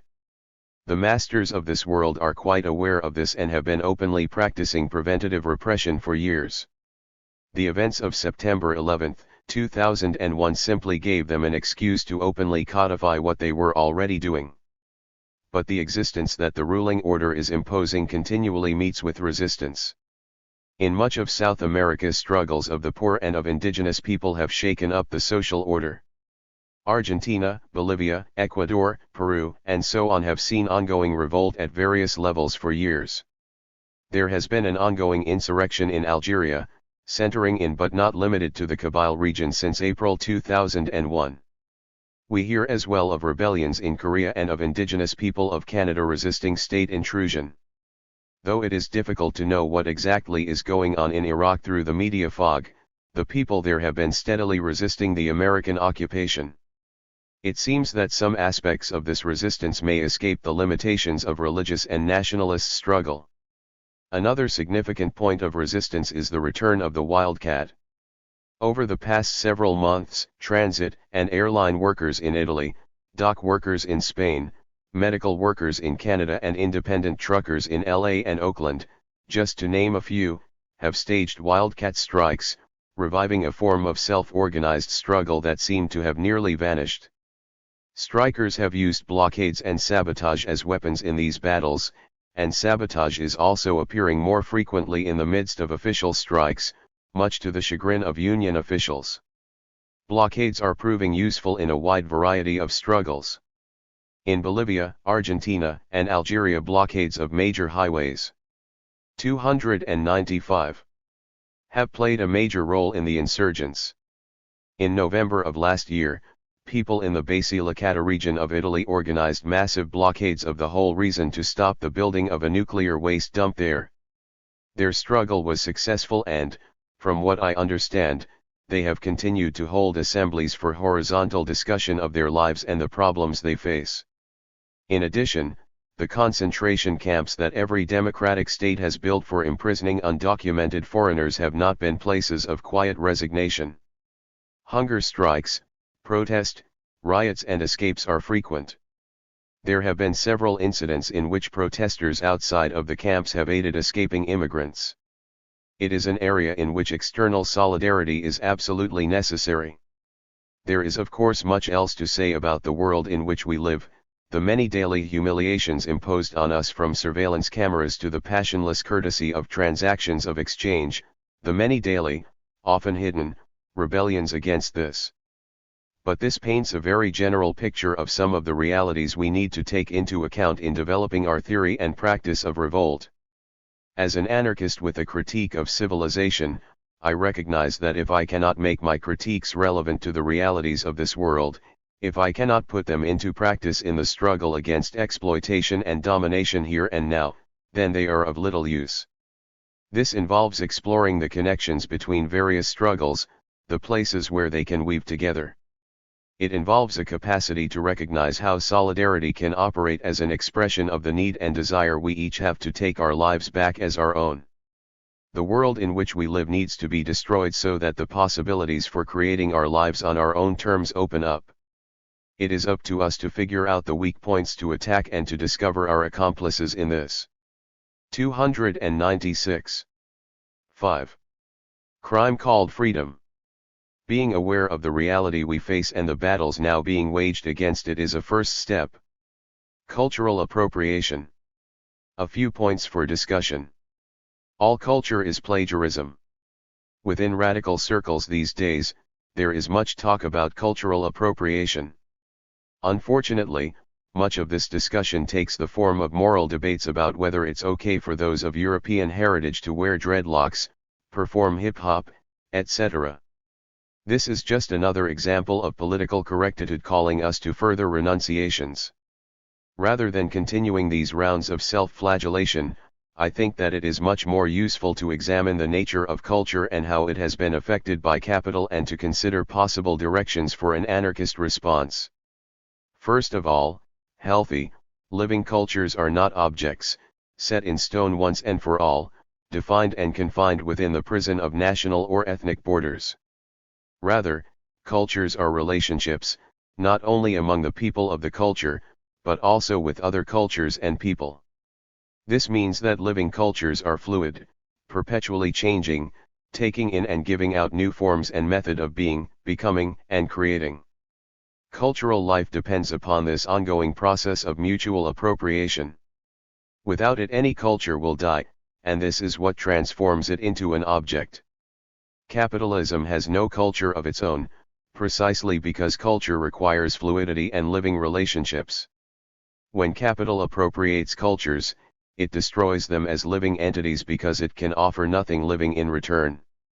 In fact, it interacts with the cultures it encounters in 297. The same way as it interacts with every individual life within capitalist society, it reifies, commodifies, fragments, atomizes and homogenizes them. Let's look at this process. Say, for example, that capital encounters the cultures of Morocco. Immediately an assessment of the potentials of production for profit must be made. So an abstract concept of Moroccan culture must be outlined. Moroccan music, Moroccan art, Moroccan fashion, and so on must be defined. The culture must be separated from the entire cultural flow of Northern Africa, the Mediterranean, Arabic, Berber, and Tuareg migrations and interactions, etc. This fragmentation allows the culture to be reified, made into a set thing rather than a flow of relationships. It also makes it possible for capital to further fragment the culture itself, separating music, for example, from its daily life context. With this separation comes commodification. The music is put on a CD and offered for sale around the world. And here we see the kind of homogenization capitalism imposes. Every kind of music now appears on identical little shiny discs in nearly identical plastic packaging with a price tag. It has all become a product for sale. This transformation of all culture into products for sale reinforces atomization because it is no longer necessary for us to come together and relate in order to create what we love and desire. Instead, we can simply buy its reified form at the shop, limiting our human interactions to the exchange of money for goods.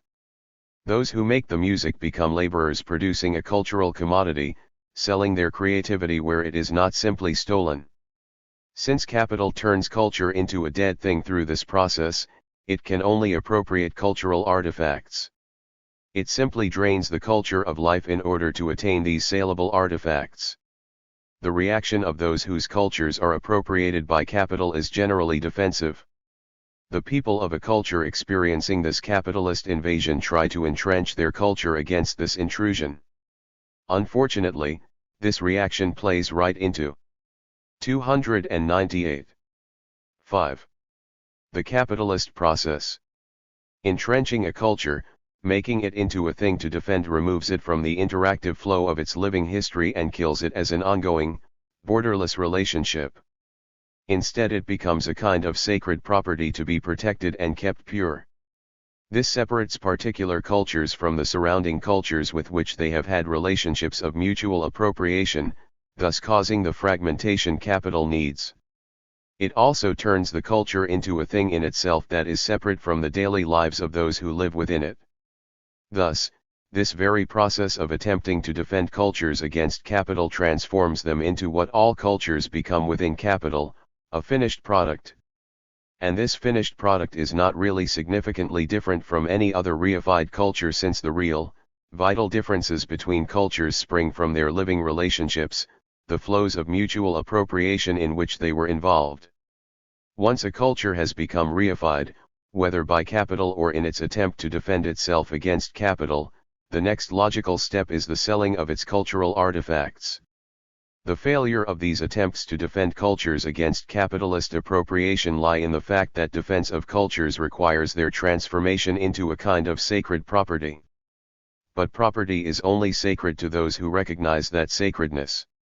So for this defense to work, the people seeking to defend their culture must demand recognition from the ruling order.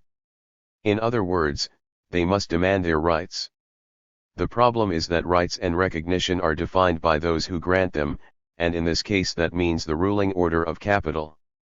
And when capital recognizes the right to sacred property, it means the right to sell a product on the market. Thus, it is quite willing to grant this right, since in doing so, it wins. In light of all this, discussions over Euro-Americans wearing dreadlocks or doing hip-hop are thoroughly irrelevant.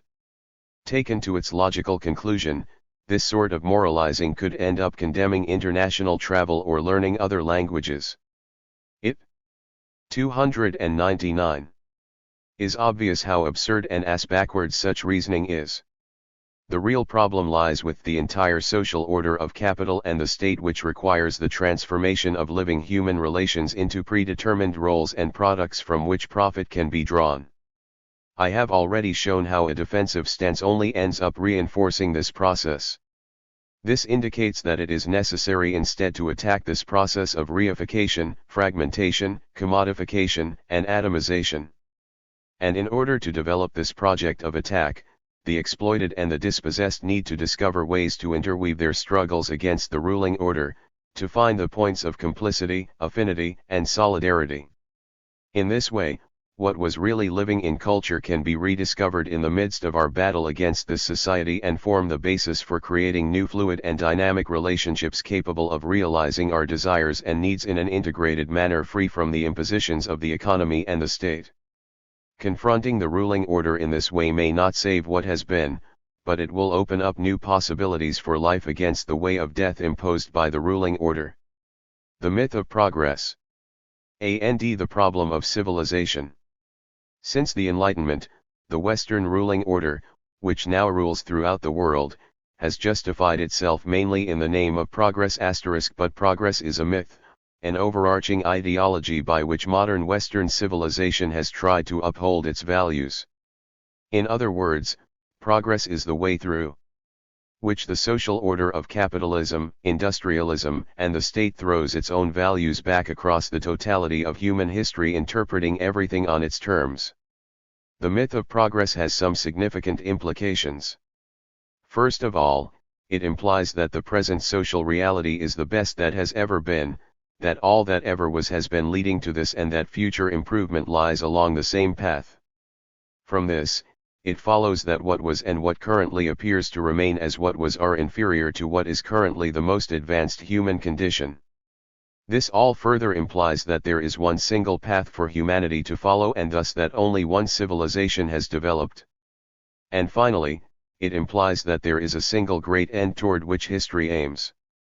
Before going into the blatant fallacies of this myth revealed in these implications, it is necessary to point out that this myth rose together with the development of the Western scientific/technological ideology and practice of the modern era. Thus, human progress is interpreted as scientific and technological progress. Advancement is understood as the advancement of techniques and of the level of human dependence upon techniques combined with the quantity of facts compiled and stored by the society as a whole, which is then defined as human knowledge.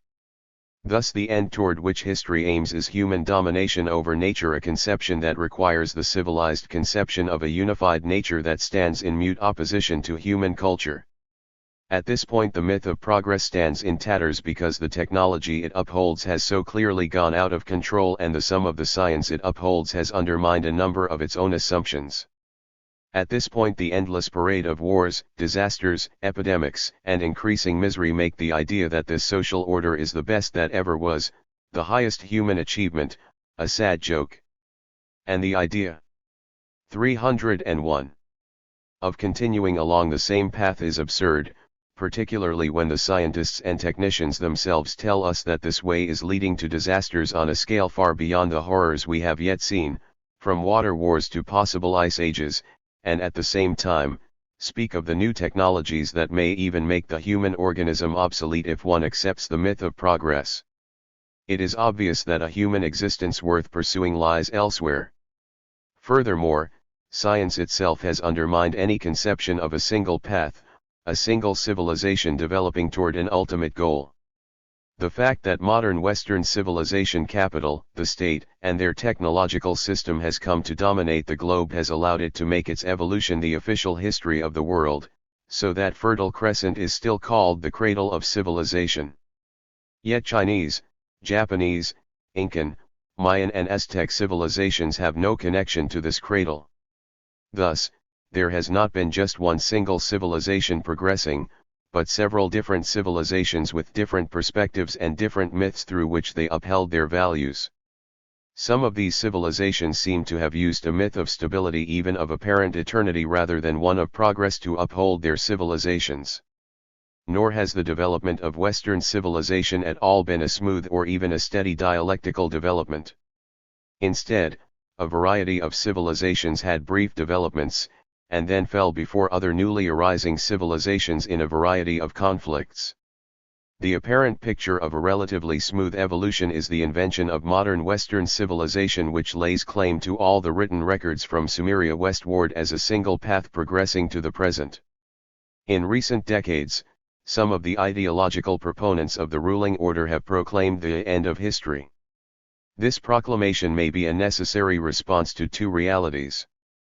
First of all, the fact that the myth of progress is in tatters precisely at 302. 5. The time when a single civilization, capable of recasting history in its own image, dominates the globe. The proclamation of the end of history both allows historians to proclaim the domination of this single civilization to be the aim of history and offers a new myth of stability and inevitability to replace the myth of progress. The second thing this proclamation may be trying to confront is the reality of a technological apparatus that is no longer truly under human control. The idea of this apparatus as a tool through which human beings dominate nature can no longer stand up to the reality of the apparatus itself.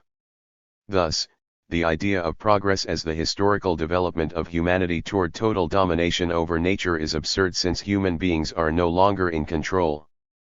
The proclamation of the end of history can declare this juggernaut to be the technological achievement of the true aim of history. And yet, as we look at the results socially, psychologically, and environmentally, a history with such an aim seems utterly absurd. In light of what is now known, those critiques of civilization that consider it as a single entity with a single development need to be rethought. We can certainly see traits that all civilizations have had in common, particularly the various institutions of domination and exploitation: state institutions, economic institutions, social institutions, and systems of techniques developed to put and keep people in their place. But trying to trace this all back to a single source may reflect a continuing attachment to the myth of progress, even if this progress is viewed negatively. The danger in this lies in developing an almost Christian view of history. This single source takes on the role of original sin, leading to an inevitable fall. The end of history becomes an apocalypse, which may lead to redemption. In any case, just like the positive version of the myth of progress, this negative version implies a kind of determinism that takes the capacity for making or destroying history out of our hands. 303. In fact, we know that many civilizations have arisen at various times. Most have been short-lived and collapsed. Some have quickly settled into a relatively static form and carried on in that form for ages. All of them have existed as a network of institutions of domination and exploitation into which people were to be fit. For this reason, I think it makes sense to define civilization as a network of such institutions. But modern Western civilization was able to come to dominate the globe because of specific historical conditions that came together in Europe about 500 to 600 years ago. The gradual conquest of the globe that followed was justified with the myth of progress, but the reality has been an ongoing degradation of humanity and the rest of the living world. The dream of going backwards still buys into the myth of progress, even though in the negative sense. It still implies a single path along which humanity has traveled. It is the reversal of history rather than either its rejection or its reappropriation. As I see it, the progressive conception of history, the ideological justification of the present order of things, has never made sense from the standpoint of our freedom as individuals to create our lives together as we see fit. It has always placed a higher value above us, a great ideal which we are to serve. History in this sense needs to be rejected by those of us who want to create our lives on our own terms. But there is another way of conceiving history that can turn it against civilization and the myth of progress.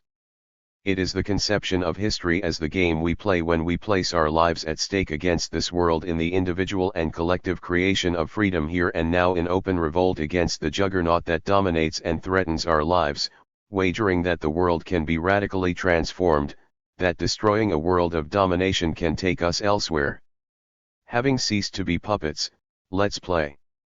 304. 5. On the degradation of language and the art of listening. When you call someone a name, you stop listening to him. I do not write, publish, speak, or discuss in order to propagate a fixed set of ideas for others to embrace. I'm not interested in disciples or followers. I do so to communicate and discuss my own fluid and evolving ideas, my desires, my dreams, my experiences, and my projects as clearly as possible in order to discover affinities, to find accomplices with whom to share my activities. I am convinced that the only real wealth worth pursuing is found in other people with whom one can share the creation of a life together aimed at the realization of the needs and desires of each and every one. Therefore, I gladly throw my words out into the world as a wager that they will strike a resonant chord with others with whom I can share projects of revolt against the ruling order and of taking back our lives and activities as our own. Unfortunately, often these words, chosen with so much care, seem to meet misunderstandings of the strangest sorts. My desires, my dreams and, thus, my projects are informed by a revolutionary perspective, that is, by the recognition that it is necessary to make a fundamental, destructive break with the existing world in order to open the possibility for a world in which we can truly create our lives together on our own terms. The existing world, dominated by the state, capital, and their technological and ideological machinery of control, defines wealth in terms of the things that one owns. In such a world, human beings themselves become things that are owned by the apparatus, the ruling institutions. Their value is not in the unique beauty of their being, but in their capacity to produce more. 305. Things either physically in the form of products or socially in the form of roles and predetermined relationships. Thus, what is unique in each of us is suppressed in the interest of production. Wealth in this sense is purely quantitative, the ownership of a large amount of shit, possession of a greater share of the impoverished reality that this world imposes. All this must be destroyed if we are to create a world in which we recognize the qualitative wealth of the uniqueness that each one of us has to offer the other. And this is the project I try to express. Unfortunately, it is very difficult to express such a project. Finding the balance between the simplicity that makes one's language accessible and the complexity that is necessary to express how this revolutionary desire confronts the catastrophic reality of the world in which we live is not easy. It requires a certain precision and delicacy.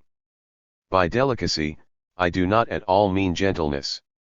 Rather, I mean the use of great care in choosing the words that can best express one's meaning while avoiding the pitfalls set by the increasing degradation of language in anarchist circles that has been caused by ideological thinking.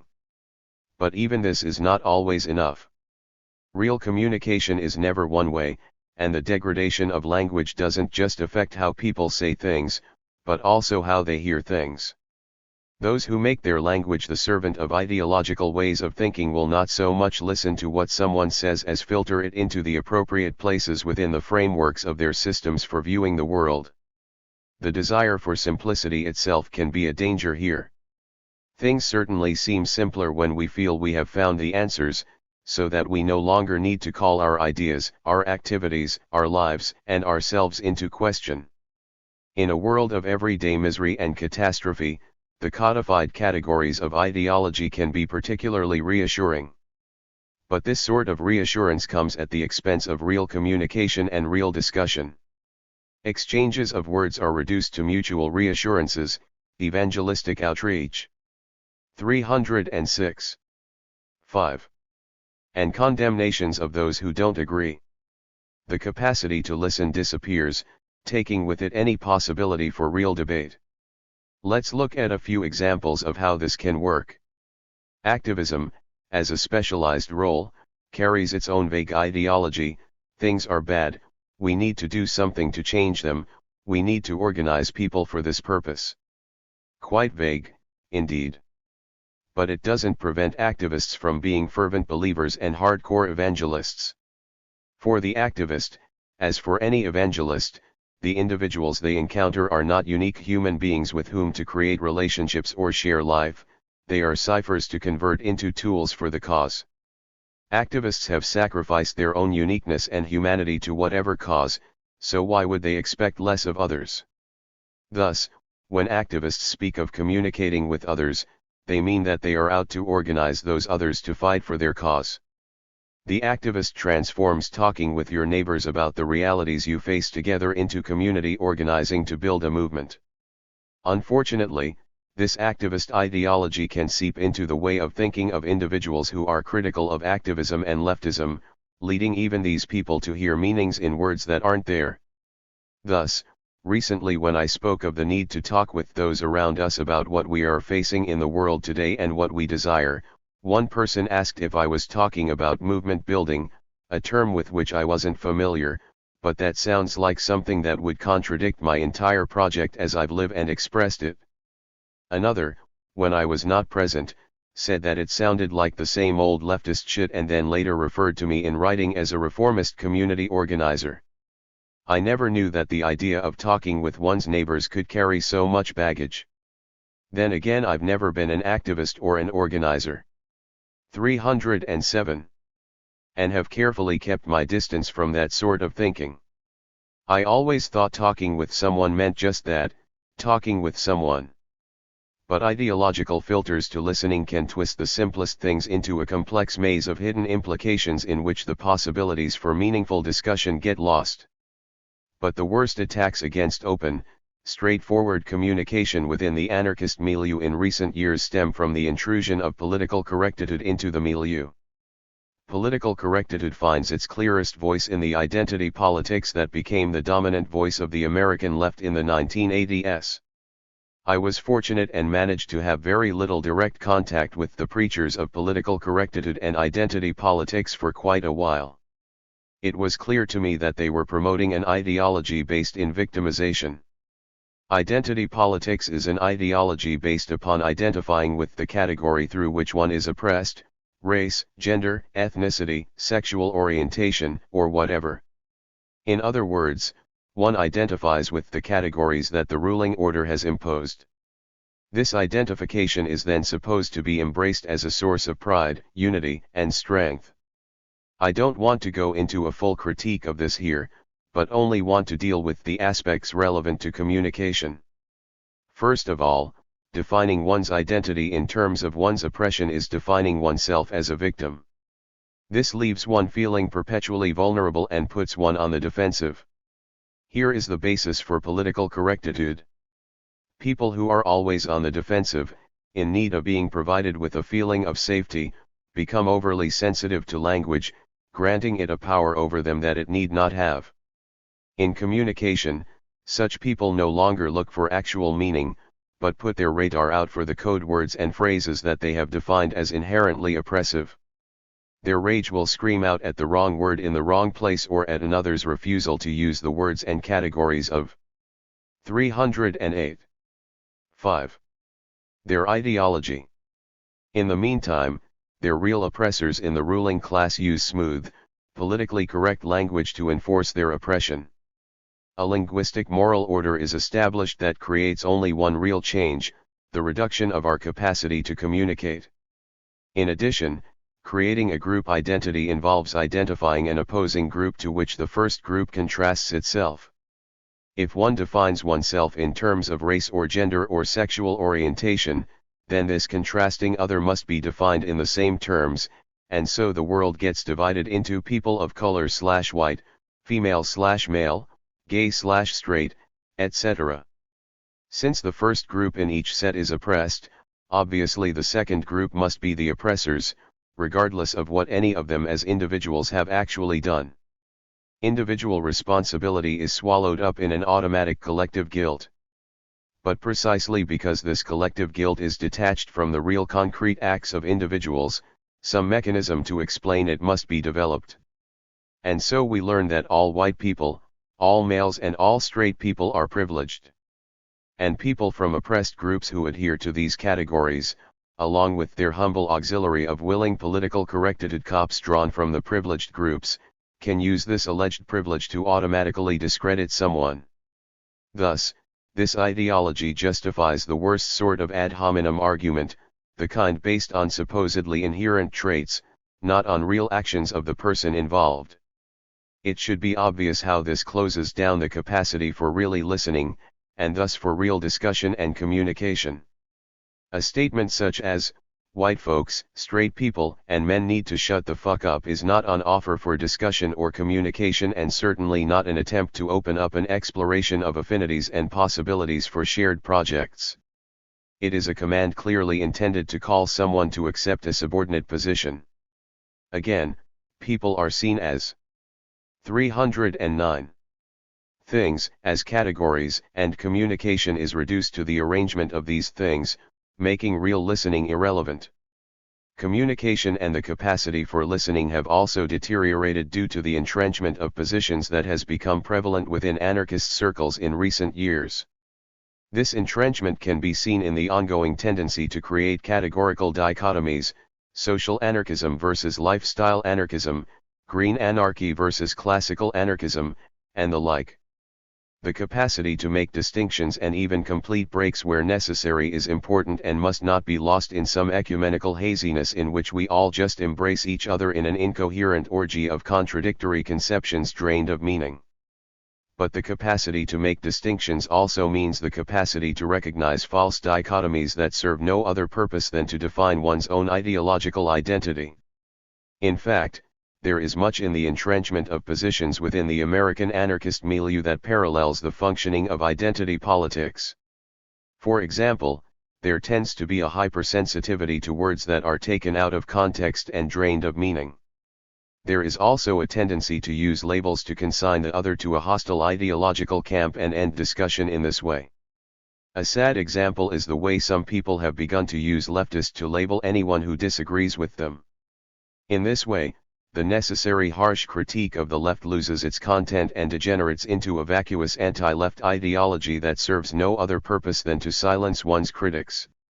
If we are to ever discover where our real affinities and differences lie, we need to leave the safety of our entrenched positions, throw away our ideological filters, and actually listen to each other, sharing fierce but principled critiques and recognizing that since we are still living and the world is still changing, none of us has found the answer.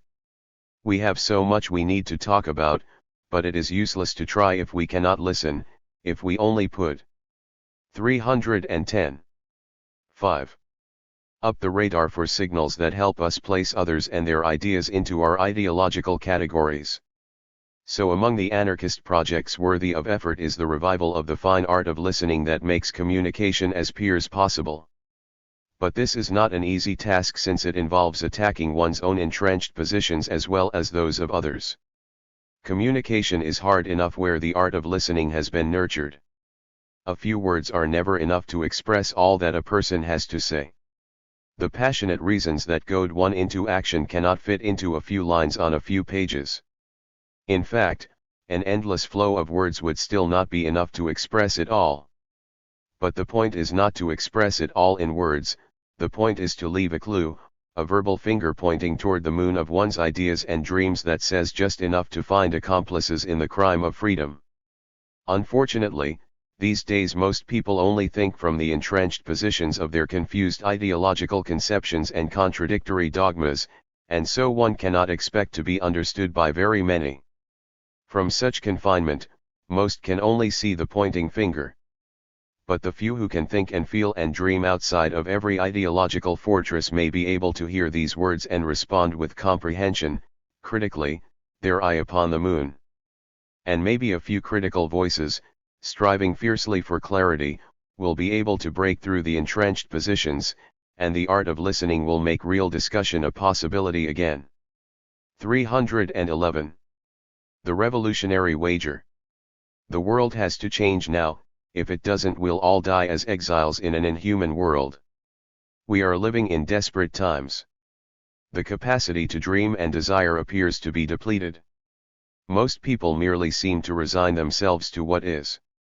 It is, therefore, not surprising that even some anarchists are turning to apocalyptic visions of the end rather than pursuing projects of revolutionary transformation, projects which require a capacity both to dream and desire and to look at the world as it is in terms of how to go about realizing those dreams and desires.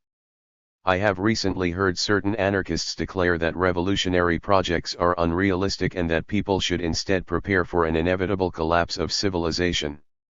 The determinism inherent in this view may give those who hold it a kind of hope, but it is a sad hope, lacking joy. The joylessness of this perspective stems from the fact that those who hold it are placing their bet on an apocalyptic event that is beyond their control rather than on their own capacity to act and interact, to join together with others to create a rupture with the present. Some of those who hold to this perspective advocate acting to speed up the collapse, thus supporting a kind of violence against the civilized order. But in rejecting the possibility of a revolutionary project, they remove the acts of violence they advocate from any social context. And this is where the sadness of this perspective manifests.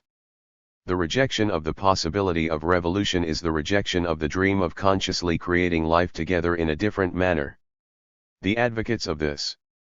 312. 5.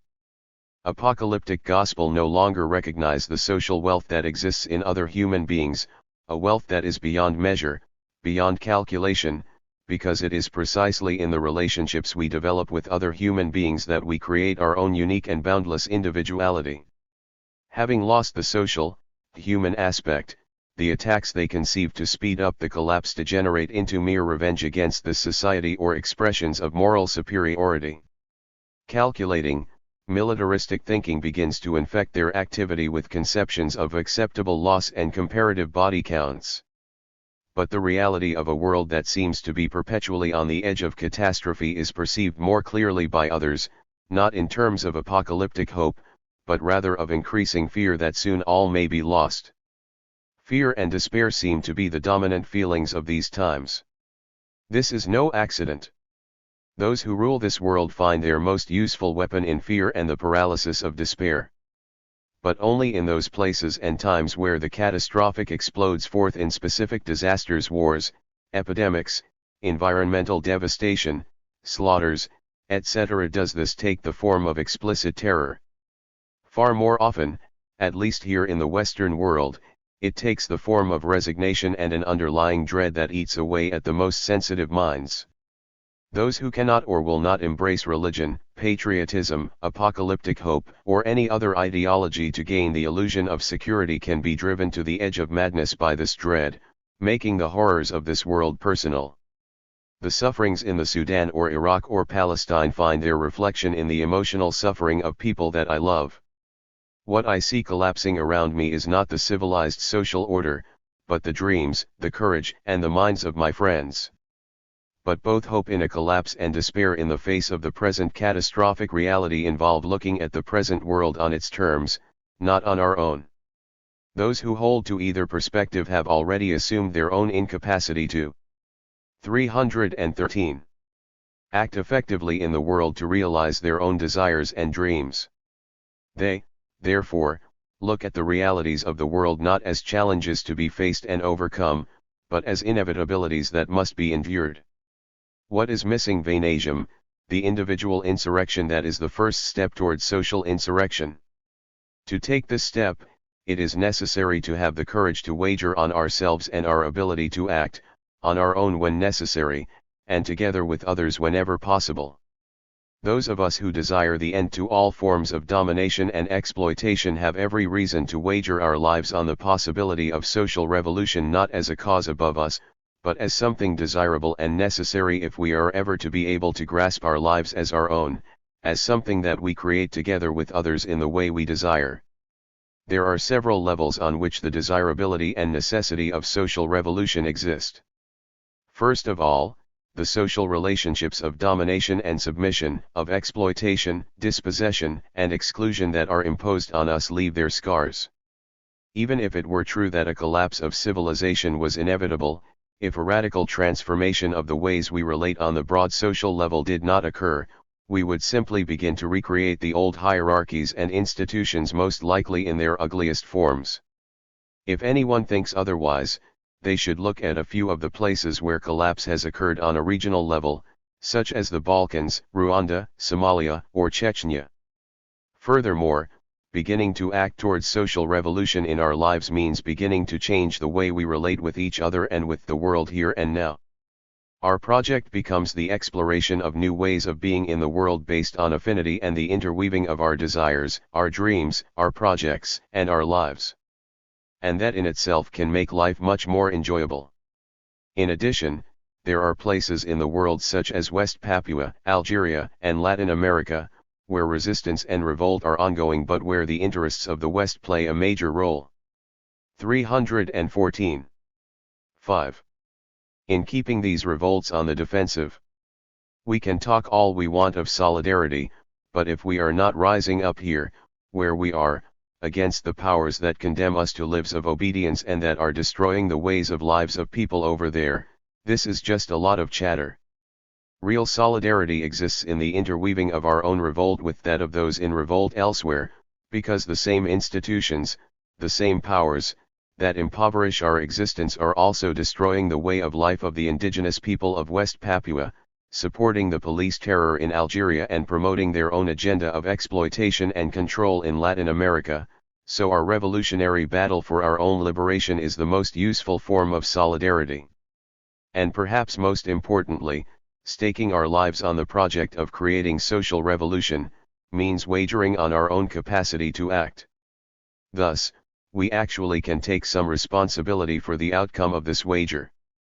Once a person has made the decision to take her life into her own hands against the ruling order and to begin a project aimed at a revolutionary break with the existence it imposes, he has already changed the way he relates to the world around him. This becomes evident in the way she views this reality. If we want to battle against the ruling order and begin to create a terrain of liberation, we have to understand the terrain of domination, the terrain of capital and the state, as well as that of resistance and revolt. We need to know what forces are at play in the field of social struggle. Without this knowledge, our ideas and dreams have no place to gain footing for actually doing battle with the ruling order, and it is easy to drift into ideology and become irrelevant. But we grasp this knowledge as a weapon to wield against the ruling order so that we can realize our dreams of a new world. Let's consider a bit more deeply what this means in order to avoid confusion. Social revolution is the overturning of the social relationships of domination and exploitation in order to 315. Open the possibility for creating our lives together on our own terms. This is a destructive project, an attack against the institutions and structures of the ruling order aimed at their complete demolition. But it is also a project of social transformation.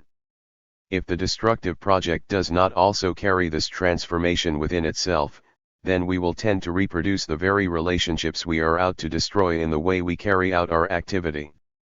And attempts to transform social relationships that are not also aimed at the destruction of the present social order tend to fall into a reformist logic centered around identity politics and the struggle for equality within the institutional structures, or else into pure subcultural escapism. So the destructive and transformative aspects of the project cannot be separated, they are in fact one.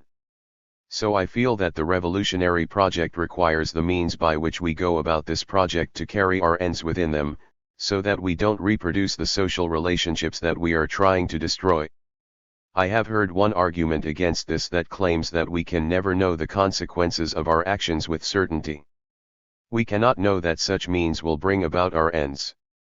No determining law of cause and effect exists to guarantee this. This is true enough. We cannot know with certainty that any of our projects will succeed whatever method we may use. If we could, there would be no wager, just the smug certainty of those who know the true path. But a lack of certainty about the outcome of this method is no real argument against choosing to use means that carry our ends within them, because my dreams of a radically transformed world are not dreams for a far distant future where I will no longer exist. They are my desires for this moment, for my life here and now. And this is the most significant reason why my ends must exist within my means. It is the only way to guarantee that on some level I will begin to realize my dreams in my own life. 316. 5. Social reality cannot be ignored, it must be destroyed. The destruction of class society, and of the race, gender, and other identity roles it imposes, does not come about by simply ignoring class, race, gender, etc. Rather, it is necessary to fiercely confront them with our dreams, to wrestle with them in terms of the world we desire. This is not a matter of dealing with privilege, as that word is generally used these days among certain so-called anarchists, with its moralistic and self-sacrificial connotations, but of fighting actively against roles and identities that have been imposed on us in such a way as to make the interweaving of our struggle more difficult. This battle requires us to try to understand the different ways in which each of us has experienced dispossession, domination, and exploitation. And this is a further reason for seeking to understand the realities that surround us. Certainly, in order to be able to experiment with the transformation of social relationships, we need to steal back some space from the terrain of domination in order to create a terrain of liberation. In this sense, what some people have said about creating a counterculture makes some sense, if by counterculture they mean a way of living against the ruling order, a sustained attack against civilization.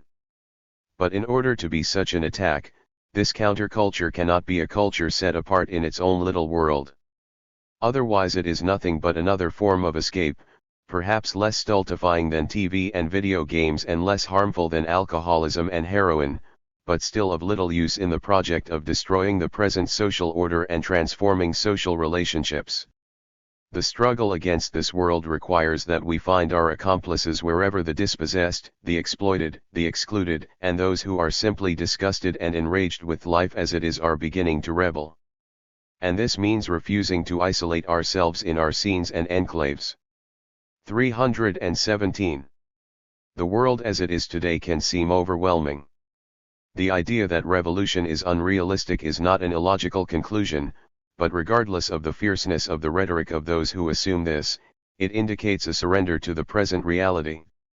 No matter how we choose to encounter the world, we are taking a gamble. There are no certainties, and for me this is part of the joy of life. It means that I can make choices on how I will act and that I can base those choices on my own desires. I desire a world in which the relationships between people are determined by those involved in terms of their needs, desires, and aspirations. I desire a world in which every system of domination, every form of exploitation, all forms of rule and submission have ceased to exist.